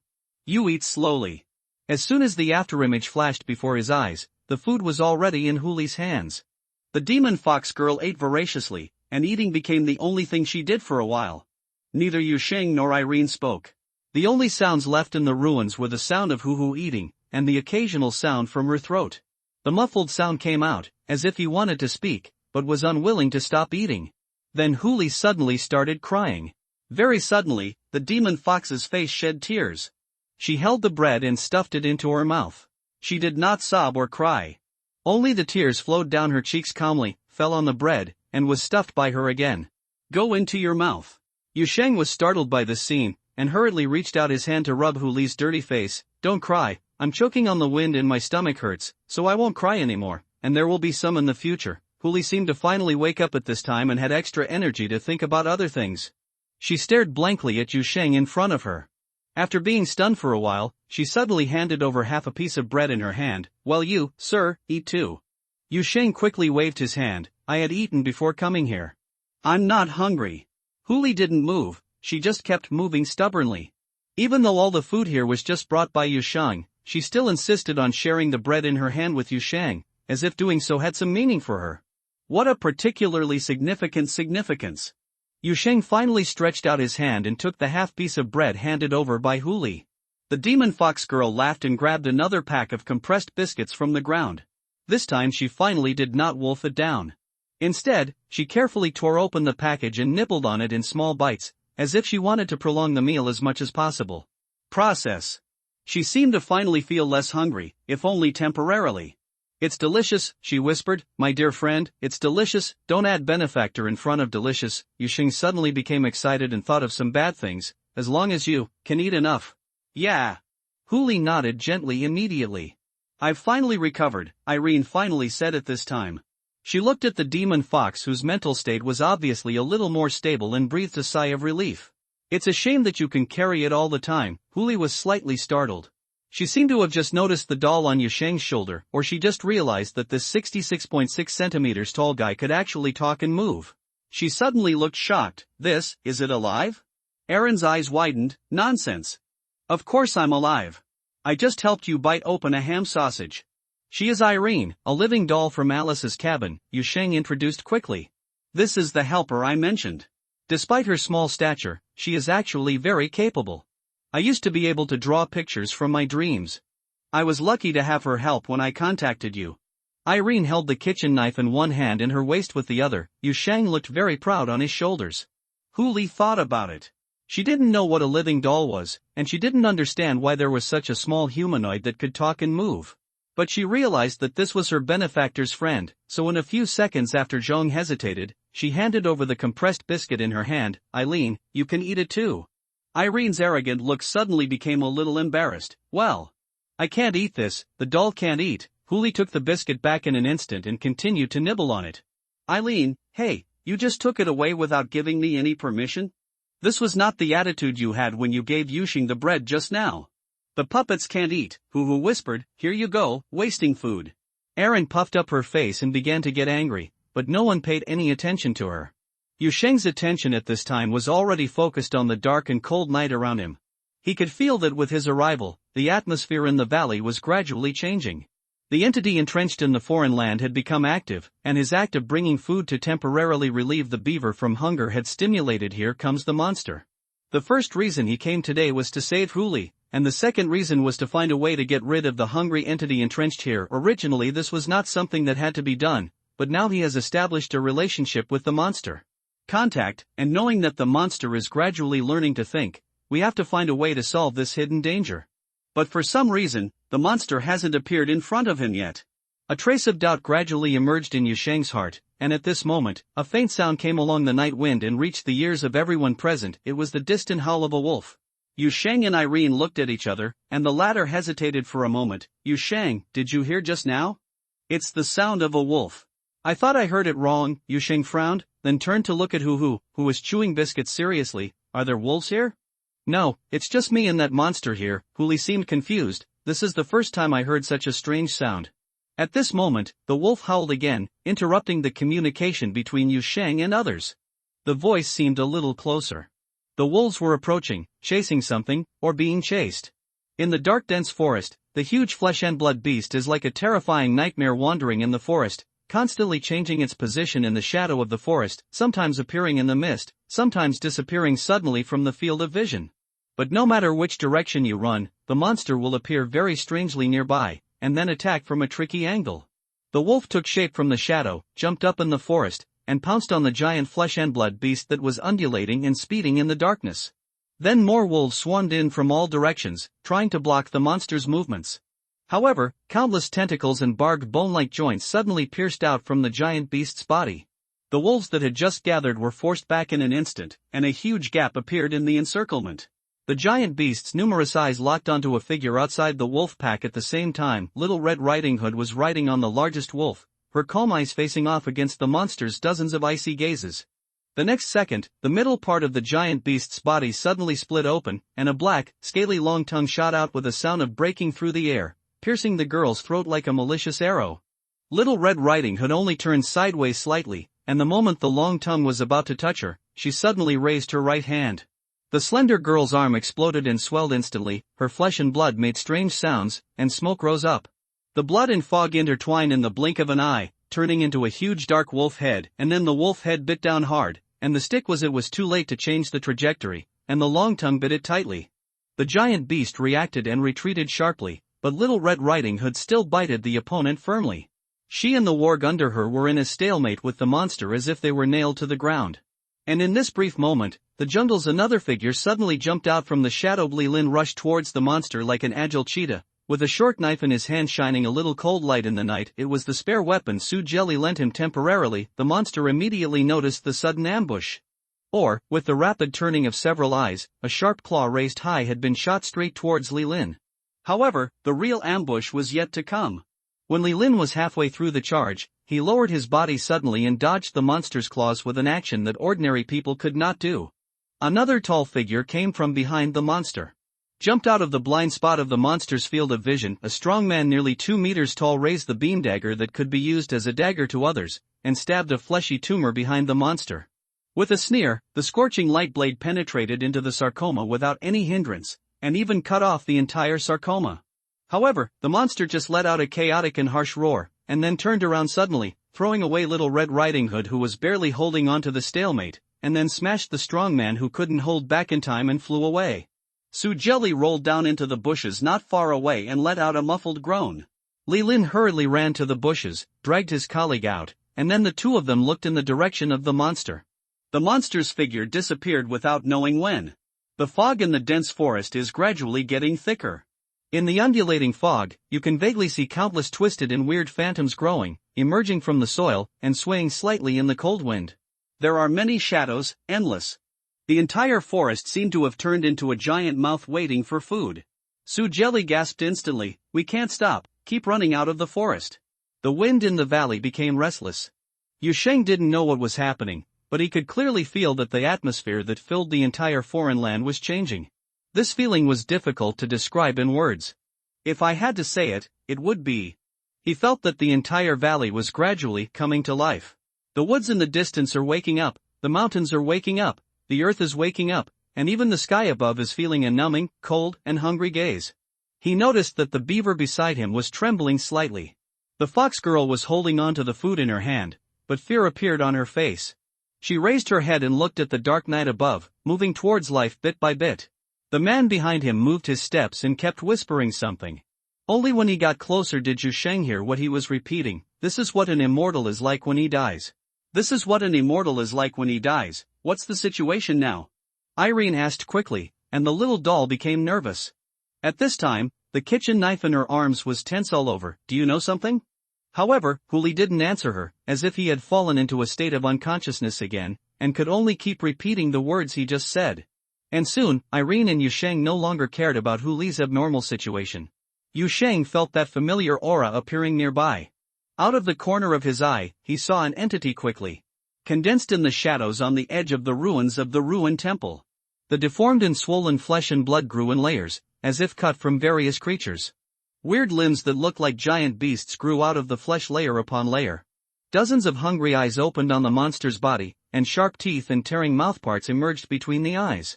A murky growl. The entity, hungry, finally appears near its prey. F***CK. Eileen shouted immediately, this thing is so ugly. Be careful of its sneak attacks. All its limbs can be deformed, and tentacles and tails can suddenly grow from its body. Yu Sheng immediately reminded him, and then said to the Huli beside him, you will be waiting for me later. Just protect yourself, you have been deeply eroded by this guy and there is no way to fight him. Huli's current state was very wrong. After the monster appeared, she still looked at the sky in horror. But after hearing Yu Sheng's words, she still nodded dully and stepped back while grabbing the food scattered on the ground. But he didn't dare to retreat too far, as if he was afraid of something happening. What are you going to fight next? Aaron whispered. The monster not far away was still patrolling, seemingly waiting patiently for something, but this delay only made her feel more and more uneasy. Don't tell me you just plan to rush up and fight it with your bare hands, but you didn't even prepare a weapon when you came, and I was still carrying a kitchen knife. Of course Yu Sheng knew that he had not prepared weapons when he came, because he had already tried it. Most of the structures on this monster were harder than stone. Even if he could chop off a small part of its softer flesh with an axe, it would still be impossible. The effect produced is just a win. Yu, so he had no intention of bringing any weapons from the beginning. For an ordinary person who has never received any training in weapon combat, let alone a kitchen knife, he really came here with a dragon-slaying knife, with a high probability of cutting himself first. He prepared other means of killing. Still, the idea discussed at home, you just need to control its movements, just use your silk threads, Yu Sheng said quickly. I will rush up to it and tear a hole in it later. Just keep an eye on it. If I accidentally make a mistake, you can run away with Huli immediately and don't worry about me. Huli can survive under that monster, and you won't be actively pursued by hunger. Aaron was stunned for a moment. What happens next? When I come back to life, we will meet again and try again. This thing will eventually die. Your uncle, you really still have this simple and crude idea, right? As promised, try not to use resurrection as a flat A. I'm just trying my best, Yu Sheng said quickly, but soon he frowned, feeling that something was wrong with the monster not far away. Why hasn't it attacked yet? Aaron also had the same doubts. It always feels like it is delaying time on purpose, as if it is waiting for something. Does this thing already have the concept of strategy? Then we can't let him wait. Yu Sheng immediately gritted his teeth. Take the initiative. As soon as he finished speaking, he took the initiative to face the monster, and almost at the same time, Irene, who was sitting on his shoulders, flexibly turned over and jumped off him, and at the same time stretched out his right hand towards the monster before landing on the ground. In an instant, the doll's eyes turned pitch black, and countless thin, pitch-black threads with a strange and cold aura spread out from her hands, spreading crazily throughout the entire space like a rapidly growing spider web. All the spider threads bypassed the trajectory of Yu Sheng's movement. He accelerated again in a spreading web of threads. His strengthened body almost pulled an afterimage in the air, and he pounced towards the hideous and terrifying figure. A giant beast of flesh and blood. The monster finally moved. Faced with the prey's active attack, it seemed a little stunned, but it still quickly launched a counterattack. A ferocious claw was raised high from the back of the giant beast, and it slammed towards Yu Sheng. The only way to go. At this moment, Yu Sheng suddenly felt that wonderful prejudgment again. He felt which part of the monster's muscles were contracting, felt its desire to attack and the real focus of his sight at the moment. He seemed to see a tentacle extending from behind the claws in advance, blocking all possible retreat routes for him in the next second. I don't know if it was an illusion, he felt that his prediction this time was more accurate than before, and even, he began to realize that it was not the so-called spiritual intuition at all. Because he now has real spiritual intuition and has experienced what it feels like, he found that when he predicted the monster's actions, what he saw and felt was completely different from the so-called spiritual intuition. When he noticed the monster's actions in advance, it was almost a first-person perspective. All thoughts flashed through his mind in an instant, and Yusheng crossed the last few meters in the blink of an eye, and the claws of the flesh and blood monster fell with it. Yusheng didn't dodge at all. He saw from the corner of his eye that the silk threads spreading from behind him had closed in the air. The next moment, countless dark lines wrapped around the monster's limbs and pierced through its claws, tentacles, and huge mouth like some kind of bone-penetrating phantom. Cold, numb, sluggish, as if even his thoughts were pierced with holes in an instant, and even his soul was wrapped in layers of a cold spider web. Overwhelming negative feelings surged up, and Yusheng seemed to see some kind of illusion for a moment. He saw that he was deeply trapped in a spider web, countless spider silks entangled him, even piercing his limbs, and at the edge of the spider web, a shadow with scarlet eyes was lurking in the darkness, and slowly crawling towards him in a weird and ferocious posture. Yusheng! Don't be in a daze. I can't hold it anymore. The sudden shouting in his ear woke Yusheng up instantly. He looked up and saw that the flesh and blood monster had been suspended in the center of the layers of black silk threads in a weird posture, and the ends of the silk threads were tight, as if they would be forcibly broken by the monster in the next second. There was no time to think about what the illusion he had just experienced was. Yusheng had already pounced on a certain position beside the monster. In this precious opportunity that Irene had fought for, he grabbed the black silk thread in the air with one hand, and reached into the air with the other hand, concentrating all his energy, and then slowly pulled it. A door appeared, and the surface of the door that emerged out of thin air was shining with light and shadow flowing like an illusion. It takes more energy and time to open a door out of thin air than to open a physical door. Yusheng must concentrate on completing this process in a relatively stable environment. At this moment, looking at the monster's gradually trembling limbs and the black spider silk that has begun to slowly crack, even if it is only a few seconds, Yusheng feels that these few seconds are as long as a lifetime. Although his lifetime has not been very long in recent times. The next second, accompanied by the sound of the door opening, the imaginary door finally opened completely. It was even bigger than the door that had been opened before, so big that it was even big enough to throw the monster in. The blazing flames burst out from the door, even illuminating a large area around the door. Opposite the door, there was a lake of magma that was constantly surging. That was the surprise that Yusheng had discovered during countless door-opening experiments before.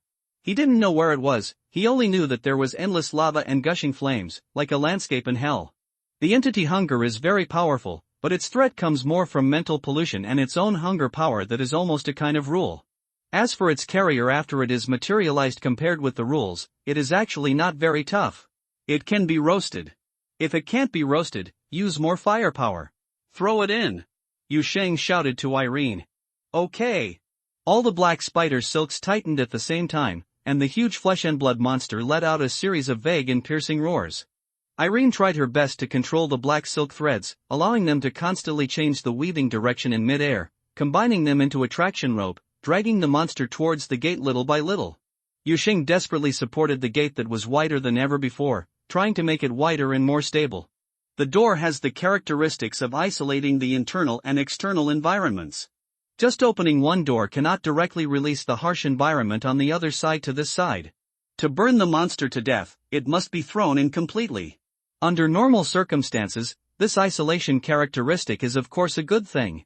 It can prevent Yusheng from accidentally opening a passage to a dangerous area and causing a catastrophic accident, but at this time, Yusheng really hopes that this door can merge the environments on both sides without any protection measures. In this way, he can open the door directly in the lava lake, and the magma gushing out of the door can directly roast the monster, so there is no need to spend so much effort. But he can only think like this, he had only just mastered the power of the door so far.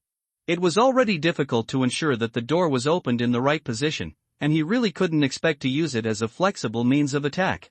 As his mind raced, the monster had been dragged to the front of the door, and even the ends of some of its limbs had been forcibly pushed into the door.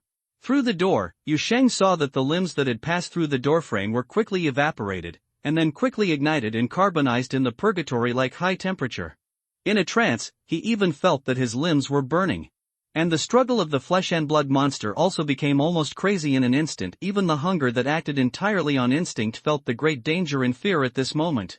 All of its limbs were trembling violently in the spider web, and countless gaps appeared on its body. Eyes, mouths, sharp teeth, tentacles, and even mimicry structures like human facial features and limbs all popped out. From its hideous and twisted mouths came a more piercing roar. The roar so close made Yu Shang's ears buzz, and even a tsunami-like noise was set off in his mind. He felt dizzy, but he still held the handle of the illusory door tightly, watching the giant beast being stuffed into the passage to purgatory bit by bit.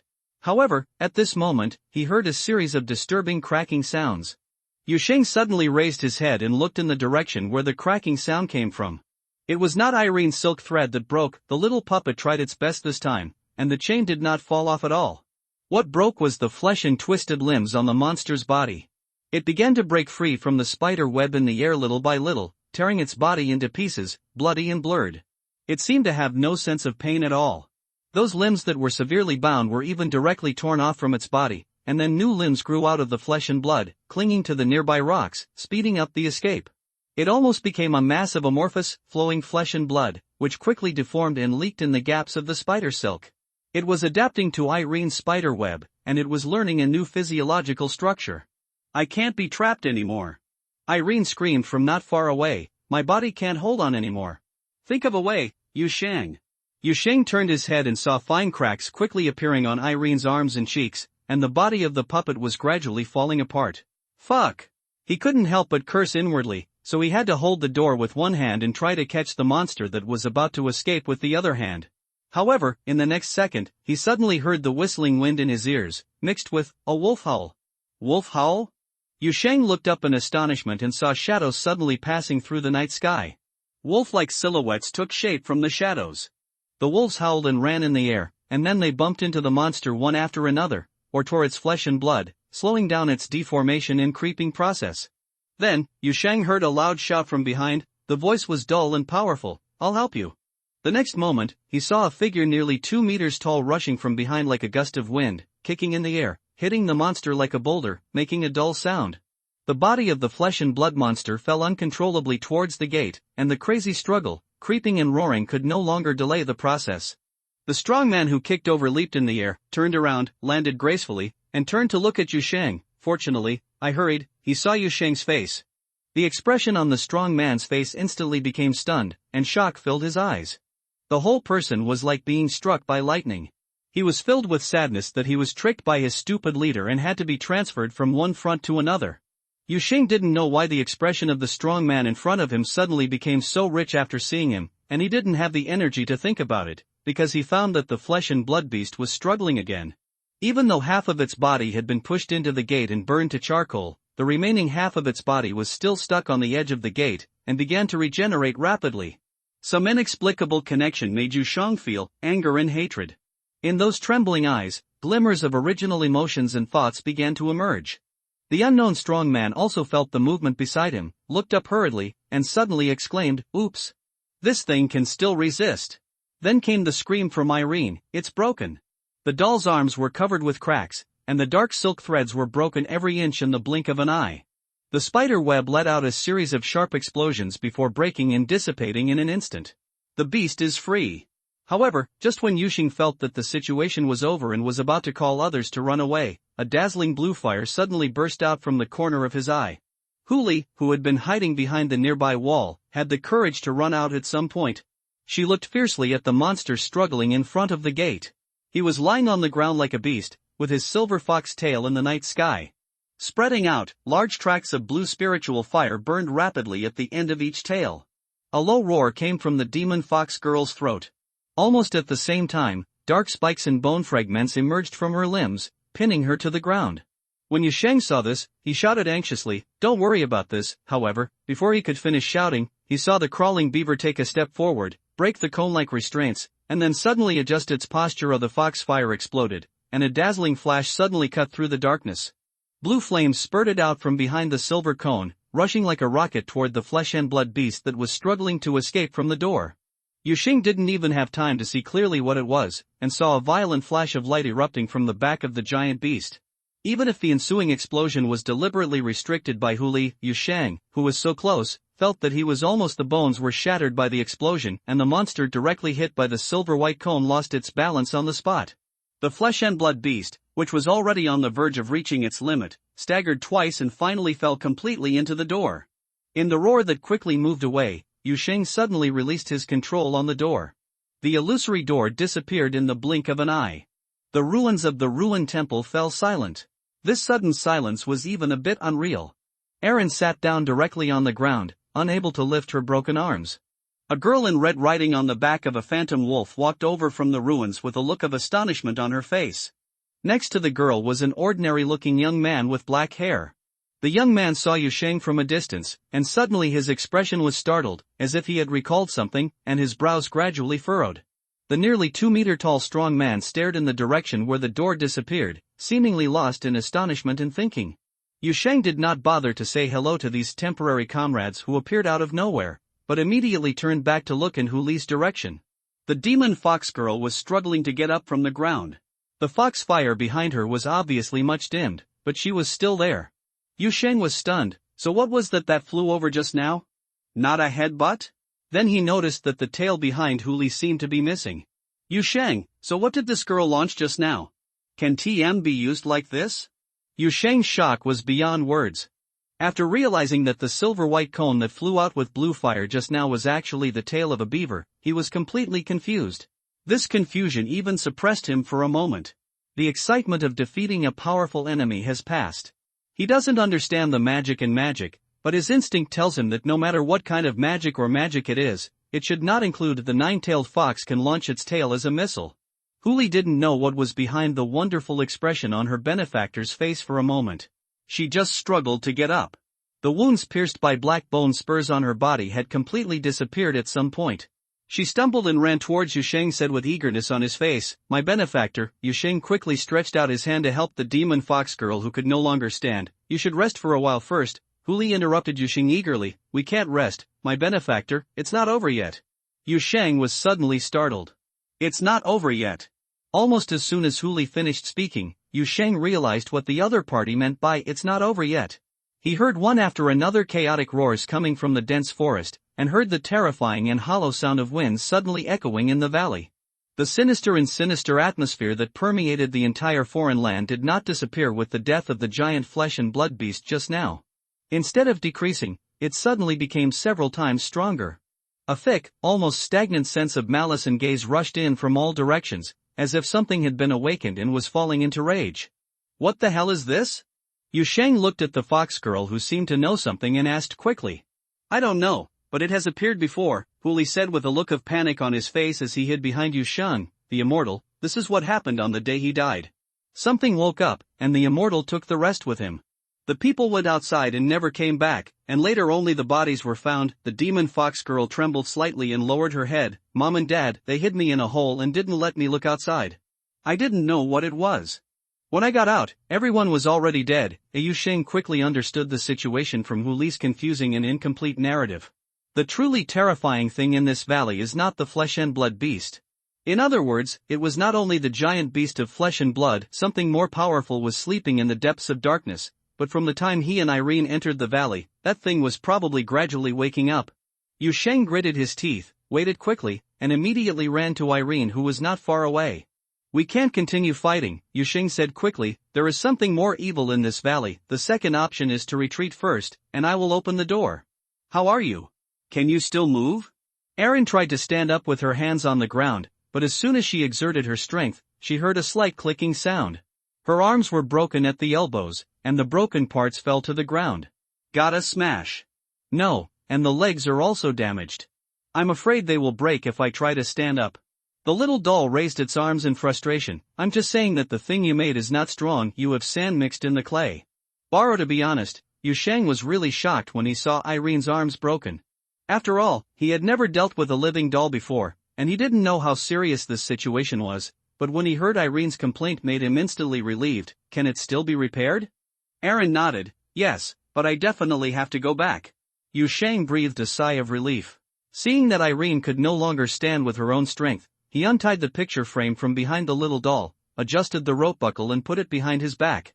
He then reached out and picked up Irene. Let her sit on his left arm. Irene protested slightly, as if she felt it was a bit embarrassing, but the puppet with a broken arm had no power, so in the end she could only calm down and sit obediently on Yusheng's arm. Yusheng reached into the air with his free right hand. After concentrating briefly, a door with illusory light and shadow floating in it appeared at the end of his arm. He noticed that the three strangers who came out of nowhere not far away, the young man among them looked familiar for some reason, had strange eyes when they saw him opening the door, and they all looked at him. But he didn't think too much. After confirming that the passage was established, he opened the illusory door. Opposite the door is the living room of number 66 Wutong Road. The safe passage is here, everyone evacuate quickly, Yusheng said quickly, before the monster regenerates. He looked at the demon fox girl who was standing not far away, looking a little nervous. First of all, don't be afraid. There is a safe place opposite the door. Then he turned to look at Li and Lin. You three, although I don't know who you are, thank you for your help just now, you will come with me later. With Yusheng's encouragement, Li finally boldly walked over and stepped towards the illusory door. However, the moment she was about to touch the passage, a strange whistling sound suddenly came from not far away, and immediately after, Yusheng felt a strong wind coming from behind him. Countless pieces of information that came from nowhere suddenly appeared in his mind, the eyes that were focusing on the ruins of the temple, the perspectives extending from the distant sky and the depths of the valley, the chaotic and cold touch, and the joy of eating. Yusheng suddenly turned around and saw a giant beast of flesh and blood appearing in the night on the edge of the ruins. The middle part of the giant beast cracked open, and a long tongue like an arrow shot out from it, piercing his chest in the blink of an eye. He only had time to push Irene aside in his arms. He couldn't dodge at all, and was hit through the heart by this blow. Has the monster regenerated? So fast? Or, the other one? Several questions flashed through Yusheng's mind in an instant, and as his consciousness quickly sank into darkness, he heard the frightened cry of the beaver, the scream of Irene, and the roar of the wolves. The illusory door in midair flickered twice and quickly dissipated. Yusheng's body fell backward. In the skewed and darkened vision, he saw layers of shadows floating on the edge of the ruins, and each shadow deep in the trembling body. There is a head of blood meat-stacked monsters are slowly forming, countless greedy mouths are opening in this valley, the distant woods are full of foraging tentacles, the distant peaks are full of sharp teeth, and the sky to slit is gradually opening from the edge. Benefactor. Li was the first to pounce on Yusheng. Although she had seen you come back from life and death, her already confused mind was obviously unable to react at this time. Seeing Yusheng when she fell down alive, her first reaction was still panic. You, how dash, what else can you do? You look like you are dead. Irene's loud beep quickly interrupted the demon fox girl's cry. The little doll fell to the ground and struggled to move its body. It shouldn't be your first time either. See you, calm down. Only then did Li prove it. His slow and chaotic mind came to its senses, and then he stared blankly at Yusheng's body. The demon fox girl wrinkled her face, with a tangled expression that seemed like she wanted to cry, but knew she didn't have to. But the atmosphere had reached this point, and if she didn't cry, she felt a little sorry for her benefactors, who cried one by one and felt even more sorry. Li Lin on the side obviously didn't know what Yusheng's situation was. When he saw the flesh and blood monster not far away, his whole body tensed up instantly. At this time, he was wary of the monster's next move while comforting him. The doll on the ground and the demon fox next to it. I'm sorry, but people cannot be resurrected after death. The first priority is to solve it. As a result, before he could finish his words, he heard the miserable puppet reply, he will be alive after a while, but we have to wait for 20 or 30 minutes until he comes back to open the door. That fox next to me, help me get up, don't forget the painting on the ground. Upon hearing this, Li hurriedly pulled out the oil painting frame from under Yusheng's body, and then held the immobile Irene in his arms. Li and Lin looked at this scene with stunned expressions. They felt that the puppet's reaction was completely incomprehensible, and even suspected that it was some kind of excessive sadness. But they soon ran out of energy to pay attention to such things. Chaotic roars rang out one after another from the darkness near the ruins of the ruined temple, and the heart-stopping madness continued to appear. Even Su Jelly, who was experienced in combat, had a stiff expression after seeing the surrounding situation clearly. Monsters made of flesh and blood are forming one after another in the darkness. The roar filled the entire valley. Holy shit! Li Lin exclaimed, how come there are so many of them? Doesn't the data say that only one hungry entity is generated at a time? Su Jelly on the side slowly raised her head, swallowed hard before breaking the silence. What if this valley has been parasitized by angels? What do you mean? Li Lin said subconsciously, and then he noticed the direction Su Jelly was looking at. He saw that the valley was slowly undulating in the night. There are sharp tooth-like structures that appear on the outline of the mountains in the distance. But what was even scarier than that was that the sky opened up. It seemed that the foreign sky, covered with a thick but slow layer and always in a state of chaotic night, was changing. One of its edges gradually cracked into a crack in everyone's sight, and the crack suddenly appeared in the dim light, and then, the truth behind the veil. It was not a curtain at all, nor was it a dark cloud. Those are eyelids. It is an eye that has been closed, covering the entire foreign land, causing the eternal night here. Now it opens its eyes, staring at everything below indifferently.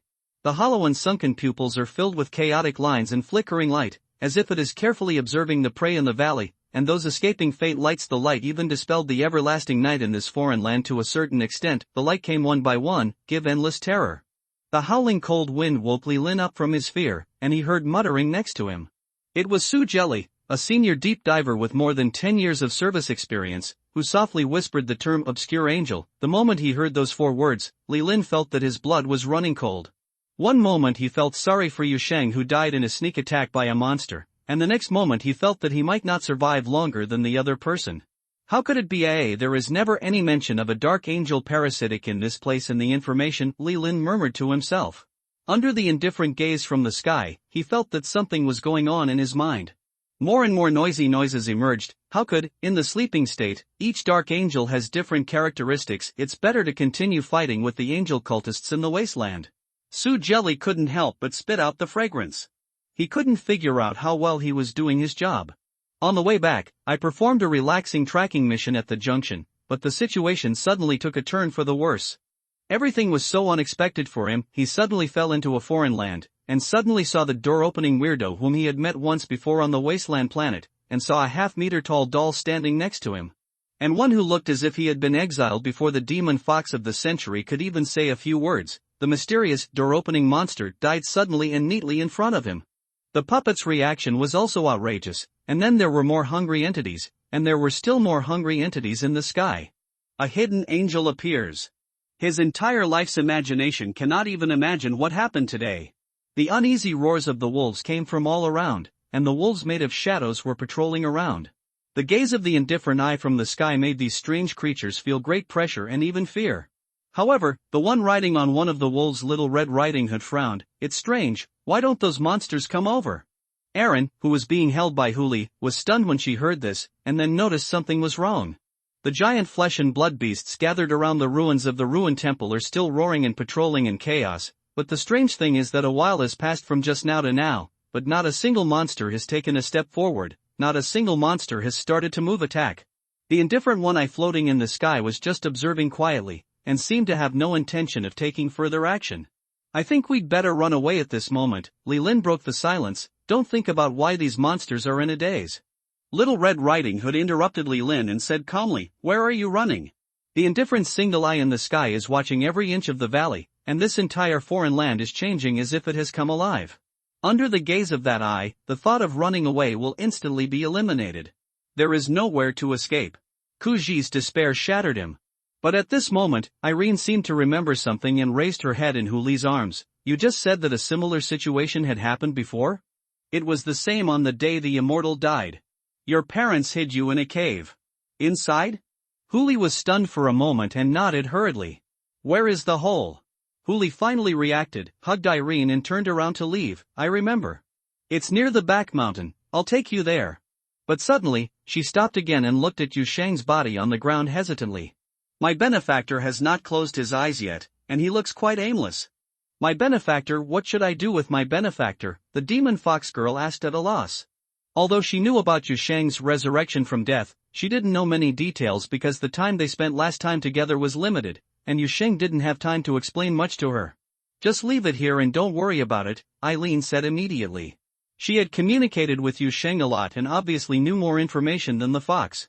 It will be gone after a while. He will find a way to find me. Huli was stunned and nodded happily. Erin then thought of something and quickly added, by the way, where was the kitchen knife I just had? Oh, it's on the ground over there, help pick it up. Hey, you hang the oil painting on me first, I can't be separated from this painting, the knife isn't broken, right? As long as it's not broken, if he loses this thing, he will definitely tell me when he looks back that I don't want the corpses anymore. It's of no use, the little doll was giving instructions, and the fox girl carried out the instructions blankly. However, the Li and Lin trio on the side felt extremely weird. They watched Huli carefully put the kitchen knife that cost only 100 yuan in the supermarket. He picked it up on the ground, but ignored the body of his companion on the ground. After holding it for a long time, Little Red Riding Hood finally couldn't help it. "You just leave him here like this?" Eileen poked her head out of Huhu's arms. "It's hard to run away with me." Little Red Riding Hood opened her mouth, as if she wanted to say something, but was interrupted by a roar coming from deep in the valley. The mountains in the distance cracked, and countless pitch-black boulders rolled down from the top of the mountain. In the ever-expanding cracks, flesh and blood emerged from the mountains, and sharp teeth grinded the rocks, making frightening sounds. Roar! The woods were shaking, and big trees fell down one after another, as if they had lost their disguise, and countless tentacles with sharp teeth grew out of the places where the trees fell, roaring in unison. The giant beasts that were originally patrolling around the ruins of the ruined temple and fell into a strange and sluggish state seemed to be stimulated and began to make restless noises. When Eileen saw this, she immediately exclaimed. She raised her arm with only the stubble remaining and patted Huli on the shoulder. "Oh my God!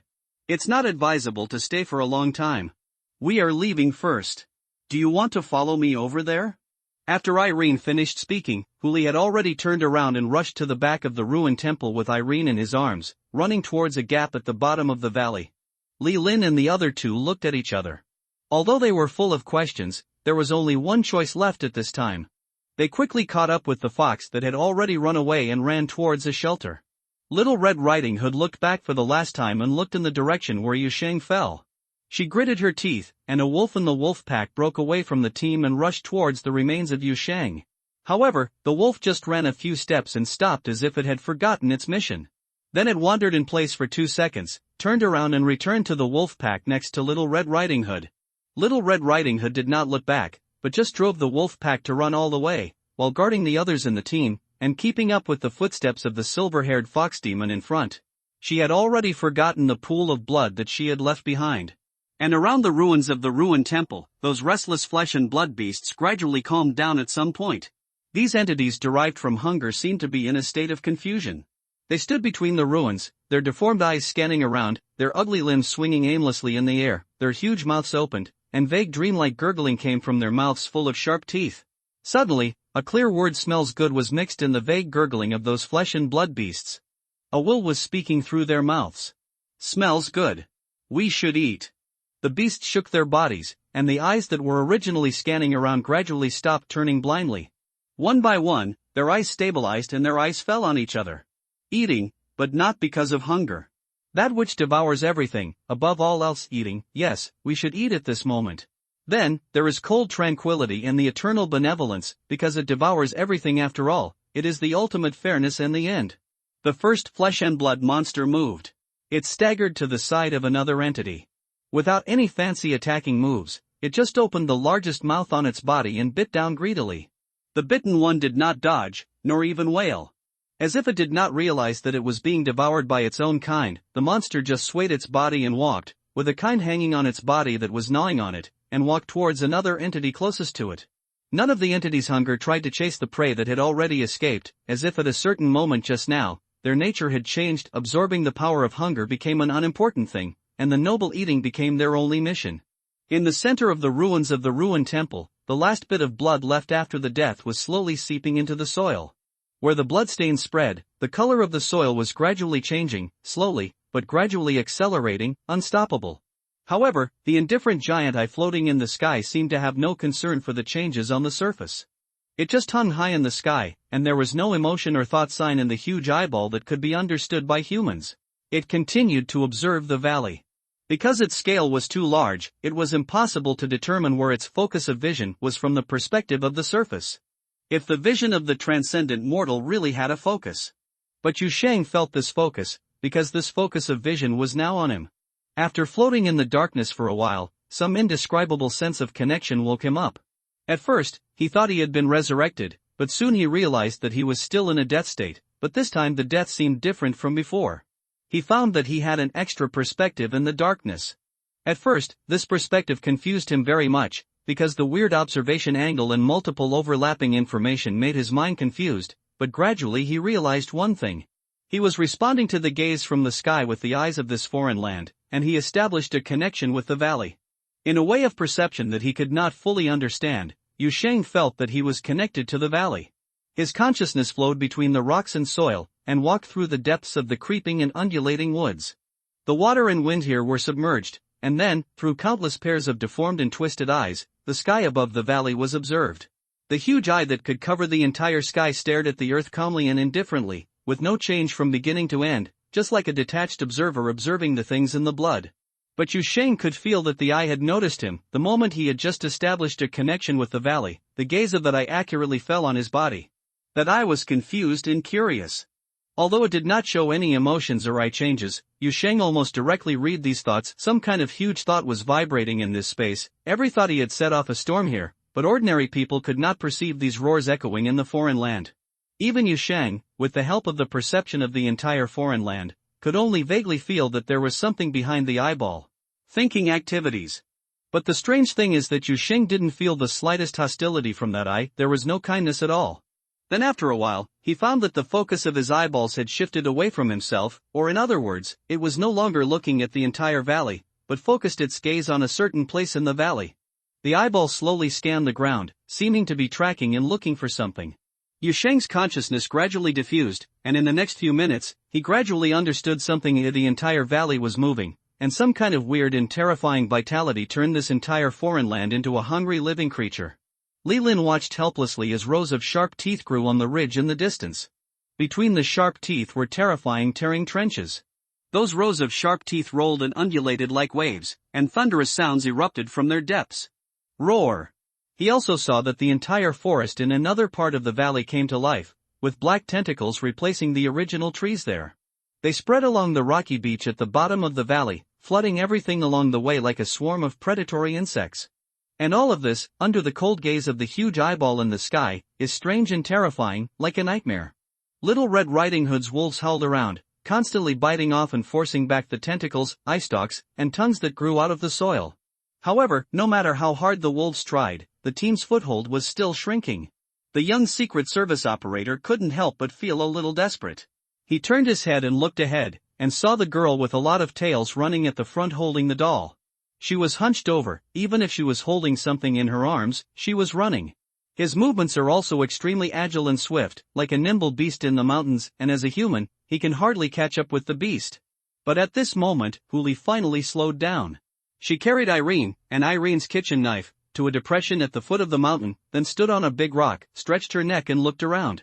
The pair of furry sky ears on the head of the demon fox girl swayed slightly in the wind.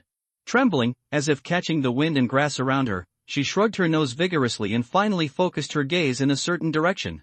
This way. The entrance is here. Before she finished speaking, she had already jumped to the ground with Aaron in her arms. Seeing this, the others hurriedly followed her and ran towards the mountain wall with her, and saw the entrance of the cave that could only accommodate 2 people. It's very wide inside. Huli turned around and shouted to the others, then took the lead and got into the cave. The blue demon fox spirit fire ignited out of thin air, rising from the tip of the beaver's tail into the air, illuminating the scene in the cave. This seems to be just an ordinary primitive cave. It seems to have been part of the mountain. There are traces of artificial excavation and widening on part of the wall. In the corners of the cave, you can also see some rough and simple utensils. It is obvious that someone once lived in it. After a while, Su Jelly took off a palm-sized black device from her waist and carefully scanned the cave. He spoke in a low voice. There is no poison, the material structure is stable, and there is no sign of erosion. Little Red Riding Hood waved her hand and placed a few wolves near the entrance of the cave, while the other wolf shadows returned to her side, gradually blending into the shadows beneath her feet. Huli carefully carried Irene to a stone platform near the entrance of the cave, and put the little doll down with a worried look on his face. Are you okay?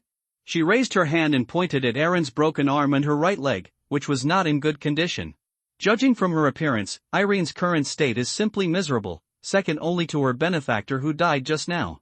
The demon fox girl obviously didn't know much about the living doll situation. It's okay. This body is only temporary, and some parts are not strong. Irene was very relieved. At this time, she even comforted Huli. Don't worry, Yu Sheng will fix it for me when I get back. My body is what he made, well, although the craftsmanship is pretty good. The demon fox girl opened her eyes slightly. It sounds like my benefactor is very powerful? Perhaps? Irene was a little hesitant when she said this. Sometimes I feel like he doesn't look like a human being. He has a bunch of weird abilities and ideas. Just in the middle of speaking, the doll girl seemed to feel something, and suddenly raised her head and looked towards the entrance of the cave. Looking out from this position, one can barely see the scene outside the cave entrance. What's wrong? Huli asked curiously. You, hold me and take a look outside? Just at the entrance of the cave, Eileen said hesitantly, you can't see the outside situation at all from here. I'm not at ease. Huli was a little confused, but didn't think much. He reached out and picked up Irene, and cautiously came to the entrance of the cave. Erin stretched her neck from Beaver's arms and looked boldly at the sky. That huge eye is still floating over the valley. The magnificent eyeball is like a pupil structure emerging from the sky itself, which is breathtaking. I always feel like this eye has been looking here since just now. Irene quickly retracted her neck and muttered nervously, why hasn't Yusheng come back yet? Huli testified and looked down at the little doll in his arms. My benefactor, everything will be fine, right?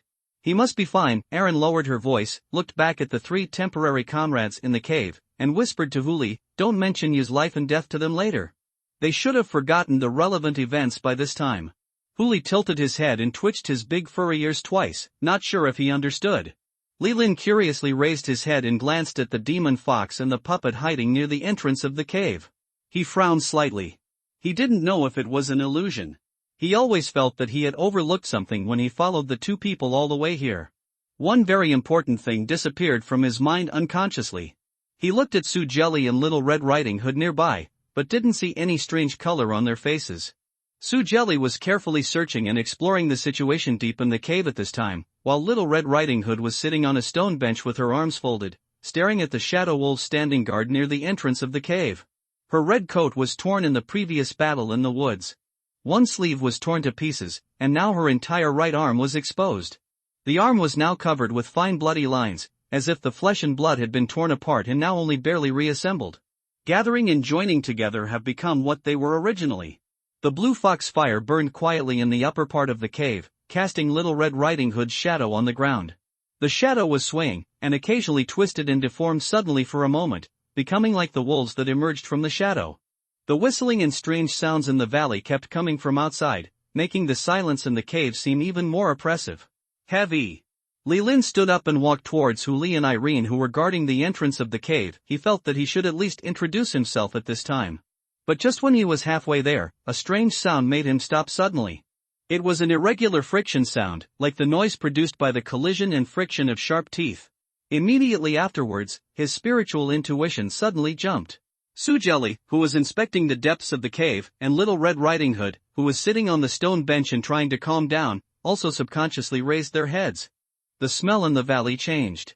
After another 2 or 3 seconds, the outside of the cave suddenly became quiet as if the whole world had fallen into deathly silence. But this silence only lasted for a moment, and there were strange friction sounds and whimpering sounds that were different from the previous chaotic roars. These sounds reached everyone's ears, and became clearer and clearer, and became more and more loud. The fox who was sitting on the ground near the entrance of the cave stood up instantly and looked outside nervously. Irene also used her broken arm to support the beaver's arm, trying to confirm the situation outside the cave, but at this moment, the doll girl heard Yusheng's voice. Irene. Yusheng? Irene was shocked and responded quickly, are you alive? Where are you now? Can you feel my position? Open the door and come over quickly. We found a safe hiding place. It's not safe outside now. There's a big problem in the valley. However, before she could finish speaking, the voice from her head interrupted her next words. Eileen, don't panic, it will be over soon. Eileen felt comfortable for a moment. Ha! The strange friction sounds coming from the valley are more intensive than before. Yusheng's voice continued to ring from the bottom of Eileen's heart. Irene, do you remember what happened when we contacted Huli through dreams and tried to use her perception to find the frequency of this valley? Of course Erin remembered. You were in direct contact with the essence of hunger, and it took root in your mind. The doll girl said quickly, what's wrong? Could something happen now? Are you going to survive? The strange friction sounds in the valley became more and more intensive, and even seemed to have filled the entire foreign land. The unsettling sound echoed in the cave, making everyone's nerves gradually tense. However, in Eileen's heart, Yusheng's voice was calmer than ever. Don't worry, Irene, I'm fine, I just discovered something. Irene slowly opened her eyes, and she seemed to gradually recognize the sound of the friction echoing in the valley. Hunger has not taken root in my psyche. She heard Yu Sheng's voice coming from the bottom of her heart. She heard Yu Sheng's voice coming from across the valley. But I'm rooted deep in it. She finally heard clearly that was the sound of chewing, echoing throughout the valley. The sublime feast begins. Hunger, the entity entrenched in this foreign land, began to devour itself. The sound of chewing that filled the entire valley gradually became like waves, and the entire foreign land turned into a feast at this moment. And soon, everyone hiding in the cave realized what the sound meant. Li Lin boldly came to the entrance of the cave and glanced out with numbness. The sharp teeth in the mountains are biting each other, and the ditch like a giant mouth is collapsing inward, and more cracks are constantly forming, devouring, and melting each other. The foraging tentacles all over the ground have begun to digest themselves, and there are giant flesh and blood. Beasts continue to breed from certain shadows, only to be swallowed up by unseen forces in the blink of an eye. And in the background of this horrific feast, he saw a figure. Yu Sheng stood in the open space outside the cave, looking at the scene of devouring each other in the valley outside with some trance. Li Lin was in a daze for a moment, but he forgot all these violations in the blink of an eye. He had forgotten the scene of life and death, and only felt that the other party just left the team midway. Huli and Irene, who were guarding the entrance of the cave, also saw Yu Sheng's figure for the first time. My benefactor! You are indeed alive! Huli was the first to call out, but then became a little nervous. Tutu, my dear, come in quickly. It's dangerous outside. Yu Sheng then turned around and quickly walked a few steps into the cave. As he walked, he muttered, I feel that although that thing in the sky is a bit evil, it doesn't seem to have any desire to attack. Eileen didn't care what Yu Sheng was muttering, but looked at his whole body nervously. Are you really okay? Is your mental state still normal? Can't you hope that I'll be better? Yu Sheng immediately glared at the puppet. Is it easy for me to come back? As he spoke, he raised his head and glanced outside the cave entrance. Hungry should be over soon. But I don't know the origin of that big eyeball in the sky. It is not one with the entity hunger, and it doesn't even look like an original thing in this valley. Eileen had prepared a lot of trash talk to ease the atmosphere, but then she was stunned when she heard the words, huh? It's not from this valley? No, Yu Sheng shook his head. Until this moment, he still maintained a subtle connection with this foreign land, so he could still clearly distinguish the gaze falling from the sky, the eye, and the valley. Border between, now all hungry entities are under my perception. I can clearly feel that I is a foreign thing. It's just that it has been lying in the sky above this foreign land for many years, replacing the original sky here. Irene's mouth was open, as if she was stunned by surprise, and a deep voice came from the depths of the cave, breaking the silence of the moment. That's Angel. Yu Sheng looked up in surprise and saw the strong man nearly 2 meters tall walking from the depths of the cave. The blue fox fire cast a sharp shadow on the strong man's cheek. The strong man looked Yu Sheng up and down, with a strange solemnity and caution in his expression. Did you fall behind before? I don't know if it was an illusion, but Yu Sheng always felt that the other person looked at him in a strange way, with great vigilance and vigilance. It couldn't be said to be hostile, but it didn't seem like he would see a temporary companion who left behind under normal circumstances. The concern or doubt that should be felt at the time. However, Yu Sheng did not delve into it at the moment. He was more concerned about the weird name the strong man mentioned just now. I didn't follow you just now. Don't worry, it's nothing serious. Yu Sheng waved his hand and then asked, what do you mean by angel? A more accurate name is obscure angel, a dangerous thing of unknown origin. Sometimes it also refers to the special phenomena caused by these dangerous individuals. The strong man considered it for a moment and said slowly, every dark angel is different, from shape to ability to appearance. There are big differences, and the one occupying the sky at the moment should have been parasitic in this foreign land many years ago. It is precisely because of its influence, this caused the entity here to change. Yu Sheng listened to the other party's story in surprise, and then quickly realized that the big man in front of him should know more information. There must be more and more detailed information about the so-called obscure angel. But the other party didn't tell everything, and I don't know if he had any confidentiality requirements or was worried about something. But this is normal. After all, no one knows anyone else. Although they fought side by side, they haven't introduced themselves yet. In this case, being willing to share information when they meet is already a sign of sincerity. My name is Yu Sheng. Yu Sheng took the initiative to extend his hand to the other party. These two here are Huli and Irene. They are all my friends. The 2-meter strong man hesitated for a moment, but still reached out and held Yu Shang's hand. "Hello, my name is Su Jelly." Yu Shang was stunned for a moment. After a moment, he opened his mouth. "What? I didn't hear clearly. Your name is?" He said his name is Su Jelly, the beauty of the beautiful girl. The girl in red sitting on the stone bench broke the silence and looked up at Yu Shang. "You can just call me Little Red Riding Hood." Yu Shang blinked and suddenly realized, "Oh, I understand. You can tell that you are in this business. You use your code name when you go out, right?" The 2-meter strong man said in a sullen voice, "She is the code name, and I am the real name." Yu Shang. What could he say? He could only sigh in embarrassment that the name was actually quite nice, and it sounded culturally rich. Then his eyes fell on the last young man who had not yet spoken. He always felt that the other person's face looked familiar, as if he had seen it somewhere before, but he couldn't remember it for a while. Li Lin didn't hesitate. When he saw the eyes falling on him, he walked over openly and said, "My name is Li Lin." Before Yu Shang could say anything, Irene stood up suddenly. "Hey! This name is normal." Li Lin was speechless for a moment, and looked at the staff on Yu Shang's side, a fox demon with a bunch of tails. A doll that is more than half a meter tall from head to toe. Together, the three of them can make a human being. They actually have the nerve to lament that other people's names are abnormal. But his attention soon turned elsewhere. The sound of chewing coming from outside the cave was gradually getting darker, and the vibrations that filled the entire foreign land seemed to be weakening rapidly. Su Jelly rushed to the entrance of the cave in a few steps. She poked her head out and saw that the entire valley had almost turned upside down.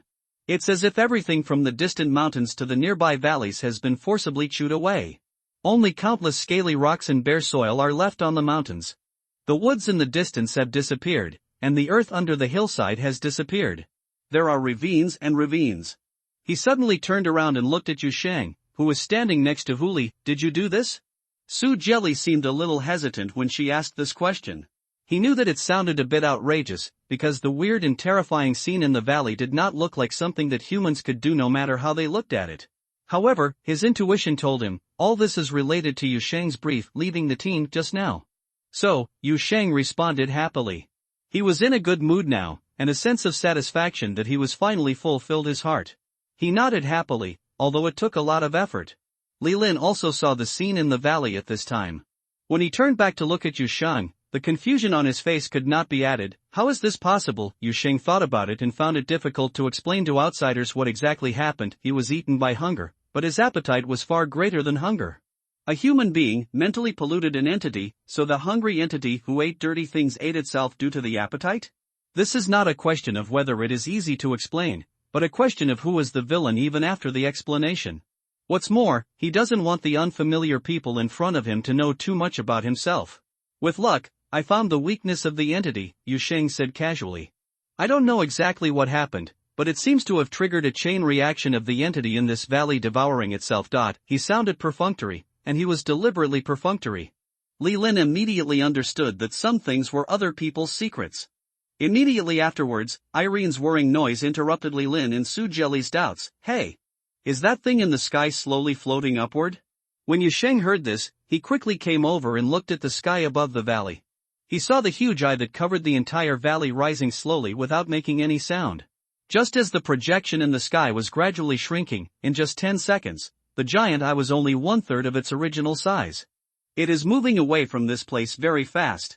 A brighter and more normal skylight filled the air from the distant mountains, and the disturbed clouds reappeared in the sky.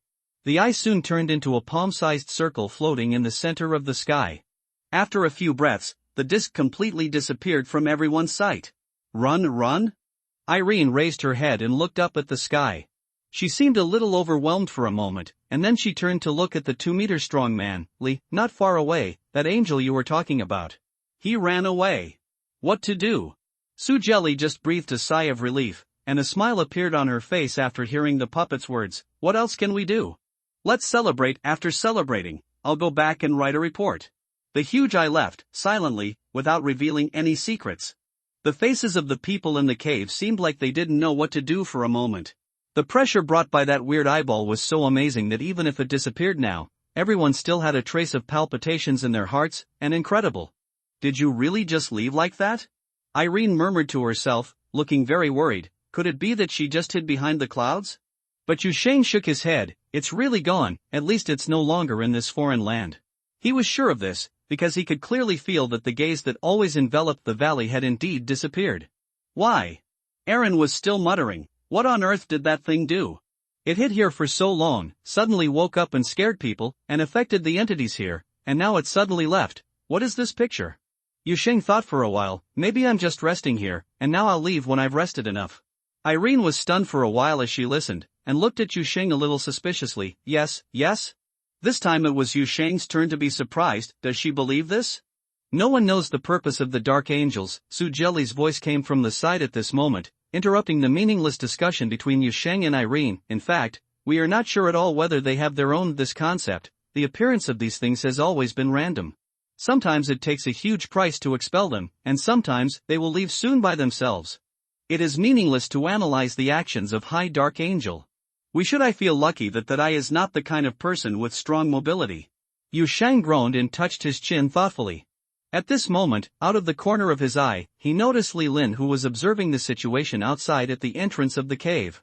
That inexplicable feeling of familiarity came back from the bottom of his heart. Yusheng couldn't help but gradually frowned, and the memory fluctuated in his heart. Suddenly, a scene finally flashed in his mind. Wait a minute. Have we met before? Yusheng reacted immediately and looked at Li Lin with wide eyes. I've definitely seen it recently. Where is it? A small supermarket, by the way, a small supermarket.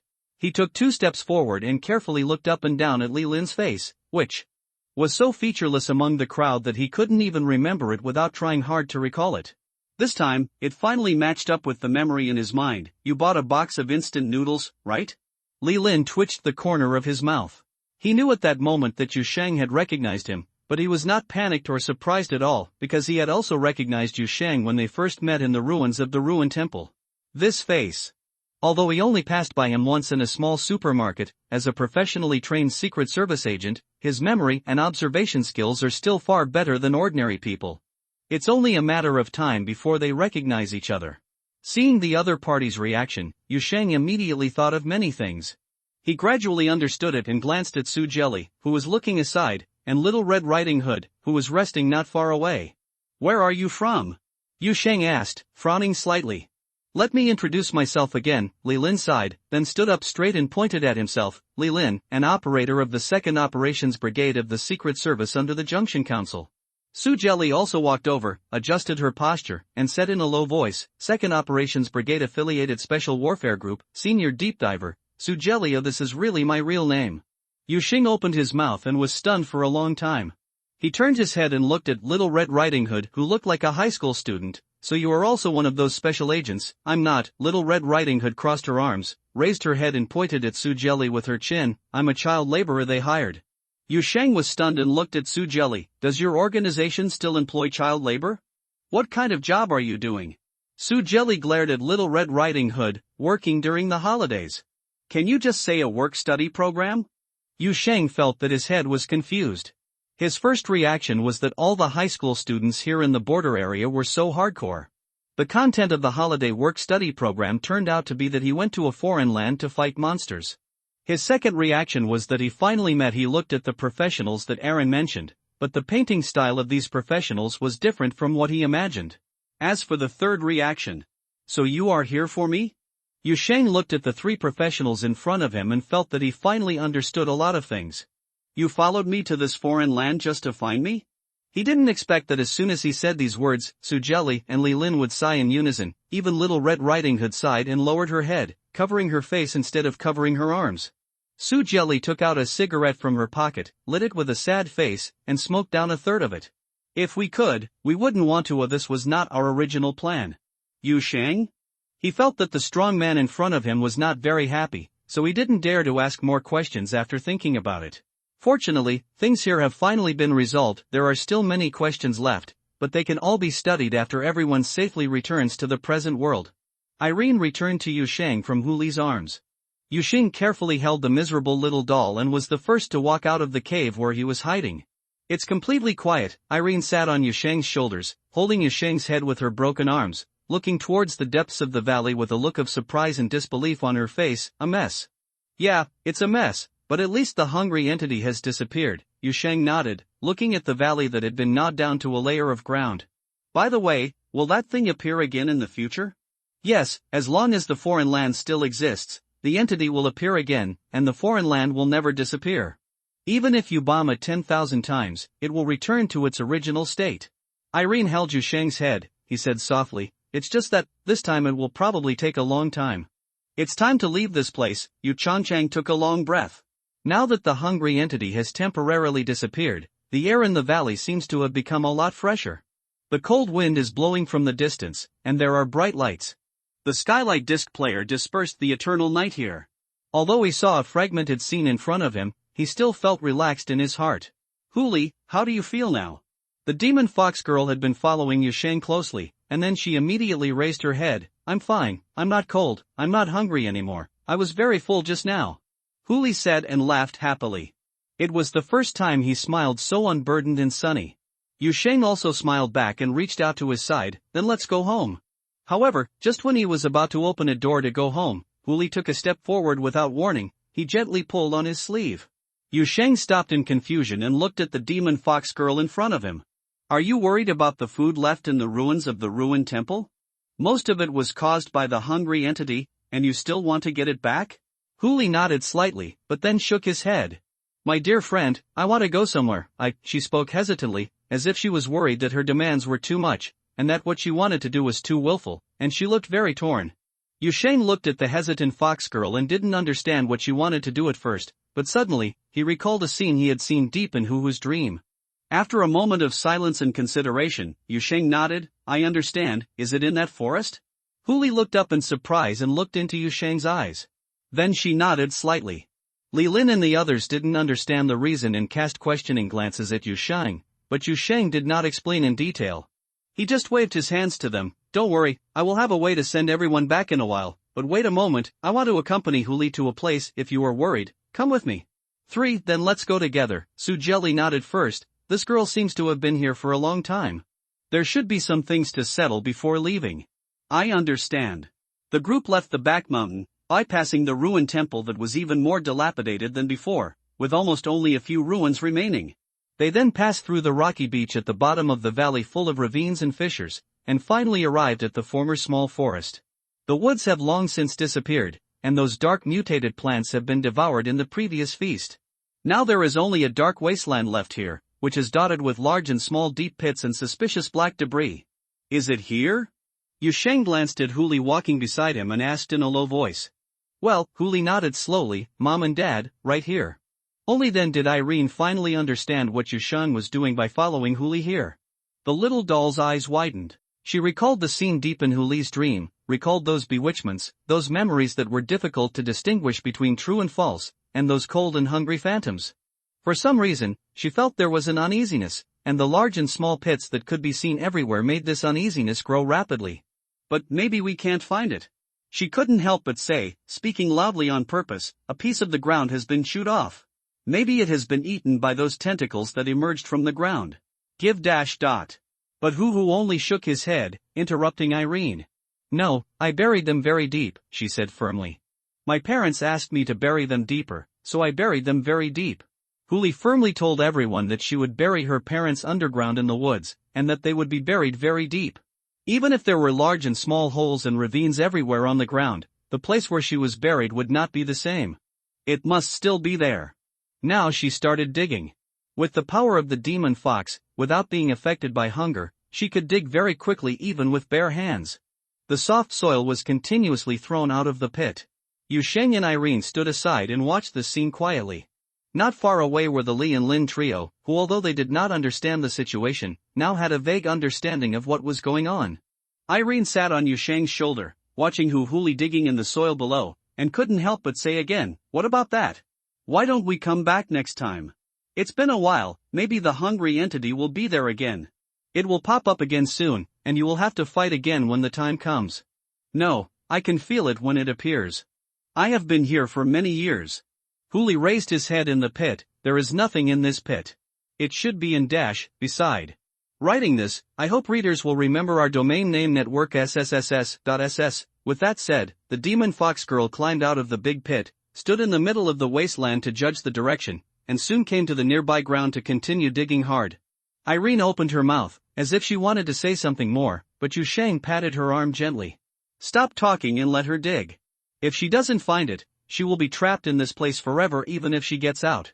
Irene pursed her lips, but her voice sounded from Yusheng's heart. I'm not afraid that she will dig out something, I'm afraid that she won't dig out anything in the end.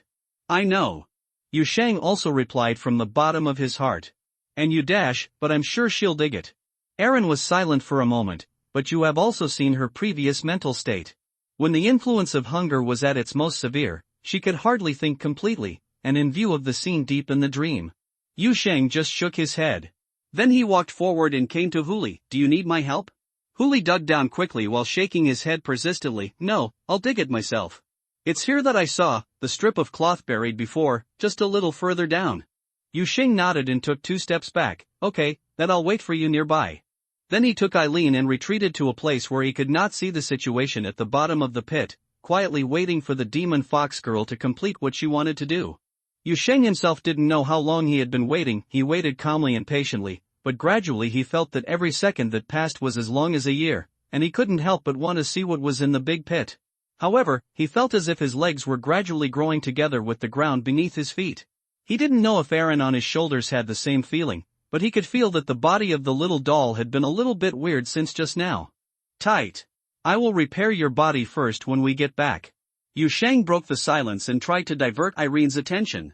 Okay. The puppet said absently. But I may not have enough clay at home. I guess I still need to use some flour or something. Do you mind? Don't mind. What about using 2 sections of lotus root? Don't mind. Are you sure? I'm talking about 2-section lotus root. I don't mind it. No, I mind. Irene reacted immediately and looked at Yusheng fiercely, in her opinion. At this moment, she suddenly noticed that the sound of digging at the bottom of the pit had stopped. It became very quiet down there. No more dirt was thrown out, but no movement of the beaver could be heard. Irene was satisfied with the certificate and suddenly looked at Yusheng. It's broken. It's not really empty down there, is it? Yusheng said nothing and ran towards staking. He saw the beaver. The demon fox girl is curling up quietly at the bottom of the pit. Her body is bent, holding 2 furry tails in her arms, and the rest of the tails are wrapped around herself like a quilt. Beside her were 2 neat pairs of corpses. She just curled up into a ball between the 2 bones, her body rising and falling slightly, like a young animal sleeping next to its mother. Yusheng exhaled and sat down among the gravel next to the pit. Irene also exhaled and lay directly on Yusheng's head. After a few minutes, the fox huddled at the bottom of the pit slowly got up. She looked at the 2 sets of bones beside her, then looked up at Yusheng sitting on them, and a smile slowly appeared on her face. Yusheng looked at Huli. Are you leaving? Well, let's go. The demon fox nodded, then bent down and carefully inserted a sharp, non-human canine tooth on each of the 2 corpses, and then stood up and walked over. Yusheng reached out toward the pit, grabbed Huli's arm, and pulled her out. Is it okay to just take these with you? Aaron looked curiously at the 2 canine teeth held tightly in Huli's hand. The other parts dash. Huli shook his head. Just take the tooth away. Mom and Dad said that the fox's rule is that when the tooth comes home, it is home. That's okay. Yusheng nodded, and then raised his hand to open the door to the real world. But just as he was about to open the door, Huli seemed to remember something and stretched out his hand to tug on his sleeve. My dear friend, wait a moment. Besides.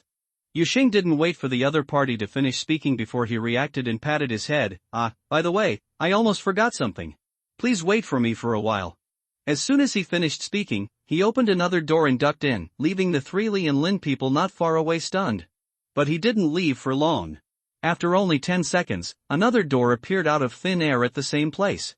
Yusheng walked out of the door carrying Irene, holding a somewhat damaged plastic bag in his hand. Inside was food that had been left in the ruins of the ruined temple.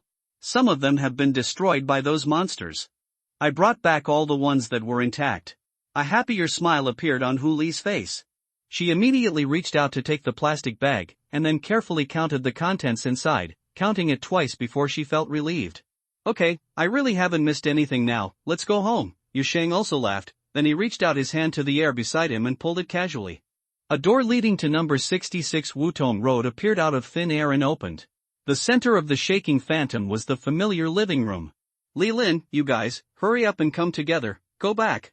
Oh, okay. Li Lin hurriedly agreed, and walked over quickly with Little Red Riding Hood. Su Jiaqian, who was following them, couldn't help but look at the fan that Yusheng opened with a strange expression. Glancing at the door, I didn't know what I was thinking of for a moment. There was hesitation in my eyes, but in the end I took 2 steps to follow. After passing through the gate, the cold wind in the Hungry Valley was blocked to the other side. The familiar smell of home brought a reassuring atmosphere, which made Yu Sheng couldn't help but take deep breaths several times as soon as he came back. Before he knew it, he felt like this place really felt like home. Hu Li's eyes widened and he looked at this strange place in surprise. She had lived in that desolate valley for too many years, and she was no longer accustomed to this kind of house.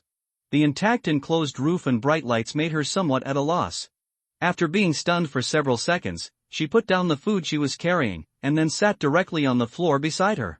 She carefully guarded the instant noodles, biscuits, and ate treasure porridge, and only curiously looked at the surroundings from time to time, or paid attention. Once in the direction of life. Li Lin, Su Jelly and Little Red Riding Hood were also observing this place carefully. Through the window of the living room facing the street, they had immediately confirmed that this was a location deep in Wutong Road in the old city. However, looking out the window judgment of perspective. Even Li Lin, a professional Secret Service operator, could not confirm which house on Wutong Road this was. At the same time, spiritual intuition continued to beat slightly in their hearts, constantly reminding them of their value. This is not a truly stable world, but is still some kind of abnormal space with a depth not equal to 0. The 3 of them looked at each other, and they all saw a trace of thought and solemnity in their eyes. Something's not right about this place. But you can't blatantly take out the depth sounder to measure the environment. Although the man named Yu Sheng next to him looks very friendly, his evil methods when killing hungry entities before and the weird way of opening the door to and from foreign lands in reality at any time, all abilities indicate one thing: this person is powerful and dangerous. It's not smart to pick such a dangerous person with mysterious origins. If this seemingly friendly human is really angered, none of the 3 of them will be able to leave this place alive. Is this your home? After hesitating for a long time, Li Lin was the first to break the silence. That's right, Yu Sheng nodded. You guys find a place to sit, and I'll get you a few bottles of water. Today's situation is unexpected. I don't have anything prepared for guests here, so don't mind. Ah, no need to bother, Li Lin quickly waved his hand. At this time, Yu Sheng seemed more friendly and ordinary, the more uneasy he felt. After all, the scene of the hungry entities devouring themselves in the entire valley was really impressive. We will leave in a while. Then he paused and said casually, by the way, where is this place? Is this still in Boundary City? Of course I'm here, Yu Sheng said matter-of-factly. You can recognize it just by looking outside. It's Wutong Road. Aren't you just here to keep an eye on me? Li Lin broke out in a cold sweat. Don't mind it, we didn't understand the situation at the time. It's not a big problem, Yu Sheng waved his hand. He really didn't mind this. I actually want to find you, but I can't find you. Li Lin and Su Jelly said in unison, huh? Are you looking for them?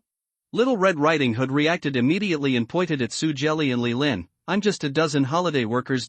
No, I'm looking for all of you. Yu Sheng's expression became serious. Professionals like you. I don't really understand the supernatural world, Yu Sheng said calmly to Li Lin and the other 2 who looked puzzled, especially the alien world, entities, etc.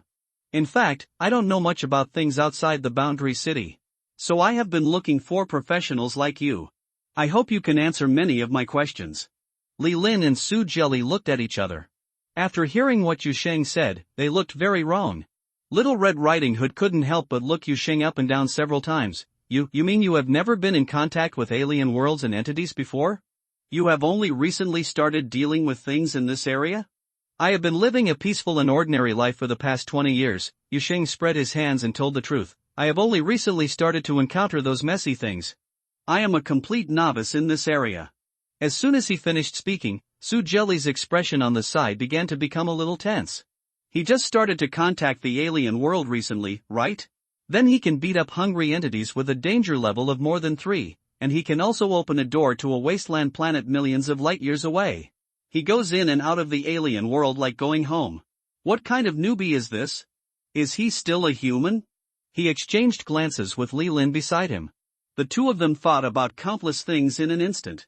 First of all, they can almost be sure that the time and space dislocation phenomenon that caused the Secret Service to be in a mess is definitely related to the person named Yu Sheng in front of them. The evidence is on the door that the other party opened casually. Yes, casually. The second point is that you must not be confused by the word newbie that Yu Sheng calls himself, regardless of whether he has really just started to contact things related to alien worlds and entities. the power he possessed was not like that of an ordinary human who had just been affected by the alien world. Either the word novice was fake, or the identity of ordinary human was fake or simply fake. Moreover, it was impossible for an ordinary human to live in such an obviously wrong house. I want to confirm one thing first, Li Lin hesitated and asked, you have always lived here, right? Yes, Yu Sheng nodded.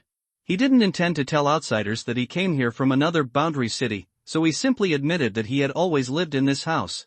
Anyway, he even had an ID card. I have always lived here.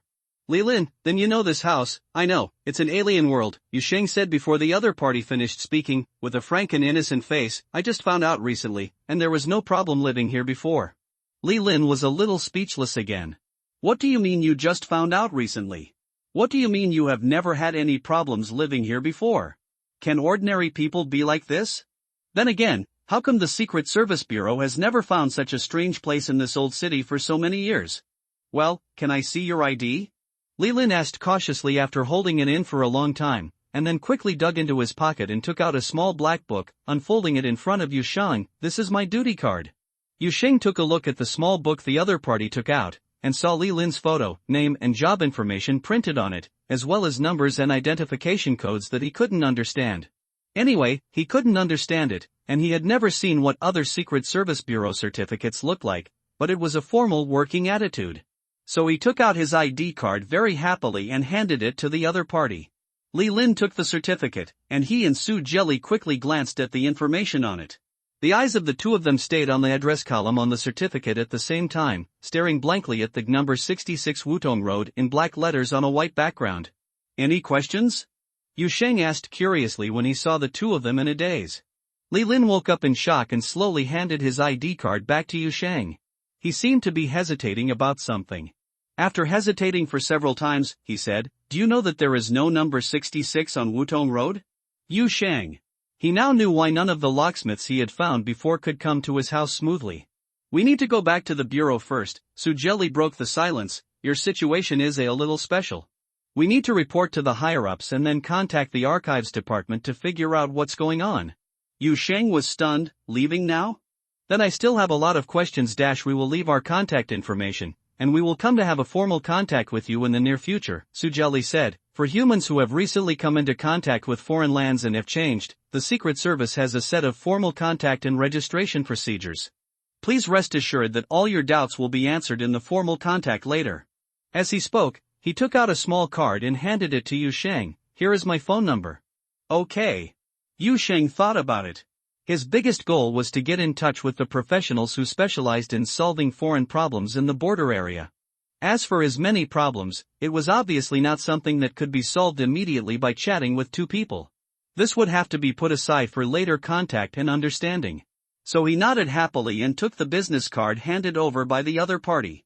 He then left his mobile phone number. This number was given to him after he came here, but usually few people contact him and he has no target to contact. Then, Yu Sheng turned his attention to Little Red Riding Hood, who had been standing beside him without speaking. This girl, who looks like a high school student, doesn't look very good now. Her exposed right arm seems to be recovering, but many small black lines can still be seen on the skin, which looks quite strange. Are you okay? Yu Sheng asked a little worriedly. This is not the first time I've had the side effects of dealing with wolves. I can recover with some adjustments. Little Red Riding Hood shook her head. I'll have to go see a doctor later. By the way, I'll also leave my mobile phone number. Oh, wait a minute. I don't have my phone, I'm looking for a pen. As she spoke, she touched the small bag around her waist, but suddenly, her movements stopped in place. The expression on the girl's face visibly stiffened, as if she had discovered something incredible belatedly.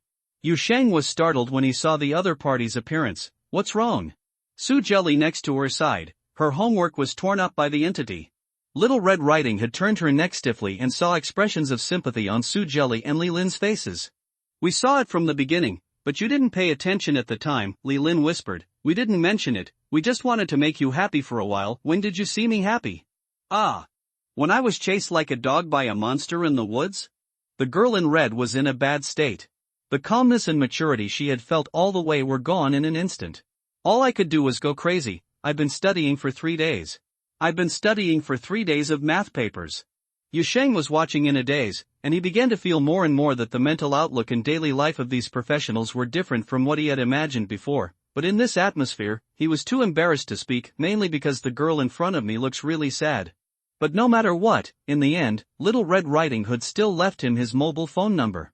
When the girl wrote the numbers on the notepaper, she used a lot of effort in each stroke, as if she wanted to use the pen as a knife to carve the words on those notes. The same thing happened to the hungry entity that had long been wiped out, which made Yu Sheng frightened to see it. Afterwards, Li and Lin said their goodbyes and prepared to leave. Yu Sheng sent them to the door of his house, opened the door and stood next to the doorframe. Then I'll send them not far away. I have a lot of things to deal with here. When Li Lin heard this, he looked back at the living room and saw the fox girl with a pile of tails still sitting on the ground guarding a pile of food, while the little doll with broken arms was sitting on the sofa and watching TV carelessly. Number 66, Wutong Road, a strange building, lives with a strange Yu Sheng and his two equally strange friends. Right under the nose of the Secret Service. Li Lin knew that he had come into contact with a huge whirlpool, and all of this would appear in his and Su Jelly's report. And reflected in the subsequent overtime work. The young Secret Service agent sighed deeply and walked through the door tiredly. The cool light breeze blew in my face, and the quiet night of the old city came into my eyes. The warm street lamps illuminated the road ahead. He and Su Jelly turned back at the same time, only to see a bare wall behind them. The graffiti on the wall was chaotic and abstract. Su Jelly took 2 steps forward, touched the wall, and patted it twice.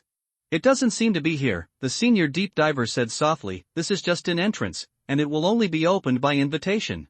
Go back to the bureau first? Li Lin said, or leave someone here to keep an eye on it. Su Jelly looked up at Little Red Riding Hood. The girl turned her head away immediately, saying that she was in a bad mood because her homework was torn apart, and she didn't want to work overtime at this time. I have to go to Dr. Lin first to deal with the sequelae. She still gave a very legitimate reason. You two can do what you want. I think it doesn't matter whether I keep someone here or not, that person is very capable. Weird, there is no way to monitor the current conditions. Let's go back to the bureau first. Su Jelly sighed and walked forward first. Anyway, there are other people guarding the outer area. Let's report today's situation first. It's about the Dark Angel. I'm afraid even Captain Song can't make the decision on this matter. The 2 Secret Service agents and the Spirit World detective, holiday worker, who called himself Little Red Riding Hood left. Yu Sheng breathed a sigh of relief at the door and turned back to the living room. Irene, who was watching TV, turned her head immediately. I thought you were going to talk for a long time.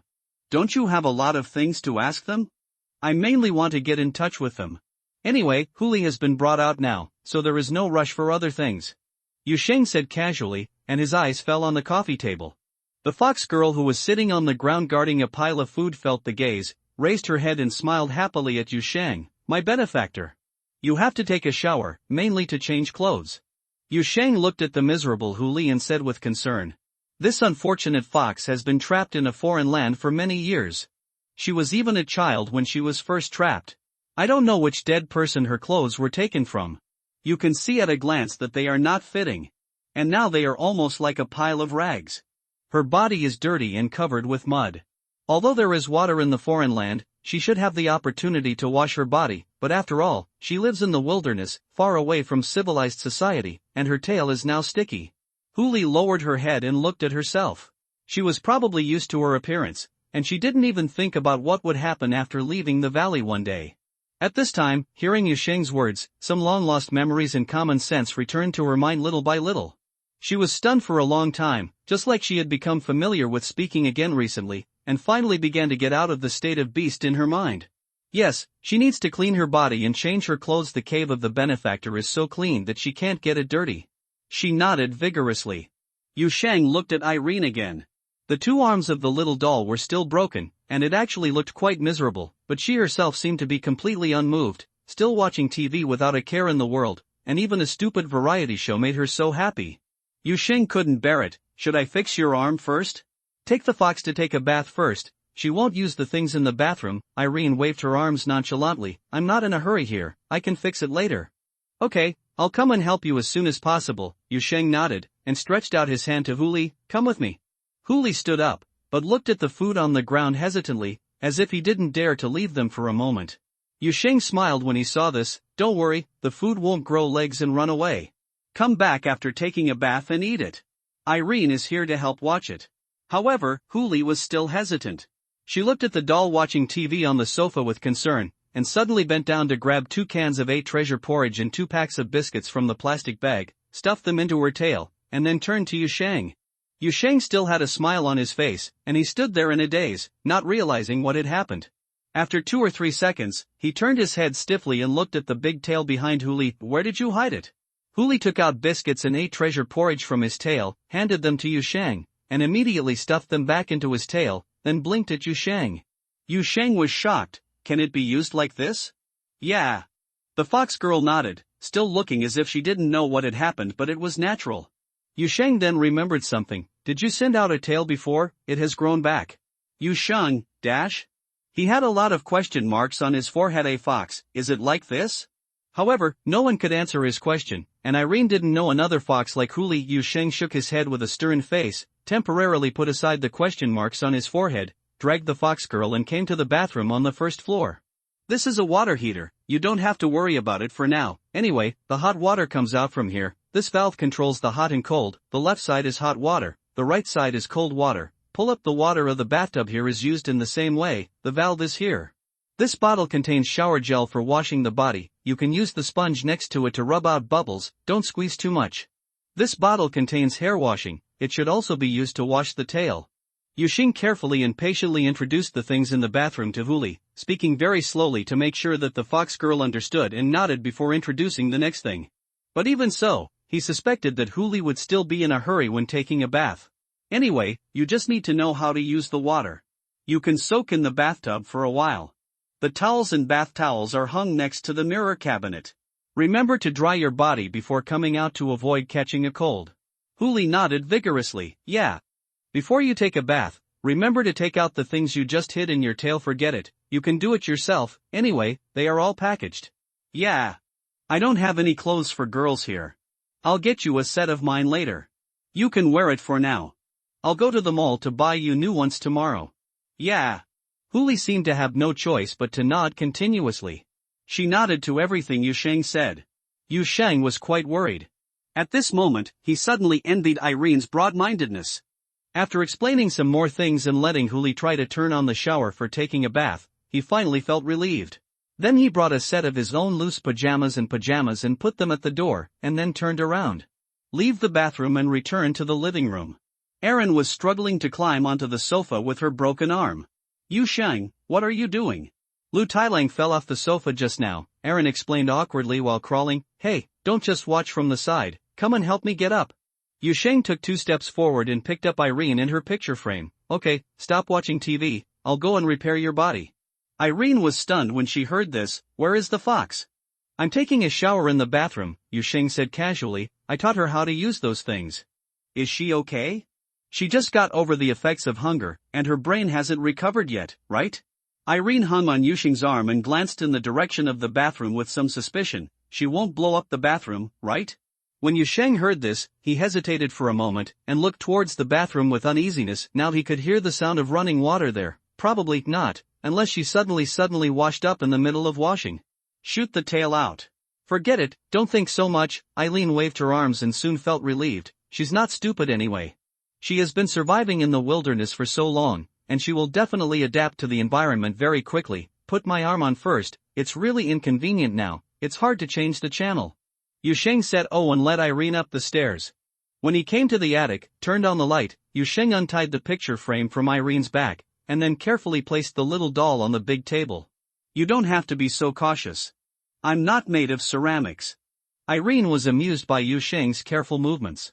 I won't be crushed by you accidentally. Yusheng glanced at the porcelain-like cut on Irene's arm with a strange expression. Don't blame me for being careful. The main reason is that your broken area looks really scary. Doesn't it really hurt? It doesn't hurt, it just hurt a little bit when it was first broken. Erin raised her arm and looked at it, but it does look a bit scary now. Fix it quickly. After saying this, she paused and began to guide the operation. The operation process is similar to that of making the body, but there is no need to make the torso, just the arms. The spirit infusion process is still the same as last time, and I will guide it. The arms. After the repair came the legs. There were a few cracks in my legs, but they were not completely broken. You need to activate the alchemically processed clay to make repairs. This part requires more care. You'd better use a scraper to rest, and I can also save some effort. Yu Sheng listened to the explanation of the little doll, and after the other party finished speaking, he said hesitantly, by the way, there's something I just wanted to tell you. Aaron, huh? The clay I bought last time has actually been used up. Yu Sheng spread his hands. I probably won't be able to buy any more at this point. Eileen was stunned. Why didn't you tell me earlier? Then why did you bring me up here to bother you? Yu Sheng took out the lotus root he bought last time from the drawer next to him. The little doll stared for a moment and almost jumped up, but his legs were broken and he couldn't jump up. Hey, you just can't get along with the lotus root, right? Didn't I tell you? Wait a minute, why do you want the lotus root? Put it in the drawer of the alchemy table. You've been planning this, haven't you? I'm just curious as to whether this thing can work. Yu Sheng admitted that he had a little bit of premeditation in it, but he attributed it to the scientific spirit of exploration, just like the meat that was used to study the hungry entity. It's all for research as to how to stew it deliciously. Just give it a try. This lotus root is quite expensive. Try it, sir. Eileen stared with scarlet eyes. If nothing else, your blood must be added to the ingredients before injecting spirits. Even if you make dough, you can knead it in. How can you give it to lotus roots? Halfway through the little puppet's words, he saw Yu Sheng take out another syringe from the drawer. Eileen, no, you must be sick. 30 minutes later, Yu Sheng looked nervously at the little doll lying on the alchemy table. Erin supported herself with her hands and slowly sat up, thinking about life with her eyes a little dazed. The doll, 66.6 centimeters, smells like lotus root. The experiment was successful. JPG. After watching it for a long time, Yu Sheng felt that there seemed to be nothing wrong with Irene, and he felt more confident in his heart. Look, I just said it can be done. You can even use flour. Why can't you use lotus root? Stop talking and let me explain. Irene raised her hand to interrupt Yu Sheng's words, and then looked at her hand strangely. Hey, I don't understand, how could it be done? This is unreasonable, you know, how could this happen? Yu Sheng twitched his lips. You asked me to try it, how come you still don't believe it after trying it? I shouldn't have let you try. I didn't know you could really succeed. Now my arms are really like lotus roots. Irene stared at Yu Sheng angrily. I just want to see you have fun. Yes, this nonsense of alchemy can't be successful. I just want you to give up. No, how did you succeed? How did you succeed? I don't know. Yu Sheng was also a little dazed. I gave it a try as soon as you agreed to give it a try. You didn't say you wanted to see me having fun. I thought you really supported my scientific research career. Erin immediately wanted to jump up and bite someone, but because her legs had not yet been repaired, she failed to jump. She could only sit on the table and cursed. Scientific research, sir. What kind of scientific research is this? You turned my arm into a lotus root. What to do? Now they are really together. How did you do it? Yu Sheng thought for a while, and Xuanxi should really be given to Xuanxi by the power of Xuanxi. But Irene's fierce reaction was indeed beyond his expectation. He had no foundation in alchemy at all, and all the operations were done by following the puppet's instructions, injecting blood and soul into the two lotus root sections. At that time, he didn't think about anything at all, and he didn't know that this was a random operation that was impossible to succeed. When the two lotus roots that had performed the spirit infusion ceremony suddenly squirmed and turned into limbs near Irene's elbow, I just think that's normal. He didn't expect to scare the little doll like this. I'm sorry. Yu Sheng thought for a while, and started to feel a little uneasy. How about we replace it again? I'll go downstairs to find an axe. Before he could finish his words, Irene glared back at him. Okay, pretend I didn't say that. It's already like this, what else can we do? The little doll raised her arms in a domineering manner, with a look of resigned physical and mental exhaustion. Then she clenched her fist with extra caution and moved her 10 fingers one by one. He looked nervous, as if Dr. Octopus's tentacles had been attached to his body. He was afraid that the two arms attached by Yu Sheng's random manipulation would suddenly lose control whenever he moved. But soon she discovered that the two hands that Yu Sheng had messed up were actually quite useful. Even if the raw material is lotus root. Have you finished the test? Yu Sheng watched carefully, confirming that the doll would not bite anyone before breaking the silence. It should be able to be used normally, right? Doesn't it hurt? Erin sighed. Oh, yes, there is no discomfort. You can do it, sigh, you scared me. Yu Sheng finally relaxed and then focused on Irene's two legs that couldn't stand. Now it's time to trim the legs. Let's see how badly it hurts. Irene snorted, but suddenly she raised her head and stared into Yu Sheng's eyes. Wait a minute, what are you going to use to fix it? I'll tell you if you take out the bag of lotus root starch. you will be hit by a dump truck in your dream today. A. Yu Sheng felt quite puzzled. I don't understand. Your body is made of clay, and you don't even mind using flour instead. Why are you so resistant to other similar materials? Irene raised her hand and pointed at Yu Sheng's nose, but because her hand was too small, this movement had no power or provocation at all. You humans usually keep pets, why don't you keep cockroaches? What you usually eat is organic matter, why not eat s? Okay, I understand, you don't need to say anything. Yu Sheng quickly interrupted the puppet, and at the same time he instantly understood how big the gap in cognitive concepts between different races can be. Don't worry, I have normal repair materials. As he spoke, he opened the drawer on the other side of the table and took out a small jar of epoxy resin to fill the soil. Theoretically, it's best to use the same kind of clay to repair clay dolls, but now that the clay is used up, it's the same as replacing it with this one. Anyway, the important thing is to use alchemy to process it, right? He confirmed with Irene. Here you go. Just use a spatula to smooth it, right? It's okay. Aaron finally nodded reluctantly, and then became a little curious. When did you prepare it? I bought the clay as a gift before, but I put it at the bottom and didn't pay attention at the time, Yu Sheng said casually while studying the instructions on the package. Okay, now let me see your wound. Irene felt relieved, then slowly pulled up the skirt with complicated lace, and took off the stocking on her right leg. The ivory-like calves were covered with large and small black cracks, some of which even penetrated the knees and extended to near the thighs. Yu Sheng was immediately startled. Holy shit. At least it's not broken, Aaron said, but she still didn't care. If it breaks, you'll have to pick it up again. It's not a constant problem. Why don't you care so much? It really doesn't hurt at all. Yu Sheng's voice was a little tight when he spoke. Although he was used to seeing blood in the past 2 days, and even used to seeing his own bloody appearance, when he saw the broken state of Irene's leg, he still felt. There was a sudden jump, and it was a completely different impact from being punched in by a monster. Probably because the appearance was too weird and terrifying, even scarier than Miss Doll's broken arms. He reached out and touched the cracks on Eileen's legs, and felt that the cracks near the cracks were as hard as what Eileen's normal limbs were soft and human, and this hardened texture showed that the structure near the cracks had been. She began to gradually lose soul synchronization. As long as she delayed for a moment, the next step would be to break and shatter like her previous arm. Eileen herself laughed out loud. Don't rub it, it's itchy. It doesn't hurt, not at all. Okay, it just hurts a little, very, very lightly. Erin stretched out her hand to make a famous gesture, bringing the index fingers of both hands very close together, as if to emphasize how slight the pain was. Yu Sheng sighed, took the knife and cut the back of his hand, and began to mix his own blood into the repair material. Use a spatula to mix while saying, "You are too scary." I don't know what the physiological structure of your living dolls is, but next time you are injured, can you not be so calm? It's not serious. You should tell me earlier. After all, in the end, I will fix it for you. Eileen rolled her eyes. You are very scary when you die without purpose. I didn't even mention you.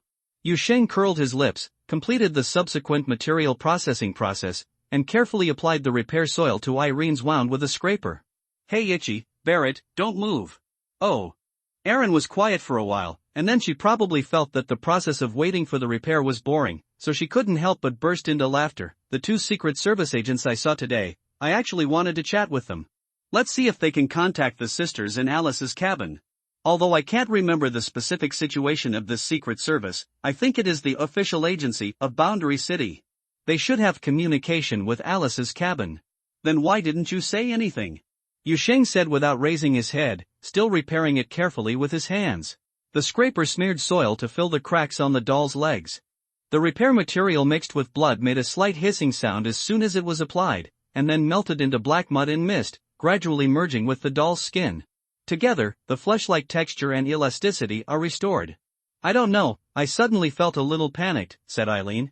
Spiritual warning, I feel uneasy. Maybe it's because those 2 people just met, and I still can't believe them? Maybe it's because I'm too out of touch with the outside world. It's been a long time, and I'm not sure what the current situation is between the various forces at the border. Yu Sheng stopped what he was doing and looked up at the puppet. Then when I meet them next time, should I mention your affairs to them? They have already seen you today, and they will probably go back later. Report them together, don't be afraid of the report. There is no 66.6 centimeters tall living doll in this world. When they reported it, they probably only thought that I was some kind of alchemy creature similar to a living doll. This is not uncommon in their eyes. As for the next meeting, Irene said this, hesitated, and looked into Yusheng's eyes. It depends on the situation. If their identities are true and they are definitely people from the official organization, just follow. They asked about Alice's cabin. It would be better if they could help me find other living doll sisters in this city. I should feel more at ease when I see one of my own. Yusheng rarely saw this doll showing such a worried look about gain and loss. But he felt he could understand the hesitation and confusion. What if he had been sealed for half a century or more, and then was suddenly released to face a completely unfamiliar world?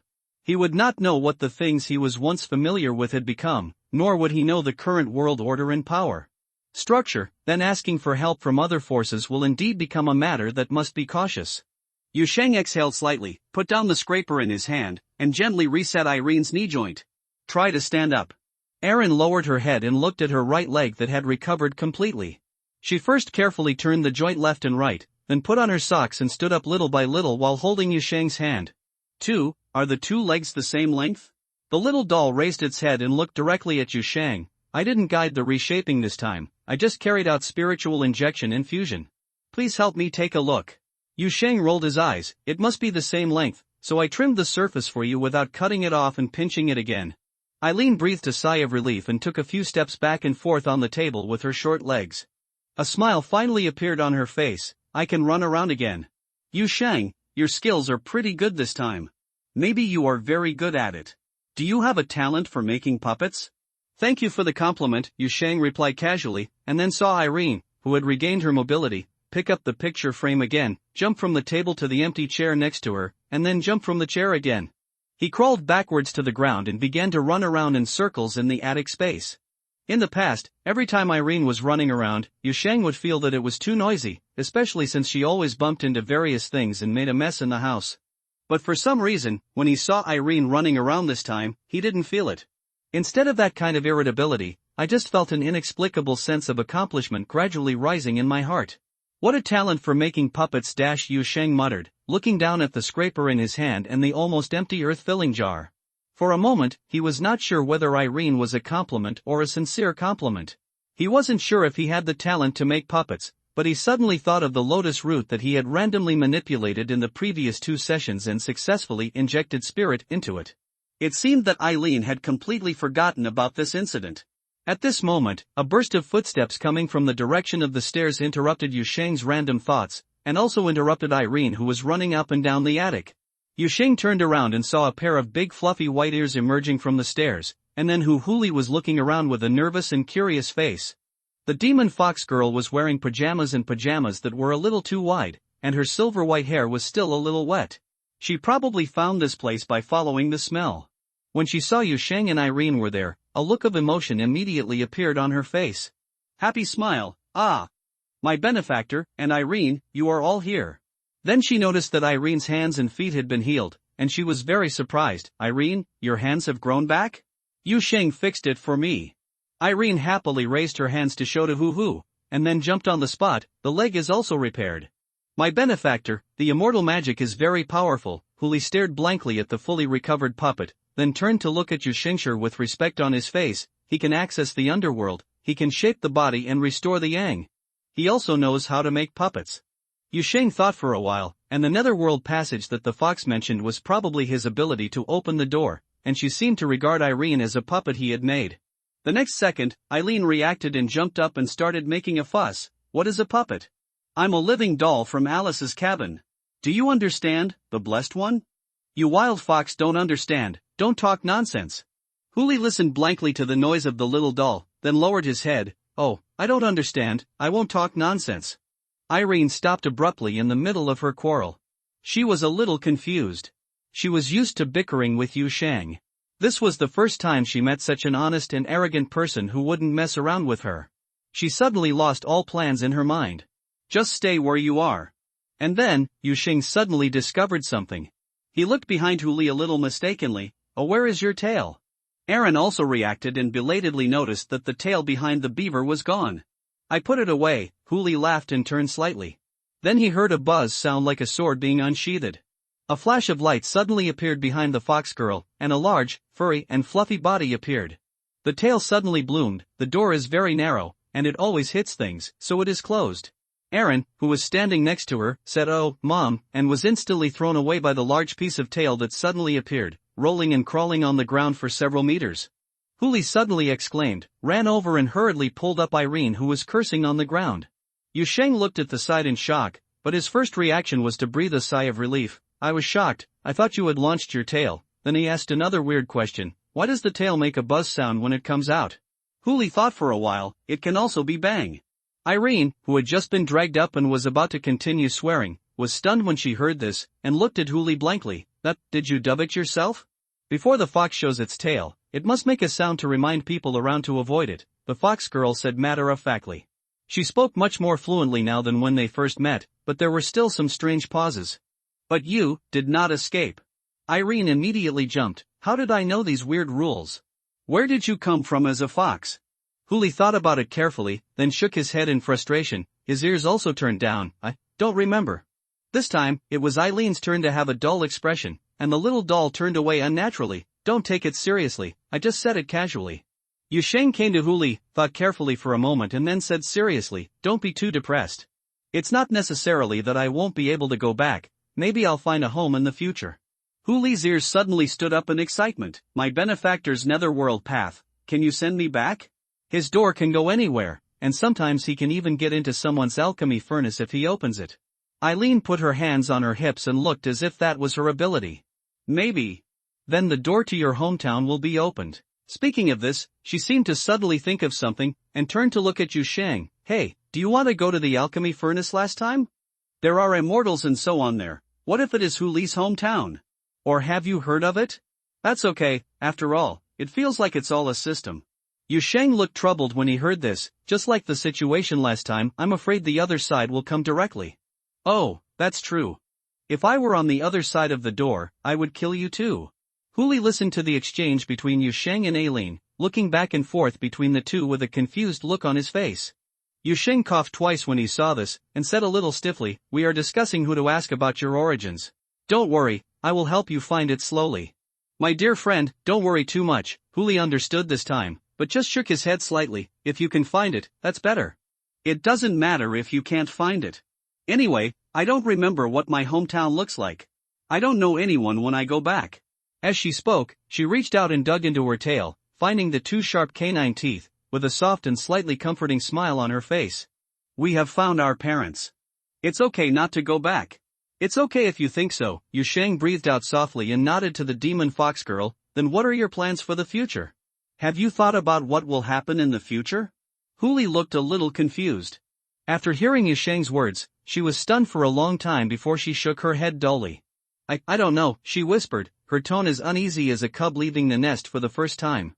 "It's the first time I've left that valley. It's nice here, but everything is strange. I don't understand it, and I don't know where to find food. My mother said that foxes can't be ungrateful, but I don't know what I can do to help my benefactor." Her speech was still a little garbled, but Yusheng could understand her. He laughed, comforting the frightened fox. "Then you can live here from now on. I still have a vacant room and plenty of food here, so you don't have to worry about starvation. As for what you can do, help me fight from now on, that's for now." Yusheng thought about it carefully and felt that he didn't understand what this fox was capable of. Although it was said that demon foxes repay kindness and change their destiny, it seemed that asking her to help write a C language, draw an illustration and make a PPT would probably not be possible. But the power of the girl's subsonic headbutt and launching her tail is truly astonishing. It will also be a rare high-end combat force when dealing with foreign lands in the future. When the time comes, Irene will be responsible for hard control, and Huli rushes to hit people, and he can calmly shout 6 next to him, which is indeed a beautiful thing. Huli looked a little confused. "Fight? In the future, we will have contact with more foreign lands. Just like that valley, there are many similar abnormal spaces in the world, which contain all kinds of dangerous entities," Yusheng slowly said. "There may be others who are trapped inside like you, and there may be others who ask us for help for various reasons, and I myself also have reasons to continue dealing with other foreign lands and entities. In short, I need helper." Huli listened, but suddenly seemed a little nervous. "Then, will I still be trapped?" Yusheng, but soon, the demon fox girl's extremely real reaction made him smile. "Have you forgotten my passage to the netherworld?" Huli was stunned, and finally a smile slowly appeared on his face. She nodded happily. "Okay, I will help my benefactor in the fight." Yu Sheng and Irene took Huli downstairs. The next important thing is to arrange a place for the fox girl to sleep. There is an empty room on the second floor and an empty room on the first floor now. Yu Sheng stood in the corridor on the second floor and pointed to the door opposite his room. This room is opposite my room. It has been temporarily occupied because no one has lived in it. There were some clutter, but it was still clean. The empty room on the first floor was empty, but there was no furniture, and it had not been cleaned for a long time. There was also a basement, but although it was wide, it was very damp and not suitable for living.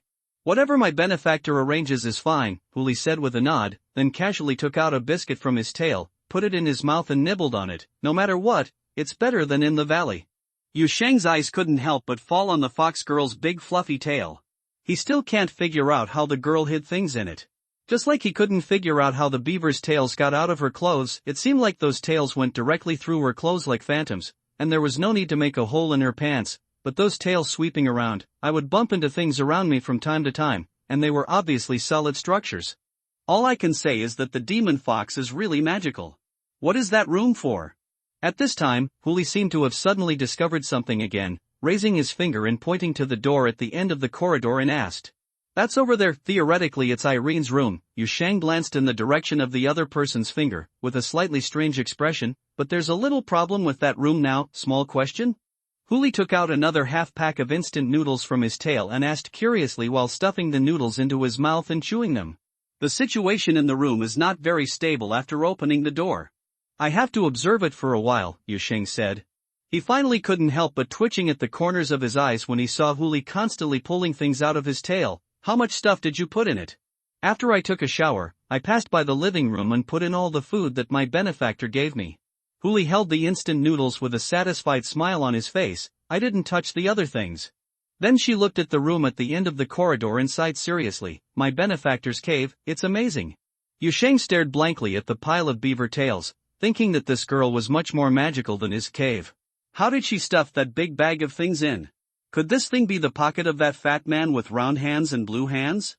He sighed in his heart for a long time, and finally put aside these questions for the time being, and pointed to the room opposite his room. Then you can live in this room first. In addition to some clutter, there is also ready-made furniture. I will follow you later.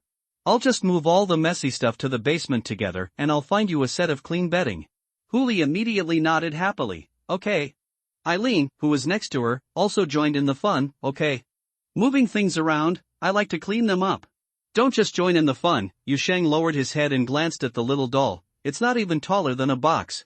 I'll roll down the stairs later while carrying things, and my arms and legs will be broken and will have to be repaired. After hearing this, Irene became furious immediately. She rushed over, jumped up and kicked Yu Sheng on his knees. Yu Sheng belongs to your uncle. Yu Sheng jumped much higher than Irene. The Huli next to him looked at this scene with some confusion, but soon realized that this was just a friendly daily exchange between the benefactor and Irene, and the brief worry on his face turned into a happy smile, and then it came out of his tail one by one. I touched a piece of ham and came out. Deep in the old city, in a private clinic that looked unremarkable from the outside, Linny, who had dark brown shawl hair and wore a white coat, frowned and looked at the right arm of the girl in front of him.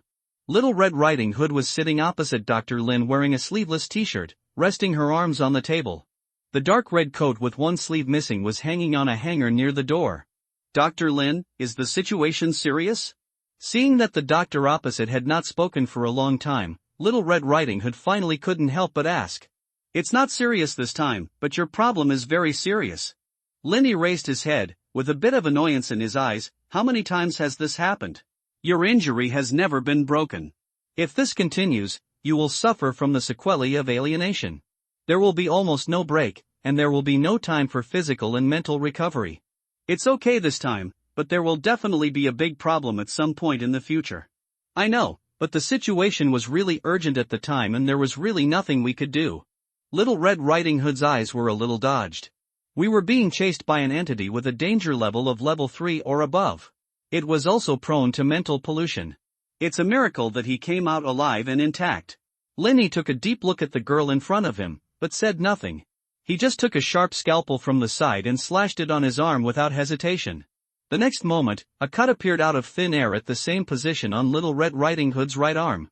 Black and red blood instantly poured out of the cut, but disappeared in the blink of an eye as if absorbed by some invisible force. The black lines all over the girl's arms began to fade and dissipate quickly. Thank you, Dr. Lin. Little Red Riding Hood lowered her head and thanked her seriously. I'll wait for the Secret Service to settle the bill and transfer it to you. Forget it, I'll just do you a favor this time and I won't charge you any money. Lin sighed and looked helplessly at the girl opposite him. He hesitated for a few seconds before continuing. I know you are their parent, but you should also leave some money for yourself. Look at how thin you are. I know. Little Red Riding Hood curled her lips and looked impatient. That's it every time. Linny shook his head and threw the scalpel on the porcelain plate next to him. He adjusted his posture on the chair and said, It just so happens that you are here today. Let me evaluate you in advance. When was the last time you had a dream? Little Red Riding Hood immediately adjusted her sitting position and her expression became serious. 3 days ago. Is the dream from a human perspective or a wolf perspective? 2/3 of the time I am a human, 1/3 of the time I am a wolf. For a moment I am a hunter. Who did the hunter shoot? To the wolf. Okay, it seems to be quite stable. Linny pulled out a form from the cabinet next to him, and took a ball pen from the pen holder on the table. He scratched on the paper. When there was no trace of water, he took another. The root still didn't come out of water, and he immediately frowned. It must be the 2 new assistants. Each one of them wrote as hard as if they were carving a monument. She dug out the pocket of her white coat for a long time, finally found a usable pen, and began to write down notes on the form. While writing, she continued to ask, Did you see Grandma in the end? Is it a human or a wolf? It's a wolf. Look at your expression. Were you caught? I was caught, but this part of my memory is very confusing. The last scene I remember is of escaping from the forest with a pack of wolves. Linny stopped, frowned, and looked at the table next to him with a ball pen a little irritably. That's still a bit risky. When you can leave, take a number 2 interventional agent and inject it intravenously before going to bed tonight. The cost, let me book it for you. Good.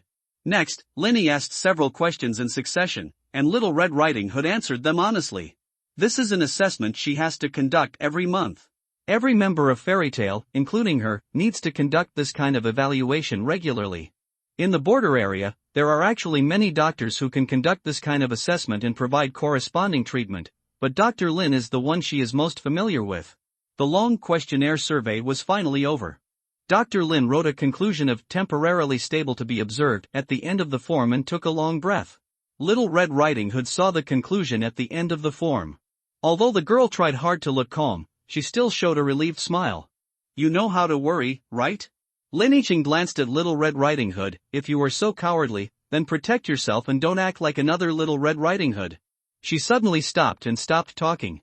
Little Red Riding Hood also fell silent, and the clinic fell into a depressing silence for a while. After an unknown amount of time, Little Red Riding Hood suddenly felt a warmth coming from her hand. Dr. Lin put his hand on hers. Little Red Riding Hood, you are different from others, at least you are different from other Fairy Tale members I have come into contact with. The young exotic doctor stared into the girl's eyes, his tone was serious and solemn. Your wolves, the first few wolves you subdued, are very close to you. Although I can't feel it directly like you, I can tell that they are willing to protect you. So, your success rate in successfully surviving adulthood and even emerging is higher than others. But precisely because of this, you cannot waste this talent wantonly just because your situation is more stable than others. You have to find a way to survive first and live longer, do you understand? Little Red Riding Hood was silent. After a long time, she finally nodded slightly, yeah. In the shadow beside the girl, several pairs of green eyes quietly emerged. One of them, Xing Xing, came closer, stretched out a tongue from the shadow, and gently licked her finger. Linny felt the breath change in the shadow, but she did not look over there. Instead, she stood up from the chair, turned to the refrigerator in the corner of the room, and took out a potion that exuded dim fluorescent light. Here you go, interventional agent number 2. It just so happens that this one is the last one left. I'll give it to you at half price. Once you get your salary back, hurry up and check out. You owe me several thousand. Thank you, Dr. Lin. Hot recommendations this week. Cretaceous Forbidden Zone, My Random Identity Fantasy World Certificate, Immortal Martial Arts Heaven, Crystal Reincarnation War Workshop. This was the first time that Li Lin saw Captain Song, who was usually steady and reliable, frowning as if facing a great enemy.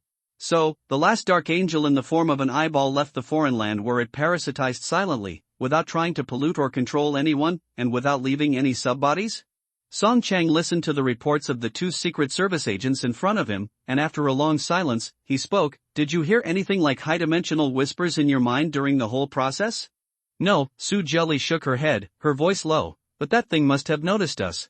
For a moment, I could clearly feel that gaze, and its sight focus fell on the place where we were hiding. It's like Song Chang frowned, it's like? Su Jelly recalled and said uncertainly, it's like it's looking for something. Song Chang tapped the table with his fingers in annoyance and did not speak for a while. After more than 10 seconds, he took a long breath and turned to look at Li Lin. When you came into contact with the man who called himself Yu Shang, did you feel that heterogeneous breath on him? Judging from your intuition, do you think he is more like a human, or like something else? Like a human, at least in his speech, behavior and common sense of dealing with people. If it is an entity disguised as a human, it can only be said that this disguise is too perfect. It is so perfect that it can be directly regarded as a human. Li Lin said with certainty. But he has been living in a number 66 Wutong Road that does not exist in the real world for a long time. It is a foreign land that has never appeared in any official records. Song Chang sighed. Only entities are generated in foreign lands, but not humans. Su Jelly on the side was silent for a while, then said, there are indeed some entities in this world that are capable of communication and have reason. Some particularly friendly or desirable entities can even cooperate with humans, such as Enemy and Passenger 22.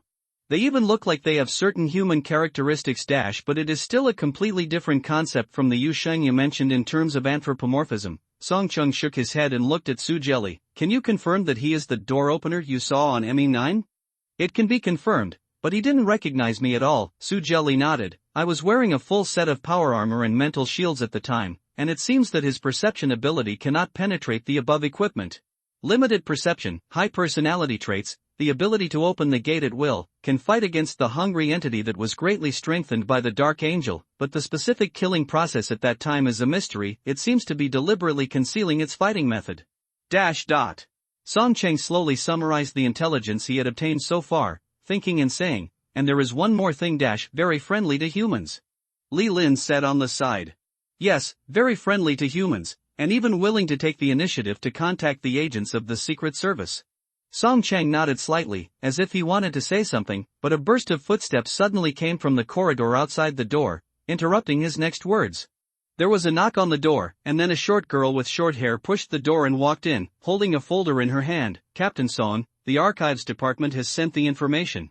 Song Chang's eyes widened slightly in an instant. Is there really information about that Yu Shang? Yes, but if you search directly from the system, it will show that it has been cancelled. The cancellation time is the day when the current population archive system of the border area was established. In other words, this person has been gone from the beginning, even before the date of birth on his information, but after the cancellation time, this person's identity information has been in the activated state. The word cancelled is like an insignificant watermark in the system display. The short-haired girl put the folder on Song Chang's desk with an incredible expression on her face. You can even find some recent shopping consumption, social registration and traffic records under this ID card. All of these are carried out normally when the system shows that it has been cancelled. Song Chang picked up the folder and looked up in another place. Such a serious bug, the system has not reported it? No, the information center has already arranged overtime tonight. When I passed by, I saw Director Wu making a sharp bang. Let him bang. Anyway, he has to bang a few times a month. Song Chung shook his head and looked down at the information in his hand. From beginning to end, it looked like just an ordinary resident file, and a very ordinary life consumption record, except for the glaring red cancellation watermark on each page, and the address number 66 Wutong Road that should not appear in the file system at all. Song Chang turned his chair, turned on the computer on his desk, entered a few keywords of number 66 Wutong Road into an internal application of the Secret Service, and directly displayed an error after pressing enter. A ghost living in the border area has cast an indelible shadow in our complex population management system. He didn't even appear recently.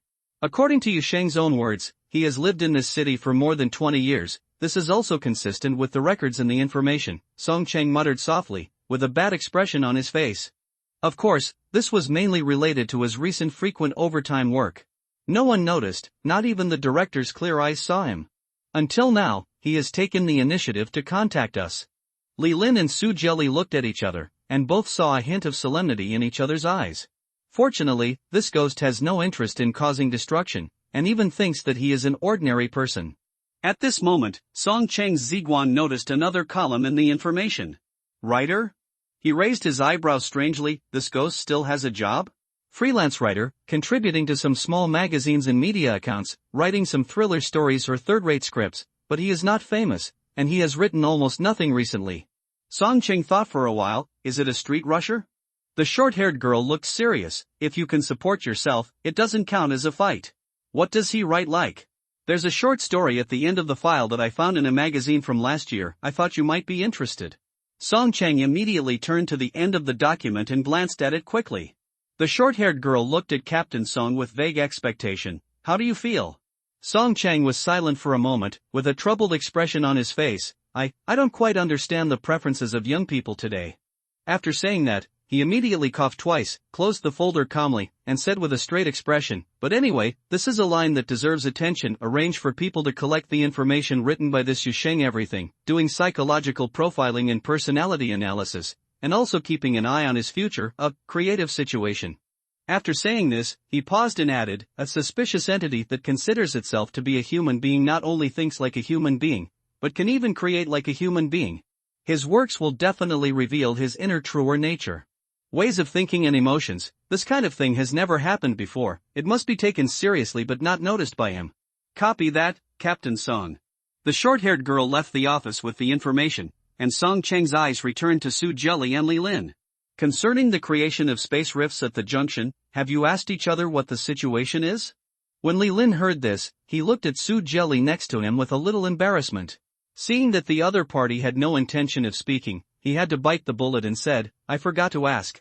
Can you forget this? I was overly nervous at the time, probably due to the impact of witnessing the Dark Angel. Su Jelly, who was next to her, finally spoke. As soon as the veteran opened her mouth, she helped the newcomer Li Lin. But although we didn't ask directly, I also heard some information while evacuating to the hiding spot with Yu Sheng's two companions.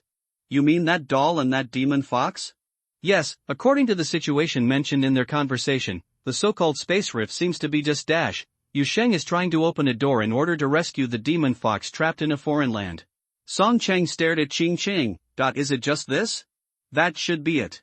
Just to find a way, open and close a few doors, shaking the entire border area to a state of restlessness? Su Jelly tugged the muscles on her face. Actually, it shocked the whole bureau noticing the expression on the captain's face. He immediately stopped talking. Song Cheng stared at Qing Cheng and sat behind his desk. After a while, he waved his hands exhausted. Okay, you two should withdraw first. This matter is a bit big. I have to discuss it with the higher-ups. Li and Lin looked at each other, and Su Jelly said hesitantly, then we will have formal contact with that Yu Sheng. Do we still follow the procedures? Don't worry about it yet.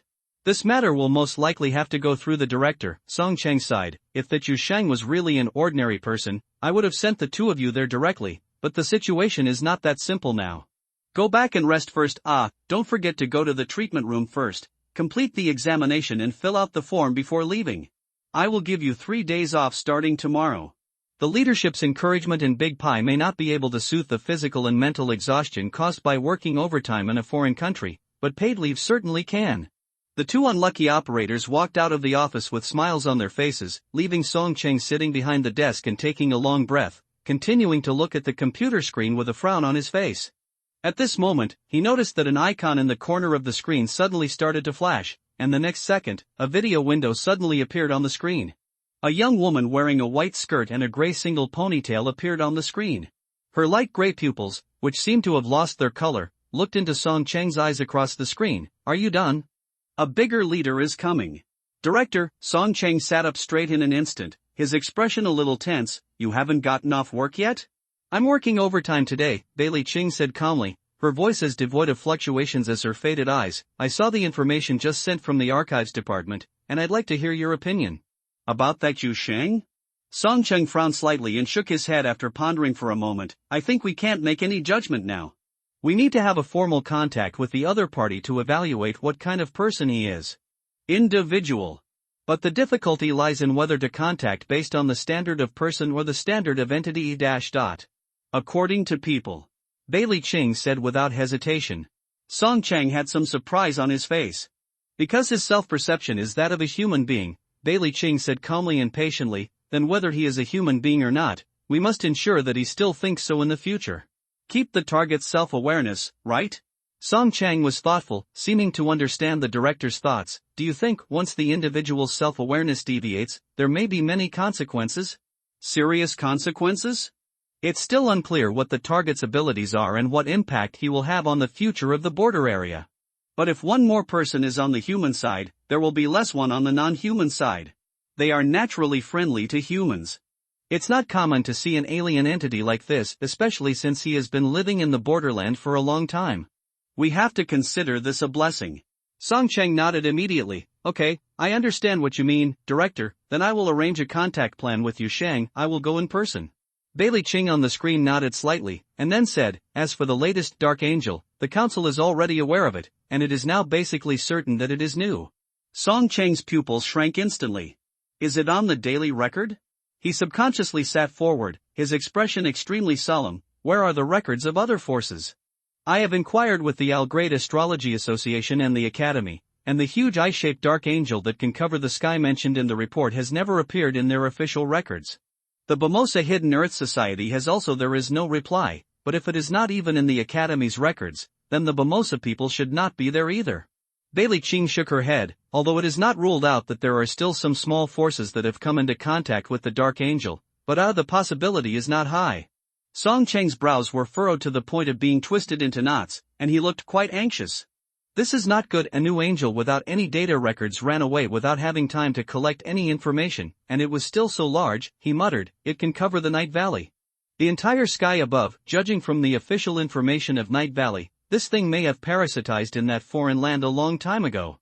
Yes, high-level camouflage and deep parasitism, so much so that early investigators who entered the valley even believed that the sky there was originally like that, and the name Night Valley came from this, Bailey Ching said slowly. Purely on a physical scale, this newly emerged Dark Angel may rank among the top 3 among all known angels. Song Chang couldn't help but fell into thinking, and after a brief pondering, he said, according to the intelligence collected by my 2 team members, the demon fox who calls himself Hu around Yusheng seems to have been trapped in the Night Valley for a long time. She may know something related to the Dark Angel? This is a breakthrough, but you need to be cautious when investigating. Song Chang lowered his head slightly. I understand. Bailey Ching hummed and seemed ready to hang up the video. But Song Chang suddenly spoke. By the way, director, there is one more thing. Explain. I'm going to take a train, Song Chang said with a serious expression. See if I can find out anything related to Yu Sheng on the train. Approved, but be careful. Even if it is a relatively sane and friendly entity, you must be careful when contacting it. Clear. Yu Sheng, who was helping Huli make the bed, suddenly sneezed several times, frightening Irene, who was walking on the balance beam with her hands open on the end of the bed and almost fell off. You scared me. The little doll stared.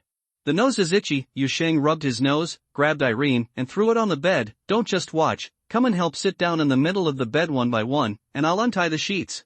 Irene yelled, happily ran to the middle of the bed and sat cross-legged, looking up at Yu Sheng busy beside her. Huli stood further away, watching helplessly as her benefactor helped her make the bed. My benefactor, I can help. The fox girl rubbed her hands, her tail swaying uneasily behind her. Cleaning up the room is very simple, I know how to do it. Then you can clean up the room by yourself. It's better to say goodbye today, Yu Sheng said without raising his head. I'm almost done with it. Huli said suppressed the uneasy feeling in his heart due to being taken care of, and carefully and curiously looked at his new room. This is the room on the second floor that was originally filled with a lot of debris, but now the cardboard boxes containing the debris have been cleared into the basement. After a simple cleaning, the room has been restored to a habitable state. But said it is habitable, but in fact the furnishings in the room are still very simple. Apart from the bed and a table that were originally in the room but had been piled with things, the only formal furniture in the room is a piece of furniture in the corner. A chair. For this reason, just now Yu Sheng found a folding wardrobe from the basement. After studying it with Irene for a long time, he combined the iron pipes and canvas and placed them in the corner to serve as the fourth piece of furniture here. But Huli doesn't have much clothes to put in now. She has almost no belongings. She only had the tattered skirt she brought out from the valley, but it was almost a ball of rags. She didn't want to throw it away, so she washed it and folded it reluctantly, and put it at the end of the ugly folding wardrobe. The following is her first belongings in this home. However, even such a simple and shabby cabin made her extremely happy. She could sleep on the bed. She lay down just now and it felt more comfortable than the softest and flattest haystack. There was a complete roof above her head and walls to block the wind. It was warm in the room, unlike in the valley. It's cold everywhere, you don't have to hold your tail when you sleep, it's warm, and there's a bright electric light, brighter than a foxfire. And the most important thing, no matter what you do here, you won't attract the monster. If you are hungry, you can always find something to eat. Now there is a lot of food in the tail. Huli sat down on the floor with a happy smile on his face. After Yusheng finished laying the sheets, he turned around and saw the demon fox giggling on the ground. Why are you sitting on the floor again? There is a chair next to you, what are you giggling at? Huli groaned, got up from the ground, and sat on a chair nearby, happy. That's why I'm happy. Yusheng nodded, then straightened up and looked around with a slight sense of accomplishment. The room was sparsely furnished, but it took a lot of effort to clean it up. It was the fruit of more than 2 hours of work. But it's still a bit too crude. I'll go to the mall tomorrow to buy you a replacement 4-piece bed set and 2 more sets of clothes. The curtains can be replaced with new ones later. These ones have holes, I'll use this for the wardrobe temporarily. Buy it. A new one is quite expensive, and I don't have much money these days, Yusheng planned. Well, I can also get a bedside table and a table lamp in the future. No, there's no need for so many things. Huli hurriedly waved his hands and said a little helplessly, it's fine now. Don't worry, they are all daily things, you have to have everything you should have. Yusheng Han waved his hand nonchalantly, you are going to be my #1 thug after all, and the conditions cannot be worse. Irene, who was sitting in the middle of the bed, raised her head when she heard this and gave Yusheng a warning look. Before you think about buying furniture, you should first think about how to have the furniture delivered to you. You number 66 Wutong Road 1 by 1. It seems that there is no need to count on the new TV. It will definitely not be delivered, or you plan to open a big door, carrying a bunch of furniture home by yourself? Listening to the little doll's thoughts, Yusheng's enthusiastic plan suddenly cooled down. His expression also became slightly serious. Yusheng recalled what the 2 Secret Service agents said to him before leaving. Yes, delivery is still a problem. After all, number 66 does not exist on Wutong Road. Huli soon fell into a drowsy sleep. Although she was still chatting with Yusheng with curiosity and expectation a moment ago, and seemed to be too excited to sleep in the new environment, almost in the blink of an eye, she fell asleep. Yusheng and Irene only heard the even and soft snoring coming from the bed. Eileen sat beside Huhu's bed and looked at the demon fox who had fallen asleep. She really fell asleep instantly. She started dreaming. Well, it's not bad, it was a peaceful dream. She probably hasn't had a good night's sleep for a long time. Yusheng lowered his voice unconsciously. I was worried at first that she wouldn't be able to sleep when she got here. After all, the environment suddenly changed, and the place where she stayed before didn't even have a bed. No. Eileen stood up from the edge of the bed, walked over and pressed the quilt for Huli, and said professionally, she should think it is safe here. She told me that Fox's intuition is accurate. As soon as the little puppet finished speaking, Huli turned over in his sleep, and then in front of Yusheng's eyes, the tail of the flower demon fox girl who had put it away before going to bed suddenly popped out, and she was bending down to help cover it up. Irene, who was under the quilt, said Mom, and was thrown away by the tail that came towards her. The person and the painting were slapped on the wall. Yusheng immediately said fuck and rushed over to pick up Irene who had slipped down the wall. I heard the doll lady start to sing birds and flowers when she opened her mouth. As a result, the Huli on the bed didn't wake up either. The demon fox just cooed vaguely twice, then turned over and changed into a more comfortable position. He picked out 2 of his tails and held them in his arms, and the rest instead of the quilt that had been blown away just now, it was tightly wrapped around him. Within 2 seconds it was wrapped into a fluffy fox ball. X is a tail monster. I'm kind enough to help her. Irene hung on Yusheng's arm and breathed out the fragrance, then suddenly turned her head to look at Yusheng. I'm telling you, you don't have to give me anything tomorrow. She bought a quilt, I don't think she needs it at all. Yusheng hurriedly carried the cursing doll and slipped out of the room. He breathed a sigh of relief when he reached the corridor outside. He looked back helplessly. Well, it seems that I still have to spend time getting used to it. Hey Aaron, are you okay? Is it okay if your self-esteem is a little hurt? The doll rolled his eyelids vigorously and climbed up Yusheng's arms and shoulders. Hey, if I still have the same body as before, I can bear this grievance. You don't know how awesome it was back then. I'm already awesome anyway. Okay, you're great, I believe it, Yusheng said perfunctorily while carrying Irene back to his room. However, the puppet on his shoulder rarely quarreled with him because of his perfunctory behavior. Yusheng felt strange, so he raised his head and saw Irene lowering her head slightly. seemingly thinking seriously. About something. What are you thinking about? I was thinking about you saying that you wanted Huli to help you fight, Eileen said with a rare seriousness. It seems that you have decided to deal with foreign lands from now on, right? I didn't mean that. It's not like you're involved in an incident, but you want to take the initiative to find trouble? Yu Sheng didn't speak for a while, and silence was equivalent to acquiescence. Why? Irene asked curiously. You have rescued Huli, and there should be no reason why you have to take the initiative to find other troubles in the future, although people who have been in contact with foreign lands are indeed easy to encounter again throughout their lives. Things on the other side, but you can also choose to cooperate with the Secret Service to learn some systematic techniques to avoid foreign lands. Many people choose this way and can live peacefully for many years at least. He will live more safely than those detectives and investigators in the spiritual world. Yu Sheng thought for a while and looked at Irene half-jokingly. If I say it's because of curiosity, this strange phenomenon in a foreign land aroused my curiosity, and I just want to stimulate it. The little doll immediately scratched Yu Sheng's hair into a mess. Are you serious? Are you serious? Yu Sheng raised his hand to hold Irene's paw and said quickly, Stop, don't pull, I am only half serious. Irene stopped grabbing her hair and stared at Yu Sheng. Curiosity, this is indeed part of the reason. I'm not kidding, Yu Sheng breathed and his expression became serious. Do you remember the night when I led you to open one door after another? Those ones. Do you remember the scenery behind the gate? Remember. I remember it too, it's a profound memory. Yu Sheng sat on the chair and said slowly, there are so many distant places, and we also seriously discussed the luminous mountain peak. Irene, don't you want to see it? And the city floating in the sky, the birds flying over the Rift Valley, and the senior brother who was hung on the beam. Yes, there is also the senior brother who was hung on the beam. Yu Sheng smiled and shook his head. Eileen, whether they are some far away or some foreign land, I was really attracted by those scenery. You said, I have opened so many doors, and I can open them again at any time. I already know that there is such a vast world outside the boundary city, and I can still stay in this junction as you said. Live a stable life? When Yu Sheng said this, he breathed a sigh of relief. As long as I continue to open the door, I will definitely continue to deal with those landscapes, and the door has already been opened. That seems to be the truth. Irene held Yu Sheng's head, thought about it seriously, and began to comb back the hair that she had just pulled out. If I were you, I would be full of thoughts of death at this time. I have to be more willing to die than you are. Then the little puppet paused and asked, what about the other part of your reason? Yu Sheng didn't speak for a while, just narrowed his eyes slightly. The memory of the scene came to mind. The sunshine flowing in the old alleys, the red sky, the water like clouds, that is not a very big, but familiar and friendly seaside town. There is a place and I want to find it. Yu Sheng said softly. He felt that the little hands on his head that were pulling back and forth suddenly stopped. How do I feel? Irene suddenly bent down and stared at Yu Sheng's face very keenly. You seem to be going somewhere and you don't plan to come back.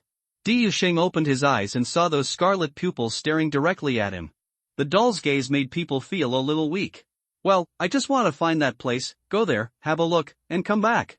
Really? Aaron frowned suspiciously. It's true, Yu Sheng nodded, then he paused, as if he really thought about something seriously, and repeated again, it's true. It seems that you didn't lie to me. Irene tilted her head, as if she believed Yu Sheng's words, but soon she shook her head. Forget it, there's nothing I can do if you want to lie to me anyway. The ability to open the door is in your hands. Let's not talk about this. Since you have decided to fight with those random people in the future dealing with bad things, have you decided how to start? Are you going to be a detective in the spiritual world? Or are you going to be a solo investigator and go to Teijiao Duonan? A clue in the distance? Or open a random door every day and jump over to commit suicide? Ignore the last one for now. Yu Sheng immediately waved his hand. I'm not afraid of death, but I don't want to die to this extent. What if I really mess with something that can't be beaten and can't escape? The Wanzi 7. Oh, it's okay, I'm not crazy. Irene shook her head happily. Does that mean you want to be a detective or investigator in the spirit world? The former mainly relies on taking orders, and is characterized by work stable but restricted. The latter mainly relies on toughness and recklessness. It is characterized by freedom of movement but often encounters big surprises. Yu Sheng thought for a while and asked, what kind of Little Red Riding Hood is that? She must be a detective from the spirit world. She is outsourced by the Secret Service, and she is also a student working on vacation. Eileen waved her hand, but according to her, there is an organization behind her. It's called a fairy tale or something. Yu Sheng's mind started to stir. Organization? Does this kind of organization still need to be registered? Probably. Irene scratched her head. If you ask me, I don't know. I've forgotten everything. But it probably requires registration, right? After all, there is an official management department like the Secret Service. You gather a group of people. If foreign experts with professional skills are not registered, wouldn't they become a viable and illegal social group? Speaking of this, Miss Dahl suddenly paused and looked at Yu Sheng with some doubts. Why, are you still planning to set up an organization? We are all talented people now, including that fox, and that fox doesn't have an ID card yet. Of course I don't either. So you're the only one in the family? It seems so. Yu Sheng suddenly touched his nose in embarrassment, and then realized belatedly, hey, let me go, where can I get an ID card for Huli? Let's ask around the next time someone from the Secret Service contacts you. Eileen began to come up with ideas. They shouldn't mind doing this little favor, right? Is this from the same unit? It doesn't cost anything to ask. Okay, 2. Yu Sheng scratched his hair, and at this moment, he suddenly discovered a problem. Wait a minute, Aaron, are you still staying in my house today? Nonsense. What an evil room I have. You are already evil enough, go back to your room. I don't. The subway station where you go to work is always so crowded that it makes people question their life. The crowded conditions in the carriages even give people the illusion that not all the people in the city are crowding the subway. If possible, Song Chang really doesn't want to take the subway at this time. But there is no way. Under normal circumstances, the train will only appear stably on the second train during peak hours. Although there are sighting reports at other times, they are uncontrollable. The sturdy Song Chang was squeezed into the crowded carriage, feeling the slowly accelerating shaking of the subway after it left the station. He saw in his eyes all the office workers rushing to the company during the morning rush hour. The gaps are filled with the mixed taste, and the cage made of steel is filled with squeezed-in stack meat. In the dark underground, goes into a pipe supported by concrete and is transported rumble from one place to another. Artificial lights can dispel the darkness in the pipe, but in the soil outside the pipe, darkness and unknown are the true appearance of the underground world. Song Chang closed his eyes slightly and kept repeating this association in his mind. He imagined this row of meat-carrying cages made of steel drilling through the dark soil, like a weird and blind worm. He imagined looking at the soil. The breath rushed to my face, and there was a smell of rot in the cold air. He closed his eyes and slowly walked through the crowds in the carriage one by one. The carriage was still crowded, but everyone unconsciously moved out of the way. The tall Song Changchun walked to the end of the carriage unhurriedly, then he opened his eyes and took a look. It is marked on the door that this is the end of car number 2. And beyond that is car number 3. In the carriage behind me, the originally noisy sound gradually subsided. Occasionally, the sound of people talking could be heard, and it was as distant as if they were separated by a thick wall. Song Chang did not look back, but casually took out a piece of parchment from his pocket. The note had been soaked in ointment in advance. He put the note into his mouth, chewed it slowly, and felt the strong and stimulating coldness go to the head. Then he stepped forward. Passing through the door of car number 2, he arrived at a new, empty car. The previous carriage was crowded with passengers rushing to catch the morning rush hour, but here there was no one. There are some old newspapers placed on the slightly worn seats, and the date on the newspaper reads tomorrow. Song Chang turned around and saw the words car number 16 displayed on the automatic door behind him. The pungent taste in his mouth was gradually spreading. He turned around and continued to walk forward, passing through the door of car number 16, and arriving at the next section of the train. The car was stained with rust, and the windows on both sides were covered with dirt. There is an occasional faint flash of light outside the window, but it is not like the lighting in a subway tunnel, but more like a pair of strangely passing eyes, watching this train of steelworms whizzing by in the dark soil. This is car number 12. Song Chang continued to walk forward, confirming the number of the car as he walked. As he continued to move forward, each car became more and more weird one by one. There were many cars in the car. They were filled with plastic mannequins, some carriages were covered with mushrooms, and some carriages even had no ceilings or walls at all, only a bare floor, flying through the undulating and crawling earth pipes. The numbers of all the carriages are randomly distributed between 1 and 21, and are not arranged in order at all. A warm candlelight suddenly came into his eyes. The structure of the subway car could no longer be seen in the next car that Song Chang entered. He stepped into a large wooden carriage. Several beautiful women were dressed in extremely gorgeous and coquettish clothes. The ladies were sitting on both sides of the carriage, chatting enthusiastically, and letting out sweet and clear laughter from time to time. There was a light mist floating outside the carriage window, and occasionally street lights flashed by, illuminating the streets of a strange city. A charming lady noticed Song Chang, who suddenly broke into the carriage. She stood up in surprise and stepped forward to ask Song Chang's purpose. But Song Chang ignored it at all and just looked back at the number on the door, car number 23. He turned and walked back. A normal car with the same structure as a normal subway caught his eye. The car was spacious and empty, with bright lights and neat and clean seats. There was only one passenger sitting in the middle of the carriage, near the window. He was holding a newspaper in his hand and his face was hidden behind the newspaper. Song Chang turned around to confirm, and after seeing the number 22 written on the door, he exhaled and walked towards the only passenger. The other party was wearing a dark coat, with a suitcase that was also black at his feet, and a black umbrella hanging on the railing next to the seat. Everything from the coat to the box to the umbrella has an eerie, rubbery quality to it. Song Chang sat down next to the passenger and gently tapped the newspaper in his hand. The passenger finally put down the newspaper and looked up at Song Chang. It was a smooth and slightly reflective face, like rubber. It looked like a thin middle-aged man, and he was wearing an old-fashioned black top hat that seemed incompatible with modern times. "Hello," the strange-looking passenger nodded to Song Chang, his voice trembling and out of tune, but his attitude was quite polite. "What do you want to talk about today?" "The entity, passenger number 22, will be generated in the foreign land train, and will usually stay in car number 22, reasonable, able to communicate, and even occasionally help outsiders escape from foreign lands, but under certain conditions, they can also show aggression. Now, he's friendly. Have you heard of the address number 66 Wutong Road?" Song Chang asked as if he was chatting with an ordinary person. "There is a person named Yu Sheng who lives here." The rubber-like passenger shook his head. "The train does not have this stop." Song Chang's expression suddenly became serious. Passenger number 22 knows a lot of information about places. Except for some extremely strange or secret places, as long as the direction is clear when asking, he can almost answer the basic situation of any foreign land, even if it is millions of light years away. At worst, he will point out whether the foreign land mentioned in the question exists and whether it is located in the border area. But now he said that the train does not have this stop.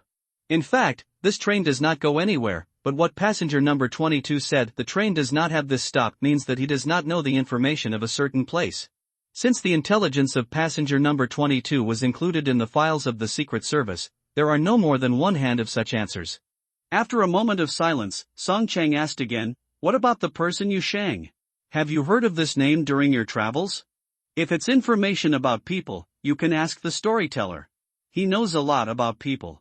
He is in the park, telling stories to children there. Do you need directions?" "I can tell you when the park is." "Thank you, but no, I know where the park is." Song Chang shook his head. He felt that the ointment in his mouth was gradually weakening, so he quickly asked the next question. "Is there any news about Night Valley recently?" "Night Valley, a passenger left there, but I don't know the details," passenger number 22 said slowly. "If you still want to know what happened after that, I'm afraid I can't help." "Why?" "Because this stop has been cancelled." Passenger number 22 put the newspaper on his legs and said calmly with his rubbery face. Song Chang opened his eyes wide and sat in a daze. This answer has never appeared before. "The train does not have this stop" is at least a reply mentioned in the file, but this stop has been cancelled. He is sure that this is the first time. "Why is it cancelled?" he asked subconsciously, his eyes anxious. "Who knows?" Passenger number 22 shrugged very humanely. "I only know what happened along the train line, but those that happened outside the line, I don't know." Song Chang blinked, feeling that the effect of the ointment was further weakened, and he began to hear faint human voices in his ears. He still had some questions to ask, but at this moment, he suddenly noticed the newspaper on passenger number 22's legs. That was the only thing on the entity's body that was not rubbery. It was really just a newspaper. The front page of the newspaper was printed with a large black and white illustration.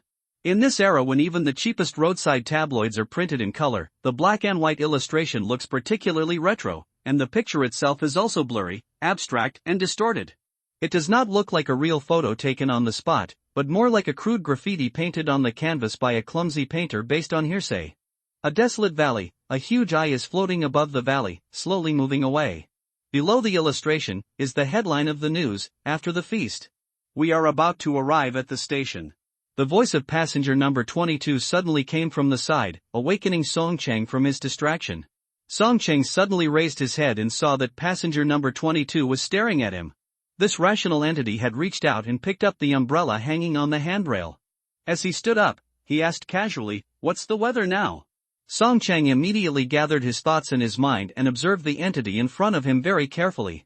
Passenger number 22 brought an umbrella today, but the umbrella was dry. It's cloudy today, Song Chang said.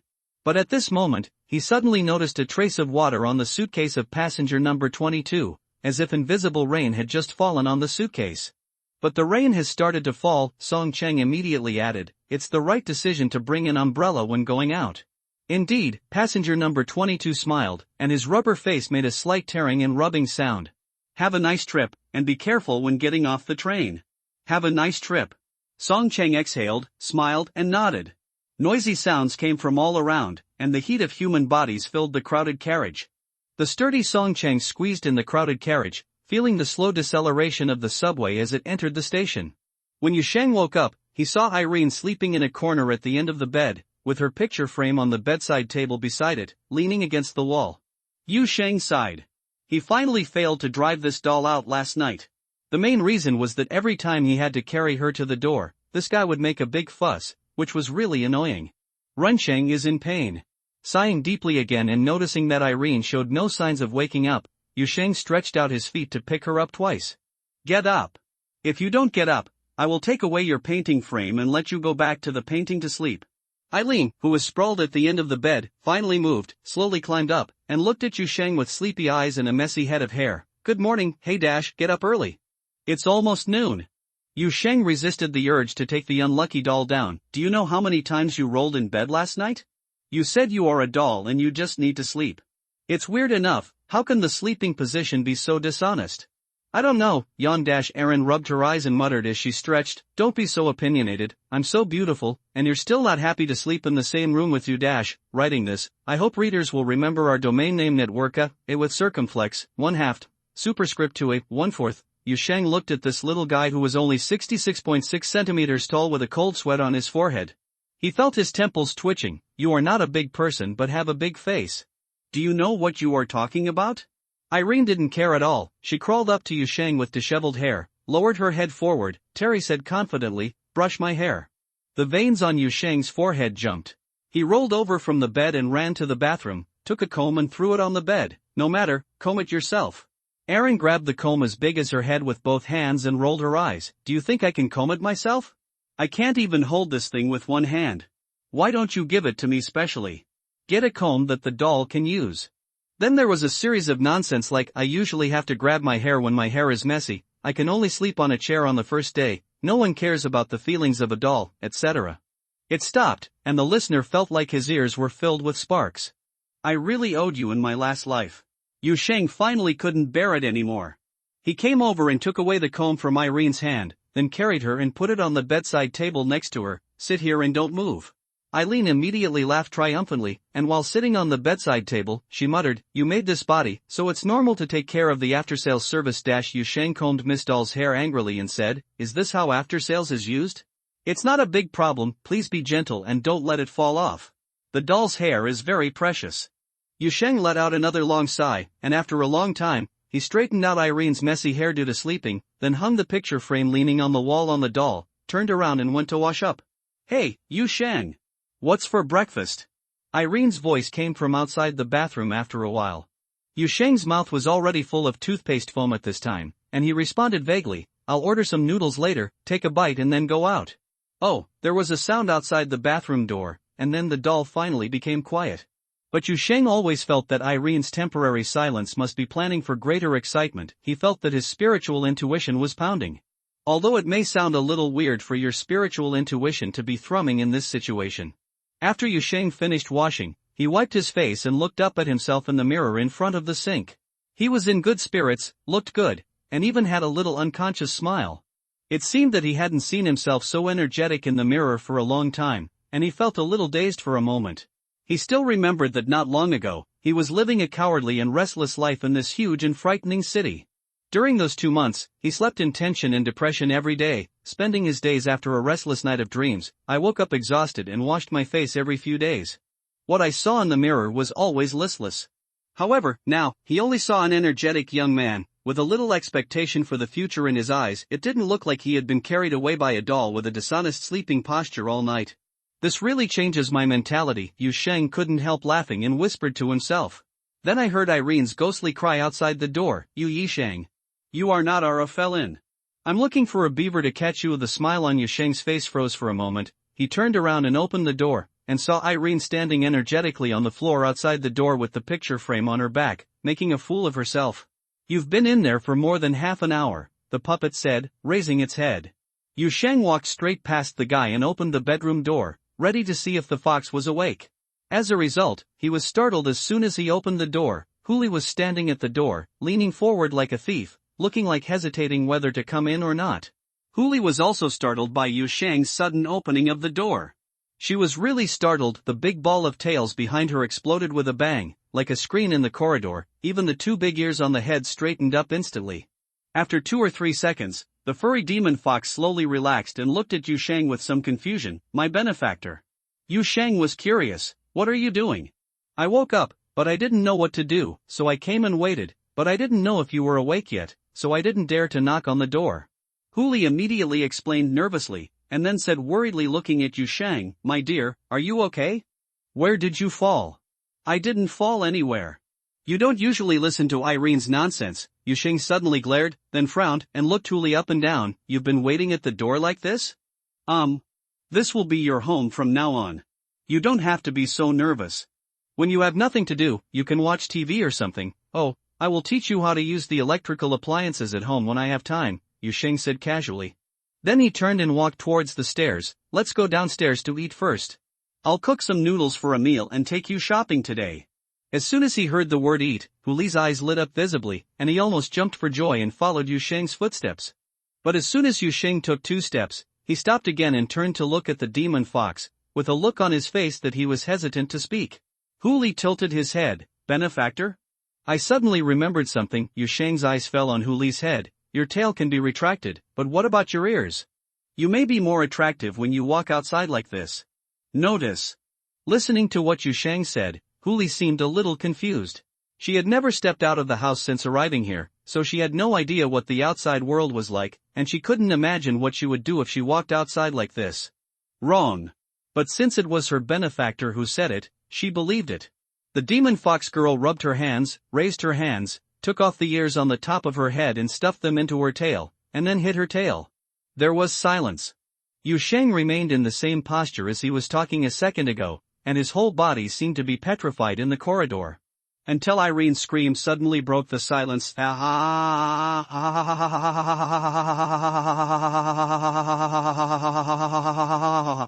Huli conjured up the tail she usually used to hide things, and took out a pair of furry ears to show Aaron, ears. Yusheng's eyes almost popped out of his head. "Is this thing removable? Is this fake?" "It's true," Huli said matter-of-factly as he closed his ears. "Demon foxes are good at changing shapes." "Yusheng, the demon foxes I know don't seem to be so transformed." Huli suddenly looked surprised. "My dear friend, have you seen other demon foxes?" Yusheng was stunned and calmed down instantly. "Thought I'd never seen it." If a demon fox wants to learn the refining method, the first step is to start refining itself. Once it is practiced, it will transform into another form. Huli solemnly shared with Yusheng and Irene the common sense that she took for granted. "But my parents didn't have time to teach me too much. I have only learned basic changes. I heard from Immortals that powerful demon foxes can even turn themselves into illusions in books and shadows in history. They can travel through the past and present in just a moment by relying on word of mouth. Crossing the sea of a euro stars, but I can't." Yusheng listened dumbfounded, his imagination running at full capacity to keep up with the fox girl's description. However, his ears understood, but his mind refused to believe it. He always felt that this girl was deceiving him. But Huli's harmless face really didn't look like he could make up lies. "I always feel like there's something wrong with this." Irene, who was next to her, rubbed her chin and muttered, "My memory is not working well now, so don't fool me. Where did you get this common sense? Isn't it true? Is that Immortal fooled? Let me tell you, they dare to say anything about being a tour guide." Huli shook his head. "I don't know, but my transformation method was really taught by my parents." It was indeed like this. As she spoke, she took a closer look at Yusheng, and then the color of her hair and eyes also changed instantly, imitating Yusheng's black hair and eyes. Now, she looked like a completely ordinary beautiful girl. At first glance, she was the 8th native of Jie City. "Is this all right?" The demon fox girl looked at Yusheng expectantly. Yusheng took the certificate and finally nodded dully. Apart from anything else, at least her transformation process seems much more normal this time. In any case, now Yusheng understands why Huli can launch his tail.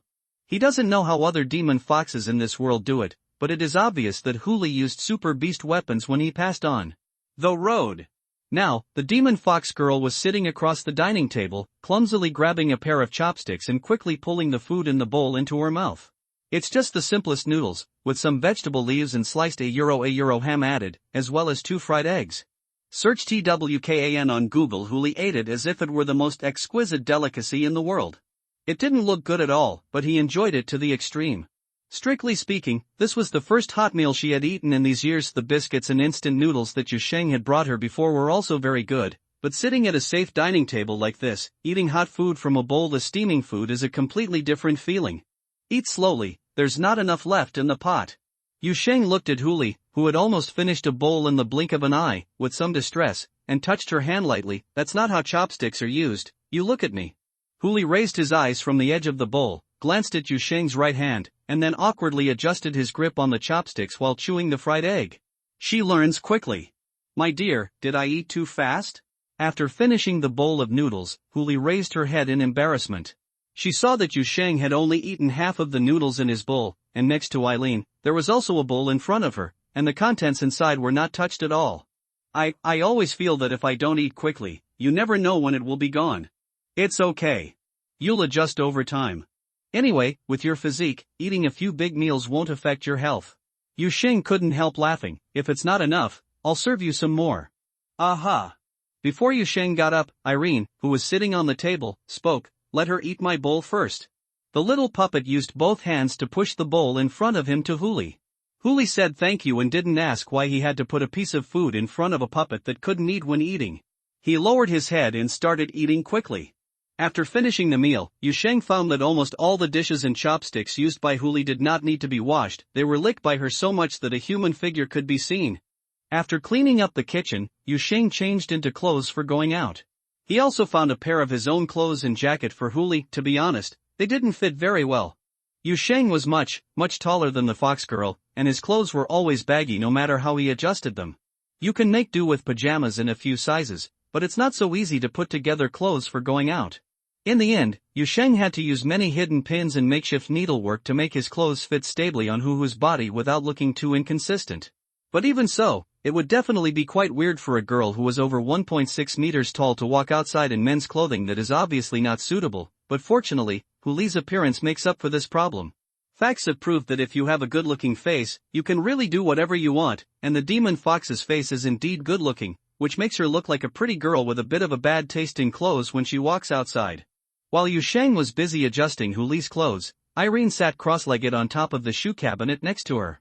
She held her chin with both hands and watched the fun. When she was about to finish her work, she couldn't help but muttered, "Huhu, you said you can put your ears and tail away, why can't you change your height? And the clothes on my body, all my clothes were changed by myself. Can't you demon fox's change ability not do it? A powerful demon fox can do it." Huli immediately rectified the name of his tribe. Dad said that a powerful demon fox can even become as high as a mountain in the blink of an eye. Running in the mountains and forests, there will be several people chasing behind him. Thousands of security immortals can be sentenced to more than 500 years if caught, but I can't. I only learned how to refine ears and tails. Erin listened blankly, with a rather strange expression on her face. What? That doesn't sound like something to be proud of. Hey, are you speaking more and more fluently now? Huli immediately narrowed his eyes and looked very happy. I'm getting used to it as I talk. Irene's eyes turned to Yusheng again, and she didn't know what was going on in her head. She suddenly said again, "You two go out together." "That's for sure," Yusheng nodded. "She doesn't have any clothes, shoes or socks, and she can't go out alone to buy things. I must go with her." Erin put her chin on her hands. "I want to go out too." Yusheng was shocked when he heard this. He finally knew that this doll had been thinking about what it was planning since getting up in the morning, but this caught him off guard. "You? How did you get out? A living person over 60 centimeters, how many people do you have to scare when you are out shopping?" "You hold me," Erin said confidently. "I'm pretending." Yusheng didn't react for a moment. "How do you pretend?" Irene slumped down, pulling down the joints of her hands and feet, staring blankly. Even the highlight in the eyes is gone. Her voice rang in the minds of Yusheng and Huli. "Look, isn't this much more ordinary? There are so many 3-point dolls in the doll store. You throw me in like this and leave it in the window for a whole day. Someone will find out. Yu Shang was dumbfounded, and was immediately amazed by Irene's creativity. But he felt even more awkward in his heart. Then a grown man, holding a 3-pointed doll while shopping outside, doesn't it look a bit perverted? The sparkle in Irene's eyes returned instantly, and the next second she jumped up from the shoe cabinet and threw herself on Yu Shang's head. You don't feel weird when you carry me to fight monsters in a foreign land, do you? After the fight you don't even want to take me out of the house. Believe it or not, I'm chewing on your teeth. I can't even put a band-aid on it. Yu Shang immediately hurriedly dealt with the puppet with its teeth and claws on his head. He finally took it off and threw it directly to the stunned Huli. Okay, I'll take you out, but you have to let her hold her. Eileen was immediately satisfied. She just wanted to go out. As long as she can go out, it doesn't matter whoever holds her. In fact, she didn't even mind being hauled out in the suitcase. She could unzip it and peek outside. She hasn't seen the outside world for a long time. It's just that your painting is a bit troublesome. Yu Shang frowned and looked at the picture frame carried behind Irene. Due to the existence of this picture frame, Huli had to hold the doll's body in a very awkward posture, also avoid the picture frame blocking the view. On the one hand, it's glaring, but more importantly, it's an obstruction. Then take it off and hold it alone? Eileen reached out and took off the picture frame behind her. Anyway, just don't keep it too far away. Huli nodded and took the puppet's picture frame without opening his mouth. Then a lot of tails suddenly appeared behind him, and then he stuffed the picture frame into one of the tails. Yu Shang finally couldn't help it this time. He realized that the process of hiding things in Huli's tail seemed different from what he had imagined at first. How on earth did you stuff it in? Could it be that? Is it a special storage space? Huli blinked, and then he turned around and stretched out his tail. He introduced it to Yu Shang in detail for the first time. This one is specially used for storage. These two are for storage. Use them to keep you warm while sleeping. These can be used as quilts and can also be used to grab things flexibly. In addition to the storage ones, the other ones can be used during fights. Yu Shang's expression was dull. You mean to launch it? Right. These are all the results of refining? Right. Yu Shang thought about it and could only say that the demon fox is really magical. Much more amazing than the human body. Song Chang, from the 2nd Brigade of the Secret Service, walked into the office more than 20 minutes later than usual today. Almost the next second he sat down at his desk, the monitor on the desk lit up, and the cold face of Secret Service Director Bai Liqing appeared on the screen. It seems that you have already been to the train. Bai Liqing's calm voice came from the speaker nearby. It didn't go well? Yes, but nothing went wrong. Song Chang was not surprised by the director's sudden contact, but shook his head in embarrassment. Today's train carriage structure is more complicated than in the past. When he returned to the real world, he found that he had already passed the station. What was the result of the communication with passenger number 22? Bai Liqing asked directly. Director, something doesn't seem to be right. Song Chang immediately adjusted his sitting posture and leaned forward slightly. As for number 66 Wutong Road, the passenger's answer was, there is no such stop. Although this is unusual, but not outrageous. The worst part was when I asked about Dark Valley. He paused and his expression became unusually solemn. Passenger number 22 replied that the station has been cancelled. It was the first time he saw such obvious differences on Bai Liqing's face. He always thought the director's face was frozen. This answer appears for the first time. Song Chang carefully observed the change of expression on Bai Liqing's face. Look, immediately arrange for deep divers to perform a deep dive. Bai Liqing said quickly. A beautiful black-haired girl with clear eyes and wearing ill-fitting men's clothing was walking on the street looking around curiously. She was holding a gothic doll in her arms that gave off a weird atmosphere. This combination appeared in a place where people were coming and going. It was a bit eye-catching to be honest. Yu Shang felt that he had underestimated the difficulty of taking Huli and Irene out at the same time.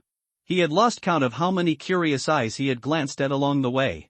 Of course, some of them fell on who was looking around, but the remaining half were all looking at him. But Yu Shang still had to bite the bullet and accompany the fox girl next to him, because she really didn't understand anything. She doesn't even know what money looks like in this world. In fact, it's pretty good that she knows that buying things costs money, thanks to the fact that she lived in a civilized society many years ago. On the other hand, the difference between the social order in Huli's memory and the Boundary City always brings unexpected troubles. For example, when passing by the parking lot, she was particularly curious about how it could be so quiet with so many ferry cars parked there, and why the cars were so patient. To be honest, when this question first came to her, she couldn't even understand what she meant. In my hometown, cars, boats and boats all have spirits. The spirits of transportation vehicles mostly love to run and jump. Most of them don't want to stay outside the mountain gate honestly, Huli explained to Yusheng in a low voice, so over there, if the immortals and monsters want to stay in one place when they go out, they will hand over the carriage and boat to the steward, and the steward must be responsible for running around with cars and boats. There is also a large venue with a small universe inside, where you can put cars and boats in and let them run around and have fun.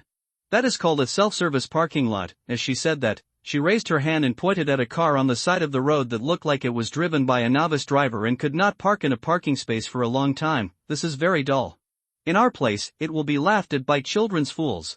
Yusheng quickly pressed down Miss Fox's hand. This place is different from your hometown, so don't point fingers. Huli nodded in confusion. Oh. Yusheng silently wiped the cold sweat from his forehead, and was suddenly very curious about what this fox girl's hometown was like. When he first met Huli, he thought her hometown was the classic monastic civilization of immortals and demons, but he following the guide, the immortal came out. Then hundreds of security immortals rounded up the big demon fox who violated the mountain forest protection law and sentenced him to 500 years came out. Now even children's toys, bamboo horses, are equipped with artificial intelligence, weapon spirits, and I feel a little confused in my mind. I always feel the painting style of this fox girl's hometown is a bit hard to imagine. Is this really something that can be born in a normal universe? Unfortunately, Huli herself couldn't tell what her hometown was like, not only because she was still young when she left home, but also because the long period of torture in a foreign land made her forget many things. I can't remember many things. I just remember that the old man said that my hometown was not like that originally. Huli recalled the yellowed and blurred hometown in his mind and told Yusheng as much as possible. It has great power. The powerful heavenly man suddenly arrived and enlightened all the living beings on earth who were fighting endlessly. Then a long time passed before we passed.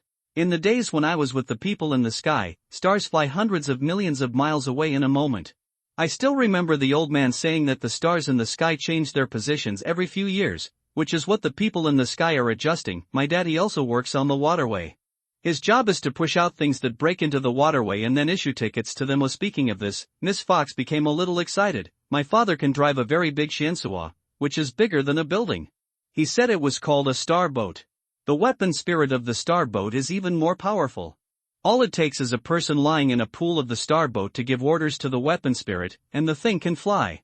It can catch things faster than light and use a method called what of the magic weapon to circumvent the dead breath before the moon. Yusheng was stunned for a while as he listened. He turned his head and glanced at Irene, who was motionless and pretending to be an ordinary doll in Huli's arms. He murmured in his heart, "Can you understand?" "I don't understand." Irene's voice came from the bottom of Yusheng's heart. "Are you really serious?" "She may be talking nonsense. I suggest you wait for Huli to stabilize her mind in 2 months before asking her. These things may change again by then." Yusheng frowned. He also had some doubts about the authenticity of the wild things Huli described, but he also felt that if the girl was really confused, she would not be able to make up such imaginative and exquisite settings. Story. But no matter what Huli described to Yusheng left a deep impression on him. "Okay, don't think about it." Irene's voice came from the bottom of her heart, interrupting Yusheng's random thoughts. "You'd better quickly change Huli into more normal clothes. It's time to challenge you one by one." When Yusheng heard this, his expression immediately turned bitter. Many things always feel like they will go smoothly when you first start planning them, but once you have to consider the details, the troublesome part comes. How could he choose girls' clothes? He has never even entered a store selling women's clothing. However, he could only bite the bullet. He was the one who said he wanted to adopt Huli at the beginning, and there was no use regretting it now.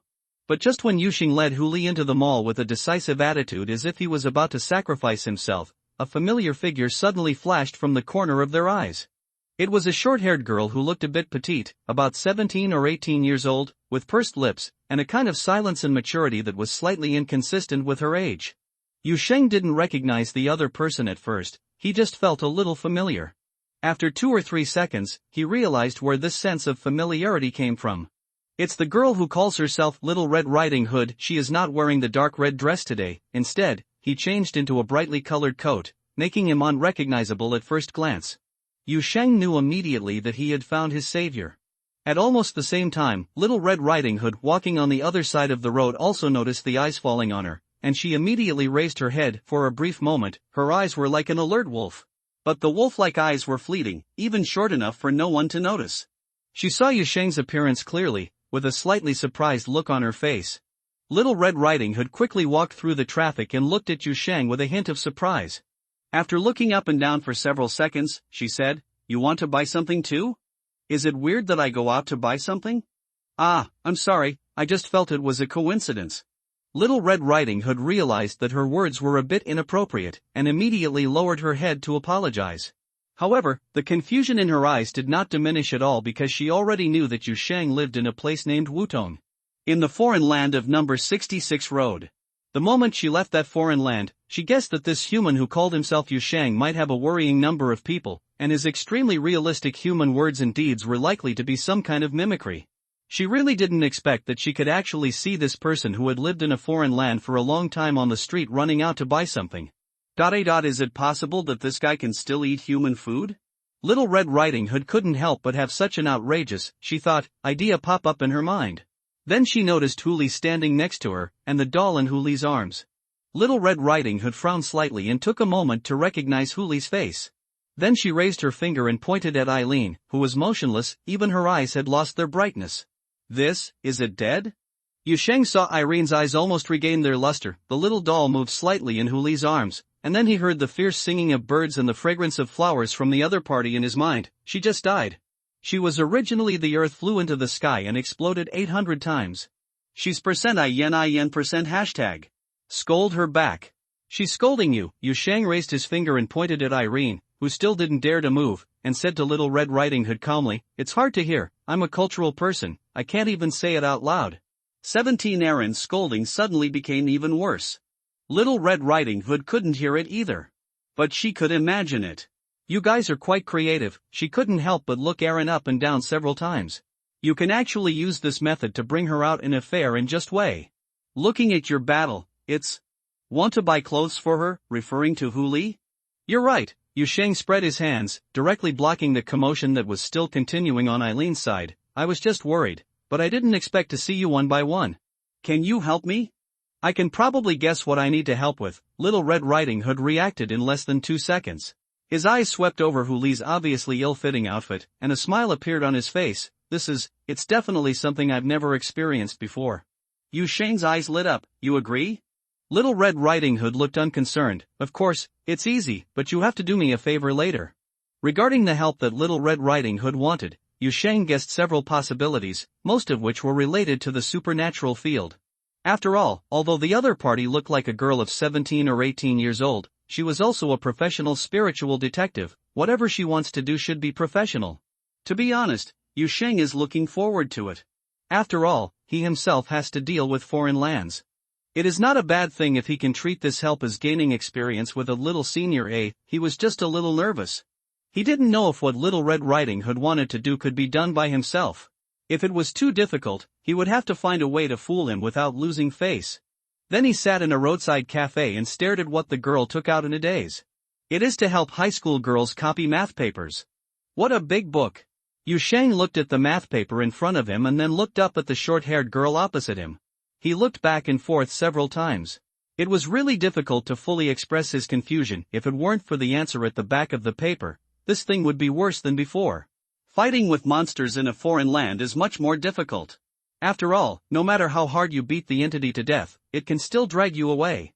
If you don't know math, you really can't. You can kill him on the spot and then open your eyes and come back to life.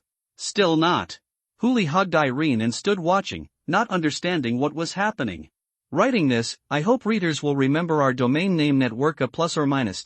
You can help me finish copying this paper here. The answers are all at the back. You can make the writing a little more sloppy, but it's fine if it's full, Little Red Riding Hood said calmly. Then I'll take Huli to the mall next door. I've bought a pair of clothes here. You have to give me some cash first. I don't have much money with me. When I finish the purchase, I will bring you a receipt to settle the bill. Any excess will be refunded or compensated. Yu Sheng opened his mouth and finally organized his words. Then what? So the help is to help you with your homework. Is this appropriate for you? It's appropriate. I had already finished my homework, but it was torn apart by the entity, but the teacher didn't believe it. Little Red Riding Hood looked depressed, but when she looked at Yu Sheng, there was a smile in her eyes. That was saved. Happy, I came here today to buy new papers. I had planned to stay up late, but I didn't expect to meet you. Yu Sheng grimaced, my handwriting is different from yours. Even if I try my best to imitate, I can probably tell. It's okay, I won't read it carefully even if I put it away. Little Red Riding Hood waved her hand, I'm pretty serious about this. At least I wrote it myself the first time I did it. Some of my classmates just asked for help. Okay, Yu Sheng finally sighed, accepting the fact that many things in this world would not unfold as he expected. He stood up, took out his wallet and handed it to the girl in front of him, then turned to look at Huli. You follow her and ask her if you don't understand anything. By the way, if you encounter any problems, contact me through Eileen. Huli looked at Little Red Riding Hood, seeming a little uneasy, but still nodded slightly after hearing Yu Sheng's instructions. Little Red Riding Hood paused slightly after taking the wallet, rolled her eyes, then raised her head and said jokingly, You've given me both the person and the money now, aren't you afraid that I'll run away? Yu Sheng was already looking down at the paper at this time, and raised his eyelids when he heard this. Aren't you going to approach any door in your life? The expression on Little Red Riding Hood's face became tense instantly, and the corners of her mouth trembled. You are a bit scary. Your paper is even more scary, Yu Sheng sighed. Hey, I really didn't expect that one day I would face high school homework again in this situation. I didn't do this when I was in school. There's so much. Little Red Riding Hood immediately took Beaver's hand and stepped back, waving her hands as she stepped back. Then let's go shopping for clothes. Huli paused, then hesitantly grabbed Eileen and waved to Yu Sheng. She wanted to wave her other hand, but that hand was grabbed by Little Red Riding Hood. From several meters away, Yu Sheng could see Irene secretly grinning. Passing through layers of isolation doors and safety compartments, Song Cheng felt as if he was walking in the belly of a huge beast made of reinforced concrete. After passing several checkpoints in succession, he only then finally arrived at the destination of this trip. At the end of the brightly lit underground corridor, there stood a heavy alloy gate. There were heavily armed Secret Service guards on both sides of the gate.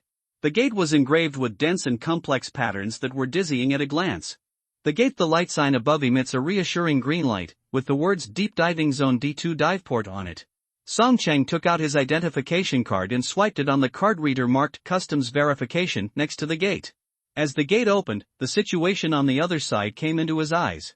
There is a slightly twisted light curtain covering the inside of the gate. Through the light curtain, you can see that on the opposite side is an extremely wide hall. The lights in the hall are bright, and there are many large devices like water tanks neatly arranged. Those water tanks are all 3-meter square containers with a complex-looking black metal base at the bottom, and the containers are filled with some kind of light blue liquid. There are many people in white uniforms walking between those water tanks, checking the operation of certain tanks. Song Cheng stepped into the door. The moment he passed through the distorted light curtain, he felt a brief weightlessness and dizziness, followed by a tinnitus that lasted for a few seconds. When the tinnitus disappeared, he heard a gentle system sound coming from the headphones he was wearing. Prompt tone, we have entered the D2 Diveport. The current deep dive area is located at the Panan 3 site. The average depth in the current hall is L1. The environment is stable. Song Cheng shook his head to get rid of the remaining dizziness, and then walked straight towards several neatly arranged water tank devices not far away. He saw a figure wearing a white skirt and long gray hair tied into a ponytail already standing there. Director! Song Cheng walked over quickly, his tone was very surprised. You came in person? After all, this is a situation that has never happened before. Bailey Ching turned her head and glanced at Song Cheng with colorless eyes. Your team members are ready. Song Cheng nodded and looked at the 6 water tank devices in front of him. 6 fully armed deep divers are slowly entering the box with the assistance of robotic arms. They are wearing dark power armor, and their faces are covered by full coverage helmets. Only the dark red monitors are shining slightly on their faces. Each person also carries an additional microreactor backpack behind his back, which is used to provide energy for mental shields and special observation and recording equipment. These deep divers were lifted into the water tank from above by mechanical arms, and then suspended in the light blue liquid. After a while, a slight buzzing sound came from the black metal base under the box, and the humming sound of the device gradually increased from low to high. A broadcast sounded around. The deep sea environment is being configured. Please prepare for the dive. The umbilical cord is ready and waiting for manual instructions. A technician responsible for monitoring the water tank looked at the readings on the device in his hand, and after a few seconds shouted, connect the umbilical cord. Several staff members in white robes immediately stepped forward and began to manually enter instructions for each water tank. The light blue liquid in the tank swayed slightly. At the same time, spine-like tubes made of black metal rose up from the bottom of the tank. There was a dark red shimmer between their metal links. Flickering, the whole thing seemed to be alive, swimming and extending in the light blue liquid, and then accurately connected to the chest of every deep diver. The broadcast sounded, "The umbilical cord has been connected, the induction agent has been injected and the dive began." There were fluctuations in the water tanks, and the light blue liquid seemed to turn into seawater in the blink of an eye. In other words, each water tank seemed to have turned into a small cut out of a certain sea. Began to surge at the same time with a certain frequency. The next second, all the deep divers disappeared from Song Cheng's sight, leaving only the umbilical cord connected to their power source still floating in its original position, and rising and falling slightly in the liquid, as if indicating instructions. The deep divers are still in the box, they are just no longer visible to people outside the box. Do you think this will work? What will they see? Bailey Qing turned her head and looked at Song Chang. The inducer will cause them to sink into the spirit world, which is useful for certain types of foreign lands. Especially foreign lands that use spirits, dreams or emotions as entrances and exits, but to be honest, Night Valley is a bit special. Song Chang shook his head. We haven't found a stable way to enter and exit Night Valley yet, and using inducers can only help. It only allowed the observers to see its shadow and hallucinations, and now there is a mutation in that place. Even passenger number 22 does not know the specific situation. I doubt that the deep divers will return without success. Bailey Ching nodded. Song Chingza wanted to say something more, but at this moment, a sharp buzz suddenly sounded. WOC. Pollution.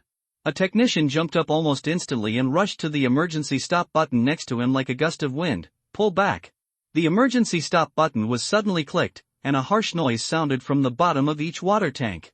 The light blue liquid in the tank was drained out in almost the blink of an eye, and then glaring liquid appeared on the surface of each umbilical cord. There was a spark, and the next second, the 6 deep divers reappeared in the real world. One by one, Jie and the others fell into the water tank in embarrassment, their bodies curled up. Some people pulled off their visors and began to vomit violently while lying on the ground. Others struggled to stand up, followed by kneeling to the edge of the water tank, and slapped them hard.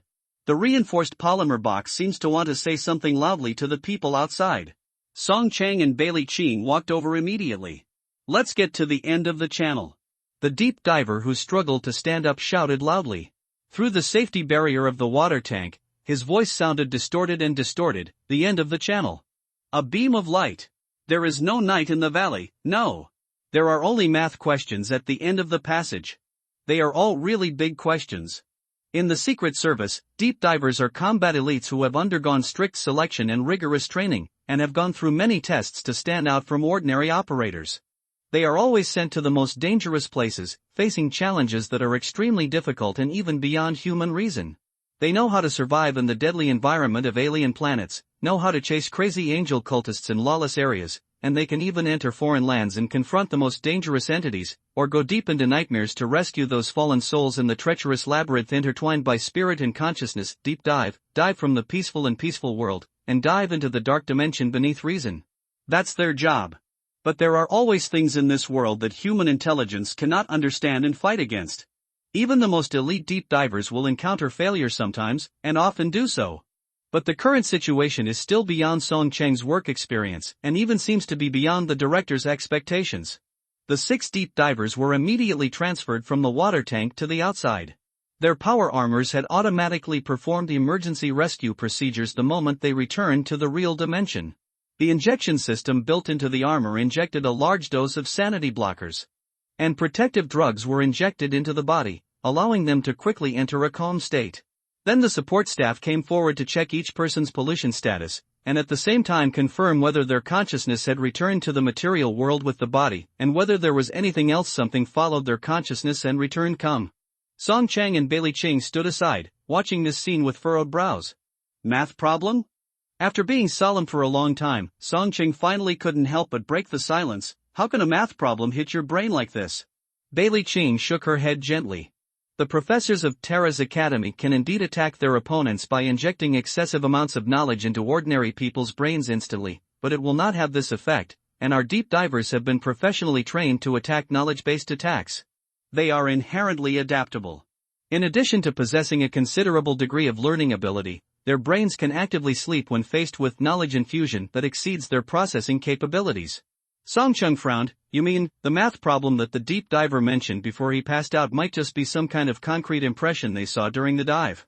What really caused the pollution should be something else, Bailey Ching said solemnly. At the end of the passage, there is no Night Valley, but why is it a math problem? Song Chang didn't dare to speak for fear of interrupting the director's train of thought. After a moment of silence, Bailey Ching suddenly turned her head. Xiao Song, you haven't come into contact with that Yusheng yet, right? Well, I originally planned to contact that person today, but I didn't expect to encounter such accidents. Don't go. Bailey Ching said calmly. Yusheng heard some noise. He raised his head and looked around, but could not find the source of the noise. Business was slow, and there were not many people in the cafe. There were only 2 or 3 customers sitting at a few tables in the distance, and 2 clerks were scrolling boredly on their mobile phones not far away. The shop was very deserted. Occasionally, someone would look here curiously, probably curious as to why there was a young man in his 20s sitting in a coffee shop engrossed in copying a large book of high school homework. Yusheng sighed and looked at the remaining half of the paper, feeling his hands a little sore. He had tried his best to write as stupidly as possible, and many of the big topics were almost like ghost drawings. But after all, his hand was accustomed to using keyboards and had not picked up a pen to write so many words for many years. This job turned out to be longer than he expected. Much tired. But it's hard to tell whether I'm tired of doing homework for high school students here, or whether I'm tired of dragging a fox who doesn't understand anything to the mall to buy clothes. Yusheng thought about it and felt that it would be better to take papers here. He really didn't have the courage to take Huli into an underwear store, which would make him feel like a pervert. Especially when Huli showed that clear ignorance, it was really easy for the store clerk to call the police as a pervert and arrest him. At this moment, Irene's voice suddenly came from his mind. Hey, Yusheng, how much have you written over there? Yusheng's hands kept moving. Half of it has been written. Nowadays, high school students are it's so tiring. Why is there so much homework? Come on, I just heard Little Red Riding Hood say that she actually has a physics homework book, but she forgot it. Let her go home and write by herself. I don't care about this, Yusheng replied angrily. What about your side? Did it go well? It's okay. Beaver is not very good at using zippers. Little Red Riding Hood taught her for a long time. The 2 of them are now going to the locker room together. I was put on the stool at the door of the locker room by them. Eileen sounded in a good mood. Little Red Riding Hood even bought me a hairpin. I bought it in a doll store. It's red. Yusheng thought for a while and then reacted. That's my money spent. I know, Aaron said quickly, just think of it as a gift from you. I don't want anything else, just a hairpin. It's not expensive. Okay, I didn't say not to buy it. Yusheng was a little dumbfounded. Just a reminder, don't get too excited about shopping, and don't forget to buy Huli some toiletries and other supplies, as well as bed sheets and quilts. Did you forget the size? Oh, I remember it. Don't worry, my brain. Irene suddenly paused and changed her tone. Huli's brain. Yusheng fell into a strange and awkward silence in his mind. This is what happens when you can't lead a team. How big is her bed? Irene's voice sounded particularly unconfident. 1.5 meters by 2 meters, Yusheng sighed. Tell Little Red Riding Hood this number and ask her to remember it for you too. Also, tell her everything you want to buy. She's a high school student and her brain works better than you. Yes, Yusheng reluctantly ended the conversation in his mind and lowered his head to continue writing the test paper. However, at this moment, he suddenly felt that something seemed strange around him. Quiet. I don't know when it became so quiet around me, even the whispers of the few tables of guests could not be heard. Yusheng suddenly raised his head and quickly looked around. He was still in the cafe. Countless tables and chairs were neatly arranged, extending infinitely forward and infinitely backward. There was no one in the endless cafe, and there were only continuous tables and chairs until the end of the field of vision. On his left-hand side, there was a window facing the street. The window now extended infinitely forward and backward, but there was no street view outside the window, only a vast expanse of white fog. There was a kind of huge shadow moving slowly in the fog, occasionally approaching the nearby window, as if looking at the cafe, but no matter how you look at it, those shadows were only hazy and blurred outlines. Yusheng looked at all this in astonishment and slowly got up from his chair. But just as he was about to open the door and leave, a voice suddenly came from across from him. Hello. It sounded like a slightly hoarse female voice, very young. Yusheng was surprised to see that someone sat across from the table at some point, a lady who looked less than 30 years old, wearing a slim white suit, with grey-white long hair tied into a ponytail, very beautiful, but with an unspeakable alienation and coldness in her temperament. Yu Sheng's attention was more focused on the other person's eyes. She had a pair of light grey pupils, as if they had lost their color, and even the boundary between the pupil and the white of the eye was quite blurred, so that at first glance, she looked a little, not like a normal human. Then, Yu Sheng noticed an incredible scene. He saw that everything around the lady quickly lost its color, from the nearest coffee table and chairs to the nearby floor and other tables and chairs. Everything was stained with a layer of light gray, and the fading range extended for more than 10 meters before it finally gradually weakened. In the end, only the lady herself and Yu Sheng still retained their original colors. Yu Sheng calmed down and remembered what Irene had said to him. Rational entities may appear in foreign lands, but even entities that look like humans can show extremely obvious weird and inhuman characteristics. Although the lady in front of him looks a little strange, it is obviously not to the point of weird and inhuman, which means that this should be a human. Since she is a human, and she took the initiative to greet him, it is obvious that he can talk to her properly. Yu Sheng temporarily gave up the idea of a euro pushing the door and leaving, and sat down on the chair again, looking at the opposite side curiously. Who are you? By Li Qing, the director of the Secret Service Bureau under the Border Council. The lady sitting opposite nodded gently. I'm sorry to meet you in this way. This is for the greatest confidentiality and some security considerations. Yu Sheng was stunned. The Secret Service Bureau really came to see him, but is the standard so high? The director came in person? While Yu Sheng was stunned, Bai Li Jing also seemed to casually glance at the table in front of her. She saw the pile of papers that Yu Sheng placed on the table, and her expression froze slightly. Math problems, all math problems, real big questions from the college entrance examinations in previous years. Yu Sheng didn't know why the woman opposite, who called herself the director of the Secret Service, suddenly froze. He just looked at her curiously. Seeing that she didn't speak, he took the initiative to open the topic. By the way, when your Secret Service came into contact with the client, the standards are high enough. I thought it would be Li Lin and others coming to meet me, but I didn't expect that I met the director directly. Have you always been like this? Bai Li Qing quickly returned to her usual calm demeanor. No, only under special circumstances. Under special circumstances? For example, a weirdo who has lived in a foreign land for a long time but has lived in the border area as an ordinary person for more than 20 years. Bai Li Qing looked into Yu Sheng's eyes. I'm sorry, hope you don't mind me calling you this way. Well, I don't mind, but am I really so strange in your eyes? Yu Sheng was a little embarrassed. I saw the same reaction from Li Lin and Su Jelly before. My living situation surprised them, although it's not that I can't understand it. Perhaps you don't feel it yourself, Bai Li Qing sighed. Many people in the Secret Service are paying attention to your actions. Just in the past few days, a large number of operators are busy with this. Yu Sheng opened his mouth. Huh? Bai Li Qing looked at him. You have the ability to open doors, right? Ah, yes, Yu Sheng nodded, reached out and grabbed a handful in the air next to him, and a door appeared out of thin air around him. Li Lin and I used this thing to come back. Before he could finish speaking, the woman opposite suddenly raised her hand. No need to demonstrate. Bai Li Qing, who had always been calm and indifferent, rarely got so excited. Yu Sheng let go of the hand holding the doorknob in a nonchalant manner. Seeing the other party's reaction, he vaguely understood. Then what? Looks like this. Will it affect you when I open the door? When you open a door, the entire junction will observe space-time vibrations of unknown origin, Bai Li Qing said bluntly. The staff responsible for relevant monitoring have been very dissatisfied recently. You really don't feel it? Yu Sheng's expression was a little dull, and his eyes gradually became more subtle. After a while, he shook his head with a strange look in his eyes. I don't think so. If I open the door together, the impact will be great on the entire junction. Huh? You mean I'd better not use this ability in the future? He was obviously not happy when he said this. After all, the door is really easy to use. He has only recently become familiar with this ability and tasted its convenient benefits. At this time, someone from the Secret Service suddenly came over and said this thing disturbing people. That's a bit awkward.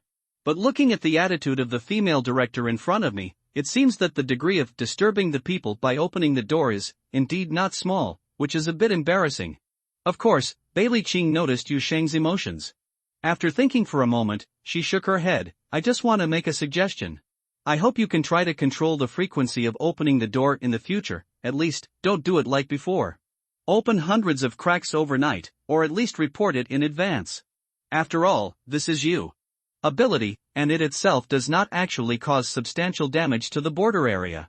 In principle, we cannot directly prohibit such behavior, of course. The premise is that you are willing to cooperate with us in doing some registration in your legal capacity, and we will also cooperate your ability to make some technical adjustments to monitoring methods. Yu Sheng was a little surprised. The female director in front of me looks cold and serious, giving people a feeling that she is very difficult to get along with, but I didn't expect that she is actually quite easy to talk to. Of course Yu Sheng knew what was going on when she mentioned hundreds of cracks opened overnight. He really didn't feel anything at the time, but now even if he just imagines it, he can imagine that he actually felt it that night. What a fuss was made just now. The director Bailiking in front of him was actually willing to negotiate and resolve this matter with him in a serious manner, and even came over to discuss it in person. Yu Sheng was not a dazed young man of 15 or 16 years old. Of course he knew how much of a proactive attitude this was from an official perspective. This good negotiation even caught him off guard. He was already ready to have a battle of wits with the Secret Service as soon as Bailiking mentioned the matter of a nuisance to the people, but as a result, the cotton was knocked out before the punch came out. It's already stained my face. Instead, he felt a little embarrassed. That's easy to say, it's definitely not a problem to register. But I have a few questions, can you answer them first? Bailey Cheng nodded. Of course, you want to what to ask? First, what kind of organization is your Secret Service? Yu Sheng immediately sorted out the questions that had been hidden in his stomach for a long time, and said seriously, what is the nature of it? How wide is the management? Are you just curious about these? Bailey Cheng seemed a little surprised by the issues that students were concerned about, but she still quickly said, the Secret Service, the full name is Special Security and Service Security Bureau, is the highest management agency in the border area. The department directly managed by the council is also the highest level official department in the borderland that handles all kinds of paranormal events such as foreign lands, entities, weirdness, etc. If the borderland is divided into natural and unnatural sides, you can think that we are the highest responsible unit on the unnatural side. But our scope of activities, or jurisdiction, is not limited to the border area. I don't know if you have understood the special characteristics of the border area. Bailey Cheng stopped and looked into Yu Sheng's eyes. The special nature of the junction. Yu Sheng frowned and immediately remembered the various information he had heard from Irene before, as well as one thing he realized when he opened the doors to the distance. This world is far more than just one junction. There are countless distances outside this weird city. I probably know something about it, Yu Sheng said while thinking. Judging from the name, it seems to be connected to many places. It is said that there are all kinds of weird things here, but they are all hidden under the appearance of normal. Hide those things that are beyond common sense and beyond the standard of the junction, and let the city operate and develop according to the standard parameters, is one of the jobs of the Secret Service. Bailey Cheng nodded lightly. Just like you, as you can understand, this place is connected to many places, the number and breadth of which are connected, beyond anyone's imagination. You can imagine the whole world as a big network woven by countless transportation lines. These transportation lines do not exist in the real dimension, and ordinary people cannot perceive them, but on the unnatural side, they are intertwined, they influence each other, and there is a place where all the lines meet. That's the junction. Bailey Cheng paused and confirmed that Yu Sheng could fully understand these things before continuing to speak.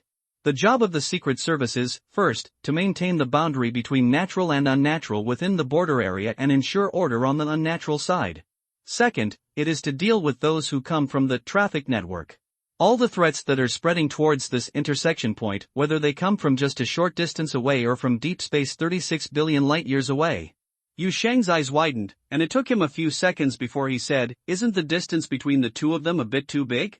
As far as the special attributes of the junction are concerned, their distances are the same, Bailey Cheng said calmly, and raised her finger to point at Yu Sheng. For you, isn't it the same? Yu Sheng was startled and quickly understood the meaning of the other party's words. Among the hundreds of cracks, the number of cracks pointing tens of billions of light-years away is no less than double digits. Bailey Cheng said calmly. Yu Sheng said nothing. His expression was calm, but his thoughts were racing in his heart. In fact, he was not surprised. When those doors opened, he had already guessed it. How far are those distant scenery? He didn't have a clear answer, but when he and Eileen discussed it enthusiastically, he felt that some of them might be as far away as the limit of his imagination. The numbers he heard from Bailey Cheng at this moment were just like a footnote that suddenly appeared in his imagination at that moment. What really shocked Yu Sheng was the coverage of the Secret Service. He had met Li Lin, an operator who worked with him in the supermarket to collect instant noodles, and he would also disguise himself as a squatter when stalking. The spirited young man who posted short videos on the roadside, he was already on the right track at this time. His style of painting could be said to be just that of a film policeman at best, just such a character. Suddenly it was said that the organization behind him had a background of stars and seas. That's really hard to imagine. But Yu Sheng hesitated for a long time, and he was too embarrassed to talk about his feelings at this moment to the director in front of him. Mainly because he was worried that it would affect Li Lin's career. Yu Sheng didn't say anything, Bailey Qing didn't say anything either, and the two of them fell into a brief silence. It wasn't until half a minute passed that Bailey Qing took the initiative to break the silence. Is there anything else you want to ask? Yes, Yu Sheng immediately cleared away the messy thoughts in his mind, sorted out his words and then said, next question, is there only one boundary city? Yu Sheng's question made Bailey Qing immediately raise her eyebrows slightly, although the movement was very small. Of course there is only one junction, Bailey Qing said. The junction of the world is not something that can be mass-produced. I'm talking about the boundary city, Yu Sheng said with a serious face. There is only one junction, so what about the boundary city? Is it possible that there is another city similar to it in the world that is located at the junction? City?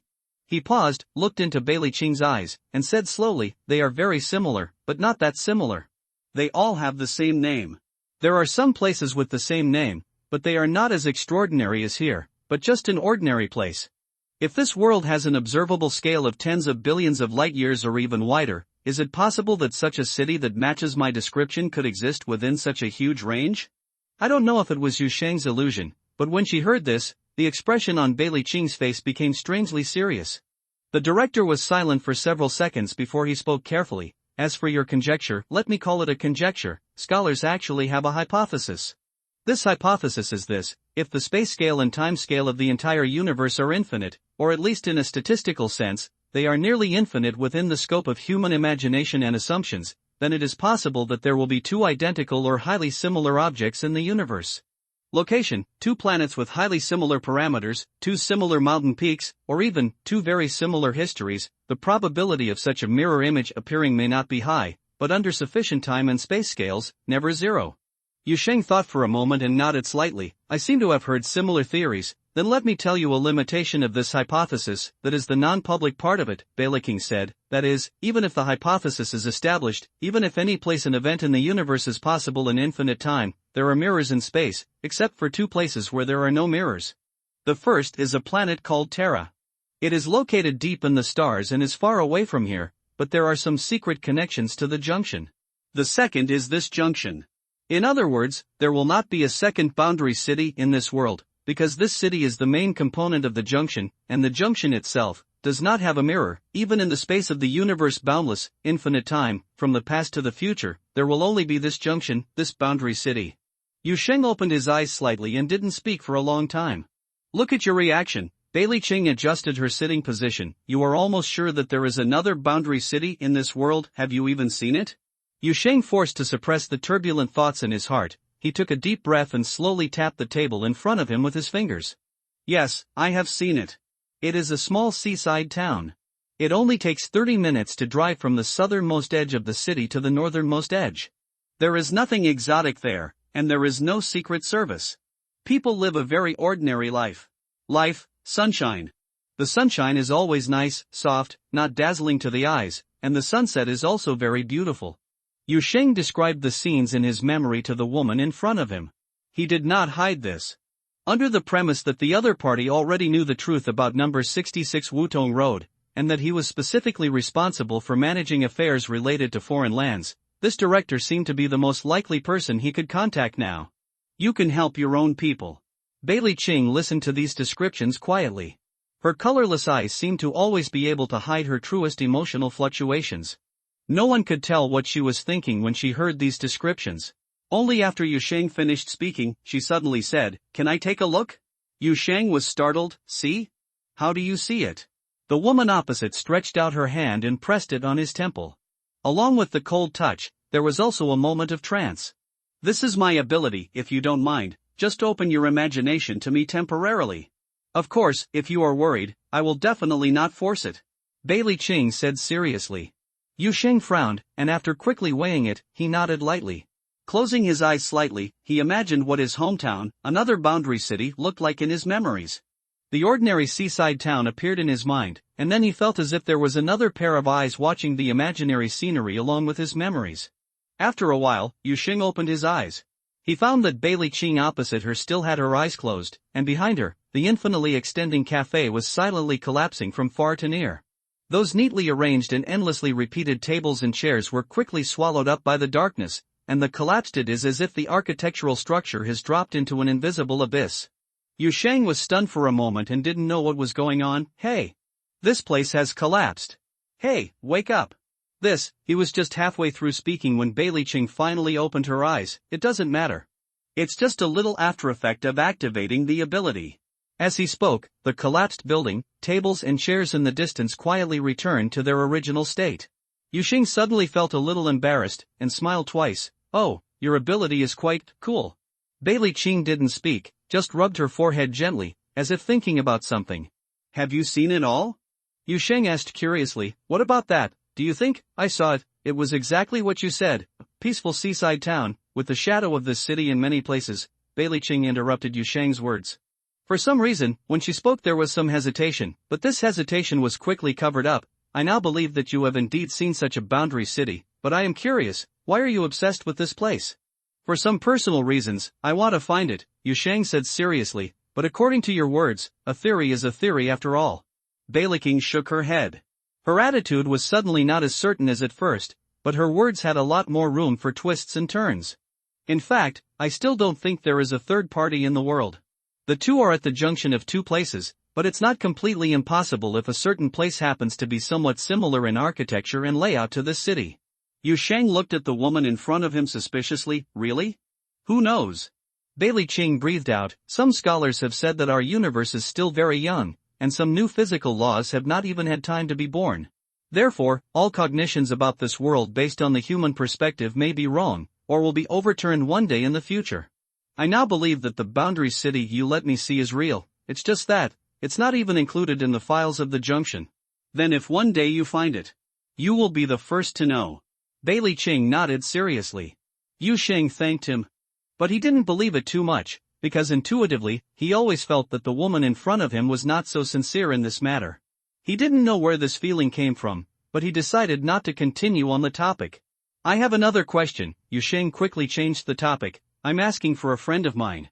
Bailey Qing nodded. Ask, I have a lot of time today. Yusheng thought for a while and organized his words. About Alice's cabin. Does your Secret Service know about this organization? Alice's cabin? Of course you know, Bailey Qing replied immediately. Those living dolls are active in the supernatural realm and have had many interactions with us. Yusheng's heart moved, and he felt that he had finally found an organization for the little dolls. You mean Alice's dolls? So this cabin is also registered with the Secret Service?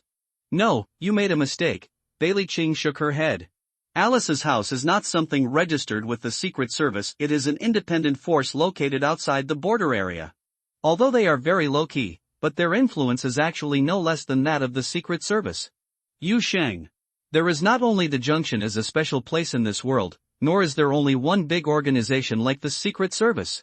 We are just one of the many official organizations that deal with foreign lands and entities. In addition to us, there is also BAMO, the Bamosa Hermits founded by the Sa people, the Academy and the Archaeological Association from Terra, the Astrological Association of the Algrade people, etc., etc. The Alice House you just mentioned is also a similar independent force. They follow an ancient Holy Spirit called Alice, our ancient creations directly blessed by the ancient Holy Spirit. Their active age is even earlier than that of the Secret Service. Yusheng, why is that guy Irene so powerful? Daqing dolls are usually not bragging. Yusheng did not hide the change in his expression, and Bailey Qing quickly saw something. I remember that the report mentioned that there is a doll beside you? Yes, her name is Irene. He claims to be one of the Alice's dolls, but was accidentally sealed away for a long time. But I remember the report also mentioned that she was only this tall. Bailey Qing said, raising her hand to indicate the height next to the table. Yusheng touched the tip of his nose awkwardly. Then this is another accident. Bailey Qing didn't delve into what Yusheng's another accident was, nor did she ask much about Irene. She just roughly explained the situation of Alice's cabin to Yusheng. Most of Alice's dolls are outside the border. They maintain the balance elsewhere and rarely interfere with the affairs of the Secret Service. However, they also have fixed channels of communication with the border. There is a point of contact. It's on the edge of the city, but ordinary people can't find it, and the dolls generally don't accept strange visitors. But I can send someone over to ask them about Irene first. If there is such a wandering doll, they should be willing to meet you. But it probably won't be fast. The puppets are very busy and have their own missions. The contact points at the junction are not always manned. You may have to wait for a while. Yusheng didn't care. That's no problem. As long as your Secret Service is willing to help, I would like to thank Eileen in advance. With a little effort, Bailey Ching said calmly, providing help to those who are in trouble due to contact with the extraordinary field is one of the jobs of the Secret Service. If you have other needs, please let me know. When Yusheng heard this, he immediately became energetic. That's true. Oh? Can you help me apply for 2 ID cards? Yusheng said quickly, if not, one will do its best if it's real. Bailey Ching. You should know that I have someone here now. She was just rescued from a foreign land. I don't know where her hometown is from, and she has no legal status here, Yusheng explained. I want to ask the Secret Service, is there any way to arrange it for her? Besides, Irene has no legal status, so of course there is no need to worry about this. After all, she is too tall to go out on her own even with her ID card. Bailey Ching's expression seemed a little subtle. It was probably the first time that someone had made such a request to her in so many years, but she quickly nodded. This is not the job of the Secret Service, but I can help. That doll can be arranged if necessary.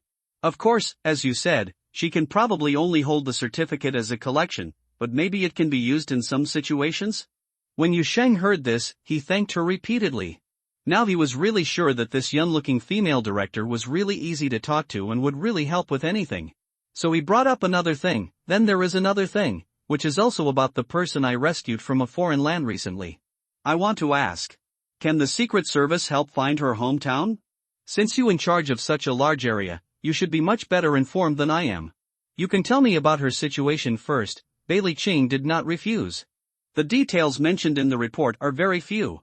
I only know that she is a humanoid creature with animalistic characteristics. In the records of the Secret Service, the number of ethnic groups with this characteristic even reaches 3 digits.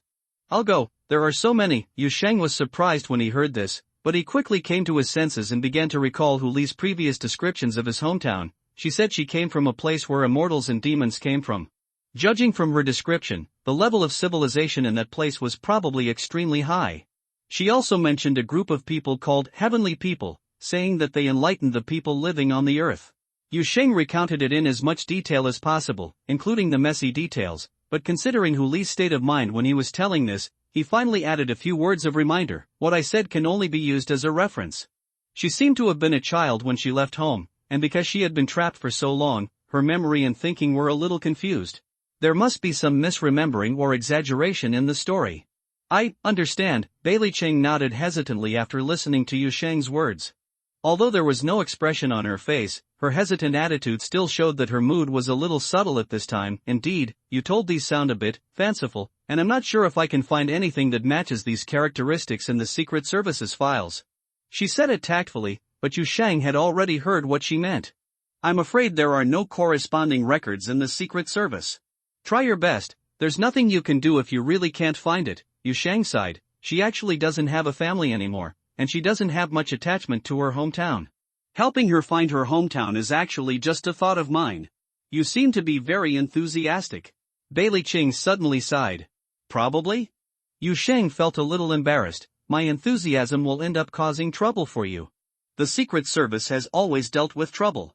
In comparison, we are more willing to contact clients like you. Bailey Ching sighed. If the targets we usually face are like you, the Secret Service's job is actually much easier. At least the contact phase can be much easier. Yusheng raised his eyebrows. Really? Clear thinking, able to communicate, not violent and hurting others, not sudden death. Bailey Ching sighed, spread her hands, probably complaining about work is the most sincere heart of every office worker. Her actions at this time it seems quite humane. If you can account for 3 out of 4, you are already a high-quality customer that we rarely see in daily life. Yusheng, the normal working environment of your Secret Service is so miserable? Bailey Ching didn't say anything, just sighed. Yusheng had never worked in the Secret Service, but he immediately understood the sigh. Bailey Ching quickly returned to her businesslike attitude. I have answered many of your questions. Are there any other questions? The problem is gone for the time being. Yusheng thought for a moment and adjusted his sitting posture. then is it time to go through the registration process you just mentioned? Generally speaking, ordinary people who have been in contact with foreign lands need to register at the Secret Service office and undergo basic inspection and evaluation. They will be accompanied by our contact personnel throughout the process. However, since it is a special situation, you can also use the power of the director in a small way to skip these red tapes, Bailey Ching said, looking at Yu Sheng with her colorless eyes. But I want to hear first, what do you think about the future? Arrange. Yu Sheng lowered his head and thought for a moment, then raised his head seriously and said, would it be convenient if I registered as a spirit world detective or independent investigator? Bailey Ching showed no surprise at all, as if she had already anticipated the direction at this moment. She just nodded lightly and replied, to put it simply, you will receive a large amount of intelligence sharing provided by the Secret Service on various legal extraordinary organizations or individuals in the border area. The right to use support facilities, a communication platform with other organizations or individuals, a legal identity that can be recognized by other forces, and most importantly access rights. Yu Sheng subconsciously leaned forward, passage authority? There are many points connected to distant places at the junction, and most of the points are controlled. Access permission is required to enable these connection points or enter certain controlled areas. Of course, I guess your door you can probably ignore these problems, but legal passage means you can get more intelligence support. If you want to deal with foreign lands, intelligence is more useful than any combat power most of the time. And please give some consideration to those of us who need to work overtime in the Secret Service. Bailey Ching suddenly sighed. In the future, places where you can swipe your card will not open the door. Yu Sheng suddenly felt embarrassed. Fortunately, he was thick-skinned. He adjusted after being embarrassed for a while and nodded with a straight face. I have always been willing to maintain order. Bailey Ching didn't say anything and just listened seriously. Then she looked into Yu Sheng's eyes seriously. Do you have anything else to ask? Are there any requirements for registered spiritual world detectives and independent investigators? Independent investigators are very simple, have clear thinking, are psychologically prepared to face death, and have experience or basic knowledge of surviving in a foreign land. In addition, we only need to confirm that you are not doing such a lifeless thing because of madness. It meets the conditions. The requirements for detectives in the spirit world are slightly higher. In addition to the skills required as an investigator, there must also be a legal and effective registration group. Registration group? Yu Sheng thought for a while. Oh, I know, it's similar to the fairy tale organization behind Little Red Riding Hood, right?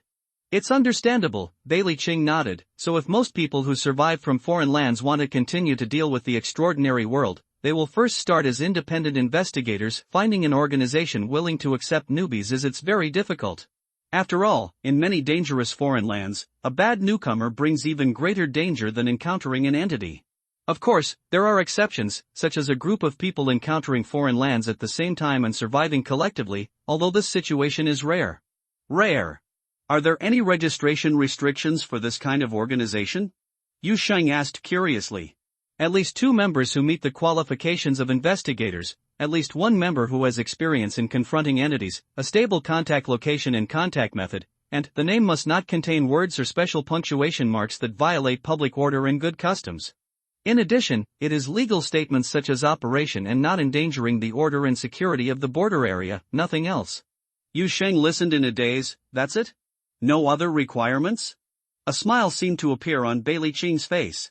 This is a confrontation with foreign lands and entities, facing things beyond human reason, and surviving is the only valid standard. We don't need to set any threshold. Survival is the biggest threshold. Yu Sheng said oh and touched his chin. Then it sounds like the threshold is quite low. Hearing Yu Sheng's muttering, Bailey Ching looked a little strange for a moment, but she didn't say anything and just continued to observe the man opposite with a little curiosity. Whether it's answering some questions or helping to solve some minor troubles, these are secondary. The most important thing today is the contact itself. She has come into contact with many entities, all kinds of things. She has killed them and exiled them.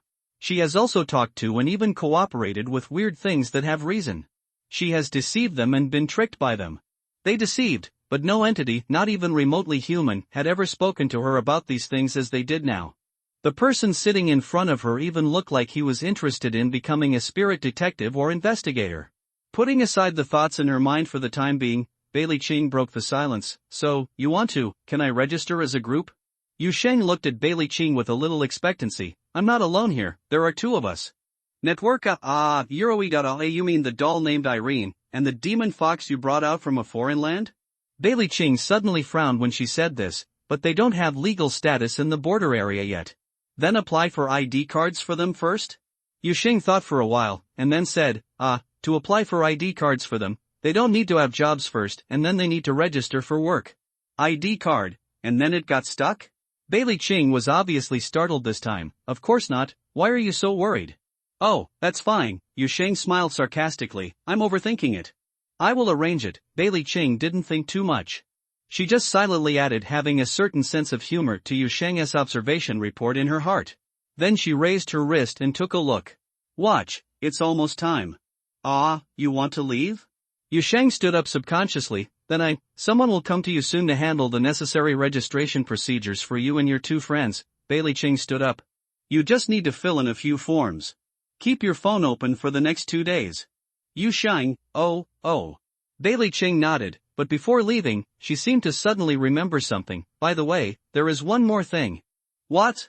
About the Night Valley, that foreign land you have been in contact with before, did you go back to confirm its situation later? Yusheng was a little confused. That valley? I have never been there again. What happened to it? What's going on? It's exactly the unknown situation. Bailey Ching shook her head, so if your door can still lead there, you might as well go and have a look. From Bailey Ching's expression, Yusheng could not analyze anything useful, but he vaguely felt that this matter did not seem to be as lighthearted as the director made it sound. She specifically mentioned this matter before leaving, more like she was emphasizing something. After a brief period of doubt and thinking, Yusheng nodded lightly. In fact, he didn't want to go to that weird valley anymore, and he had no interest in dealing with hunger anymore, but from Bailey King's attitude, he realized that there might be something other than entity hunger in that valley. Trouble. And in the blink of an eye, the cafe that extended infinitely to the front and back quietly collapsed in front of his eyes. Bailey King's figure disappeared into the background of continuous collapse. The cafe returned to normal in the blink of an eye. Various sounds from the real world returned to the ears. Everything seemed to be just a weird dream, only the slight scent of perfume remaining in the air proves that someone has really been here just now. Yusheng was stunned for a moment, then looked back around and found that no one seemed to have noticed anything strange here. Little Red Riding Hood's large paper was still lying quietly on the table, waiting for him to continue working hard.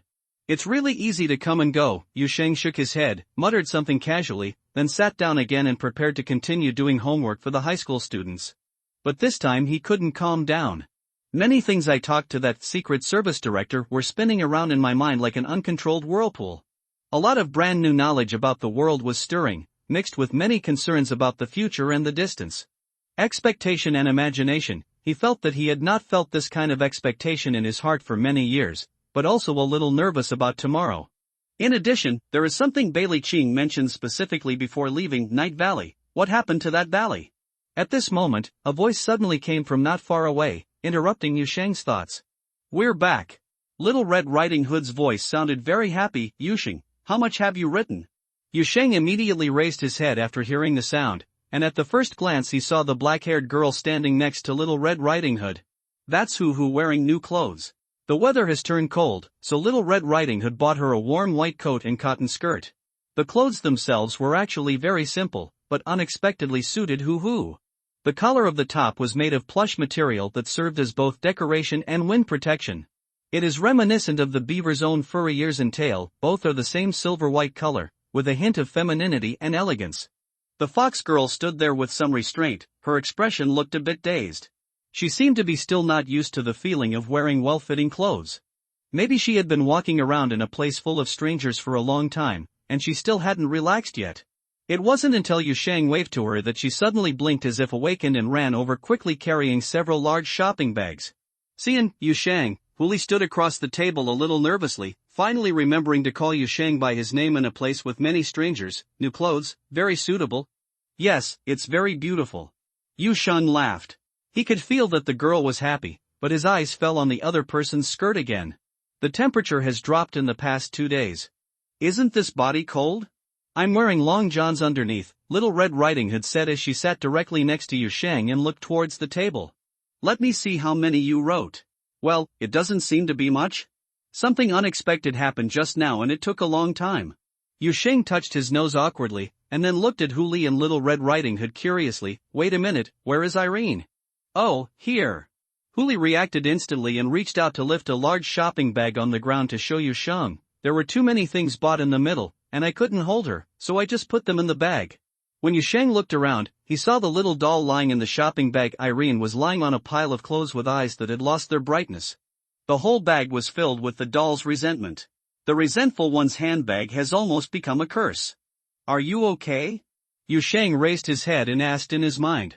Little doll, what a big guy. Take me out. I looked at the ceiling all the way in the mall, and I still looked at the ceiling when I came out.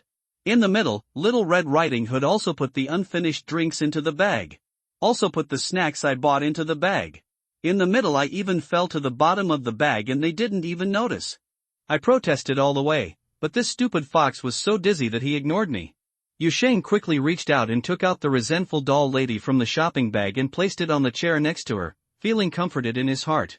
Little Red Riding Hood flipped through her homework and turned to look at Yu Sheng curiously. What accident happened? Yu Sheng did not hide anything, but lowered his voice. A woman came suddenly. She said her name was Bailey Ching, and she was the director of the Secret Service. Little Red Riding Hood, who was turning over the math paper, stood still for a moment, and after 2 or 3 seconds, he stiffly turning his head. Huh? Yu Sheng looked around and whispered to Little Red Riding Hood, is this strange? Director. Bailey Ching. That big shot. Little Red Riding Hood's voice changed a bit, but she didn't dare to speak loudly to attract people's attention. No, why did she suddenly run out and come to you in person? She? Little Red Riding Hood paused, and suddenly looked a little nervous. Doesn't she think you are a dangerous person, so she will deal with it personally? Probably because she had spent half a day shopping with Huli in the mall, she seemed to be more familiar with Yu Sheng when talking to him at this time, unlike when she first met with him, who was obviously nervous and cautious. Yu Sheng didn't pay attention to the change in Little Red Riding Hood's attitude. He just recalled the conversation with Bailey Ching and shook his head. That's not true. She just came to understand the situation with me. She asked me a few questions. I also asked her a lot of questions. I think she is quite easy to talk to.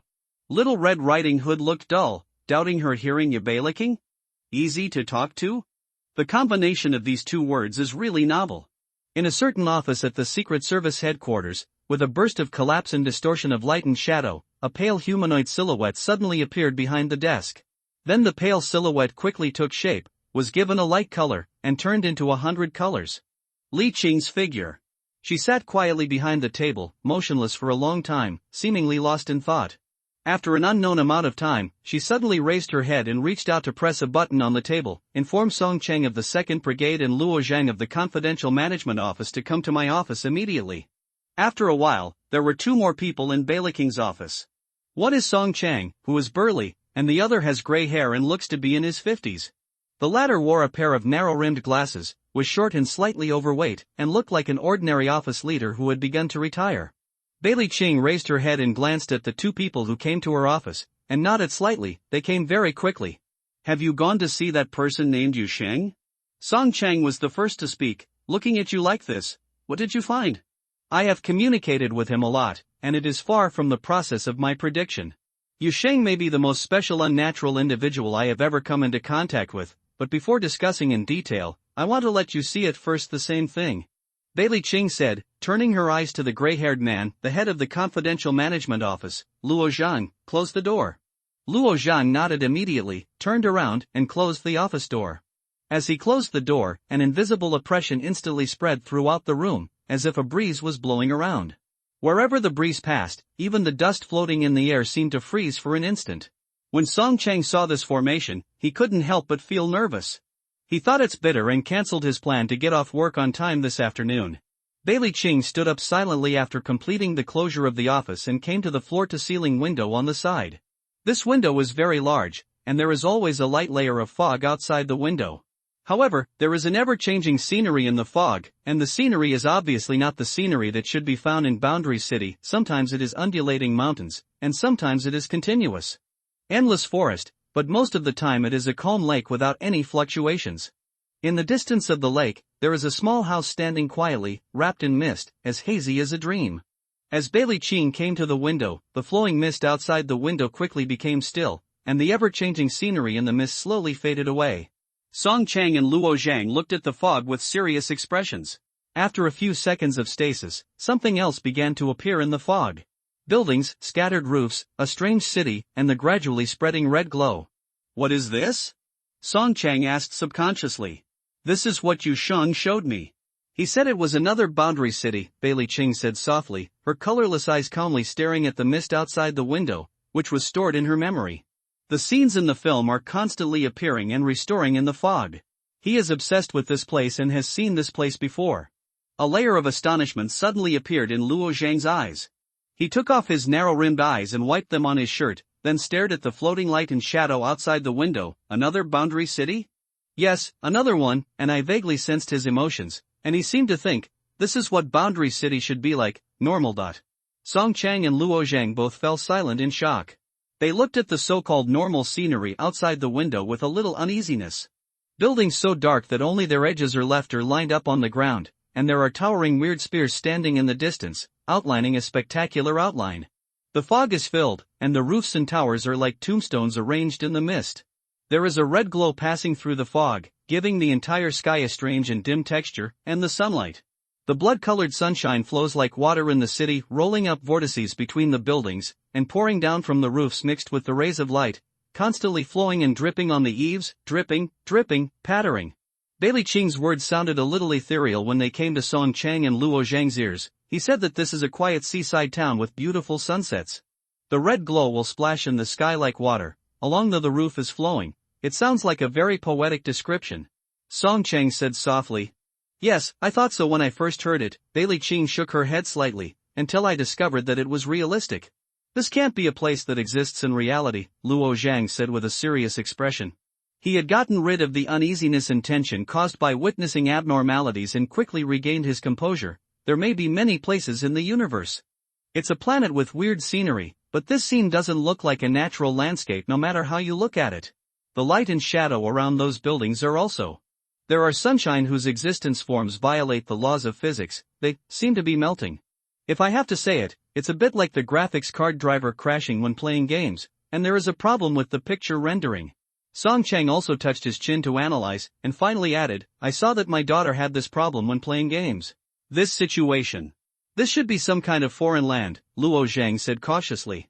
Judging from the scene, it should be large-scale, but lack of data and reference objects, there is no way to determine whether the classification is wilderness or country. It is definitely not the case anyway, fortress. It could also be an abnormality. Bailey Qing said calmly. An abnormal type of foreign land?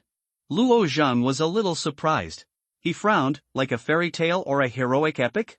But it looks like a real space. Abnormal foreign lands will also form their own actual existence in cognition.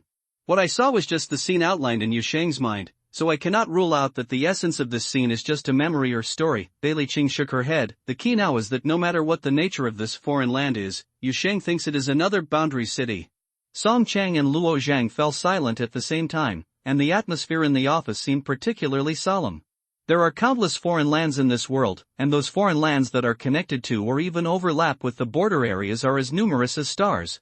But in any case, foreign lands are just foreign lands, and they have a specious overlap with the real world. The scale is extremely limited. Since records began, there has never been any foreign land like this. A point to another junction.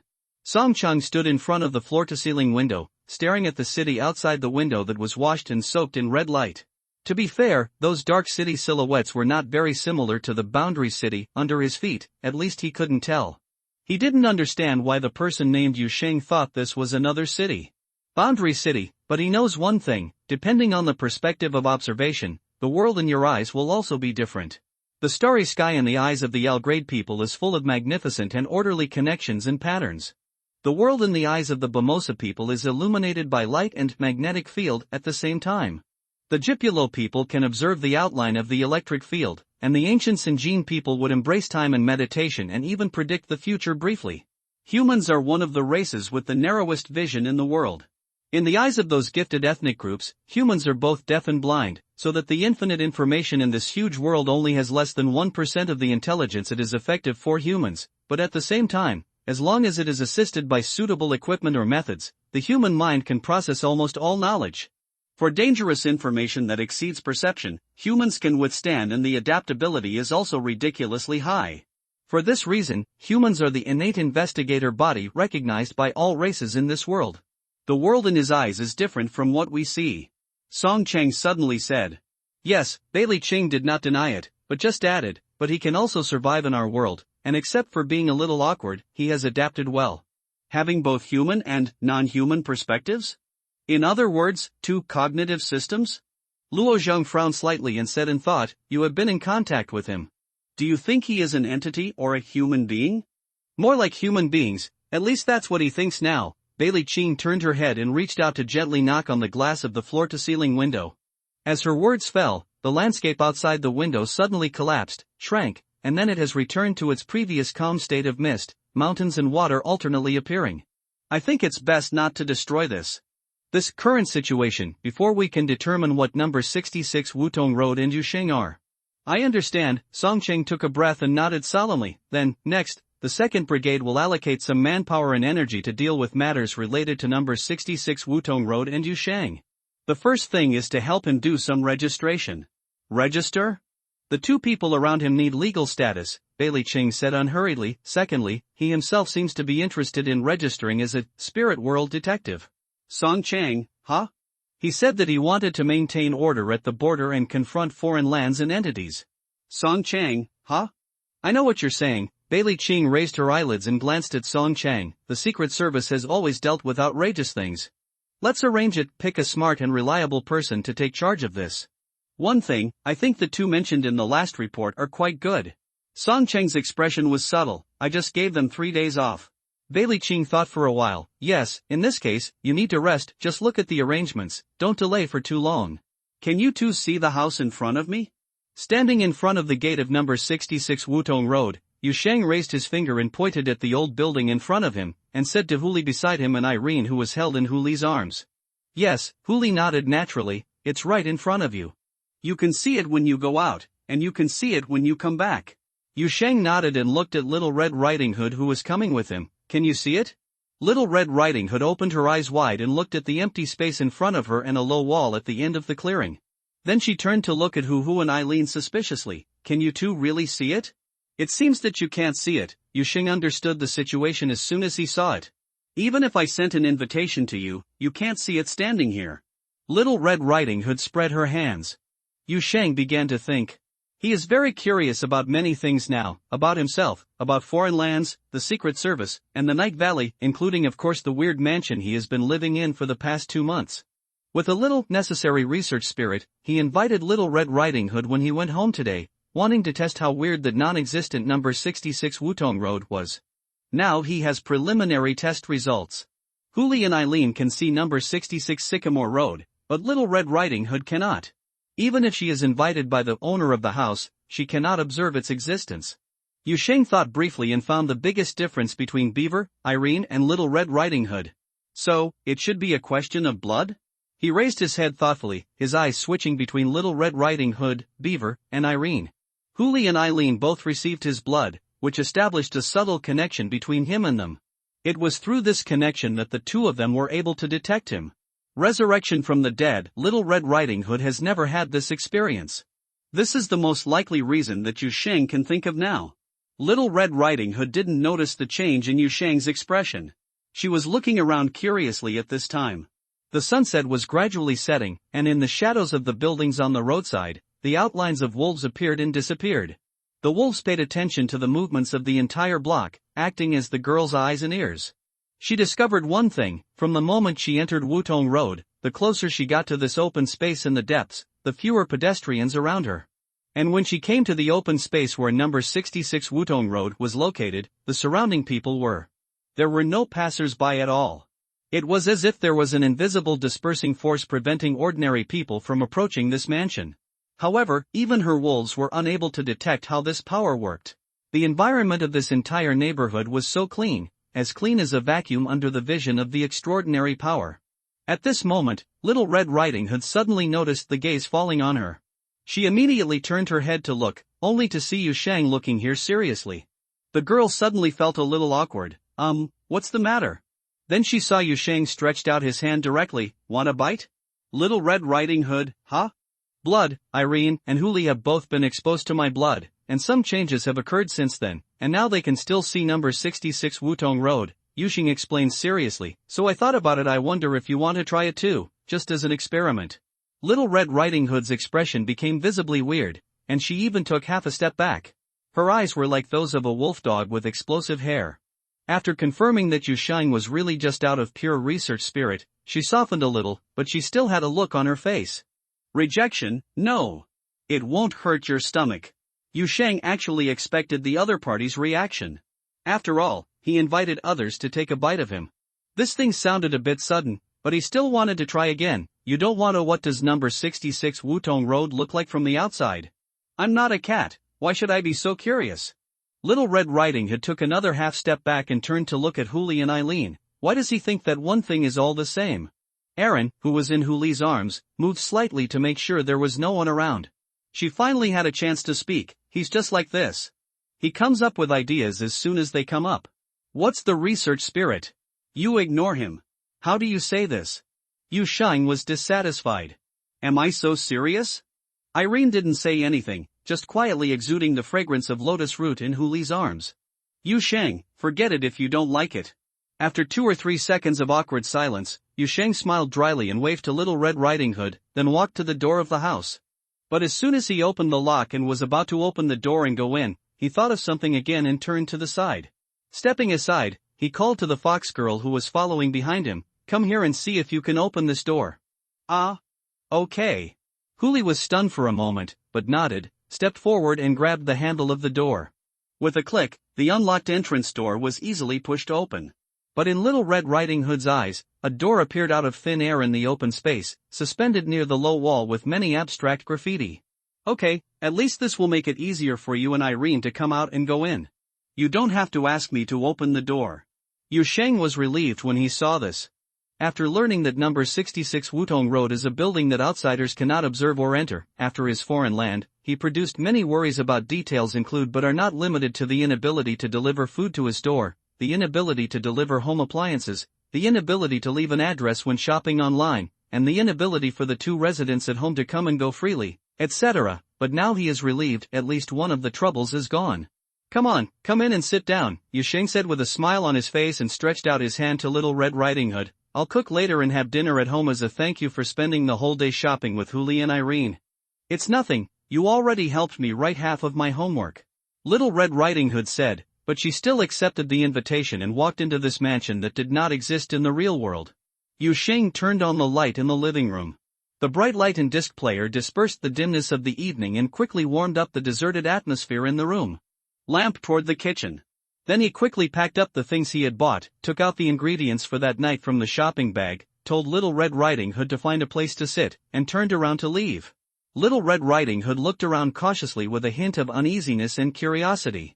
This was her second visit to the place, and this time as an invited guest. She rarely visits other people's homes, and her visits to foreign lands far exceed those of stepping into other people's homes. But on the other hand, she clearly knows that this ordinary-looking house is actually an exotic land. Today's guest is essentially an exotic adventure. This is really the weirdest adventure experience she has had since she became a detective in the spirit world. There is no weird and twisted scenery, no pervasive pollution, no phantoms disguised as teammates, only bright lights and a warm environment, a gentle and friendly demon fox station next to him, a joyful puppet was running to turn on the TV, while the entity from the alien world, the powerful entity that could swallow hunger alive, was cooking in the kitchen. She can even go to the dining table to do her homework for a while waiting for the meal to be cooked. There were so many violations that she didn't even know which one to complain about first. But the noisy errand soon left her no time to think too much. The whirring noises of the little doll came from the living room. "Let's watch TV." The TV in the living room is bigger than the one in the dining room. "I need to make up for my homework." Little Red Riding Hood shook her head and replied casually as she walked towards the table, "I still have half a book left." "Hey, you humans are so tired." Aaron, who had climbed onto the sofa, suddenly sighed loudly. "Fox, are you coming?" Huli waved his hand and strolled towards the kitchen. "I want to see if my benefactor needs help." She just walked into the kitchen, and then opened the door and walked out within 2 minutes, holding a braised chicken leg in her hand and whistled as she walked. Little Red Riding Hood, who had just started doing her homework, saw this scene and looked surprised. "Why did you come out again?" "I was kicked out. My benefactor said that I ate all the ingredients and couldn't stew the meat after eating them all." Huli said innocently, then he raised the chicken leg in his hand like a show-off. But my benefactor, you gave me a chicken leg. Do you want to eat it? Little Red Riding Hood hesitated. Well, Huli quickly took the chicken legs back and said, if you don't want to eat them, I will eat them all. Little Red Riding Hood, a hint of the aroma of cooking has already escaped from the kitchen at this time, whetting people's appetite.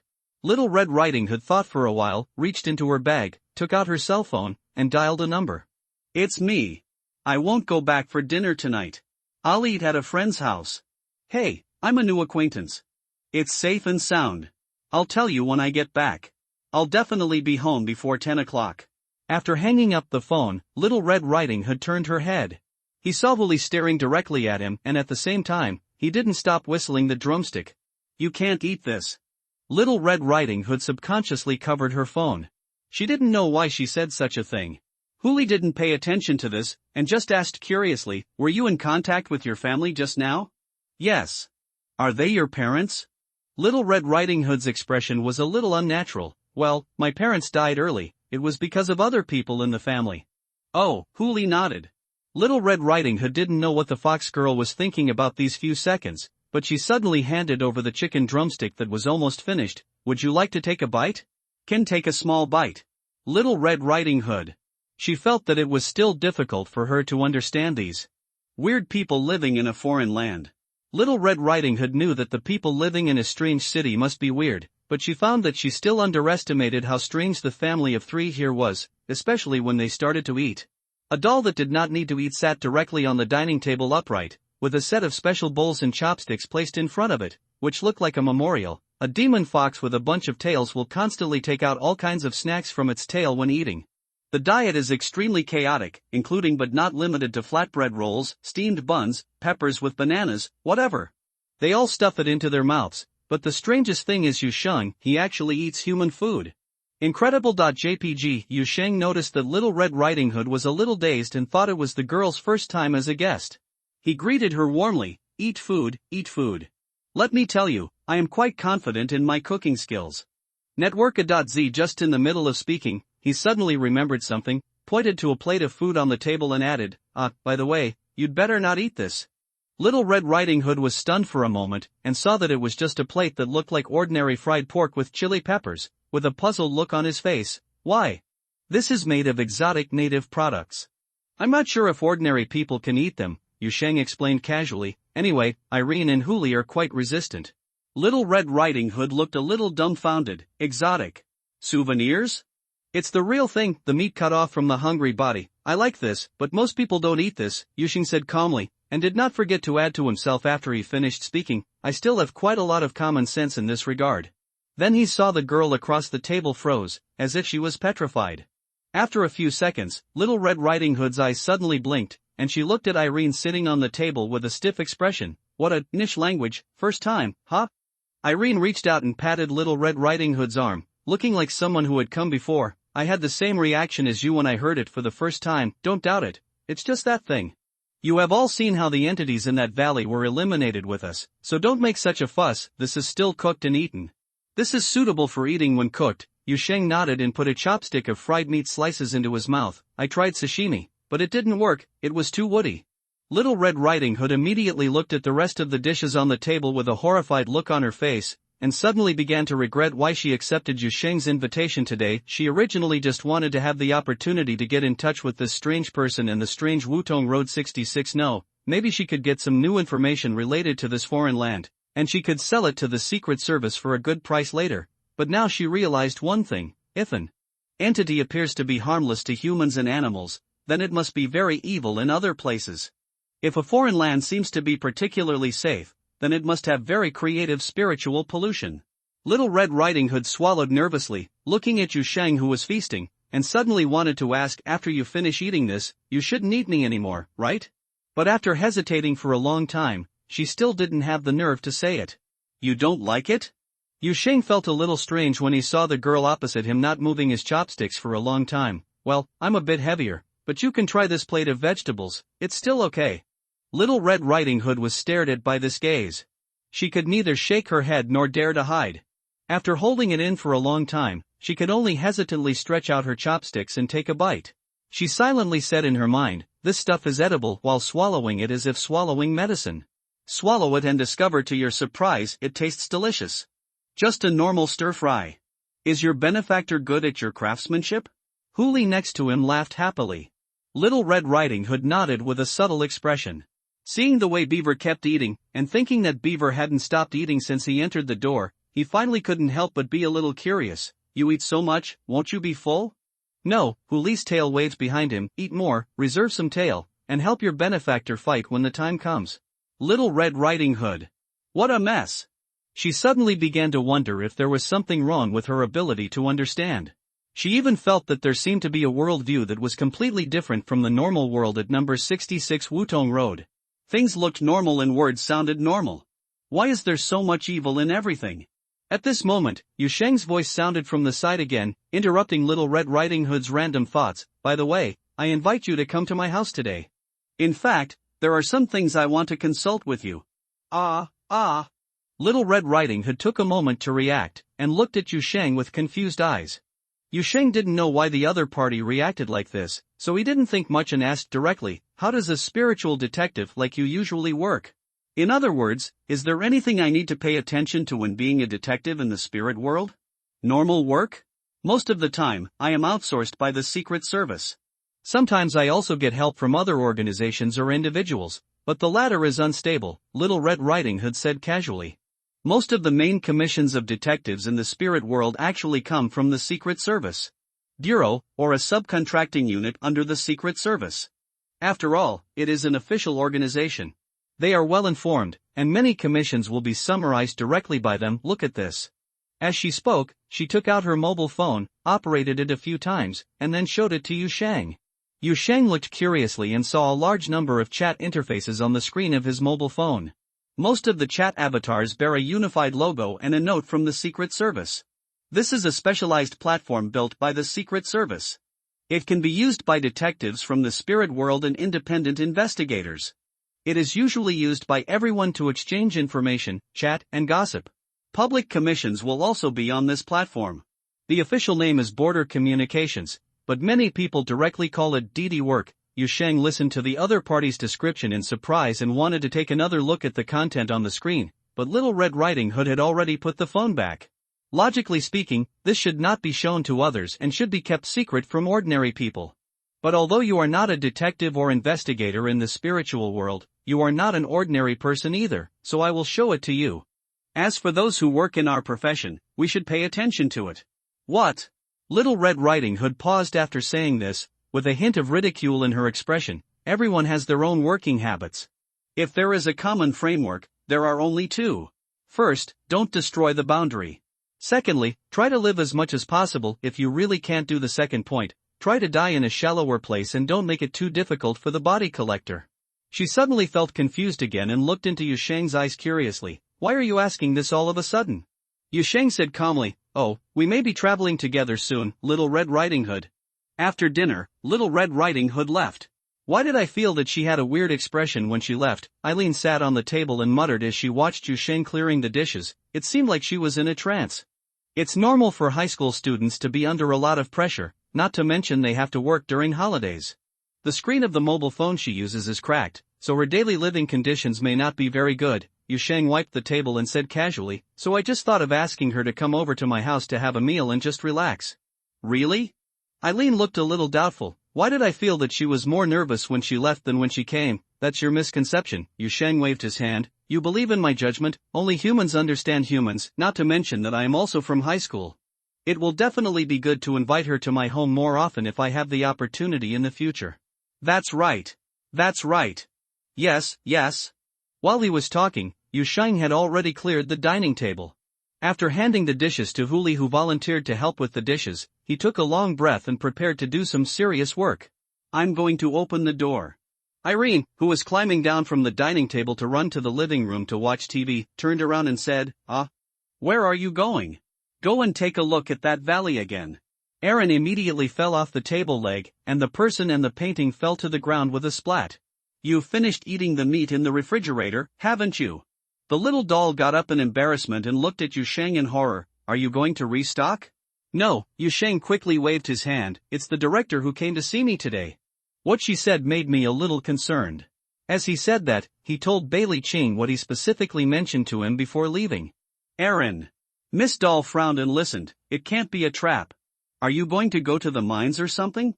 This is what big people like to do when they suddenly appear and talk to you. I watched it on TV, it's all like this. Then you watch less TV, Yusheng rolled his eyes at the doll. Besides, even if she has other plans, I will go to that valley to take a look. Irene continued to frown. Why? There is something that I want to investigate again. I left in a hurry, Yusheng said seriously, don't be so nervous. It's not like I can't come back. The passages are stable now. If the situation goes wrong, I can evacuate immediately. Then, okay, Aaron thought for a while and reluctantly relaxed. Then why don't you say no to Vuli? She might be worried. I'm just going over here to check on the situation. It shouldn't take too long. If she comes out to ask you, just tell her I'll be back soon, Yusheng said, already reaching out to explore the air, and an illusory door appeared in front of him. Opening it in his hand, but I guess I came out before she finished washing the dishes. After all, I just took a look. At this point, he suddenly stopped and looked back at the door he opened. Should I tell the Secret Service in advance?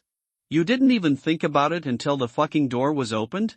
Come in quickly, the complaint call will come in a moment. Go ahead, I'll wait for you here. There was a faint light shining in the gate leading to the valley. Yusheng stepped across this border, and the next second, the bright skylight came into his eyes. Yusheng squinted his eyes, looked up into the distance, and then looked at the sky filled with broken clouds. After the huge eyeball covering the sky left, this foreign land once known as the Night Valley ended its eternal night. But Yusheng did not expect that it was still daytime here. Obviously it was already daytime in the real world at this moment. It's night. Is there no alternation between day and night in this place? After the eternal night caused by the obscure angel has ended, this place has now become eternal day? Yusheng had some suspicions in his heart. At the same time, he was very vigilant and carefully paid attention to the surrounding environment. The place he chose to open the door was around the ruins of the ruined temple. Wherever he entered, the devastation caused by the entity's out-of-control hunger was still there. The ruined temple that was originally in ruins was basically the only thing left. The broken bricks and tiles everywhere, not even a standing wall can be seen, and the wasteland around the ruined temple, it seems as if it has been deeply plowed over and over again. Huge ravines can be seen everywhere extending from the ruins to the end of the line of sight. Now there is only a withered ginger remnant of the former woods, and gravels of various sizes are piled at the end of the valley bottom. An entire layer of the nearby rock was scraped off, exposing bare soil. But other than that, there were no signs of danger. Yusheng frowned and cautiously walked through the ravines and came to an open space mixed with broken bricks and tiles. He still remembers this place, where he started the feast, the first entity to be influenced by him, where hunger opened its huge mouth and began to devour other entities. Now all traces of the entity have dissipated, even the bloodstains. It also disappeared completely as if it had evaporated. Network It was quiet in the valley, with only the occasional breeze blowing from the bottom of the valley, but it was not as cold as before, and there was no unpleasant rancid smell in the wind, compared to the gloomy place shrouded in night before. Get up. There is now a hint of peaceful pure land here. If you ignore those ravines. Yusheng just stood in the ruins, looking at this peaceful little world with some confusion. Is this what the director wants him to see? Or, she actually doesn't know what's going on here, so she wants to come over to confirm? At this moment, Irene's voice suddenly came from the bottom of my heart, interrupting Yusheng's thoughts. Hey! I am alive and well, please answer when you receive it. Are you dead or not? I heard it, Yusheng responded immediately, frowning slightly. You can't say something nice. What does it mean to be dead? Nonsense. How many times have you died suddenly outside? When you pushed the door, there was no movement. I thought you were killed by the regenerated entity, hunger. The doll spoke in a confident tone, and Yusheng could almost imagine the little boy standing on the table with his hands on his waist and a proud expression on his face, but he had no intention of quarreling with Irene now. There is no entity, he said calmly. The doll lady opposite was obviously stunned for 2 seconds. Huh? I haven't seen any entities yet. The valley is very peaceful, and I can't feel the omnipresent malice and hunger before, Yusheng said as he walked out of the ruins of the ruined temple and bent down. Grabbing a handful of dirt, the putrid smell in the dirt and air also disappeared. Are you going to go out again? I'm walking out, Yusheng said as he walked. Is it because there is not enough time and the entity, hunger, has not been regenerated yet? After all, I made a big noise last time. Before he could finish speaking, he was interrupted by Irene's whirring, impossible. How long has it been? The regeneration speed of an entity after it is destroyed is calculated by the hour, and some even only take dozens of seconds. Minutes. We have been running away from there for more than 24 hours. If the entity hunger could reproduce, now we would be together for 5 generations. Yusheng sat down on a big rock on the edge of the ruins and said casually while looking into the distance, but there is really nothing here now, and to be honest, I even think the air here is pretty good and the scenery is not bad. It's much more pleasing to the eye. Ah? Yusheng ignored Irene's surprise and just stepped on the soft soil around the stone with his feet. He felt the subtle connection. After returning to this place, the subtle connection strengthened again. Although it did not directly create a carrier with the valley as the previous connection intensity reached its peak. Perspective, but he can also clearly feel many things around him. The hard stones, the gentle wind, the soil under your feet, and the pools hidden at the bottom of the valley and at the foot of the mountains, and Yusheng was suddenly startled and turned to look to his side. A tender green grass bud is poking its tip out of the soil, like a young creature that has just seen the light of day, shaking uneasily in the wind. Tenacious life. Yusheng looked at the grass bud in astonishment. For some reason, when he saw it digging out of the soil, he even felt his heart beat a little faster, and a strange feeling made him jump in his heart.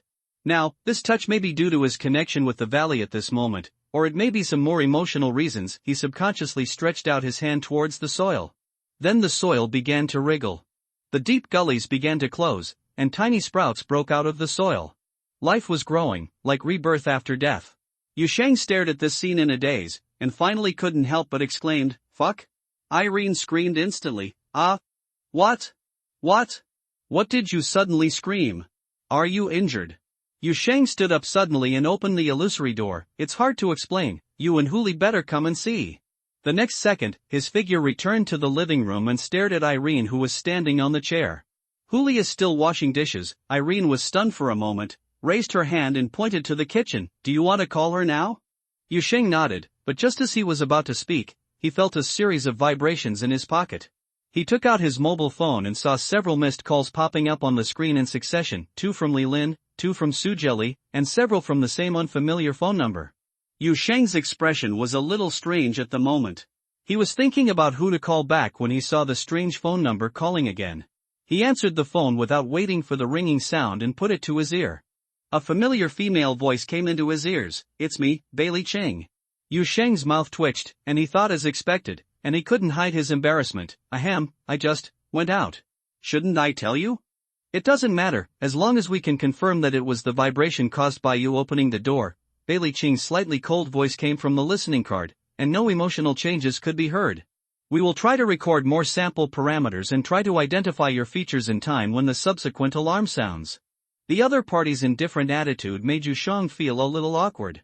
He didn't know if this was the style of this director. He could only smile awkwardly. "Ahem, I'm sorry to trouble you." Bailey Cheng didn't seem to care what he was saying. "Are you going out again?" "Maybe," Yusheng said, and then he remembered something and quickly added, "I'm checking the situation in the Night Valley." He was sure that he heard a slight inhalation. Then Bailey Cheng's tone really changed. "You successfully entered? It still exists?" Yusheng keenly noticed the word the other party used, existence. Bailey Cheng thought that Night Valley didn't exist? Why did she think so? Thoughts flashed in his mind, and Yusheng said, "Of course it exists, but I just went to take a look, and I'm not sure what's going on inside. I'm preparing to take all the people to go again." As he spoke, he looked up at the little doll on the chair. That was his man, and there was another one washing dishes in the kitchen. Bailey Cheng didn't delve into it, but after a moment of silence, he said, "Okay, if you need support from the Secret Service, you can contact me directly. This number is always open." The phone was hung up, and a short beep came from Jian Zhong. "It's the director of the Secret Service," Yusheng said to Irene. "It's nothing serious." He turned and went into the kitchen, ready to call Huli. Then, as soon as he pushed the door open, he saw the fox girl wiping the bowl with her tail and stealing the sesame paste that was originally placed in the cupboard. He didn't know which one to complain about first. "Ah, benefactor," the ears on the fox girl's head suddenly trembled twice. When she heard Yusheng opening the door and coming in, she turned her head in a panic. "I smelled this too fragrant, I couldn't help it. Sorry." Yusheng looked at Huli and her mouth full of sesame paste, laughing and crying. "Pack up first, and go out with me. Going out? Huli was startled for a moment when he heard Yu Sheng's words, and then he quickly wiped the water from the remaining bowls on his tail, then grabbed a tail and wiped the sesame paste on his mouth. Okay, I'll do it now. Writing this, I hope readers will remember our domain name network.zy. Yu Sheng looked at the girl with twitching eyes. I'm not that anxious, you just wipe your mouth with your tail? Huli lowered his head and looked at the sesame paste on the tip of his tail. Then he reacted belatedly and put his tail into the sink and washed it. After washing it, he shook it vigorously in front of Yu Sheng. I'm used to it, she muttered under her breath. I forgot that there are better things at home. It's okay, it's not a big problem. Yu Sheng wiped the water from his face. Besides, pay attention to the people next to you when you throw water next time and the electrical appliances. Ah, I'm sorry, my benefactor. Huli realized that he had dumped Yu Sheng's face, and immediately came over in a panic, using his other dry tail to rub Yu Sheng's face randomly, and asked while wiping it. Then, where are we going? Do we need to fight? Stop, I can wipe it myself. Yu Sheng hurriedly blocked the tail that was wiping at his face, and spit out 2 silver-white fluffs from his mouth. We have to go back to the valley. But there shouldn't be a fight this time. Huli stopped moving instantly and stood tense in place. Of course, the nervousness and fear in her eyes could not be hidden from the eyes of others. In fact, Yu Sheng knew that this would be her reaction before she opened her mouth. But because of this, he felt that he must let Huli take a look at the strange changes in the valley at this moment. Don't be afraid, I'm here. He took a step forward and gently pressed Miss Fox's hair. I know you are against that place, but there are some weird changes happening there, and I think it is necessary for you to see it with your own eyes. Go check it out. Don't worry, you won't be trapped in it again. Huli stared at Yu Sheng blankly. After a few seconds, she nodded stiffly, as if she had used great courage to make this decision. Yu Sheng took her back to the restaurant and brought the little doll that he had been waiting for a long time. After opening the door to the foreign land of the valley, the 3 of them, although the number of people was not high, stepped in. The valley under the sun comes into view, a fresh breeze blows across the valley bottom, and the distant mountains and wastelands are bathed in skylight. After the night recedes, everything looks so bright and vivid. Even the remaining devastation after the feast seemed soft and reassuring due to the skylight. Irene sat on Yu Sheng's shoulder, looking at the scenery in the valley with her eyes wide open. She was stunned for a long time before saying, "This is really Yu Sheng getting into the alchemy furnace, it's evil." Yu Sheng instantly forgot what he originally wanted to say, and turned to look at Irene over his shoulder with a complex expression. Can you please stop using me to create a catchphrase? Then you first explain to me what's going on. Erin raised her finger and pointed at the valley in front of her. The entity's breath of hunger has really completely subsided. I feel like this place is no longer the same place. It's a foreign land. It's no longer the original foreign city? Yu Sheng noticed Irene's statement and his expression changed slightly. What does this mean? The environment has completely changed. I don't know if you can feel the difference in atmosphere. This place now has it, Irene said, frowning slightly, turning her head and looking up and down at Yu Sheng several times. Eyes, he continued with some hesitation, there is an atmosphere like you, or, the atmosphere of number 66 Wutong Road. Yu Sheng. While Yu Sheng was dazed, Huli also looked around nervously for a long time. She was still tense when she first passed through the gate, but now she only had confusion on her face. She was not like Irene. She has a unique and precise ability to perceive foreign lands, but as a demon fox, she has an instinctive perception of things in the environment that have threatened her. Entity hunger really disappeared from here, and after such a long time, there is no sign of regeneration. At this moment, Yu Sheng's words interrupted Huli and Irene's attention. I want you to see more than this. As he spoke, he squatted down on the spot and stretched his hands towards the pitted dirt in front of him. It is dotted with ravines and traces of corrosion left by the entity's hungry tentacles. Huli and Irene didn't know why, but they subconsciously looked in the direction of Yu Sheng's finger. They saw that the soil there was slowly beginning to surge. They heard a slight scraping sound coming from deep in the soil. The ground began to heal, ravines were gradually filled, and corrosion was quickly eliminated. There is greenery appearing between the earth and rocks, delicate and fragile, but those small greens are enough to make people stunned. The valley is healing, which is the only description that can come to mind at this moment. She turned her head with a stiff neck and looked at Yu Sheng's face next to her. Yu Sheng took a long breath and stood up slowly. Within a few dozen meters around him, the ground had gradually recovered, but this was the limit of what he could do at the moment. He could sense the subtle connection between himself and the land further away, but he could not simply activate or reshape them directly like this. But even so, He could feel that what he was doing at the moment had an impact on the entire valley, as if he had planted a seed and started a slow and continuous reaction. He felt that the entire valley was gradually waking up and recovering its vitality bit by bit. How did you do it? Irene finally couldn't help but asked. I don't know the specific principle, but this should also be a connection established by blood, Yusheng said slowly while thinking. Since the last incident, I feel that I have established a certain stable connection with this valley, probably because I died too many times in this broken place, and the amount of blood was enough to irrigate the land. Anyway, from a certain moment, I felt it, just like this. He pointed to the healed land under his feet. Irene looked at Yusheng's eyes in astonishment, even a little horrified, and after a long while, she blurted out, "What kind of weird thing is your blood?" Then she reacted, "Wait. You used your blood to shape my body, and smeared it on my painting frame. Doesn't that mean you can also control?" "No," Yusheng Jianyan sighed. "If I could control you, would I be kicked by you all night when I was asleep?" Irene thought about it and breathed a sigh of relief. "Oh, that's true."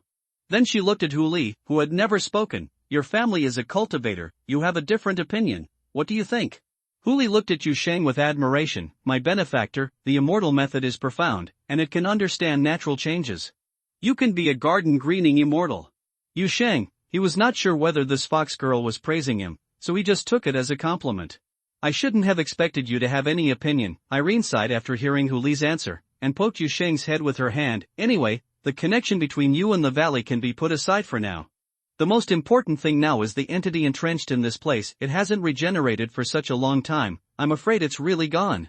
"This kind of thing has really never happened before?" Yusheng was a little skeptical.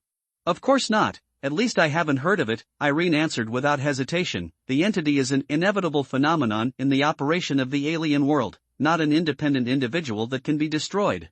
The alien world exists, and the entity exists. But then again," the little puppet paused and looked around with a somewhat subtle look. "Now that atmosphere of the entire valley has changed. At least from my feeling, it is no longer the alien world that breeds the entity hunger. If so, the entity hunger will really disappear forever."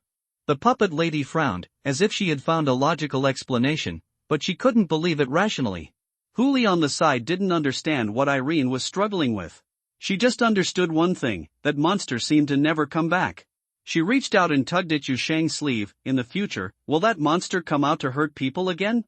"It seems so," Yusheng thought for a while and nodded gently, "unless this valley is disconnected from me and can change back to its previous appearance."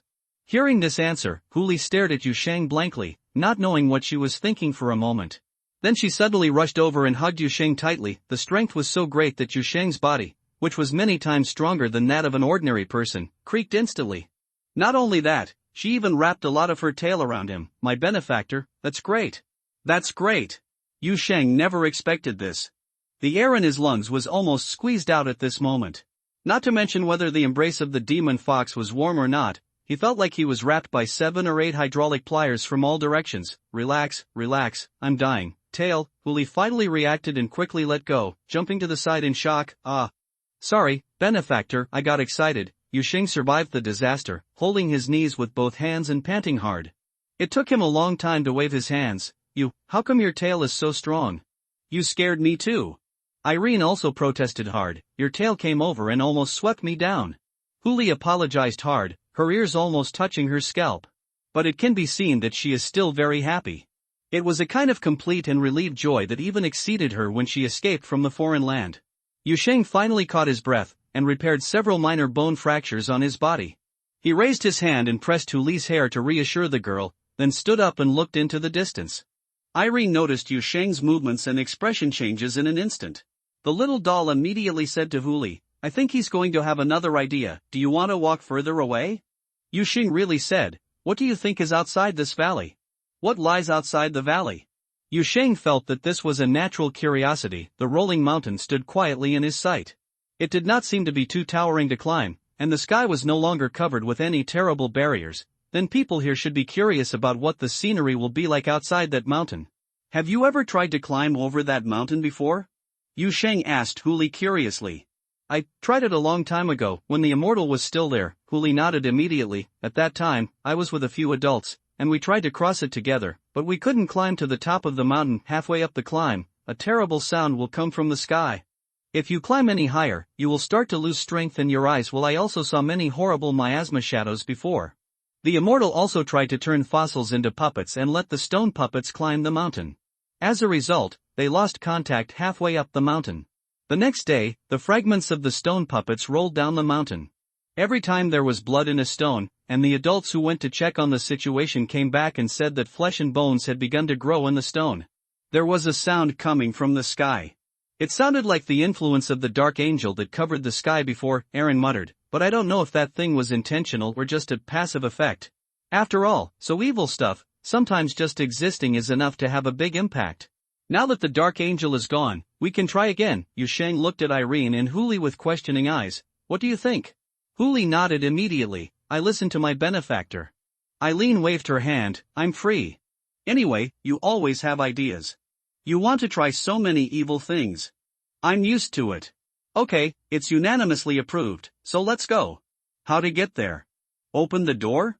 Irene glanced at Yusheng. You have to walk there. Yusheng waved his hand. I've never been to that place. It's hard to locate if you open the door directly. Moreover, if it is on the edge of a foreign land, the environment may be very special. It's not safe to open the door directly. If you walk there slowly, you will be on the way. If you observe changes in the environment, it won't be too late to react. When Irene heard this, she suddenly looked surprised. You actually have the concept of insurance? Yusheng, I threw you down. You talk so much nonsense while sitting on my shoulder. Huli looked at Yusheng and Irene, who were bickering again, thought about it for a moment, and said in a low voice, well, it's not easy to walk in the valley, and you don't know an easy way up the mountain. Can I take you? Yusheng looked curious. Take us? How? Then he saw the fox girl turn around and run away for a few steps, then lay down directly. With a burst of wind pressure and phantom light, her figure suddenly melted and changed in the light. Before he could see clearly what was going on, the huge silver-white demon fox appeared in front of Yusheng and Irene. Yusheng had seen a beaver transform into a fox, but it was the first time for Irene to see this scene. The little doll opened its eyes in surprise, and after a loud wow, it exclaimed, Mom! It looks bigger than 2 vans. Do you describe it like this? Yusheng couldn't help but glance at the doll on his shoulder, but he nodded. It's indeed bigger than a van. The pile of tails alone is bigger than the car. While she was talking, the huge silver-white demon fox had already walked over with light and elegant steps. She gently touched Yusheng's head with her chin and rubbed it affectionately. I can take care of several people like this. Yusheng remained silent for a while. Because he was hit so hard by the intimate and gentle blows from the big demon fox that his head nearly hit his chest. Just talk, can you control your strength a little bit? Yusheng managed to control himself from fainting, and reached out to grab the fluff on the fox's chin to prevent her from rubbing it down again. Good guy, bang bang. The top of my head. As he spoke, he felt his head was buzzing, and he felt a lingering impact from the fox fairy's Kaitian spirit. Huli didn't say anything else. He apologized so quickly, and his head dropped instantly. My dear, I'm sorry. Yusheng quickly jumped half a meter to the side, just to avoid being smashed open by the girl's nose when she lowered her head. Then he had the opportunity to take a serious look at the demon fox girl's current appearance. It has to be said that elegance is really elegant, and beauty is really beautiful. For the first time, he can see the 4 words national beauty and heavenly fragrance from a furry canine, but compared to this beautiful, what he felt more at this moment was the unique temperament of the demon fox. A huge silver-white demon fox stood on the ground. Its golden red eyes seemed to be filled with a stream of light. Several long tails slowly swayed behind her, and from time to time, small fox fires appeared in the air, like a demon with an independent life. The fox tail that surrounded her like a spirit flew and drifted away. And probably because she has eaten better in the past 2 days and took a good bath before, her tail now looks oily and slippery. It is in much better condition than when they first met. Huli knelt down, one of his tails gently resting on his side, and the end of his tail landed in front of Yusheng. You can come up now, she said happily. This is really the first time. Yusheng hesitated, and finally stepped on it tentatively. In fact, because the demon fox's fur was so beautiful at the moment, he even considered taking off his shoes. Step on like this, doesn't it hurt? I can barely feel it, just a little itchy. Huli turned his head, watching Yusheng awkwardly crawling up his back along the tail, and reminded him, you can grab the fluff next to it, otherwise it will hurt under your feet. Slippery. It's okay, I'm pretty good at it. Yusheng and Irene struggled to climb onto Huli, then carefully found a place that looked relatively stable, and sat down cross-legged. I can sit securely. It's fluffy and warm. Yusheng reached out and touched the surrounding fluff with a subtle mood. He felt as if he was sitting on a particularly high-end soft blanket. Before he could sigh, he saw several tails curling up behind Huli, blocking beside him. Irene reached out and poked Yu Shang's head. There are also armrests and backrests. Then she said something else. Can I put a seat on your shoulder? A hard seat is also fine. Yu Shang, what do you think? If it doesn't work, then it won't work. A slight sway came from underneath the body, and the huge silver-white demon fox slowly stood up and turned to the mountains in the distance. We're about to set off. Huli's voice sounded particularly happy for some reason. My dear friend, we've caught it. We're about to run. I've caught it. Just as Yu Shang had time to say a few words, he felt a sway in his body, and then he almost lost his seat. The demon fox had rushed out like something out of control. A tail rolled up from behind, held up Yu Shang and Irene, who were almost losing their balance in time, and another tail extended from the side to block the strong wind coming from the side. Amidst the violent push on the back, Yu Shang could only see the scenery on both sides instantly turned into a series of retreating shadows, and neither the ravines nor the ruins on the ground could affect Huli's continuous acceleration. The demon fox runs freely in this vast valley.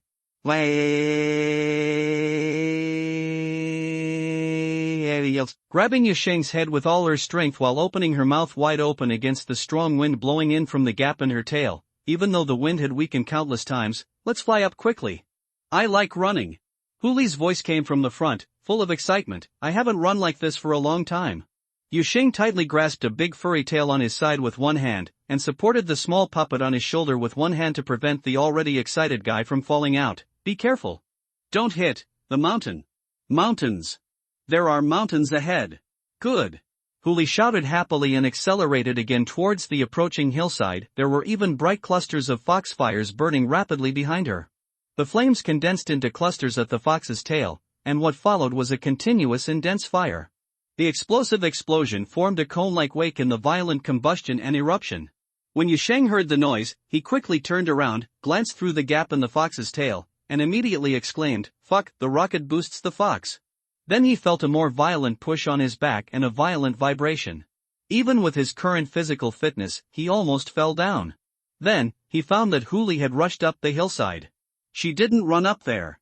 She basically followed the terrain and flew up at a very low altitude. Almost in the blink of an eye, the rocket-propelled fox rushed to a place near the mountainside. Her voice penetrated the strong wind and reached the ears of Yu Shang and Irene. At the beginning, we started to hear weird sounds here, and then we went on. If you go up, you will lose strength and see strange things. We have to cross over. Then, Huli almost ran through the mountainside line that had stopped the Immortals, her parents, and all the survivors in her memory. There was nothing blocking her here anymore. She could vaguely see the scenery on the top of the mountain, and saw the jagged boulders standing on the top of the slope like rows of strange sentinels, arrayed under the sky. She began to slow down, the boosting flames of the foxtail quickly fading, and her agile 4 feet landed between the rocks, stabilizing her body while running. In the last few hundred meters near the top of the mountain, Huli's speed finally dropped to the equivalent of a small trot. She jumped a few more times between rocks, and finally stopped in a relatively open place. The tails on her back slowly opened, like the crew cabin opening, revealing Yu Shang, who was a little regretful inside. It took Yu Shang several seconds to wake up, and he looked up into the distance somewhat sluggishly. My benefactor, Huli's voice reached his ears. Outside, there are still mountains, mountains that keep repeating. There are still mountains outside, repeating mountains one after another, like ripples caused by the shrinkage of space on a small scale. After Yu Shang recovered from the thrilling acceleration, deceleration and dizziness, he saw the repeating mountains described by Huli. The continuous mountains were like spreading ripples, extending infinitely in his field of vision. There was a hazy mist between the mountains. In the mist, no outline other than the mountain could be seen. Yu Shang frowned and stared at the endlessly repeated mountains in the distance for a long time. Then he suddenly remembered the cafe where he and Bailey Ching met at that time. The cafe was also like this. This repeats and extends endlessly until the end of the field of vision. But the situation is different. The cafe only extends endlessly in both directions. In addition, at least its street window is still an obvious border. However, regardless of the surrounding mountains in front of us, there is no obvious end in sight in any direction. We can't go any further, right? Irene grabbed Yu Shang's head and nervously looked across the ridge. Are we still going forward?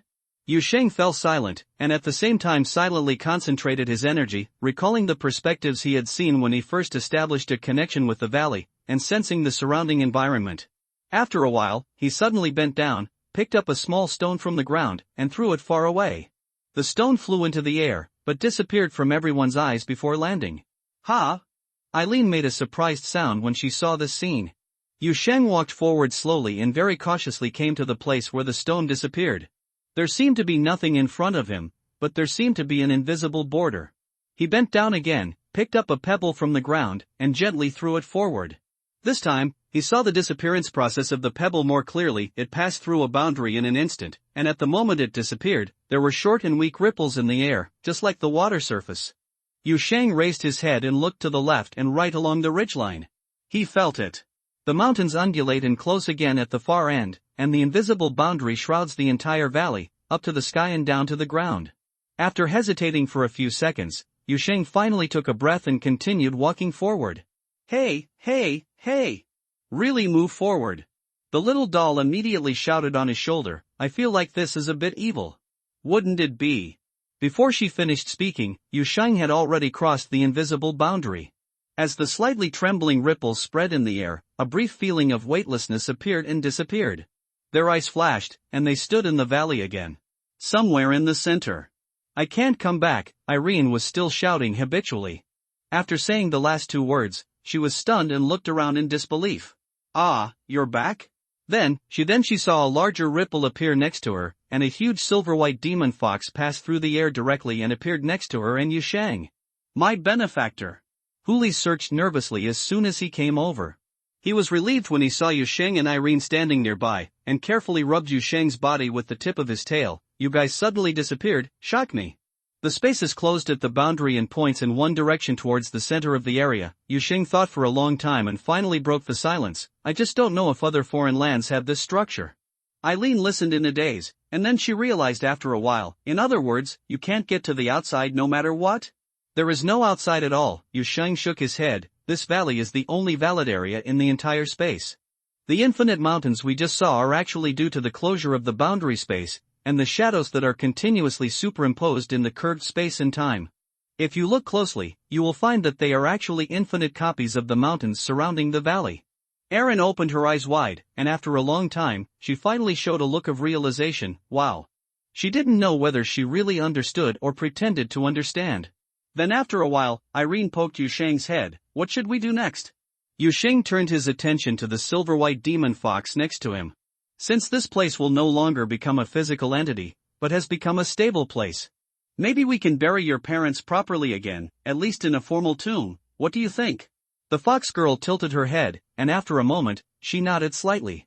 It didn't take much time to find the burial ground of Huli's parents, and it was not difficult for Yu Sheng to build a grave now. The two corpses that had been hastily buried that year were cleaned and consolidated, causing the ground to dent and solidify into a regular tomb. The stones were also interlocked with each other and turned into a solid sarcophagus. Compared to the large scale, the land healed and quickly grew vegetation. This series of operations was very simple for him. The bones were put into the sarcophagus, and the sarcophagus was put into the tomb. The earth crawled and covered it layer by layer, and a tomb was quickly formed. We still need a tombstone. Yu Sheng looked at the tomb in front of him.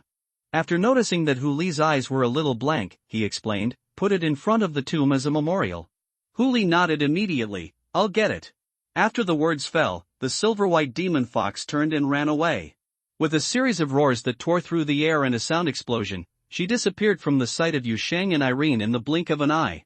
Then after a while, she ran back again with a rumble and a strange silver-white metal plate in her mouth. It was about half a person tall. This is a gift my parents bought for me. Huli put down the metal plate and explained to Yu Sheng. It is a musical instrument. At that time, I was clamoring to sign up for an interest class, so they bought this for me, but I didn't have time to learn. Now, it's broken. As she said that, she flexibly rolled up the metal plate with her tail, inserted it into the soil in front of the grave, and patted it with her claws, pressing the soil as hard as stone. Actually, the tombstone is not this, Yu Sheng muttered subconsciously, but swallowed his words halfway through. Forget it, if you think this is suitable, then that's it. We don't have these rules over there. The silver-white fox lay down beside the grave, and gently, really gently this time, rubbed Yu Sheng's arm with the tip of its nose. When a demon dies, a small part of its bones is left as a memorial, such as teeth and finger bones. When an immortal dies, his hair is left behind. Apart from that, the body returns to nature, or is refined into an artifact for future generations to serve as a memorial. In any case, there is no need for additional burial. In addition, some people will extract their spiritual wisdom while they are alive, naturalize it to the great Tao, and their spiritual wisdom will be immortal, and their bodies can be abandoned in the world. As she said, she moved her head on the ground and turned her eyes to the brand new grave. But I heard from the immortals that a long, long time ago, before the heavenly beings came, there were also rules for burying the dead. At that time, people would bury the remains of their ancestors very solemnly or store them in the ossuary. But that was a very ancient thing. According to what was taught in the school, it was called the pre-interstellar era, which was a cultural feature when civilization was still thriving in the gravity circle. After leaving the gravity circle, people's thinking and way of life will no longer have a strong connection with the surface, and the concept of life and death ethics will be reshaped, so the funeral will also change accordingly. Erin was stunned when she heard it next to her. Why do I feel like you were talking about something very profound? All of them were taught in the school, and I can't remember a lot of knowledge. At that time, my grades were not very good. Huli swept his big tail on the ground, and then his eyes fell on the grave in front of him. After 2 or 3 seconds of silence, she spoke softly, "That's good, I can come here to talk to my parents in the future." The advice of the benefactor is always reasonable. Yuxing didn't say anything, but walked over and sat next to the silver-white demon fox, leaning on one of her big tails. He was curious about Huli's hometown, trying to imagine what a fairy and demon civilization that had been separated from the surface and could shuttle among the stars looked like, thinking about how to find that place in this vast universe, and then these thoughts gradually receded from his heart. He emptied his mind and looked into the distance in a trance. He looked at this foreign land that no longer had any entity generated, no longer produced poison and corruption, and was closely connected to itself. This place seems to be regarded as a base camp? But what can such a huge base camp be used for living? His team now only has 3 people including himself, not to mention he has number 66 Wutong Road. No matter how old that house is, it is more habitable than the wilderness. Can he use it to farm? I don't know if vegetables can be grown in this foreign land. The sunlight is quite sufficient, and grass can grow on the ground. Maybe it's possible. If grass can grow, then food and vegetables can grow. If he is bolder, he can also raise cattle and sheep. Yu Sheng felt that he was about to fall asleep. He leaned on the furry tail of the fox. The feeling of comfort and relaxation made his thoughts seem to float in a cotton ball. He associated many messy things, and then he couldn't help laughing because of some 2 outrageous ideas. The little doll on his shoulder suddenly leaned his face over. "What are you thinking about?" Yu Sheng said seriously, "I am thinking about what this place can be used for in the future. The current preliminary plan is to level the wasteland around the dilapidated temple and plant some radishes, beans, and cabbage." Irene felt that Yu Sheng always had countless strange ideas, and he was always motivated to realize those outrageous ideas. She was convinced of this from the time he took out the 2 lotus roots from the drawer. Compared with cutting some meat from the physical body and tasting it and trying to use lotus roots to make a body for a doll, it seems less outrageous to try growing vegetables in a calm foreign space. After walking around the valley for a while and confirming the existence of the space boundary from the other side of the valley, Yu Sheng and his party decided to temporarily return to the present world. After passing through the door, the familiar living room with warm and bright lights came into view. The night outside the window was still deep. Standing in front of the window of the living room, Yu Sheng felt a little dazed for a moment. Networka it's still daylight over there. Aaron climbed up to the windowsill and looked out for a while. I forgot that it's still dark over here. After the Dark Angel left, it seemed like it was always daytime in the entire valley. Yu Sheng nodded. We stayed there for such a long time, but we didn't see any change in the skylight. There isn't even the sun over there, and where the light comes from is a mystery. Irene jumped from the windowsill onto Yu Sheng, and then climbed to the ground with her hands and feet along Yu Sheng's thighs. She said casually as she climbed, "Then according to this, it should be called White Valley." Yu Sheng's eyes trembled twice, looking at Irene's skillful and natural climbing. I said, "Are you a little too skillful in climbing?" Yes. Eileen raised her head, not ashamed at all. Maybe practice makes perfect? The corner of Yu Sheng's mouth twitched, as if he wanted to say something else, but at this moment, a sudden ringtone from his cell phone interrupted his thoughts. He took out his phone and took a look, and not surprisingly saw Bailey Qing's name. "I'll take a call." Yu Sheng waved to Irene and Huli beside him, and walked to the restaurant with his cell phone. As soon as the connection was connected, before he could say hello, he heard Bailey Qing's calm voice coming from the receiver. "You're back?" The voice was so calm that Yu Sheng had a momentary illusion, as if the other person was sitting in the living room at this time, with a pair of eyes looking at him. I'm back. Yu Sheng felt a little embarrassed for no reason. There's something going on over there, there's some movement, huh? Well, I'm used to it, Bailey Ching said calmly, getting straight to the point. So, have you seen the Night Valley? What's it like now? I saw it. Yu Sheng immediately composed himself and asked suddenly before continuing to answer. It sounds like you can't grasp its situation. Doesn't the Secret Service have the technical means to search or enter various foreign lands? There was silence on the other side of the receiver for 2 seconds. It failed. To Yu Sheng's surprise, Bailey Cheng answered his question directly after being silent. We actually tried to send investigators after the hunger incident, but they didn't find the Night Valley. Not found? Yu Sheng instinctively noticed this statement. What does not found mean? It's not that you failed to enter, but that you failed to find it. Yes, just like the literal meaning, according to all the conventional detection methods of the Secret Service, the Night Valley has actually disappeared, Bailey Ching said. So after hearing that you can not only find it, but also find it at will when I entered that foreign land, I felt very surprised.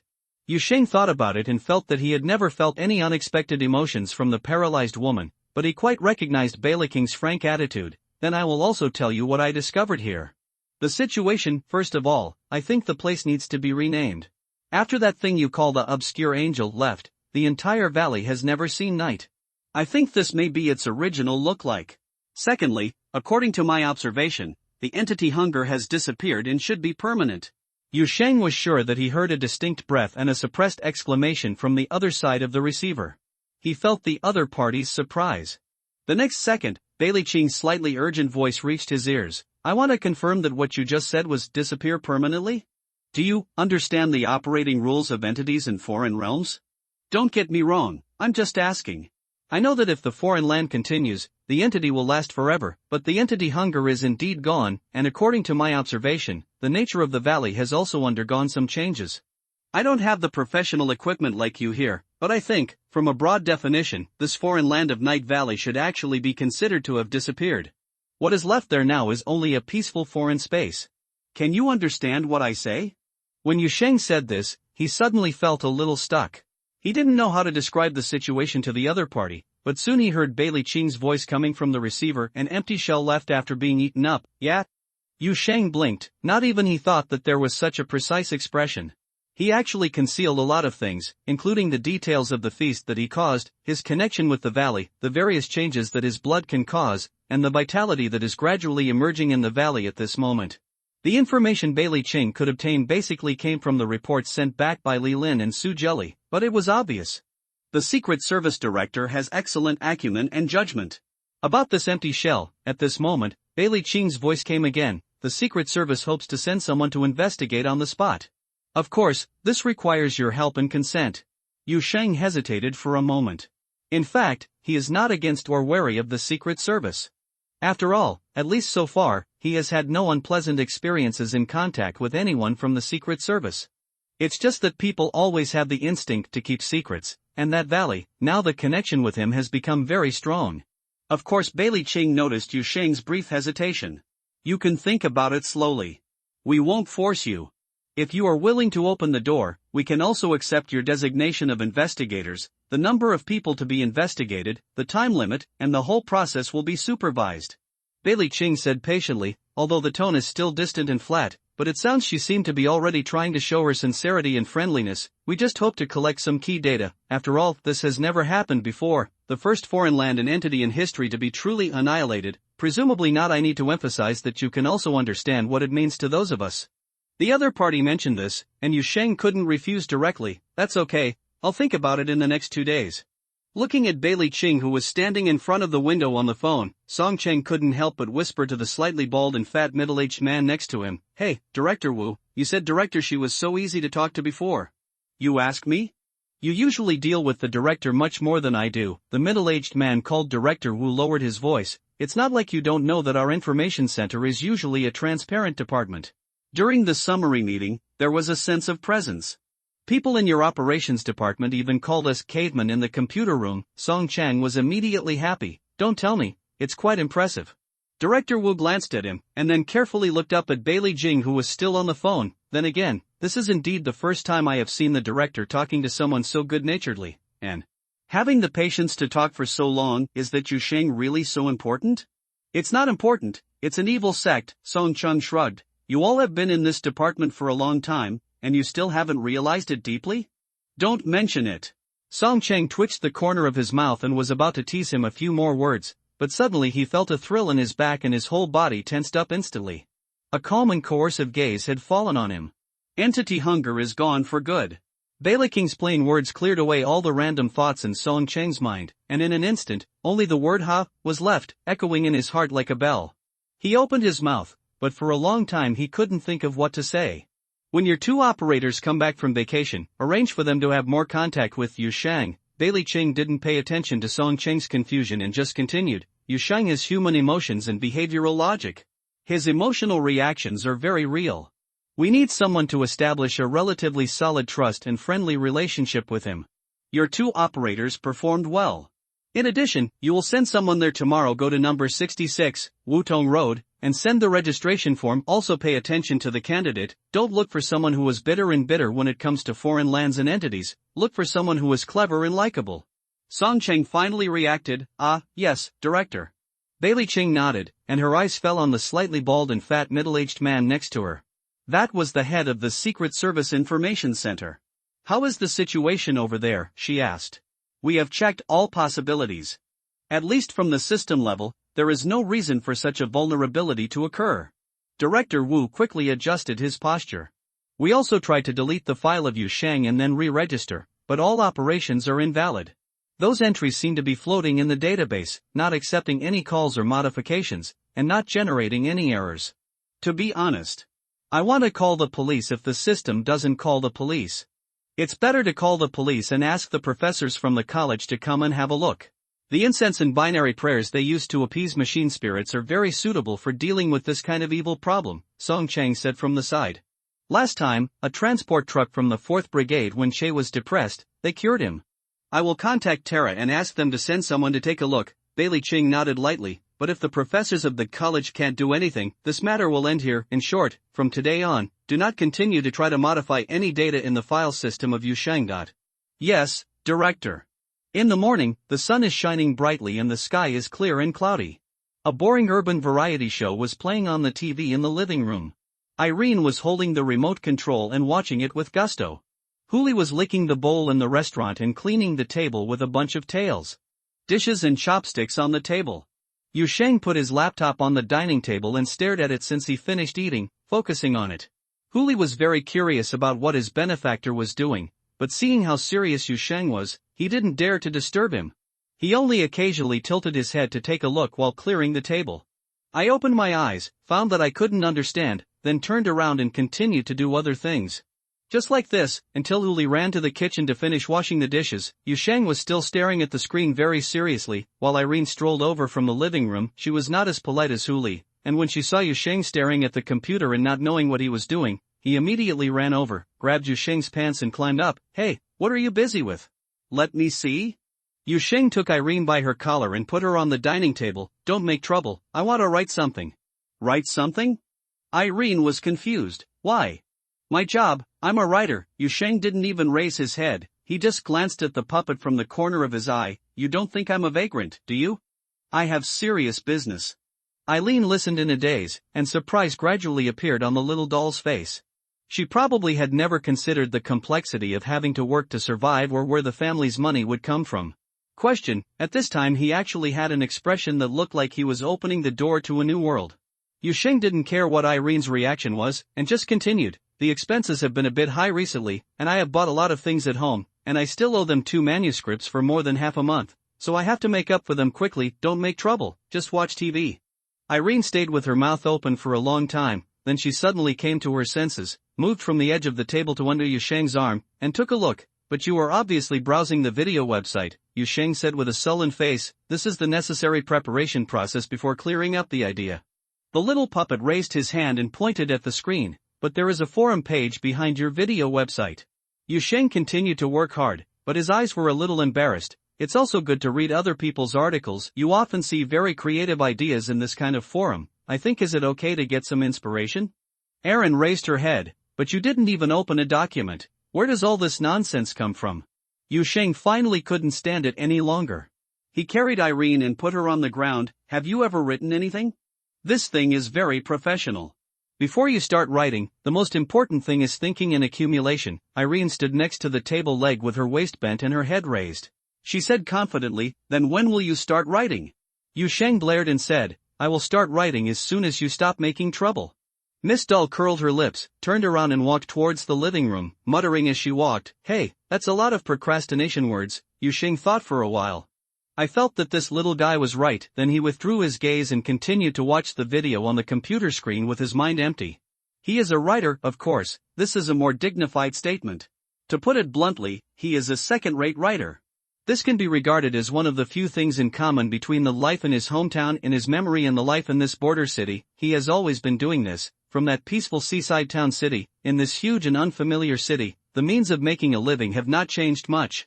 This can be said to be an extremely lucky thing. But too many accidents happen these days, and he found that he couldn't calm down and write anything at all. It wasn't that he had no ideas, but that there were too many outrageous ideas, and he didn't know which ones could be put into the story and which ones were said. If it is not true, it will point to a foreign land and attract some unsafe things. After actually coming into contact with many surreal things, an author who originally wrote about weird and fantasy themes felt particularly at a loss. He just sat in front of the computer with his mind empty. After an unknown amount of time, he finally took a deep breath and quickly closed the video website and forum page. Yu Sheng, you should cheer up. Think about Huli's rice boy, think about Huli's new clothes, think about the materials for making Irene's body, and then think about the doll lady's heart.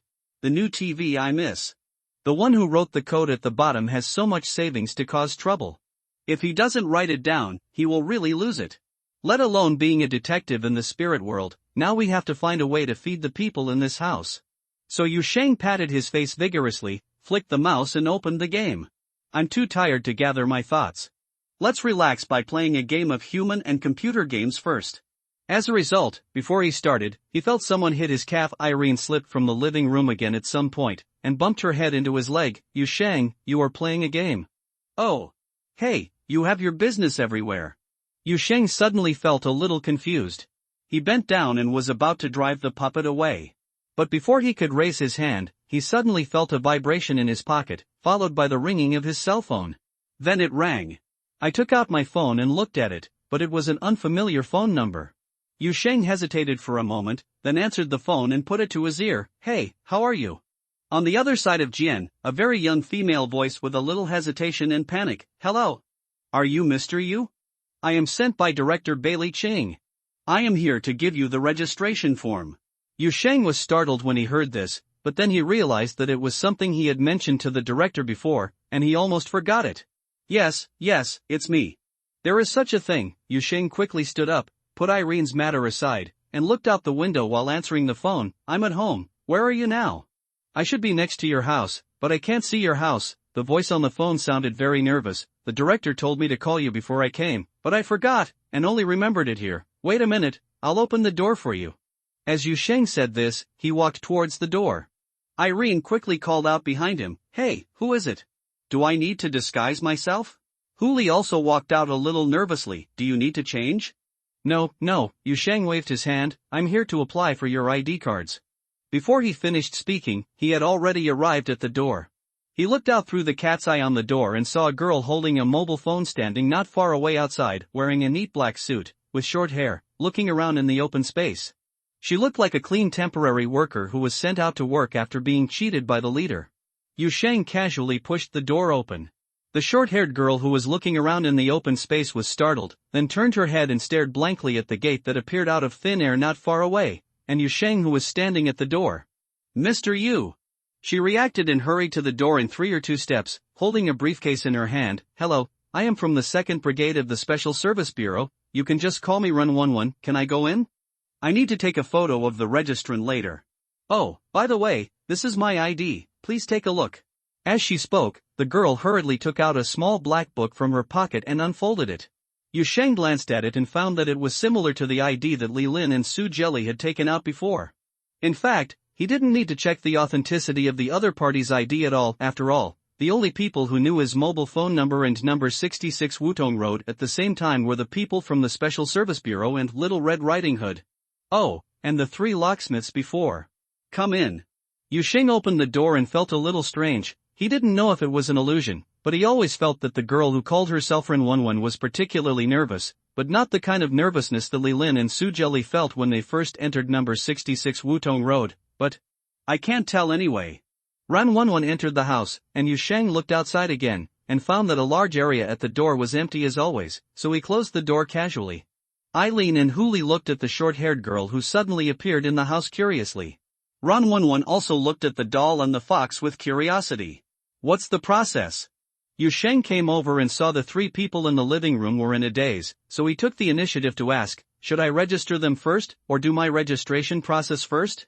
First, register their legal identities first, Ren 11 reacted, and quickly took out the form from her briefcase while speaking, and then took out a portable device from her backpack. You want to register an independent team, right? This requires solving the identity problem for each member first. Fill out these two forms first, and then I will take photos of them and make cards. I have the equipment with me, and the colleagues in the office are also ready, and they can make certificates and record them on the spot. Yu Sheng saw that the other party quickly put a bunch of things on the table, and then the girl took out two pens and looked up at the little doll standing on the table and the fox demon next to it. Are you filling it out yourself? Huli blinked, glanced at the form on the table, and looked up at Yu Sheng helplessly. She didn't know these words.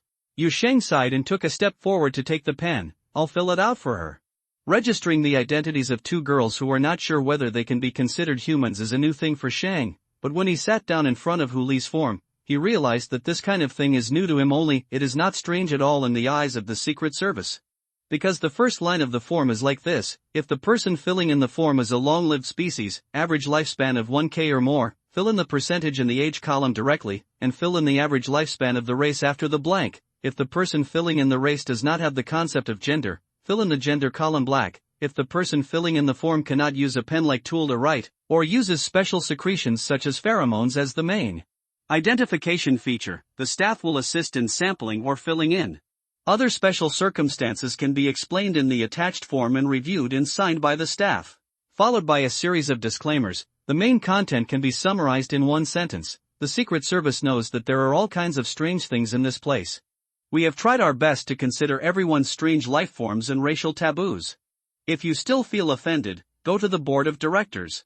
Yu Sheng sat in front of the table and stared at the long list of disclaimers and instructions for filling out for a long time. He turned to the second page and saw the place to officially register the name, gender, age, and address. He raised his head and glanced at Su Wenwen, who was sitting next to him. The form for ordinary people in Jiecheng to register their ID cards must not be like this, right? Of course, the young Secret Service clerk nodded immediately. The form for ordinary people is much simpler. This is specially prepared for those guests who need to live in the border area for a long time but are not human. The ID documents prepared for the two young ladies are also special versions. The appearance looks similar to ordinary ID cards, but there will be some information registered in it that can only be read by specific equipment in specific departments.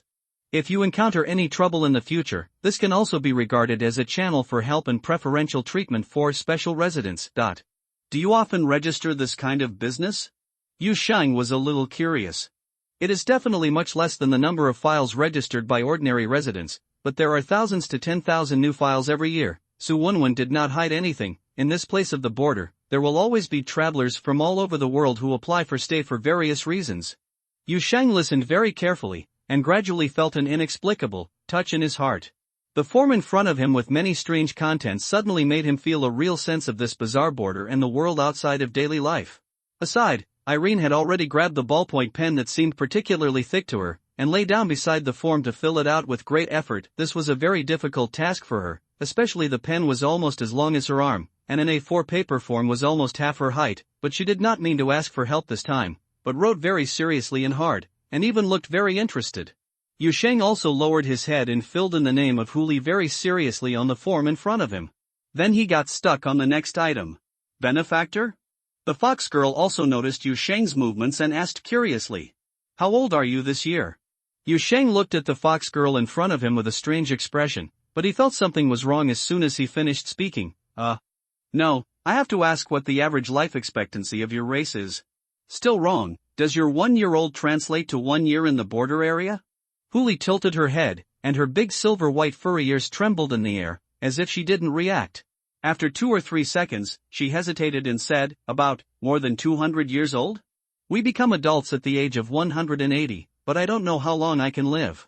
My parents said that when we don't want to live anymore, we will return to the Tao, but they said that's not death, it's becoming a member of the heavenly people. Yu Shang, he looked at the clerk next to him for help.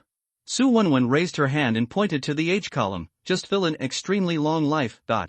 Yu Shang, is this okay?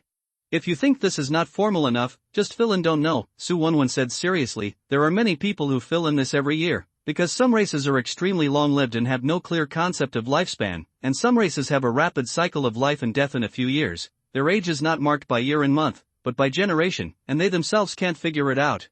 Yu Xing opened his mouth and looked at the next column. I don't know where my native place is, how to fill it in. Su Wenwen still looked serious. Then right outside the area, those who are outside the border and whose origins are unknown can be filed together. Yu Shang's expression was a little dull. What about race? Su Wenwen pointed, tick the appendix, then turn to the last page. There is an appendix, see if you feel it is suitable. Yu Xing turned to the last page of the pile of forms, and a bunch of densely packed options waiting to be ticked slammed into his sight. At first glance, he saw a remark written in the last column of the form. If your race has variable characteristics, please select Mimicry Department. If your race is not in any optional column, please fill in to be supplemented. We will open a separate department for you as soon as possible. Yu Shang's expression was filled with a hint of amazement. When he looked up at Su Wenwen, his eyes were filled with admiration. Your work should be complicated, right? Fortunately, I actually work in the logistics department, and the special archives department is directly responsible for managing these things. They are indeed very busy. No matter whether the male or female colleagues have too much hair, Su Wenwen said, raising her finger to point to a certain area in the check area. Xiang, choose this, animal spirit or humanoid form. Yu Shang glanced at it and frowned slightly. Why not choose fairy spirit? I think it is quite suitable. There is preferential treatment from the ethnic group, and you can get half the fare on the subway, Su Wenwen said casually, and her tail looks a little more in the direction of the animal spirit. However, this has no impact. If you feel it is inappropriate, you can also fill in something else. Just choose the humanoid field. Generally, no one takes it into consideration. The more Yu Shang wrote, the more amazed he became. He stretched his neck and glanced at Irene, and saw that the little doll was carefully checking the box of higher doll or alchemy humanoid, and also wrote a special note in the remarks. From Alice's cabin. After a while, the form was finally filled out. To be honest, this is not even easier than writing homework for Little Red Riding Hood. There are too many messy and weird contents on the form. There are many contents that Yu Shang would not even be able to imagine if he had not seen them with his own eyes and heard Su Wenwen's explanations. Those words it can be used for identity registration. No wonder I need on-site assistance from Secret Service personnel when writing this. If no one helps, the two projects thinking type and neuroevolutionary classification are enough to make a living. One day. But on the other hand, there are many contents in these two forms that are incredibly loose, and there are many items that cannot be filled in. Yu Xing directly followed Su Wenwen's instructions and filled in don't know, random, and anything, and other words, until the end. He even began to doubt the professionalism of the Secret Service. Actually, you don't have to worry. This form is designed according to the principle of maximizing adaptability. Generally speaking, when an outsider registers his identity at the border area, he only needs to fill in a quarter of the content on the form.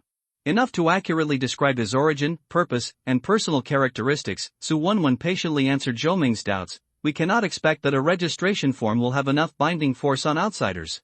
The junction can operate smoothly until now because there is an extremely large and complex system. Effective management systems work together. As she spoke, she took out a small device and placed it on the table. Next, collect biometric information. Since both of you are humanoid, how about collecting fingerprints? Irene raised her finger. I don't have fingerprints. Su Wenwen was stunned. The doll has no blood. What about collecting hair? Well, the doll seems to be very resistant to this. What about scraping some body surface debris? What about the hair on the arm? That's it. Eileen sighed, scrape it off and it will turn into lotus root powder. Su Wenwen. It's a long story. Yu Shang covered his head. Her current body is temporary. Otherwise, you'd better not collect it. You won't be able to collect anything useful anyway. They are all bought from the supermarket. Material. That's okay. The director told me that it can be more relaxed, Su Wenwen said with a subtle expression. She picked up the two forms and glanced at them briefly.